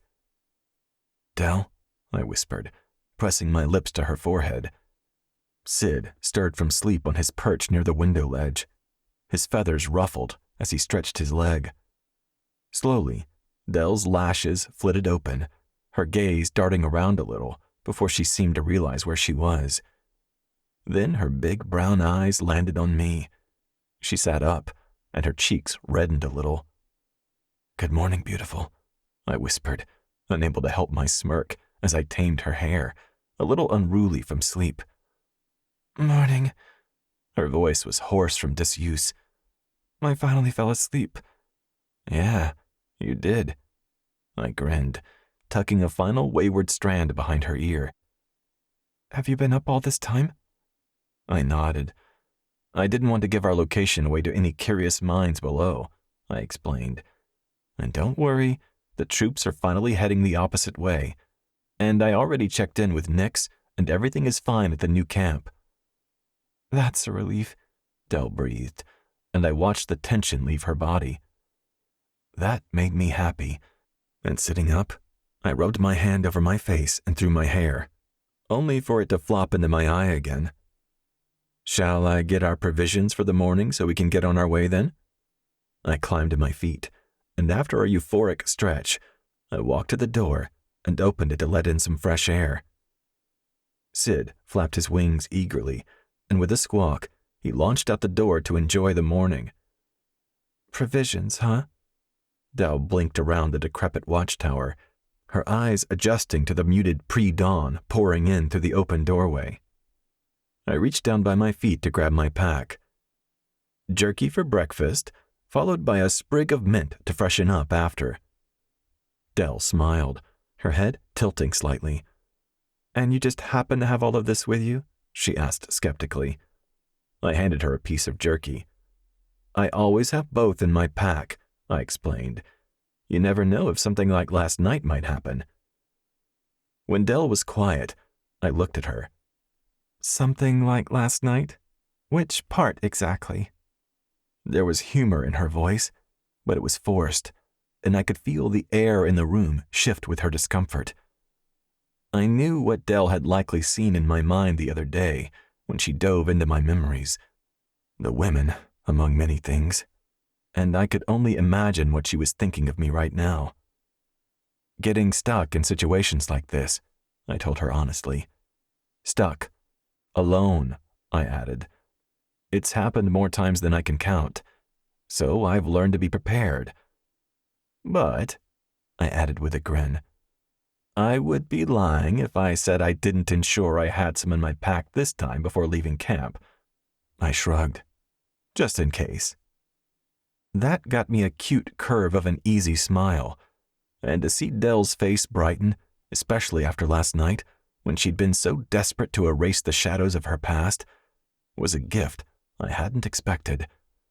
Like just maybe, we could really get past the lives we'd led before now, and make this thing work between us. Our eyes lingered on one another, and Dell tore a bite of jerky between her teeth. Being alone with her like this wasn't something that would happen very often, and though I wanted to savor it a little while longer, I knew everyone was likely worried about Dell, and we had to get a move on. It's still early, I mused, chewing a hunk of jerky.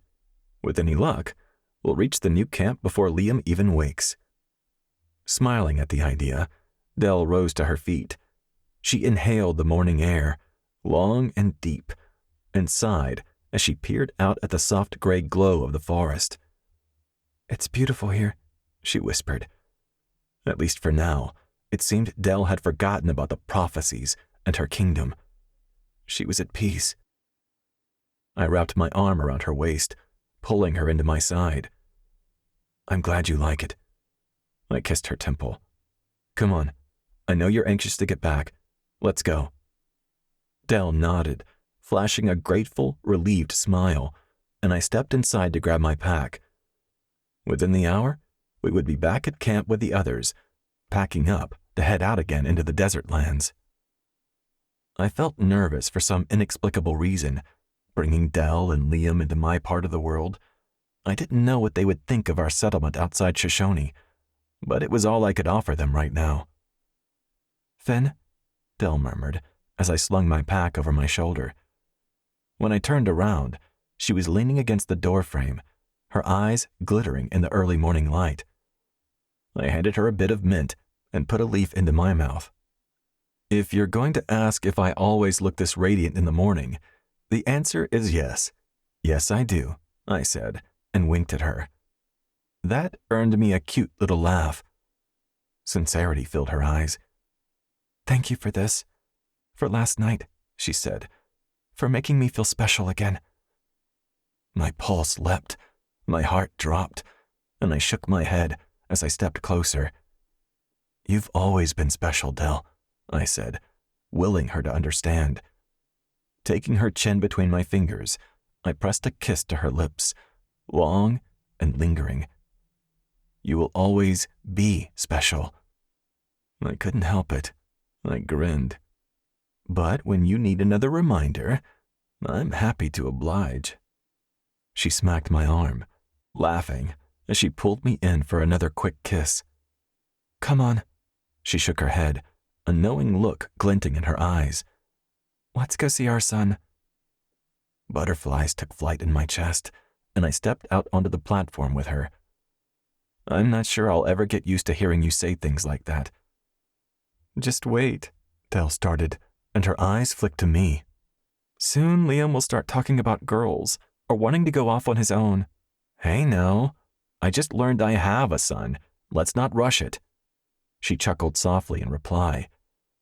After closing the door, I knocked the boards barring the door back into place, and with one final connection to Tick's mind, I knew which direction we needed to go. We walked around the platform to the ladder. "Tick found the trail to the new camp. She'll show me the way," I said, and gestured down the steps. "After you, tough stuff." I loved the way Dell's eyes glittered whenever I called her that. Like maybe it was a part of her past she'd always held on to, and if I could do nothing else today, tomorrow, and every day after, I would want to keep that look in her eyes that made her quintessentially Dell, despite the bullshit she'd had to deal with over the years. We ruminated in our thoughts for a while as we kept up a brisk walk, drawing closer to Tick and the new camp. We'd been walking for almost an hour, when Tick's panic filled my chest and I froze mid-step. "Finn?" I could hear Dell's voice somewhere behind me, but all I could smell was the scent of strangers clinging to the earth as Tick sniffed her way into camp. There were so many scents, and she had a hard time following them. I blinked myself back to focus. Something's not right. I was already running before I could finish. "Finn, what's going on?" Dell asked through a ragged breath. "I don't know, but we have to hurry." "Liam?" Dell rasped, and we kept running, our strides eating up the forest floor in leaps and bounds. "I don't know," I admitted, and I ran so hard my chest was on fire, and my eyes blurred from the cool morning air. We ran until both Dell and I were heaving for breath, and our night of bliss was entirely forgotten. "The Sierra soldiers?" Dell asked, as our people's tents came into view through the trees. We halted at the campfire of dying embers, staring at nothing but an abandoned camp, and I shook my head. "No," I rasped, bending down to study the fresh wagon wheel tracks that were not part of our caravan. Dread seeped through me, sucking out all the warmth. This wasn't soldiers. I looked up at her, feeling sick to my stomach. Not bandits or ferals either. There would have been a fight. There would be bodies. Dell's face drained of color. "Then who? What the hell happened, Finn?" I shook my head, my mind racing. I didn't want to say the word out loud. "Liam is not here," I said instead. "If there are no bodies, it means he's likely still alive. All of them might be." I shut my eyes, trying to focus on Liam's mind, praying I could find him. When I couldn't, and there was no trace of his cerebral signature anywhere near us, my blood ran cold. "Finn?" Dell croaked. Her voice was barely a breath as she looked frantically around. "Where is Liam?" she demanded more hysterically, and her wide, fear-filled eyes met mine. "Where is my son?" Chapter 32. Dell.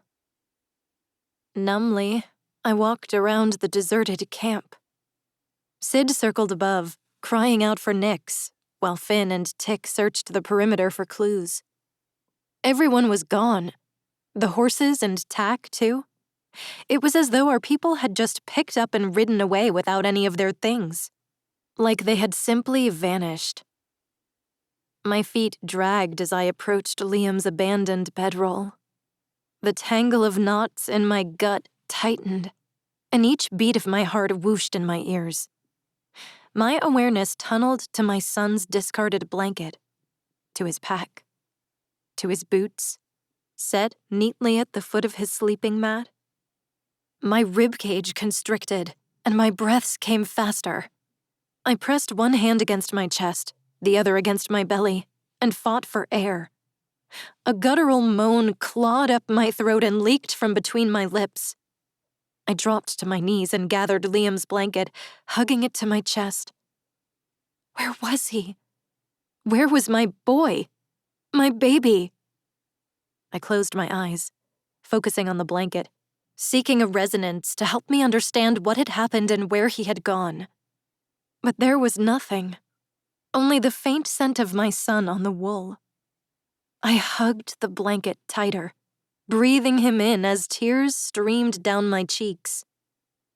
I jumped when Finn rested his hand on my shoulder, my eyelids snapping open. I jerked my head to the right to look up at him. "Tick found one of our people on the perimeter," Finn said, his voice hushed and a grim set to his features. Tick stood with her shoulder pressed against Finn's leg, her eyes alert and searching.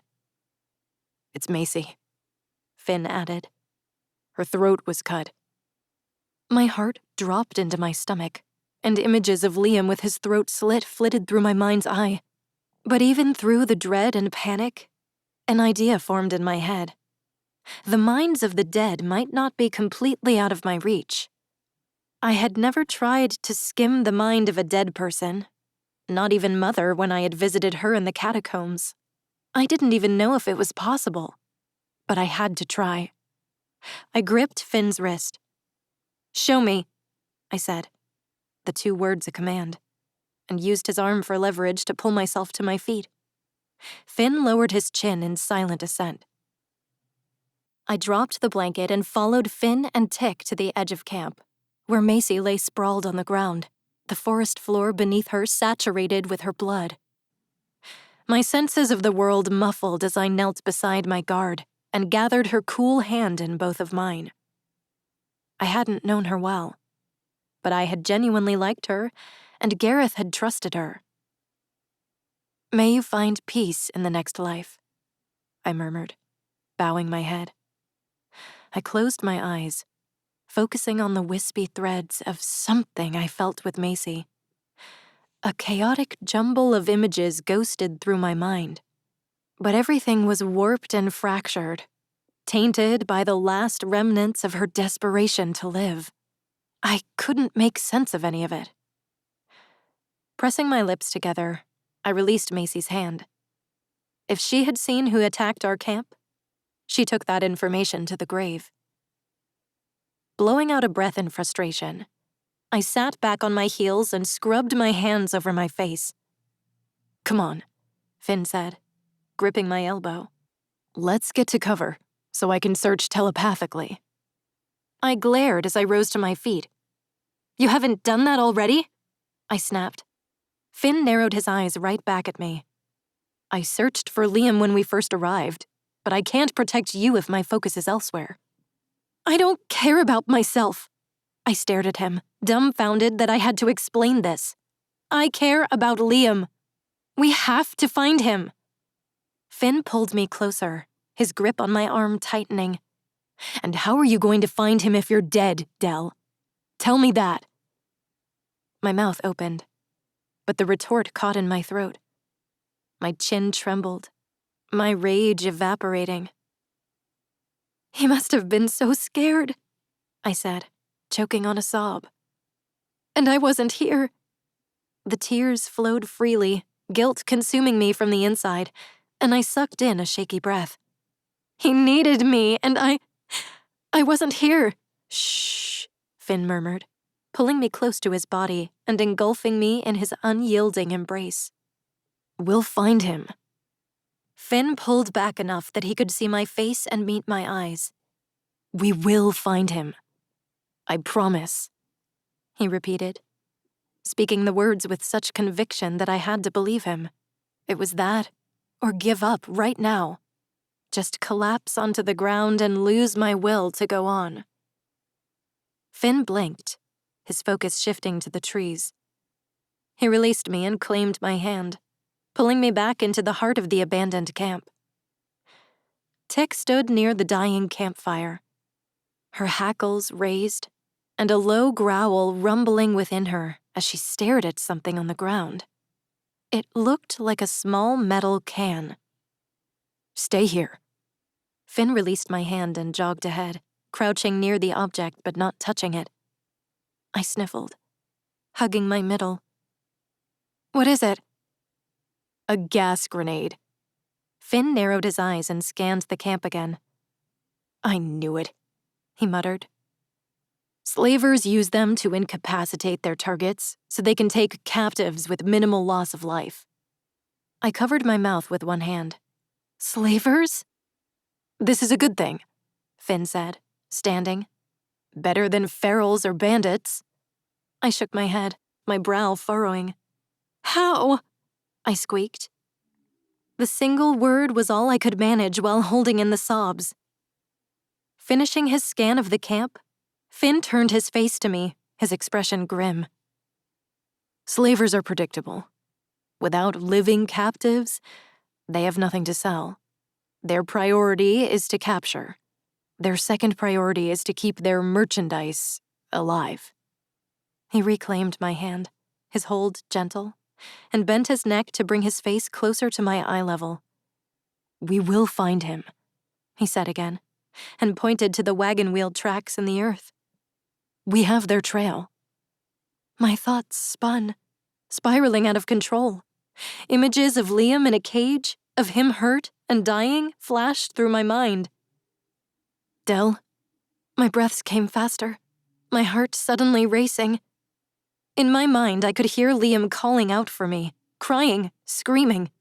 His face was bloody, his skull was caved in, his throat was cut, he was crushed, drowned, burned, suffocated, flayed. He died over and over again in my head, dozens of different ways. And each time he was scared, crying out for me. And I wasn't there to comfort him. I couldn't catch my breath. Here was my greatest fear come to life right in front of me. My son was in grave danger, and I wasn't there. Dell.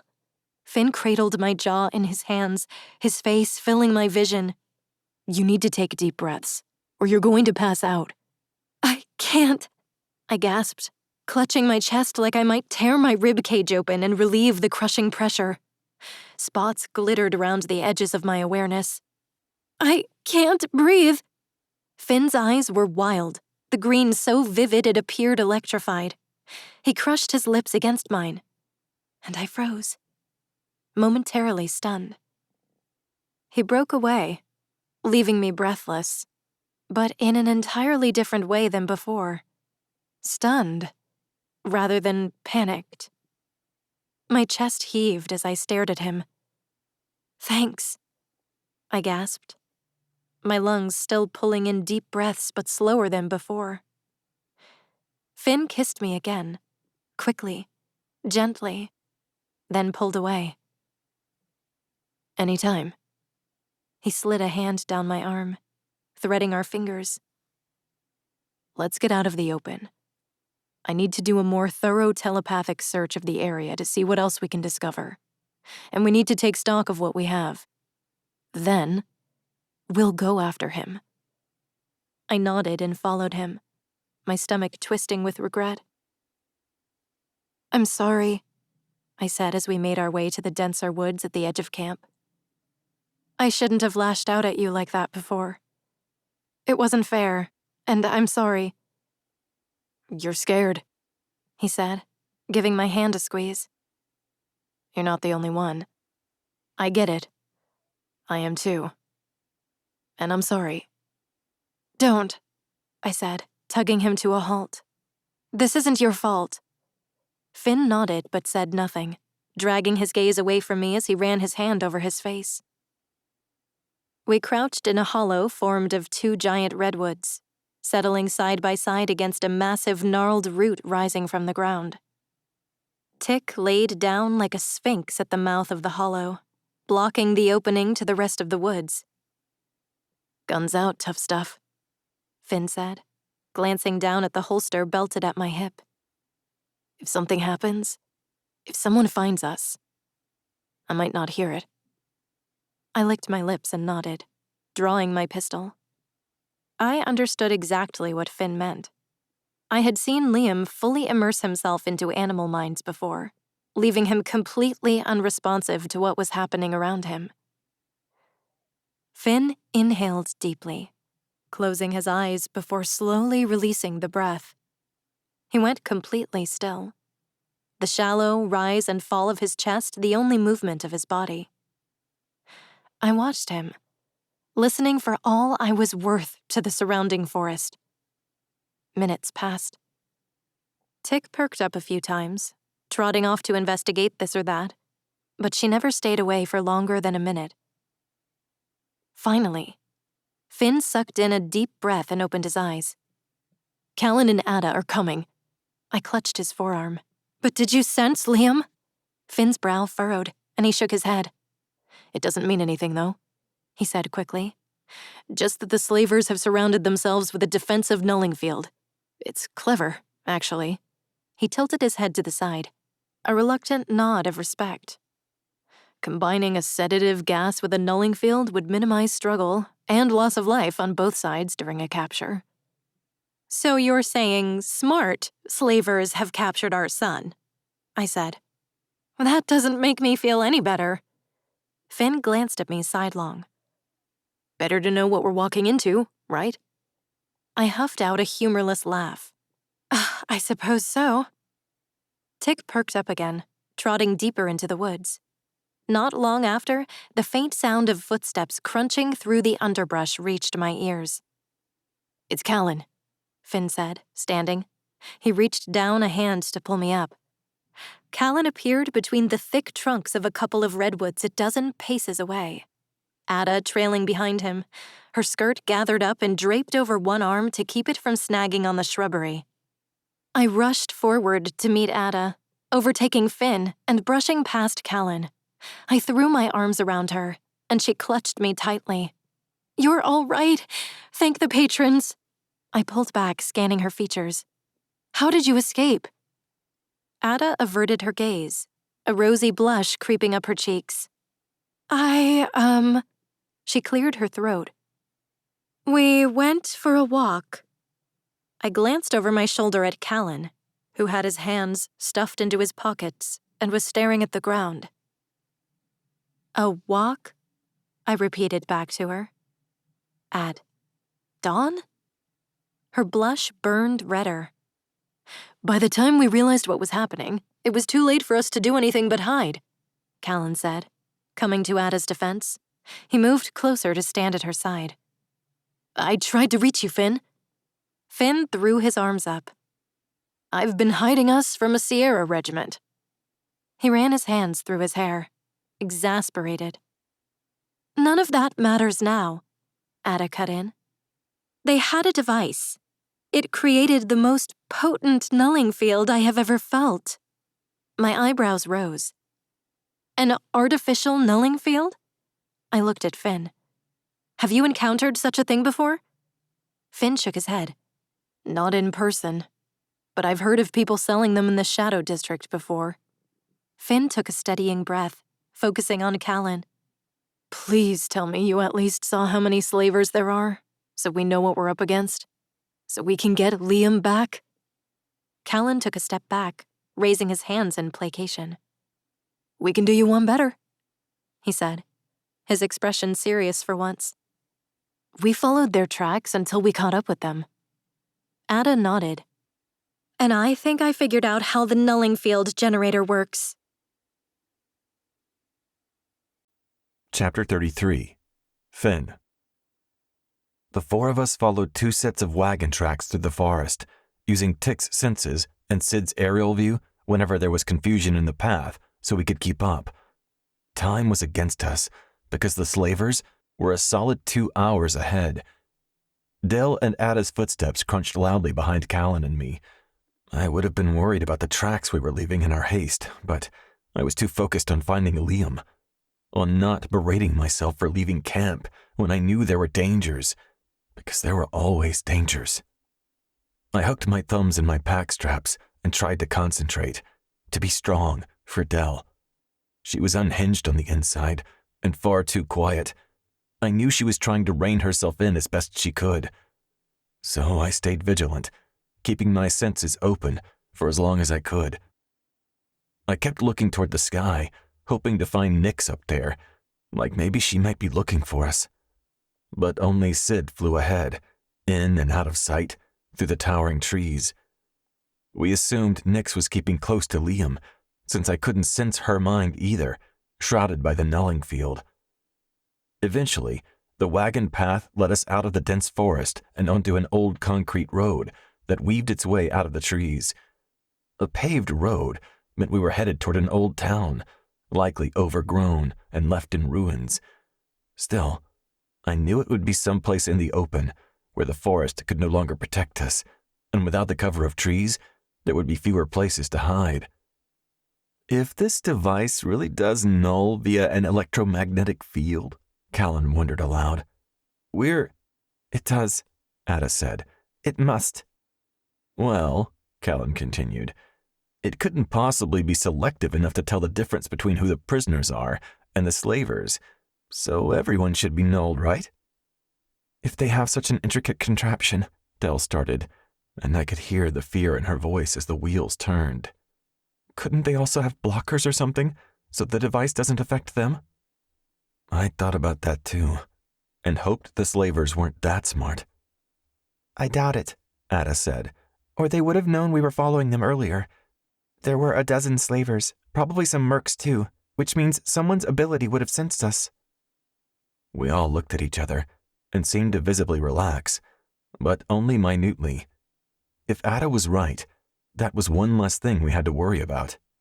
At least we have the element of surprise, Callan said, his voice ragged as we continued along the road, sticking to the thick foliage that grew up around it to stay out of sight. Assuming this even works, I muttered. The mylar blanket will block some of the electromagnetic waves, Ada said, her voice labored and words rushed. But we won't know how well it will work until we've actually covered the device. Ada was adamant that smashing the device could cause a devastating explosion, so all we could do was hope the mylar blanket I pulled from my emergency pack would block the effect of it well enough. I looked over my shoulder at her, and her eyes locked with mine. Access to our abilities could be spotty, she added. We must both be ready to null them. Understood, I said with a nod, and glanced at Callan. While I'm covering the contraption, you're going to look for those goddamn gas grenades. And some gas masks, because whether it's now or later, I have a feeling we're going to need them. Callan agreed, grinning at the thought of a new toy to play with. Don't you have to figure out where it is first? Dell asked. The device. It could be anywhere. They must keep it in one of the wagons, Ada explained, holding up her skirt as she stepped over a log in the path. Before I lost access to my gifts, I could feel it, the source of the nulling field. I glanced at Callan. How close could you get? I'd say 45 yards or so, he guessed. Then we can get relatively close, Dell mused, and I could hear the relief in her voice. It was slight, but it was there nonetheless. As soon as Sid's mind blinked to nothing, I knew we were near the slavers. Even Tick and I were out of cerebral contact, which felt strange, since she was trotting alongside us. This is it, I told him, slowing as I peered through the break in the trees. Everyone came to a stop behind me as we caught our breaths. A shrubby meadow spread out around an old church in the distance, stone ruins from long before the turn. But it wasn't the crumbling white church that held my attention. At first, it was the two men on the opposite side of the churchyard patrolling the old road. Then, it was the additional wagons and all the horses tied up in the field. Looks like our slavers were meeting some friends, Callan muttered. Dell grabbed my hand, her arm brushing mine as she came in close beside me, her focus on the cages. I don't see him, she whispered in a panic. I don't either, but he's there, I reassured her. There were 4 wagon cages, and from this angle, it was difficult to tell how many and who were in each. Callan stiffened. Are those? Ferals, I said, gritting my teeth. It was a much larger operation than I'd hoped it would be. Over there. Ada pointed to an old mausoleum that was little more than rubble. We should get closer. I squeezed Dell's hand, and we hurried along the tree line, stopping between shadows and sporadic redwoods, edging our way closer to the churchyard. It was noon, and the sun was high in the sky and hot on my face as we dashed through the clearing as fast as we could, racing toward the crypt. The closer we got, the more the cage bars glinted in the sun, blinding us as we crouched behind a pile of granite stone. There were heaps of church rubble littered around the premises as well. The slavers had done some cleaning, which meant they used the outpost often, which also meant they knew it inside and out, and they were likely prepared for just about anything. Inhaling a deep breath, I glanced at Dell and then at Callan and Ada. All of us braced ourselves as we peeked over the rubble, uncertain of what sort of state we would find our friends. Dell gasped. Her hands flew to her mouth the instant she saw Liam inside one of the other cages, wrapped protectively in Hill's arms. Finn, I know, I breathed, bracing her shoulder. I squeezed reassuringly, but my heart stopped and stuttered, equal parts relieved to see Liam and enraged that he was in a cage like an animal. As much as I wanted to hate myself at that moment for allowing something like this to happen to my son, the tracker in me, the logical part of my brain, knew we would not be able to get him out if we were in the cage with him. His eyes were closed, and I couldn't tell if he was crying or unconscious, possibly just lethargic from the gas. Zion, Lyra, Hills, and Liam were in one wagon, while Sarah and Ferris were in the other. Either way, our people were all partially dressed, having been stirred so early in the morning and baking in the hot sun. Their skin glistened with sweat. I knew the slavers wouldn't leave their captives outside in the afternoon heat for very long, not if they needed them healthy for purchase. We didn't have much time. Crouching down again, I slung the pack off my back and pulled out the folded mylar blanket. The guards could loop back this way any moment, I muttered. I glanced around, wishing I could use Tick's senses to see where they were. We don't have much time. The foil-like material rustled as I shoved it under my shirt. I didn't want it glinting in the sunlight, catching the attention of anyone who might be watching. I looked at Dell and Ada. "You have your guns," I told them. "Use them if you have to." The weapons we left camp with were all we had, since the slavers had pilfered everything. "You should take one of the pistols," Dell said, grabbing the hilt of her gun. I shook my head. "I have my shotgun and my knives." "Finn, a pistol is easier." "I won't leave you with a giant shotgun to lug around if you have to run," I told her, refusing to argue about it. I glanced at Ada. She dipped her head as if swearing that, whatever happened, she would keep Dell safe. I looked at all of them. I doubt there are 2 devices. They don't need one for the ferals. "Still," Callan said, "I'll check the feral wagons just in case." He and I took a collective breath. There was too much unknown not to be afraid of whatever came next. "We've got this," Ada said, her eyes fixed on mine. She was referring to our nulling capabilities. "It will work, Finn. Just find that device and get our people out of there." She looked at Callan, offering him a weak smile. Both of us nodded, knowing we couldn't fail them, couldn't fail any of them. When I met Dell's gaze, she squeezed my hand so tight I worried she might not let go. "Be careful," she breathed, as her eyes scoured mine. I didn't want to leave Dell, but getting Liam out mattered more. "I'll be quick," I told her, squeezing her hand back. Dell blinked, her nostrils flared, and she pursed her lips. "Go," she whispered. "Get our son back." With a brusque nod, I let go of her hand, and together, Callan and I darted toward the only headstones exposed in the cemetery, a tall pillar and a life-size crumbling angel. That close, we could see the wagons more clearly. They were rudimentary, which I'd hoped for, and the metal cages on top of them were rusted in places from being out in the elements. Old and rusted meant there would be weak areas should we have to break into them. With no movement, save for the people in the cages, Callan and I locked eyes, a silent plan forming. On 3, we would separate. He would look for devices on the other wagons, and I would get to our people. With a nod toward the captives, Callan and I crouched down and ran for them. I pressed my finger to my lips as I drew closer to Zion's and Hill's gaping, relieved faces, hoping the ferals would stay quiet. I'd seen evidence they could be clever and organized, but I couldn't be certain it wasn't a secluded incident, that we hadn't gotten very, very lucky before. "Finn," Hills whispered. Her face was smudged with dust, but she looked okay, and Liam stirred in her arms, his dirty, sock-covered feet curled under him. When his eyes opened, his lethargy from the lingering gas effects seemed to vanish, and he straightened. The green depths of his eyes welled with tears, and though I wanted nothing more than to go to him, I pressed my finger to my lips again, willing him to be strong and to remain quiet. Liam's chin trembled, but he nodded and let Hills pull him back into her arms. I met Ferris and Sarah's cloudy but relieved gazes, nodding a promise that I would get them out as soon as I could. Ferris's eyes leveled on me, and he nodded toward the perimeter where I knew the slaver guards paced, as if he was promising he'd keep an eye out for them. I nodded in thanks. "Finn." Lyra hissed my name as she sat up, blinking her eyes to focus.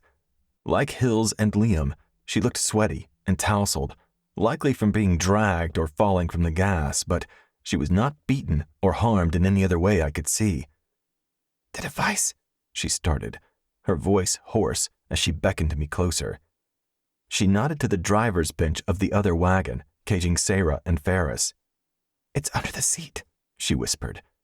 Her lips were chapped, and I could tell the gas and sun were taking their toll. "There's only one?" I asked. "That we saw." I nodded and took a step toward the other wagon. "Finn!" My eyes snapped to Lyra. "There's about 30 of them now," she warned, swallowing thickly. "They're eating in there." She glanced at the crumbling church. "But they'll be out soon. They said they had to be at Charlotte Lake before nightfall." Flashing her a look of grateful understanding, I hurried to the front of the second wagon. The horses craned their necks to look at me, and what I wouldn't have given to have been able to communicate with them right then, to tell them to flee with our friends. I could hear the distant rumble of slaver voices inside the church, but pushed the distraction away as I bent to look under the driver's seat, finding a small wooden box. My pulse leapt as I pulled it out, praying the contraption was inside and that I was not going to fuck this up. Lifting the lid, I stared at an electronic gadget from another era, and before I could consider anything else, I pulled the folded mylar blanket out from under my shirt. The thin, silvery fabric rustled as I slowly, carefully unfolded it. But when Ferris forced a cough so loudly the ferrules stirred, I knew we were out of time. Chapter 34. Dell. "Hurry up, Finn," I muttered, crouching with Ada behind the ruins of the mausoleum. "Hurry."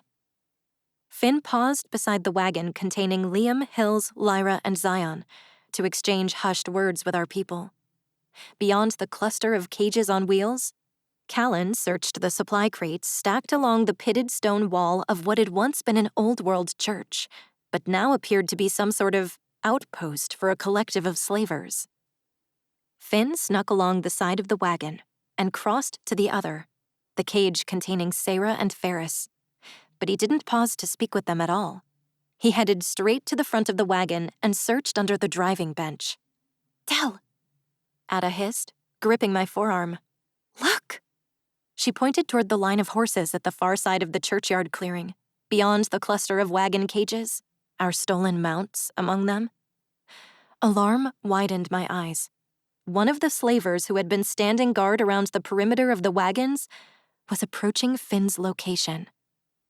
The guy was big all over, with arms like tree trunks, and he carried a shotgun, a strap loaded with extra shells draped over his shoulder and strung across his body. I quickly scanned the area for the other two guards. They still meandered along the outskirts of the churchyard, their attention focused outward on the woods and hillside. But the third guard was closing in on Finn. He had reached the back end of the neighboring wagon, one filled with at least a dozen unexpectedly quiet ferals. Panic rising, I glanced at Finn. A moment later, he pulled out the mylar blanket and carefully started to unfold the crinkly fabric. He must have found the device, but he was moving too slowly. The guard was going to find Finn before he could finish his task and escape. My heart lurched, already preparing to grieve another person. The formidable guard was going to find Finn and capture him too, or worse, kill him. Finn must have heard the slaver's approaching footsteps because he froze, the mylar blanket partially unfolded. Without thinking, I scrambled over the pile of concealing rubble and hurried into the churchyard. I didn't have a plan beyond distracting the guard. Finn had to cover the nulling device. He had to free Liam. He had to survive. They both had to make it out of this alive, or there was no future for me. Not without them. I ran toward the packed cages. "Hey," I said, my voice raised but not shouting. I wanted to capture this guard's attention, not draw the notice of the other two watching the perimeter of the churchyard. "Mom?" It was Liam. Hills and Lyra shifted so he could move to the edge of their cage and curl his slim fingers around the rusted bars. His eyes were wild with fear. "Mom, no!" "I've been looking for you," I said, once I had caught the guard's attention. The guard narrowed his beady eyes at me from the far side of one of the ferals' cages, then stomped around the back end of the wagon. I glanced at Finn, a quick flick of my eyes. He had resumed carefully unfolding the shiny silver blanket, trying to avoid sudden movements or loud noises that might draw the guard's attention toward him. I slowed to a walk as I neared the beast of a man. "Oh, yeah?" He scanned me, his attention hitching on my sheathed knife and holstered pistol, and narrowed his eyes to a suspicious glare. "Why?" "Because you stuck my son in a cage, you asshole." His lips curled, his cheek twitching. "I'd be glad to reunite you two." He grabbed my arm at the exact moment that Finn draped the mylar blanket over the nulling device. My empathic senses flared to life, and I smacked my hand against the slaver's throat, curling my fingers around his thick neck. His grip on my arm tightened painfully, and I gritted my teeth. His confusion flooded me, and I skimmed his surface thoughts in a single heartbeat. He didn't understand why I hadn't come in with my weapons out. He didn't realize there were more of us and that I was merely a distraction just buying Finn time. Firing my gun or appearing remotely threatening, even with my knife, might have encouraged him to fire his shotgun. And I didn't want to draw the attention of the slavers guarding the perimeter or those gathered inside the ancient church. He gripped my wrist. "Listen, bitch." I cast an illusion of pain over his mind, of fire and burning flesh. My gifts flickered out, the nulling device momentarily breaking through the imperfect shield of the blanket, and I held my breath as I stared at the guard's face with unblinking eyes. Had it worked? Was it enough? The guard released me, sucked in a breath, and let out a scream of pure agony. "Shit," I hissed, watching him run away, his arms flailing and his shriek never-ending. I hadn't thought that through. Every slaver in the area was sure to hear him. Acting on instinct, I drew my pistol and fired twice.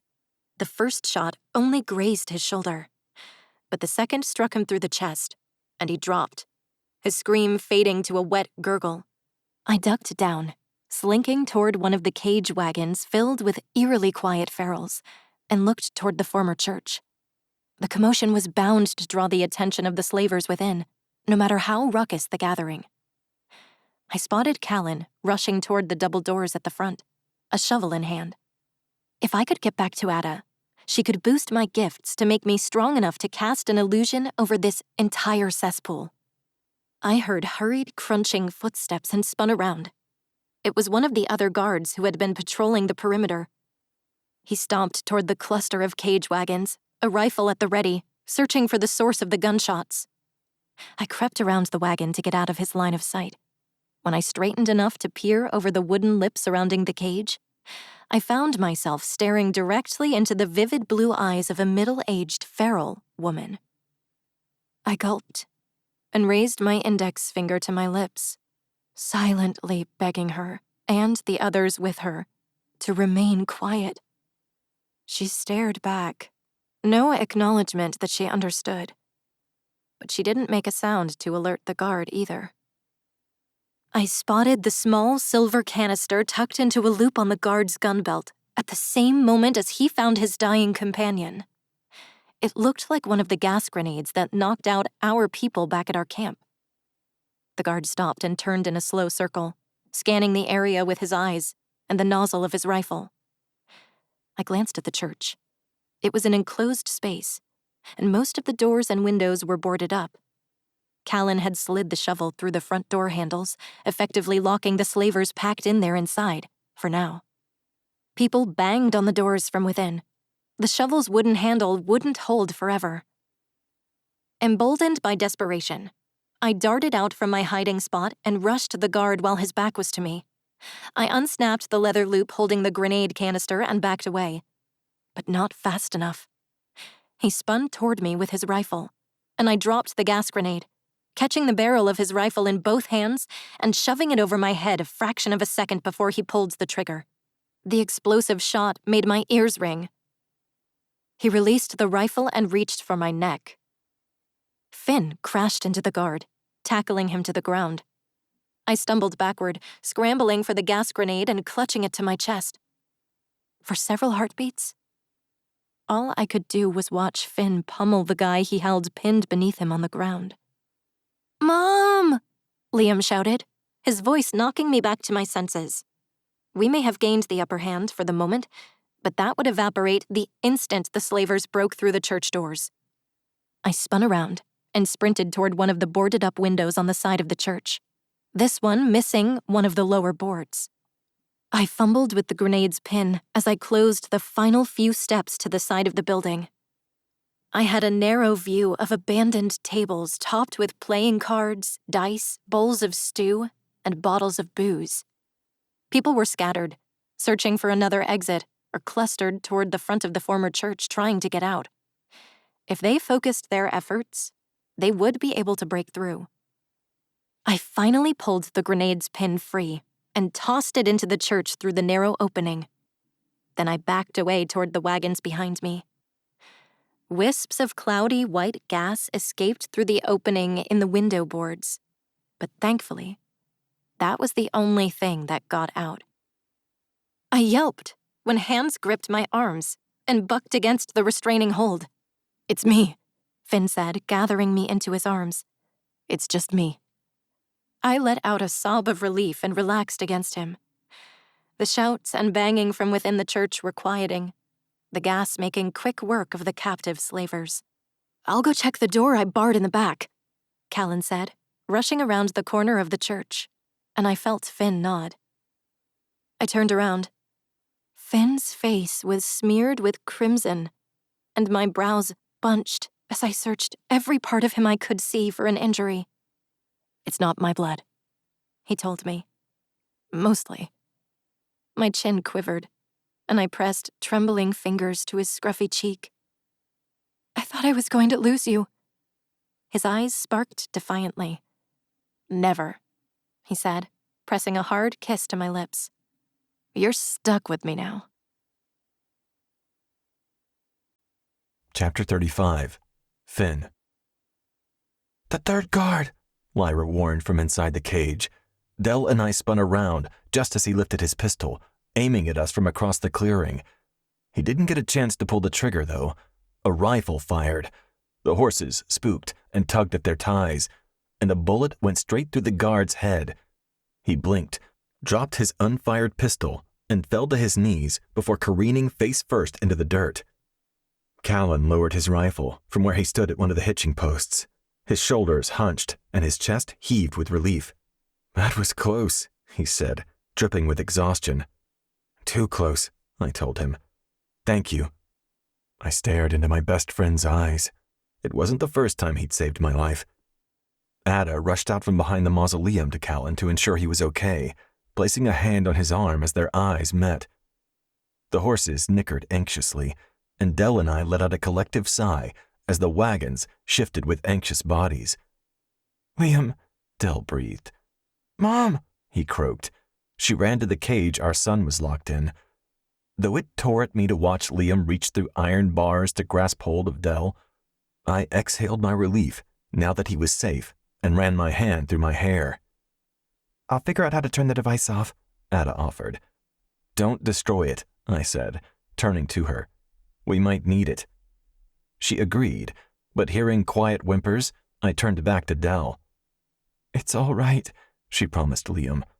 Gripping the bars with one hand, she wiped a stray tear from his cheek with the other. "We'll get you out of there, all of you." Her gaze swept the weary, dirt-streaked faces peering out from the cages. "Everyone get back," Hills said, jiggling the rusty cage door to check its integrity. Dell looked at her, nodding as she put space between herself and the wagon.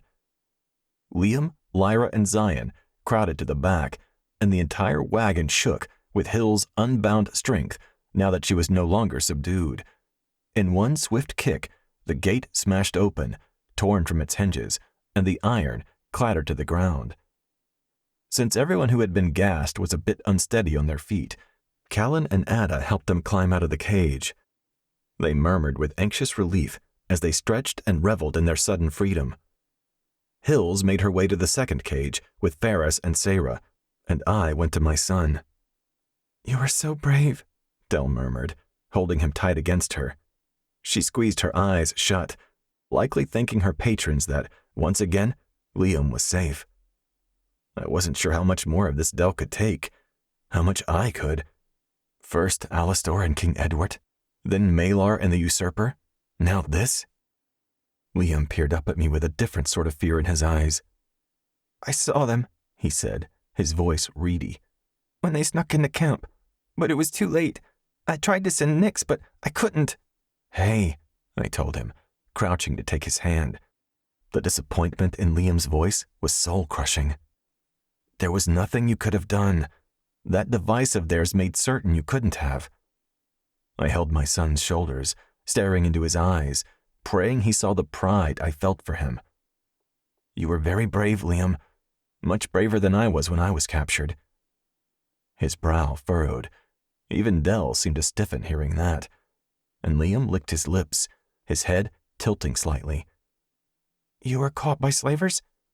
I nodded, only allowing myself to think about those 3 days now that Liam was no longer in danger. "My sister and I were. I was 8, and it was the first time I met Jake. He came to get us out, just like your mother and I will always come for you, no matter what." After that day, Jake started coming around more and staying longer each time, until one year, he decided not to leave at all. "You were far braver than me." Liam nodded, and my heart nearly burst as he wrapped his arms around me. I held him tightly, squeezing my eyes shut. "I'm proud of you." "Here," Lyra said, coming up to us with a canteen. "Water." She handed it to Liam. All the captives looked parched and drained from the beating sun, desperate for shade and water. But it was Lyra I was worried about. I stared into her eyes. "Are you okay?" It wasn't her thirst or bruises that concerned me, but the old wounds likely reopened, her second run-in with slavers in recent years. Lyra nodded and looked down at Liam, her eyes gleaming slightly, but I left her alone. "Drink up," she told him. "There's plenty more." Liam gulped a few long pulls down, gasping for a breath when he was finished. "Hey, Liam," I said carefully, knowing he was exhausted, but I had little choice. He wiped his mouth dry with the back of his hand. "We need to make sure there are no more slavers." I glanced at Dell, watching us with red-rimmed eyes. I stood, looking between Liam and the ravens who had flown over from the forest at some point and landed on the metal cage. "Will you help Nix and Sid check the roads?" Tick was already sniffing around the back of the churchyard, looking for any unseen danger. "I need my attention focused here." "Yeah," he said, nodding as he licked his lips. "Come on," Dell said, curving her arm protectively around Liam's shoulders. "Let's sit in the shade and get you out of the sun." She gave me a tight-lipped smile and led Liam over to a fallen headstone in the shade of a poplar tree. While Callan and Ada helped distribute water to the others, I focused on the cart horses and a few tied to the wagon the slavers had collected along the way. The animals were still restless and reeling from all the commotion, tugging and pulling against their ties and tack, desperate to get away. "Shh," I breathed, drawing closer.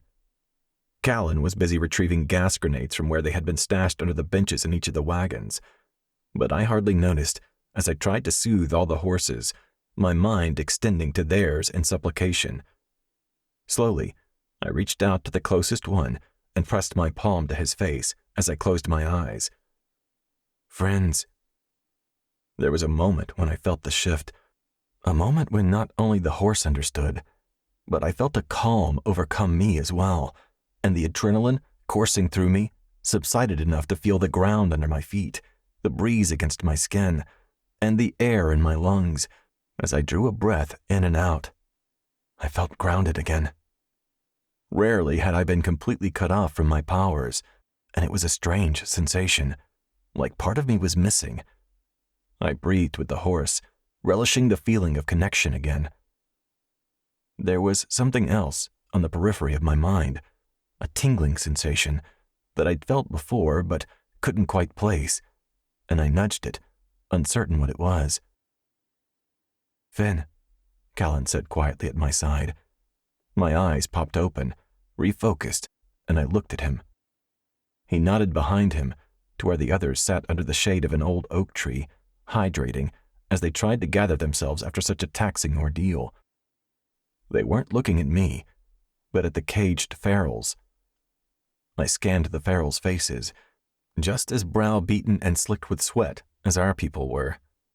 Nearly a dozen of them watched us with as much anger as they had apprehension and desperation. Then I saw her. Shrewd blue eyes, long, coal-black hair. The woman from the forest. The feral who had led the attack on the Mantis envoy and had let me take the Sierra soldiers' uniforms. Her eyes were locked on me. I saw the recognition gleaming back at me. I saw the uncertainty as much as I saw her curiosity, the same as I felt. Hers was the mind I could feel, or perhaps all of theirs, a gentle nudge against my consciousness. I stepped over to the cage.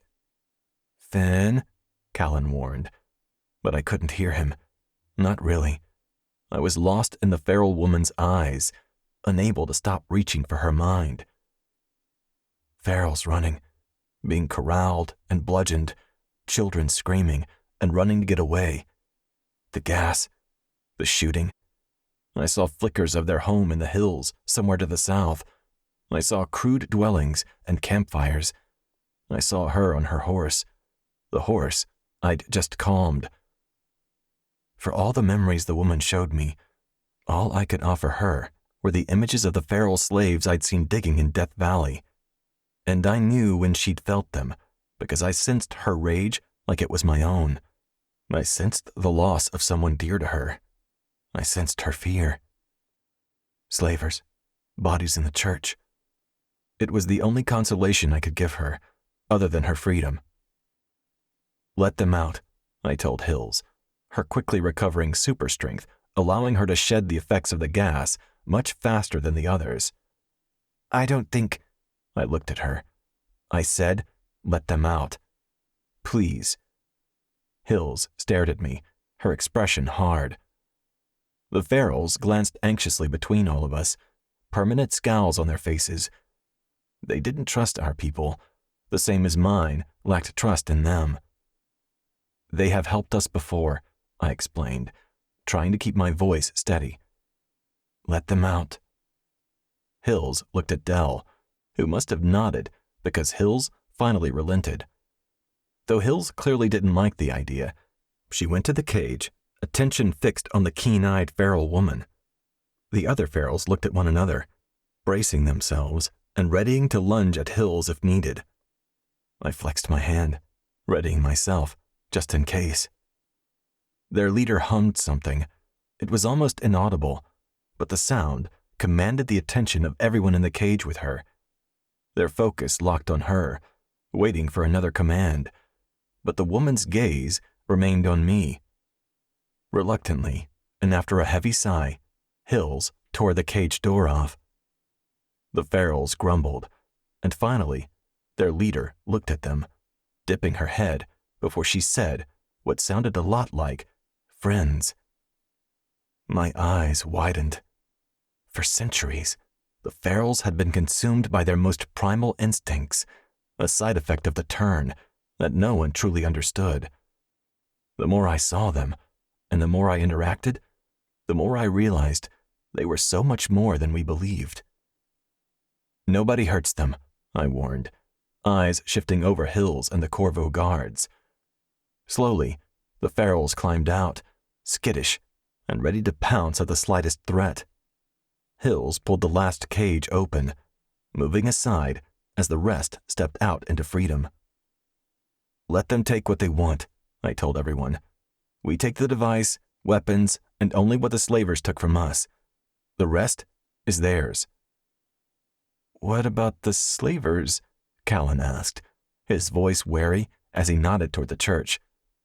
"They won't sleep forever." "We leave them to their fates," I said, glancing at the feral leader as she walked carefully over to her horse. "Let these people decide what they will do with them. They've more than earned it." Chapter 36. Dell. I rode as close beside Finn's horse as I could, without knocking the black mare off course. The rest of our people plodded ahead and behind us on their own mounts, Callan and Ada leading the way a good distance ahead. I had originally demanded that Liam ride with me, so I could be as close to him as possible. But Finn and Hills had pressured me to reconsider. Now that I watched Liam droop sleepily on the back of Finn's horse, Finn's sturdy arms the only thing keeping him from toppling to the ground, I was grateful for their clear-headed foresight. All of our people who had been captured still suffered from the lingering effects of the sedative expelled by the gas grenades, but they could all at least stay awake enough to ride. Likely because of his smaller size, Liam seemed the most affected. He had been drifting in and out of consciousness, lulled by the steady, rocking motion of the horse. Dust swirled above the dry, cracked earth. The towering redwoods had given way to increasingly scrawny pines as we crossed the mountains dividing the verdant land of the Sierra Kingdom from the unclaimed desert lands east of the Seven Kingdoms. Cacti and scraggly shrubs had replaced the pines as we descended from the mountains. But now there was only a flat expanse of parched ground, dotted by sagebrush for as far as the eye could see. Finn's people supposedly had a manned outpost set up on the edge of the desert lands, stocked with supplies to ease the journey, but I had yet to see any sign of such a place. I twisted in my saddle and peered up at the sun hanging in the clear blue sky, baking our backs. I wanted to get Liam somewhere shady to rest. This heat couldn't be good for his already taxed body. "We're almost there," Finn said, and I turned my attention back to him. Am I that transparent? His cheeks tensed with the hint of a smile, and he shook his head. "It's that hot." He laughed dryly. "Been living out here for years, and I still haven't grown accustomed to the dry heat." My wrung-out heart ached for Finn and his many losses, not least among them his home on the coast. "We're close. Look," he said, pointing to the way ahead. A dark strip cut through the sun-bleached ground from one horizon to the other. At the front of our train of horses, Callan veered left to travel parallel to the dark strip. I squinted. "Is that a road?" I looked at Finn. "Out here?" "It was a highway from before the turn," he said, nodding slowly as he gazed at it. Heat waves rose off the ancient asphalt, distorting the air. "People lived out here?" I raised my eyebrows. "Voluntarily?" "Not many," Finn said, glancing at me sidelong. "But the desert's not as forbidding as it looks. It has its own unique kind of allure." I studied him out of the corner of my eye, wondering if he meant that or if he was just saying that to make the best of an unpleasant situation. "And there's the Pearsonville outpost," Finn said, his attention focused on the way ahead. I followed his line of sight, spotting the boxy outline of a small building beyond the gradual rise of a low slope stretching out from the foothills we had just left behind. A short string of even smaller structures came into view as we drew closer, leaning precariously. I couldn't make sense of what I was seeing. The whole place looked like it was about to collapse in on itself. "This is the outpost?" I asked, raising my eyebrows. The corner of Finn's mouth twitched. "Doesn't look like much, does it?" I snorted a laugh. "That's the point," he said. "We reinforced the main building from within, but preserved the original exterior for camouflage. Anything that appeared sturdier would have drawn unwanted attention." I frowned, studying the cluster of buildings as we approached. noting a third structure nearest us fall into the pressures of time. It lay in a heap of rotted wood, broken glass, and rusted metal. A half-dozen decrepit ancient vehicles lined one side of the collapsed building. Another structure appeared to be one strong gust away from joining the other on the ground. Signs were intermittently nailed along the top of the building. Hotel, barber shop, general store. My brow furrowed. Was this a town? At one point, Finn said. I think in the end it was an Old West museum. I looked at him and shook my head. I don't know what that means. What is Old West? It was what our ancestors called this area centuries before the turn. He pointed to the narrow, precariously leaning structures. That's a ghost town. He shrugged. It's what the early settlements out here looked like before the big cities like San Francisco and Seattle rose up. I was very familiar with San Francisco, of course. Its ruins were the bones lying beneath Corvo City, after all. But I had only ever read of the ancient city called Seattle, though I was very familiar with the settlement that had risen there since the turn, the Evergreen Nation, thanks to the emissaries from that strange land who had visited Castle Corvo. We turned that into a stable, Finn went on, speaking of the long ghost town structure. We needed a hidden place for horses. Wouldn't do us much good to work so hard to conceal the outpost if we left the horses out in the open. We were close enough that now that he had mentioned the longer structure was used as a stable, I could make out the shadow of a horse's head moving through one of the broken windows. Finn pointed to the larger boxy building, maybe 50 yards ahead. That's where we'll actually be staying. At the head of our group, Callan stopped his horse and raised a hand to his mouth, whistling a complex combination of tones that was clearly a signal. I glanced at Finn, my eyebrows rising. We always station a null here to hide the mind signatures from any who venture nearby, Finn explained, which meant Callan hadn't been able to telepathically communicate with the people posted here. Our arrival would be a complete surprise to them. Callan is letting them know we're friendlies. On cue, a door on the side of the larger building opened, and 3 people emerged. A shrewd-eyed middle-aged woman, a hawkish man of around the same age, and a slim, androgynous teenager with dark, close-cropped hair. I figured the latter was the null. Otherwise, I couldn't imagine why Finn's people would allow a relative child to take up what was undoubtedly a dangerous post. The woman's hard features softened when her eyes landed on Callan, and her lips spread into a broad grin. He had that effect on pretty much everyone. Callan slid down from his saddle and wrapped his arms around the woman, lifting her off the ground. Her coarse, booming laugh reached us, and I couldn't help but smile. Callan greeted the man much the same way, then chucked the teen under the chin.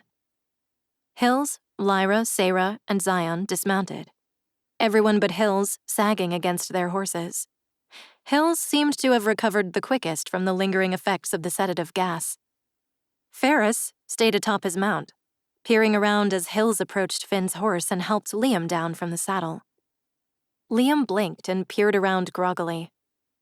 With an exhausted groan, Finn dropped down as well, then reached up to help Ada dismount from our shared mount, then me. The gesture was unnecessary, but sweet, all the same. I swung my leg over the rear of my horse and accepted his support as I lowered to the ground. My knees ached from so long in the saddle, and my leg muscles were a little shaky. Finn and I headed for Callan and the trio stationed at the outpost. Hills following close behind with Liam. The stranger's good-humored laughter transitioned into protests from the woman and crossed arms from the man. "I'm sorry, Callan," the woman said, shaking her head. "A group of 10 just arrived. I don't know if we have the rations or space." The man noticed Finn first. "Joya," he said, his stare tracking our approach. The man stepped forward, placing a hand on the woman's shoulder. When the woman, Joya, apparently, spotted Finn, her eyes widened. "Finlay," she said, bowing her head. The man and teen already had their faces angled toward the ground. Intrigued, I hung back with Hills and Liam, curling my arm around Liam's back as I watched the interaction between Finn and the others with interest. I had known Finn felt a lot of responsibility where his people were concerned. But this level of respect and deference was unexpected. "I didn't realize you were here," Joya said, raising her head and meeting Finn's eyes. "I'm sorry for the trouble, Joya, but we need to stay the night," Finn said, stopping in front of her. "We'll sleep wherever there's room. No need to fuss over us," he assured her. "We'll head for the settlement at first light, take these people with us, and send more provision to you as soon as possible." Joya bowed her head again. "Of course." She straightened. "No trouble at all. Mikhail, Sasha," she said, glancing at her companions. "Help them get their horses situated." She returned her attention to Finn. "Follow me. It'll be cramped in there, but we'll make it work." Finn turned, his attention locking onto me, and he waved us forward. "Let's get Liam inside."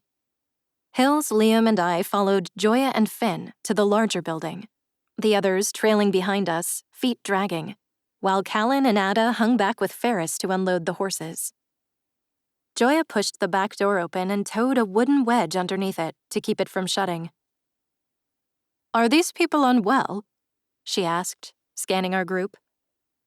"Not exactly," Finn said, and stepped to the side to stand with Joya, letting Hills and me usher Liam through the doorway and into the cooler indoor space. The reinforcements Finn's people had made to the structure, sturdy new posts and beams, were glaringly obvious inside the room. It reminded me of a warehouse of sorts. Barrels and crates were stacked up along one wall, the supplies and provisions Finn had mentioned. About a dozen cots were spread out through the space, long, unmoving lumps filling them, telling me people were currently slumbering there. Hills and I stood with Liam in the middle of the room, unsure where to go. Liam's eyelids drooped. Even Hills, with her enhanced constitution, appeared worn out. "He can use my cot," Sasha said, apparently shirking Joya's command to see the horses and walking ahead of us to the semi-private nook. "Let me just tidy up." The teen gathered books from the cot and hugged them to their chest as they sidestepped out of the way. "Thank you," I told Sasha, hoping my weariness didn't completely mask my genuine gratitude. Hills and I guided Liam forward, Hills settling him on the cot, while I unlaced and pulled off boots I'd brought with a few other things the slavers had left at our camp. I tucked Liam's shoes under the cot, and he was already asleep by the time I knelt near his head. I combed my fingers through his unruly curls, closing my eyes and reaching out with my empathic senses to double-check that his sleepy state was still just a side effect of the sedative gas and not caused by something more serious, like a head injury. His mind was foggy with the drugged haze, and he felt unwell. But I didn't sense the disjointed confusion characteristic of a concussion. Sighing, I opened my eyes and sat back on my feet. Hills rested a hand on my shoulder. "I'll stay with him," she offered, lowering herself to the floor beside me. "I'm sure they could use another pair of hands attached to someone who can actually think straight out there." She indicated the back door with a raise of her chin. I didn't want to leave Liam, but my skim of his mind had assured me he wouldn't be waking soon, and helping to get the horses settled and resting up for the remainder of the journey would be more useful than hovering over Liam and fretting. I covered Hills' hand with mine and flashed her a small smile filled with gratitude. "Thank you." She pulled her hand away and leaned against the edge of the cot. "You showed true bravery back there and handled yourself well," she murmured, laying her head on her curled arms. "Gareth would have been proud." Her mention of Gareth caught me off guard, knocking me temporarily breathless, and I shook my head. My chin trembled and tears welled in my eyes. I couldn't believe I had any left to cry. "He would have been so mad," I told her. "No," Hills said with a sleepy smile. "He only would have pretended to be mad." Heart aching, I stood and headed back for the door, passing the others getting settled on the floor. Finn was still speaking with Joya immediately outside the door, and I grasped his hand, giving his fingers a quick squeeze as I passed him. I saw Callan disappear behind the camouflaged stable, while Ada and Ferris remained with the horses still milling out in the open, methodically removing their saddlebags and piling them up to the side. I headed for Ada and the cluster of horses, nodding to her before gathering a couple of sets of reins and leading 2 of the animals toward the end of the stable, following Callan's trail. I found a wide open doorway on the back side of the long building, near one end, and could hear Callan's voice within. The horses plodded along behind me amiably as I guided them into the enclosure. Within, sunlight filtered through the broken windows, revealing a long line of stalls, most of which were already occupied by horses. I found Callan within the 3rd stall from the door, unsaddling a Palomino mare. Mikhail and Sasha fed the horses in stalls farther in. "Glad for the help, Princess," Callan said, exhaustion only mildly tempering his good humor. I released the reins on one of my charges and lured the other into the first vacant stall, glancing past Callan to Mikhail and Sasha. Despite Sasha's kindness to Liam, they were strangers to me, and I was uneasy about them learning who I really was. Callan peeked over his shoulder. "Ah, sorry," he mimed, zipping his lips. "I'll be more careful." The corners of my mouth twitched. "I thought your lips were zipped." I set to work on the saddle cinches. Callan grinned at me over the mare. "Like that would ever hold." Laughing under my breath, I shook my head. Mikhail made his way down the stable aisle, nodding to me as he passed. I watched him leave, gripping the horn and seat of the saddle, prepared to haul it off the horse's back, then looked at Callan. "They really respect Finn, don't they?" "Of course they do," Callan said, offhand. "He's our leader. It would be weird if they didn't respect him." I stared at him, dumbfounded. The bulky saddle slid off the horse, heavy in my grip as I took a staggering step backward. "Do you mean, like, the leader of your people?" I shook my head, heaving the saddle over the rail. I had seen how the others acted around him, but I had thought his role among his people was more of leadership in the general sense, not that he was the leader. I removed the saddle blanket from the horse's back and draped it over the saddle, then stepped out to the aisle, shut the stall door, and approached Callan's stall. "What do you mean?" Callan's ever-present smile slipped, and he narrowed his eyes at me. "What do you mean?" "What do I mean?" "I mean, what exactly do you mean?" Callan frowned. "You don't know?" Again, I shook my head, rolling my eyes. "No, what exactly?" Callan lifted the saddle off the mare much more smoothly than I had and carried it out of the stall. "You've heard of the Ghost King?" He set the saddle down on the floor. "You must have. The name is whispered all over the 7 Kingdoms." I scoffed a laugh and crossed my arms over my chest. "Yeah, but the Ghost King is just a rumor." There was always the name of some mythical foreign ruler on the lips of the people, either sowing fear in their blood or hope in their hearts. The Ghost King was only the latest, around for 4 or 5 years, rumored to be amassing a vast army of renegades and outlaws. "Is he a rumor?" Callan said, narrowing his eyes and tilting his head to the side. "Is he? Really?"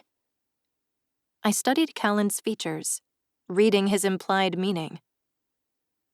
"You're saying Finn is the Ghost King?" My brow furrowed. "But I didn't see anything about that in his mind." That gave Callan pause, and I realized how that might have sounded to him. "Well," he continued, "Finn doesn't think of himself as a king, and I certainly wouldn't recommend calling him the Ghost King to his face. But, Again, I shook my head. Are you sure? Callan flashed me an apologetic smile and gave my shoulder a squeeze. Maybe you should be having this conversation with Finn, he said, and stepped past me. Seems to me you two have a lot to talk about. I turned, watching him leave. And then I followed him out and marched straight for Finn. Chapter 37. Finn. They came just a few hours ago, Joya explained, nodding to the 10 newcomers passed out on the cots inside. They didn't eat or anything, but went directly to sleep. When they wake up, they'll be ravenous. She sighed sadly and crossed her arms over her chest. Her slightly graying brown hair was pulled into a ponytail at the base of her neck. They said they lost 2 people on the way here from Xenia. 2 run-ins with bandits between here and there. How many soldier sightings? I asked, wondering if there were any signs of Edward mobilizing his army to invade our lands yet. Joya shrugged. They didn't mention soldiers, but it seems the slavers have quite the enterprise in that part of the country now. I shook my head, wondering if the world would ever get better. We'll make sure we get them to the settlement tomorrow when we leave at first light, I promised her. In the meantime, thank you for accommodating us. I know you weren't expecting more mouths to feed or bodies to house. Joya smiled sadly. I'm never expecting anyone, and yet they keep coming. Everyone looking for a safe place. Her gaze was distant for a moment, fixed somewhere beyond me. Then she licked her lips and nodded inside. It's a tight fit, but at least we can help everyone. It looks like you've all been through a lot. Her gaze lingered on Zion and Sarah. Those are Corvo guards, she noted. Even if they'd dressed down from their normal garb, their weapons were etched with a Corvo seal. I realized Joya was watching me, waiting for a response. You forget I lived in Corvo City for 12 years, she said, and glanced at Liam, sleeping on the cot inside, Hills at his bedside. And if I didn't know any better, that is the young prince. Joya eyed me closely, more curious than anything, and I inhaled a deep breath. I knew we couldn't keep the secret of who Dell and Liam were for very long. I didn't want to. These people deserved to know what trouble might come their way, but I hadn't thought I would have to address it quite so soon. There's plenty to tell, I confessed, scrubbing the side of my face. But for now, we need to keep these people safe. We'll address everyone when we're ready. Joya's brown eyes softened, and I knew she would remain quiet. I'll have Sasha help me get some food together for everyone, and some water. I looked past Joya to see Dell marching toward me. There was a strange look on her face, one I hadn't seen before, and the last of my easiness vanished. She looked angry. Can I talk to you for a minute? She asked, coming to a halt in front of me. It sounded more insistent than a mere request.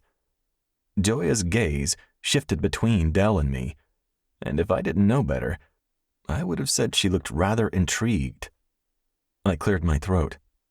Let me know if there are any issues with the supplies, or with the feed for the horses. Of course.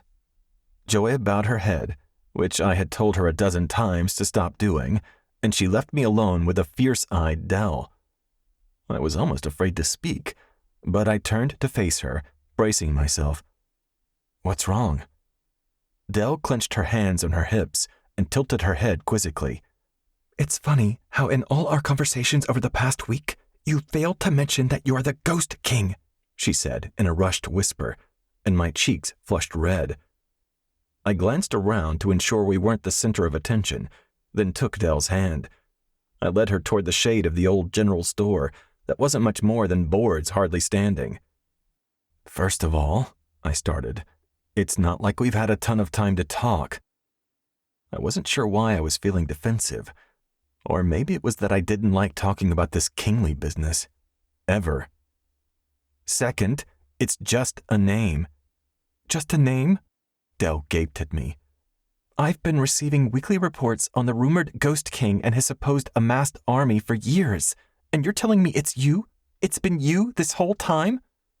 No, well, yes, I guess, but that's what the Ghost King is. A rumor. I am no king, Dell. You know that as well as anyone. I rubbed my temple. Are we really arguing about this? No, I see these people looking at you as if you are everything to them. She scowled, her annoyance obvious. I didn't realize. I peered around the abandoned town at this world so different from any Dell's ever known. One of strife and loss and constant movement, an existence that hinged on hope and camaraderie. Whatever misgivings Dell might have had, and whatever it was that she'd heard, when she looked at me, I didn't want her to see anyone but me, not a rival or a king, even an outcast one. These people came out here with nothing, Dell. They were either forced away from their homes or they fled from them in fear. So no, it's not a kingdom, and I am no king. But it is a refuge, and it's all they have left. All I have left. Her eyes shadowed with regret, and my mind wandered back to fallen wood, and my life with my sister, Jake, and my friends. We lived on the outskirts of existence because our lineage was connected to a dangerous past that threatened the core beliefs tying the 7 kingdoms together. You know I come from a long line of ghosts, I told her. It's what your people have always called me and mine. Only now, the nickname has taken on a life of its own.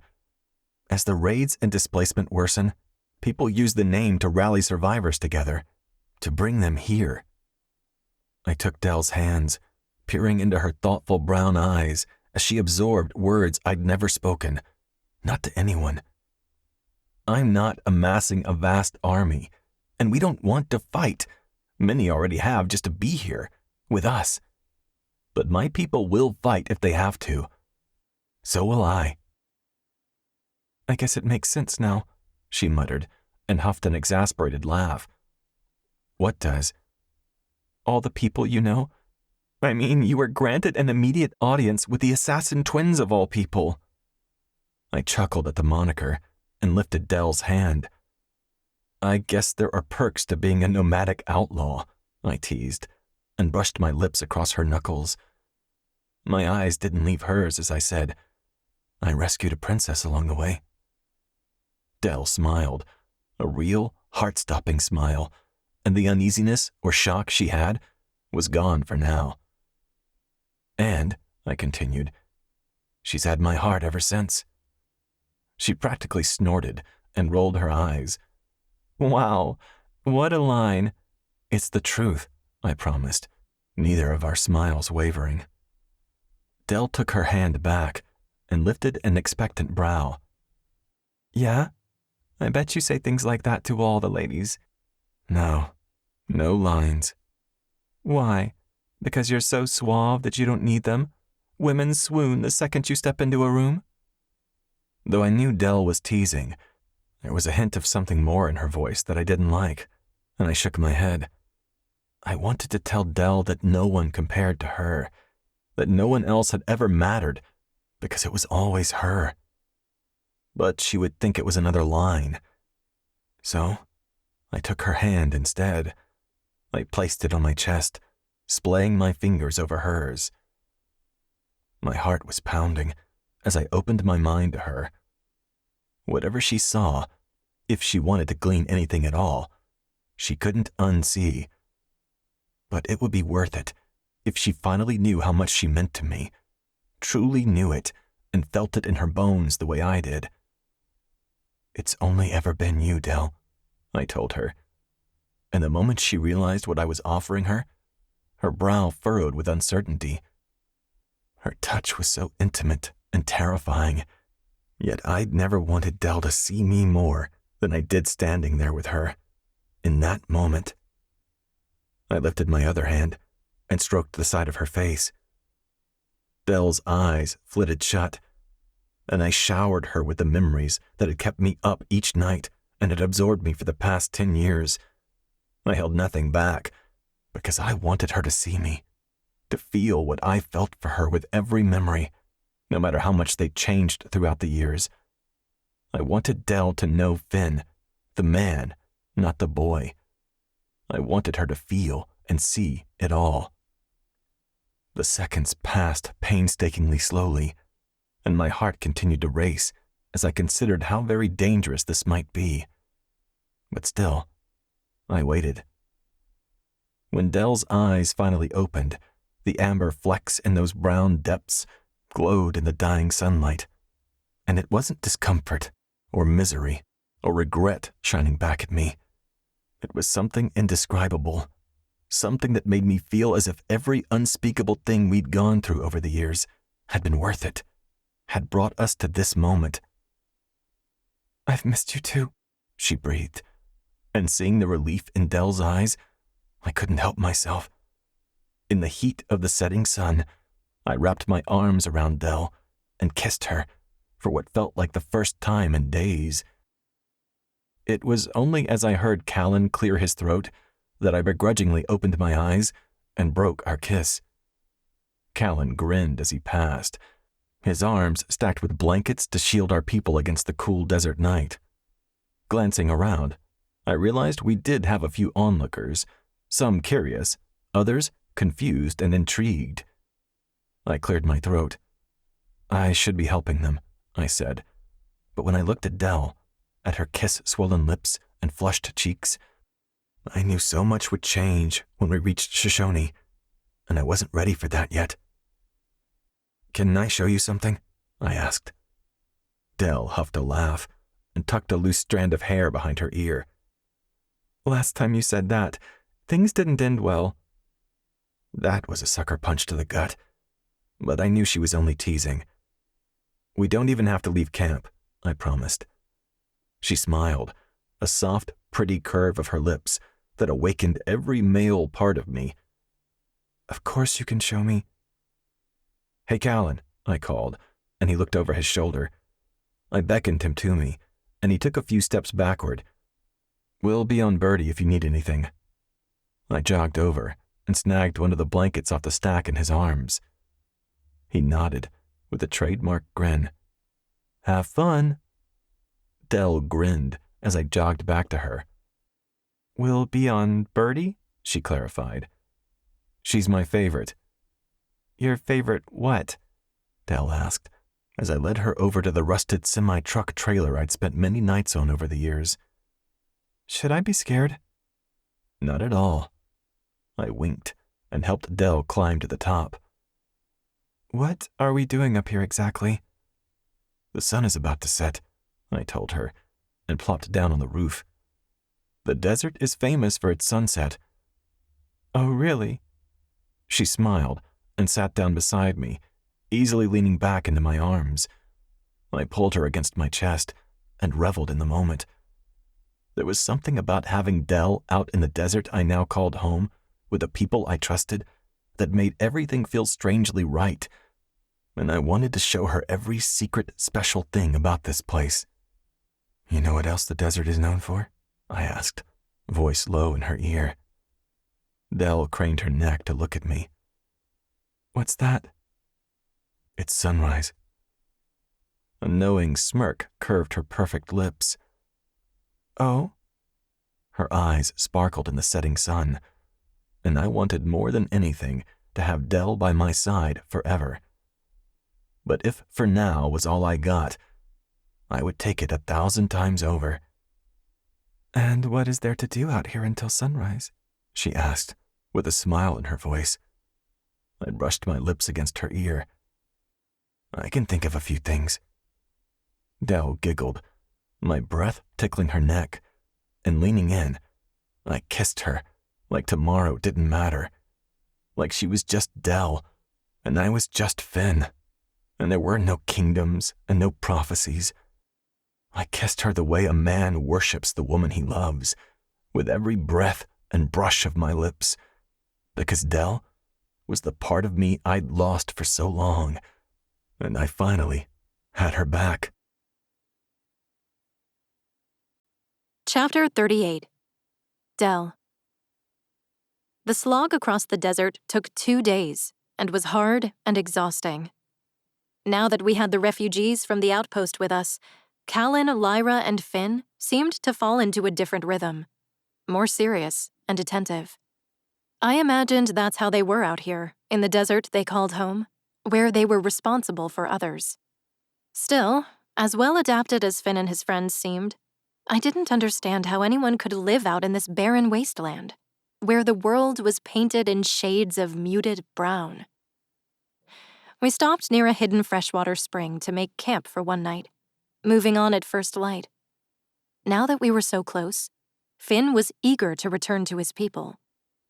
By mid-afternoon on the second day in the desert, when the sun hovered high in the sky, like it was resisting its inevitable descent, and my clothing was soaked with sweat, the cracked, patchy road we had been traveling alongside since early that morning met with the vestiges of another ancient highway. A rusted green sign on the right side of the new road declared that we would reach some old-world place called Shoshone in 1 mile. Had there really been a town out here, nestled between the craggy mountains to the east and the barren hillsides to the west? I couldn't imagine why anyone would have settled out in this wasteland, especially during those ancient times of convenience and plenty. Perhaps overcrowding drove them away from the cities. "I'll let them know to prepare for the group," Callan told Finn, and he trotted ahead. We were getting close.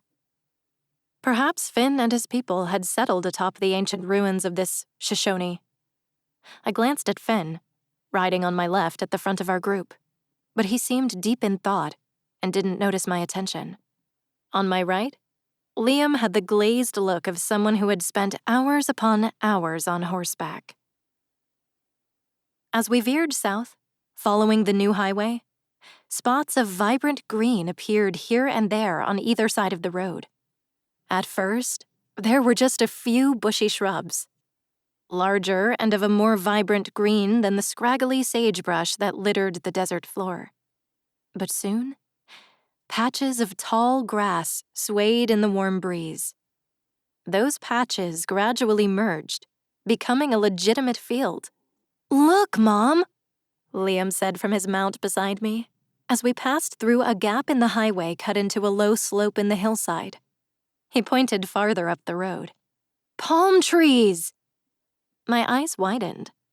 About 1/4 of a mile ahead, squat palm trees clustered along the shoulder of the highway. Beyond them, I could just make out the outlines of dozens of small huts, some wooden, some adobe. It was hard to tell for sure through the distorting heat waves rising off the road, but I thought I could see people moving around among the structures. "Not quite what you were expecting?" Finn said from my other side. I glanced at him sidelong, unable to tear my attention fully from the settlement ahead. "There was a town here, before," Finn explained. "We've been able to repair enough of their wells to make them functional for our numbers. Plus, there's a spring-fed creek we use, sparingly, for irrigation. Just enough to get by, without running it dry." I frowned, my eyebrows rising. Of all I had seen in Finn's mind, nothing had prepared me for such a well-established settlement. I had been picturing a glorified camp filled with people scrounging to get by. But since he mentioned irrigation, I could see the patches of green on the ground along the edge of the settlement that had to be their gardens and small agricultural fields. "You can grow enough food to feed everyone?" Finn shook his head. "We forage a bit, too. Pine nuts, mostly. But hunting is the real staple. Bighorn sheep and deer when we can find them, jackrabbits and tortoises when we can't." I suppressed a grimace, not loving the idea of eating a tortoise. "There's not much wood to smoke the meat, but there's plenty of salt, so..."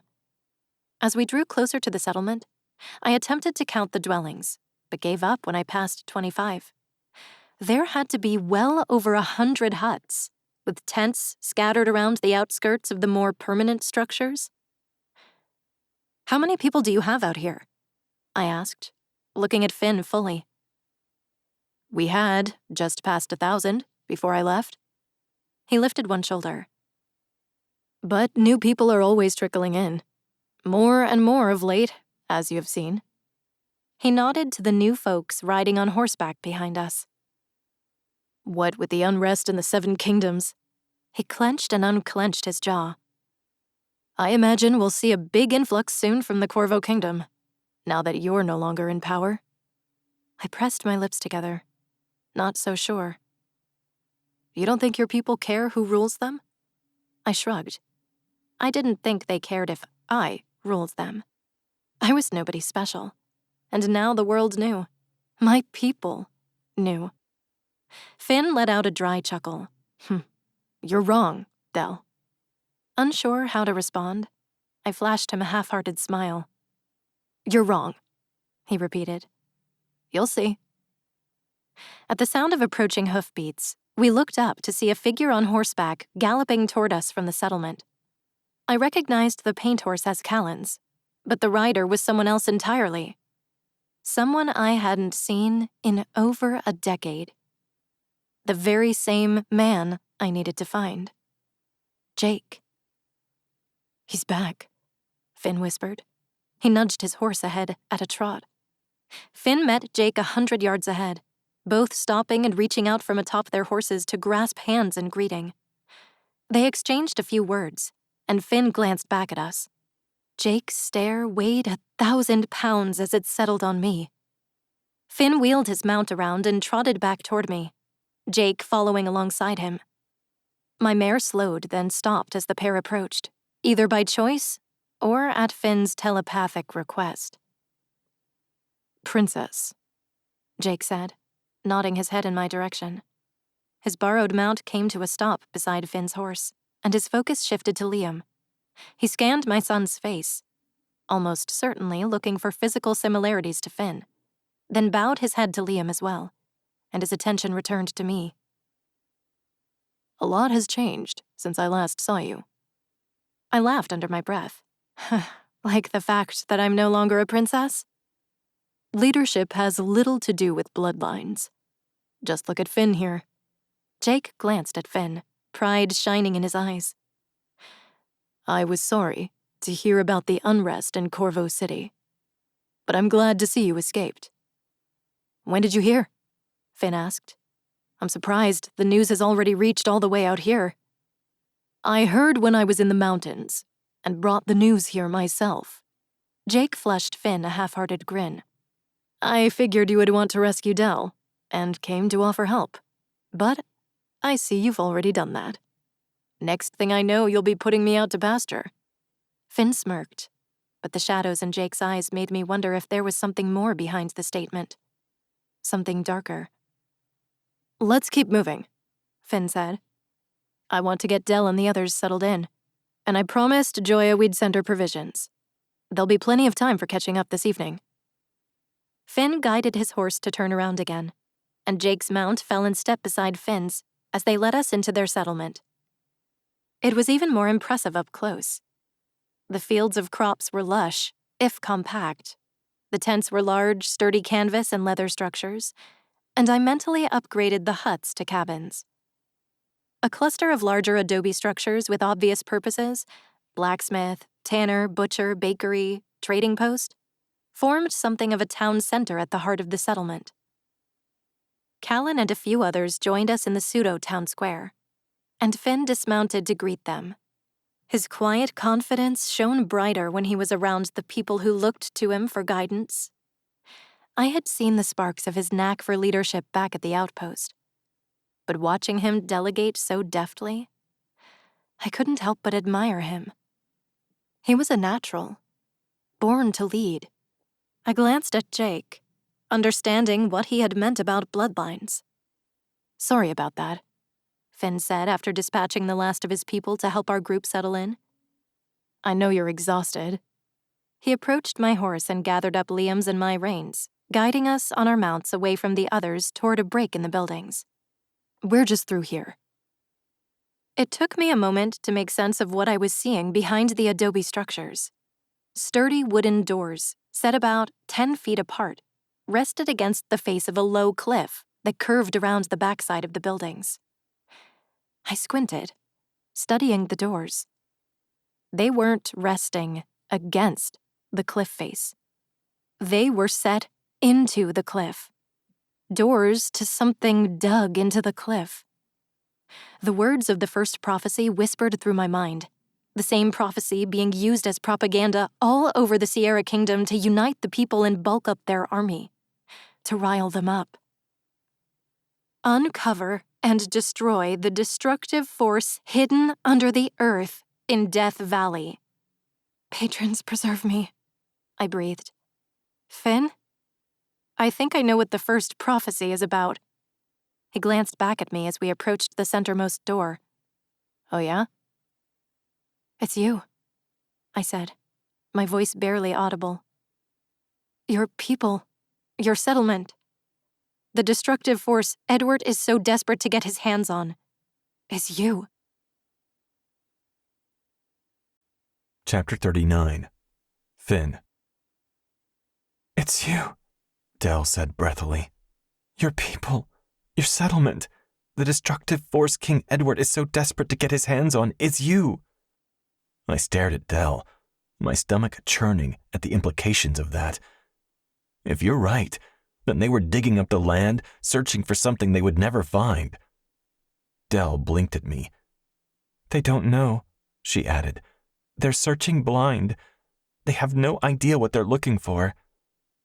Eventually they'll figure it out, and when they do, they'll want to annihilate us, I thought aloud. Prophecies were poison, and though I knew King Edward having his sights set on us would be bad, if Dell was right, we wouldn't be fighting over land and whatever lay buried beneath our home. We would be fighting for our right to live. My pulse quickened. My palms began to sweat. I looked up at Liam in the saddle, his tired gaze glancing worriedly between us. Let's get you settled in, I said, clearing my throat. Then we can discuss this. Part of me felt horrible that my quarters weren't a suite like at the castle, more of a hovel carved into stone than anything. But the cliffs were the coolest dwellings in the settlement, and Liam was already struggling in the heat. I stopped the horses in front of the door to my quarters. This is us. There's a cot you can share. I nodded toward the door in the cliff face. Make yourselves at home. Whatever you or Liam need, just let me or Callan know. Dell seemed reluctant to let the topic drop in the middle of such a big unveiling. But Liam was more important than the looming future right now. Callan's bringing water for you both to clean up with, I told them. We were all sun-baked and dusty. Thank you, Dell said, sliding down from her horse. She reached for my arm and gave it a squeeze, then lifted on tiptoes to press a kiss to my lips, letting it linger a brief second. She unfastened the saddlebags, and when I pulled the door open, she guided Liam inside. Sighing with relief that we were finally here, I peered out at the settlement, the cabins and the tents, filled with people who were counting on us, more than they realized yet. Jake walked alongside Callan, both carrying large water skins our way, and Jake met my gaze. A mixture of exhaustion, frustration, and resentment bubbled inside me as Jake approached. Callan offered water to the refugees dismounting their horses, and I looked directly at Jake. Where have you been? I asked him. Searching, Jake said cryptically, handing his water skin to a woman in the group. Then he came to stand with me. Ferris, who I'd forgotten about, eyed us closely before he scanned the settlement, taking it all in. It was far too easy to forget Ferris was around most of the time. He was so quiet, which was one of many reasons Pyra and Calliope chose him to accompany us. Ferris was here to observe, that much was clear, and there was no doubt in my mind he would have a list of observations to report back to Pyra by the time he returned to Noctum. He met my gaze before he nudged his horse toward the stable. Once he was gone, I gave Jake a sideways look. Searching for what? I woke up one day and you were gone. I knew that's how Jake used to be, always wandering around the continent. But most of my life, he'd been present, and I thought his nomadic days were over. I was searching for answers. His reply was short and unapologetic, and while I was used to Jake, both the haunted look in his eyes and the distance in his voice. I'd needed him with me. I'd needed his help and guidance more than ever, and for months, he hadn't been here. The little boy in me was angry at him for that. We could have used you here, I told him. We have people coming in droves every week. We have a new threat every day to the people that came to us to protect them. And you just vanished. There will always be trouble, Finn. There will always be someone in need and hard decisions to be made. I know, and I thought we were in this together. This is your path, Finlay, he snapped at me, and I felt myself stiffen. Once the words were out, regret filled his amber gaze. I'm sorry, he said, rubbing his hand over his face.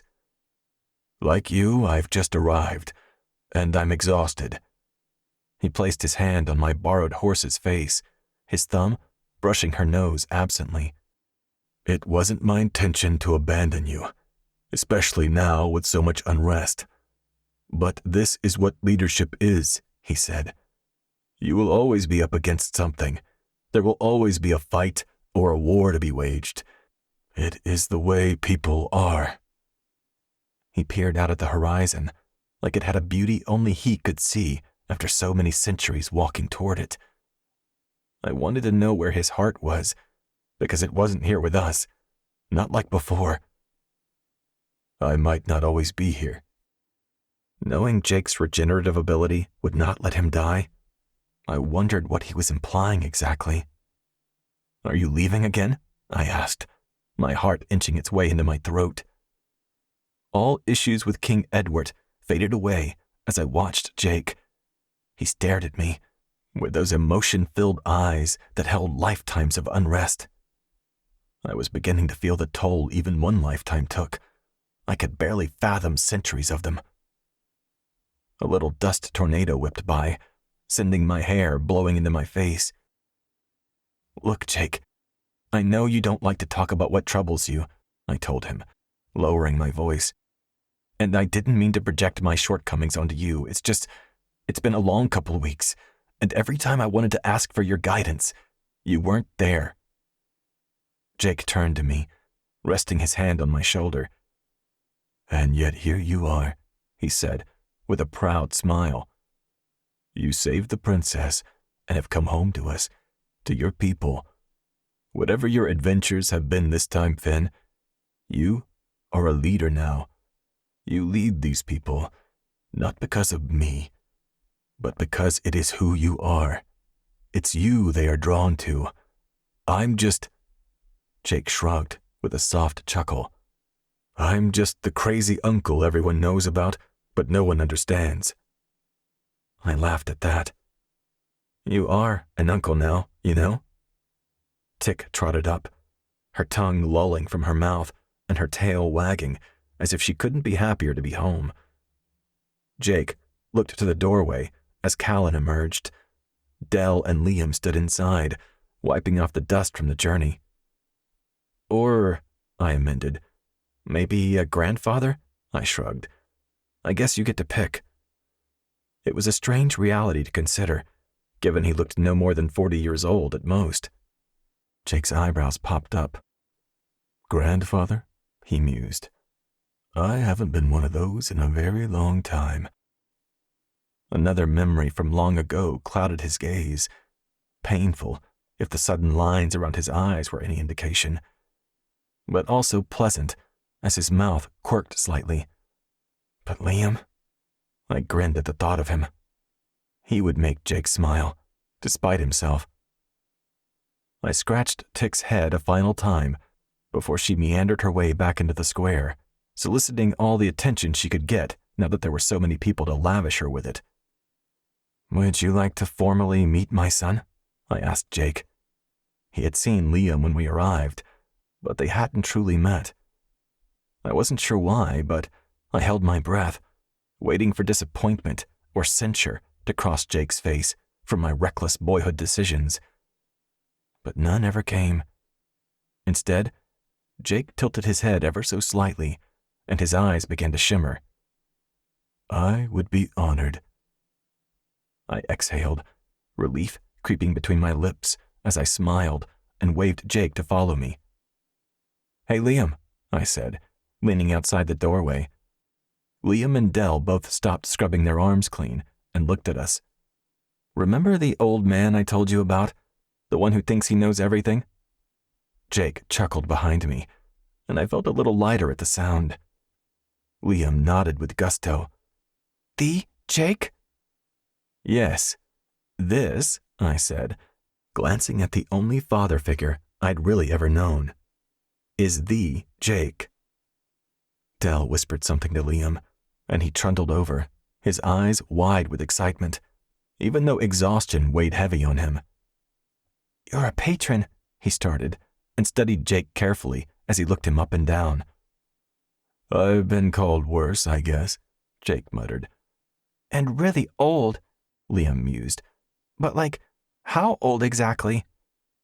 "Very," Jake answered, with a slight grin. "Can I guess?" Liam asked.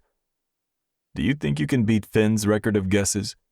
Jake lowered his chin, patiently waiting. I remembered playing this same game when I was younger. Liam considered it and shrugged. "How many guesses do I have to get it right?" 7. 6, I corrected. "Don't skimp out on me now, old man," I told him. Liam grinned. "I bet I can," he beamed. "Good. Then you can guess while we unpack some of the stuff I brought back for you guys on my travels." Liam gaped at him. "You knew we were coming?" "Of course," Jake said. "It's just like Finn said. I know everything," he joked.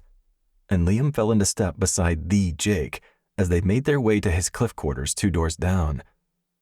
I huffed a laugh as Dell hummed contentedly, looping her arm through mine. But when I looked at her, she sobered a little. "We should get some rest," she said. "Because we have a lot to figure out," went unsaid. I leaned in and kissed her temple, peering out at the bustling settlement surrounding us, filled with people depending on me to keep them safe. I wanted to say there was no time to rest, but I knew Dell was right. Whatever came next, we would need clear heads to face it. Chapter 40. Dell. Kneeling beside Liam's cot, I tucked the blanket under his chin and leaned over to kiss his forehead.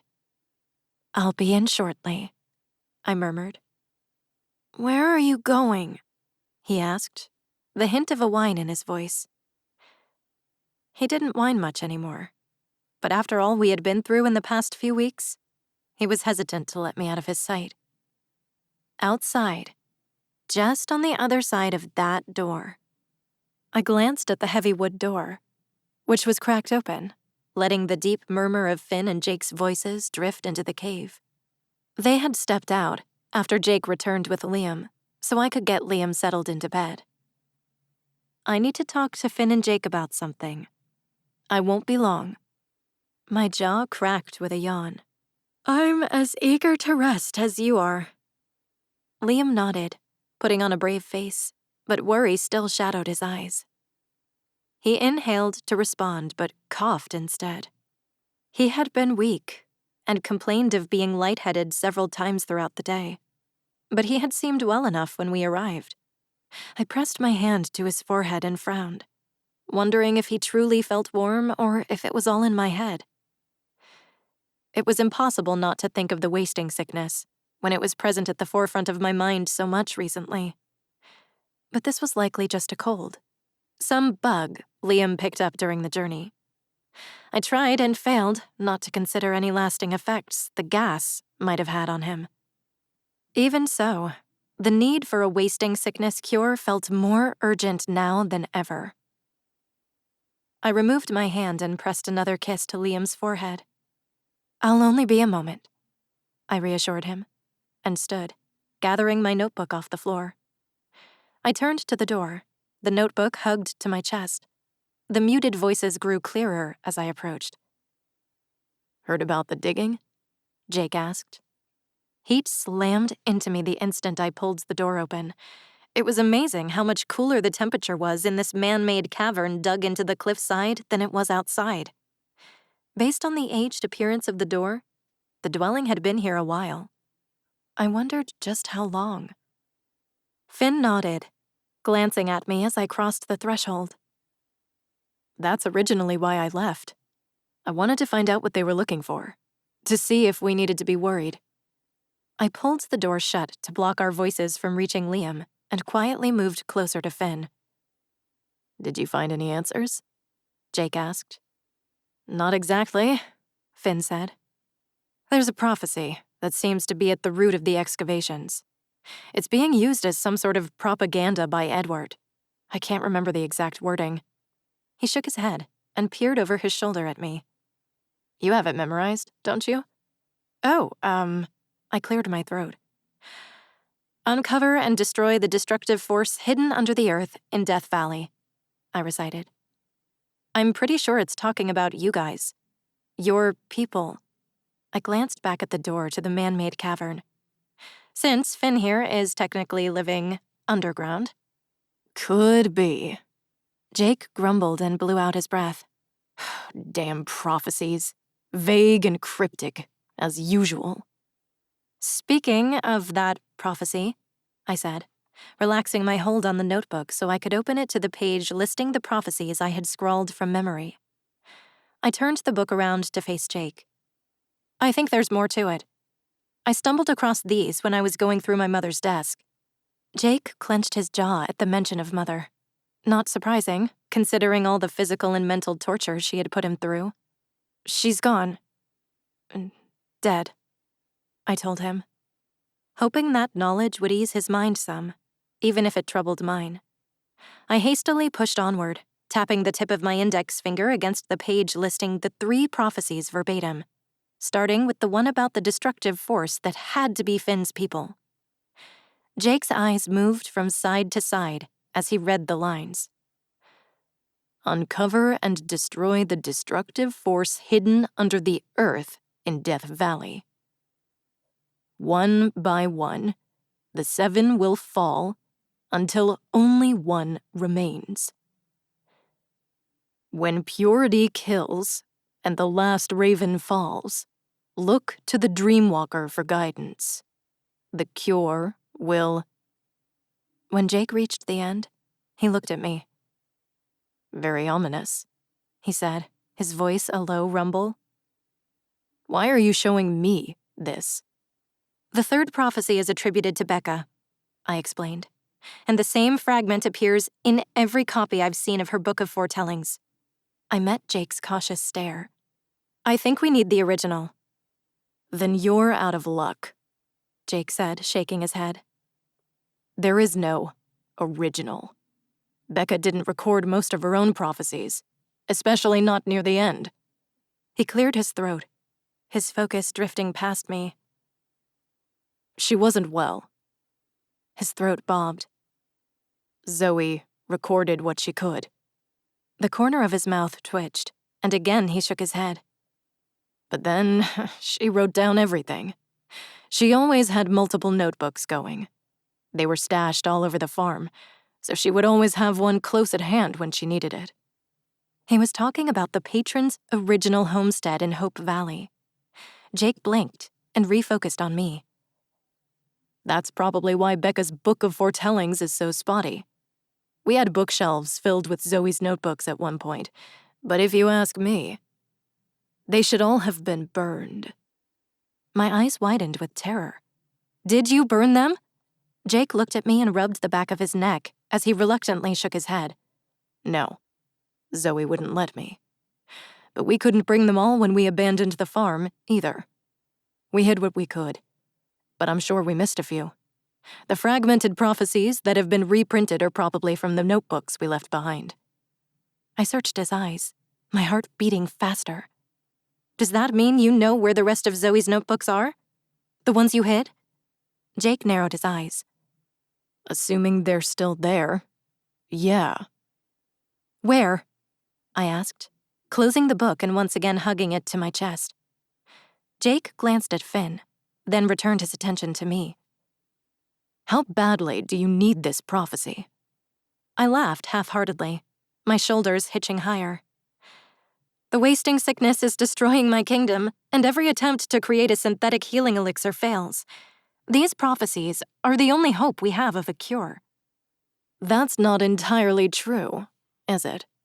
Jake said pointedly, crossing his arms over his broad chest. "I'm not like my mother," I snapped. "I won't imprison healers and harvest their blood." Jake eyed me, his stare assessing, and then he sighed, his shoulders sagging as he looked to the sky. "Will I never be free of these damn prophecies?"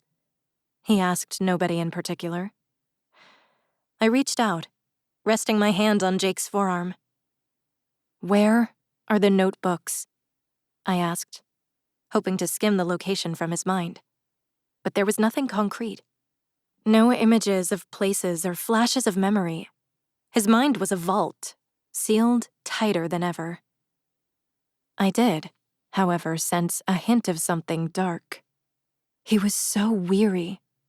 It settled around me, heavy and suffocating. It pushed the air from my lungs, and I locked my knees to keep them from buckling under the weight of his misery. How was he walking around with this leaden heart? How was he still walking around at all, talking to us like everything was okay? Jake looked down at my hand, then raised a glare to my face and took a deliberate step backward, moving out of arm's reach. Once I was no longer touching him, I could finally draw in a breath. "Dell?" Finn asked, his hand settling on my back. "Are you all right?" He looked back and forth between Jake and me, knowing something serious had passed between us. But before he could ask more, Jake said, "Looks like you're going back to where it all started, kid." "What?" Finn asked, surprise driving away the concern tensing his features. "What do you mean?" "Zoe's notebooks," Jake said. "I stashed them in a chest with some other things we couldn't bring with us but didn't want to leave out in the open, and buried it at the base of the tree on the farm." He looked at me. "As much as I hate the thought of going back there, if you really want to find the rest of that prophecy, you'll need to go there and dig up the notebooks."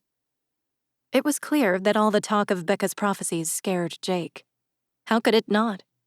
Her prophecies had upended his life repeatedly, eventually forcing him and the rest of the patrons into hiding. He didn't want to unearth them, but that didn't mean he wouldn't do it. "Wait, are you talking about the patron tree?" I shook my head, my brow furrowing. "But that's going to be impossible to get to unnoticed." The patron tree had been created by Camille, the patron of the movers, at the patron's original homestead on the first anniversary of the turn. It was a huge metal tree, the leaves of which were engraved with the names of all the patron's loved ones who fell to the virus and the turmoil after. The farm was located in Hope Valley in Xenia, the kingdom immediately to the north of Corvo Kingdom, and the entire site was a holy place for people throughout the 7 kingdoms. Tens of thousands of people went on pilgrimages yearly, and the surrounding land was supposedly always crowded with visitors' tents. How would we ever be able to dig up a chest buried at the base of the holy site's focal point? Jake looked from me to Finn and back.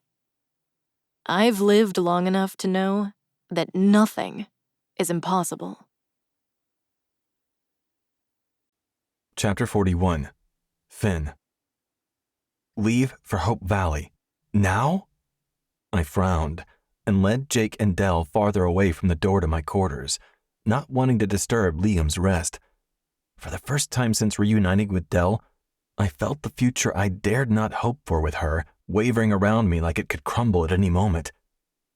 "Dell," I said carefully, "we just got you and Liam here where it's safe." Dread slithered its way in, because if Dell and Liam left, I couldn't go with them. Not this time. Not when the people here needed me more. "I know it's not ideal, Finn." "Ideal? King Edward could have his army here within the week." "Or maybe months," she countered. "It could be ages, a year, before he makes his move. He has to figure out that you're the danger first. Besides, His troops are scattered all along the borders right now. And if he attacks the settlement and we're not here, I said, glancing at Jake, what happens to all of these people? I glared at him. I knew the settlement wasn't his priority, but it was mine. I won't leave them to fend for themselves. Then you should stay, Dell said, resolved. The words were reluctant, but they were true. I should stay. I knew I should.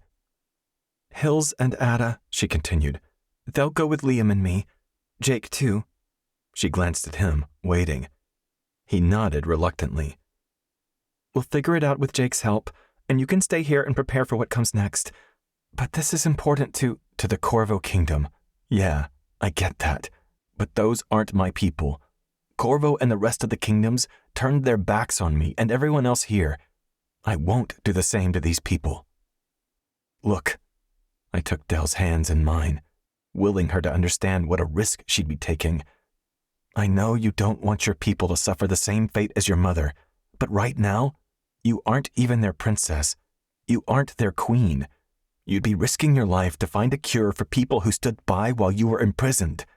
Don't forget, all those people at the Coronation turned their backs on you. My words were desperate, but I grasped for them all the same. You've already given so much to them, and now there is a bounty on your head. You realize that, right? I hated the way her expression shadowed, hearing such truths. But Dell knew she might be dead right now if we hadn't gotten her out of her precious kingdom. I saw the indecision in her eyes, the resolve mixed with the questions neither of us could answer. I don't care, she said. My people are dying, Finn, and I might be able to do something about it. And just like you, I won't turn my back on them. You mean the wealthy aristocrats who doomed themselves? The words were snide, but I didn't care. Knowing Dell had sacrificed her happiness and safety for the past 10 years to keep both Liam and her kingdom safe, and was yet again considering risking her life for people who were completely unaware of the sacrifices she had already made for them, made me sick to my stomach. Dell glanced between me and Jake.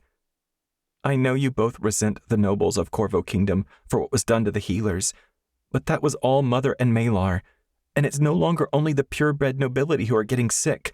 There have been countless other cases, people whose ancestors crossed class lines and whose gene pools should be so diluted a hereditary congenital illness like the wasting sickness shouldn't affect them at the numbers it is. But it is. I stared at Dell, hardly hearing her, because I already knew there was nothing I could do to change her mind. And there was nothing that would change mine either. She would not stop until she knew if the cure mentioned in Becca's prophecy was real, and I would not abandon my people to search for a cure for Dell's. Not when real, tangible lives were at stake here. And more than that, I wouldn't continue to risk my life for people who didn't deserve it. Not when I had a son's future to think about now, among all the others. Then I guess we know where our paths lead us next, I said, and squeezing Dell's hands once more, I let go of them. Dell's eyes watered as she peered up at me. I have to try, Finn, she whispered, pleading with me to understand. But I already did. I nodded. That's because, crown or not, you're the Corvo Queen. You were born to lead them, Dell, even if they don't know it yet. I wrapped my arms around her and inhaled the scent of her hair, faint lavender and pine from the forest. I knew it might only be hours or days before she and Liam walked away again, and I wasn't certain they would ever be back. When will you leave? I breathed, meeting Jake's gaze over her head. None of us wanted this, and for the first time, I thought I knew the loss Jake had felt before, far too many times to count. I don't know. Soon, I guess, Dell murmured. I squeezed my eyes shut. It's not fair, the little boy in me said. I just got you back. I know, she whispered into my chest. I met Jake's regretful gaze again. How many times have you had to do this? I asked. Had to leave? To flee because some prophecy told you to? Jake didn't answer, because I knew it was an unanswerable question. In over 300 years, it must have been countless. His sister, family, and friends. As originals, they were at the heart of so many of the prophecies. At the crunch of footsteps, I glanced over my shoulder to see Callan and Ada approaching, Callan carrying a large cast-iron pot by its handle, and Ada a stack of bowls, with spoons and napkins resting on top. "We brought stew," Callan said, holding it up. His gaze roved over us, likely noting the tension clouding the air. "We'll just put this all on the table inside." I nodded my thanks, and hadn't fully turned back to Dell when Ada's voice rang in the air. "Something's wrong." The three of us spun around as Ada rushed into my quarters, Callan standing at the doorway, pot in hand and fixed in place. Dell ran into the room, and I followed to find Liam leaning over the cot, his face red, his breathing shallow. Too shallow. His eyes were glassy with fever in the candlelight, and a sheen of sweat glistened on his skin. "Liam, sweetie?" Dell knelt on the floor by the cot and ran her fingers through his hair, pressing her other hand against his forehead. "Fever," Dell breathed. Crouching beside them, I offered Liam a cup of water from the table. "Finn," Callan said. "He looks just like Dylan." "Who's Dylan?" Ada asked, hovering by Dell's shoulder. "A little boy in camp who's been sick with a fever too." I shook my head. "But this can't be the same thing. We only just arrived. Liam couldn't have caught it already." Tears clouded Dell's eyes. "Have Dylan's hands been trembling?" she asked, swallowing thickly. The gravity in her voice made my stomach lurch. "I don't know," I admitted. And though I dreaded her reply, I needed to know the answer to my next question. "Why do you ask?" Dell closed her eyes, and a tear dripped down her cheek as she lifted Liam's hand. His fingers twitched in a way that seemed unnatural. "It's the wasting sickness," she breathed, only barely. She rose to sit on the edge of the cot and pulled Liam into her arms. Her chin quivered as she murmured reassurances to him. When I looked at Ada, there was horror in her eyes, and then I remembered the ill and intoxicated people outside the menagerie and the crowded streets of the Shadow District, the look of fever, the tremors. I thought it had been Strix, but was it all the wasting sickness? The world shattered as I peered down at my son. I thought I'd known terror, that I'd been afraid before, but never had I felt the claws of panic inching their way up my throat, or this insurmountable weight of absolute dread. Liam was just a boy, an innocent. He wasn't one of the purebred elites who had damned themselves with inbreeding. He came from Dell and me, and we were perfectly fine. We were nobodies. "How can this be?" I asked Jake, suddenly desperate for him to have the answers. "What do we do?" Jake's expression wasn't one of surprise or despondency as he shook his head. It was one of sympathy, of resignation, because this was how life was. This was the life he'd been living for centuries. I fell to my knees beside Dell and Liam, pulling them into my arms. "It's okay," I said, desperate for it to be true. "We will find the cure," I told Dell, more adamant. I looked into her tear-filled eyes. "We will find the cure. I promise. And we'll do it together." The end. This has been The Raven Queen, a fantasy romance, The Ending Legacy Book 1, written by Lindsey Pogue and Lindsey Sparks, performed by Neill Thorne and Annalee Scott. Copyright 2023 by L2 Books. Production copyright by L2 Books. You have reached the end of The Raven Queen, the second book in the Ending Legacy. For more Ending World adventures, be sure to listen to the entire Ending series, Where It All Started, and the Savage North Chronicles. Be sure to like and subscribe and check the description below for more audiobook links and information. Thank you for listening.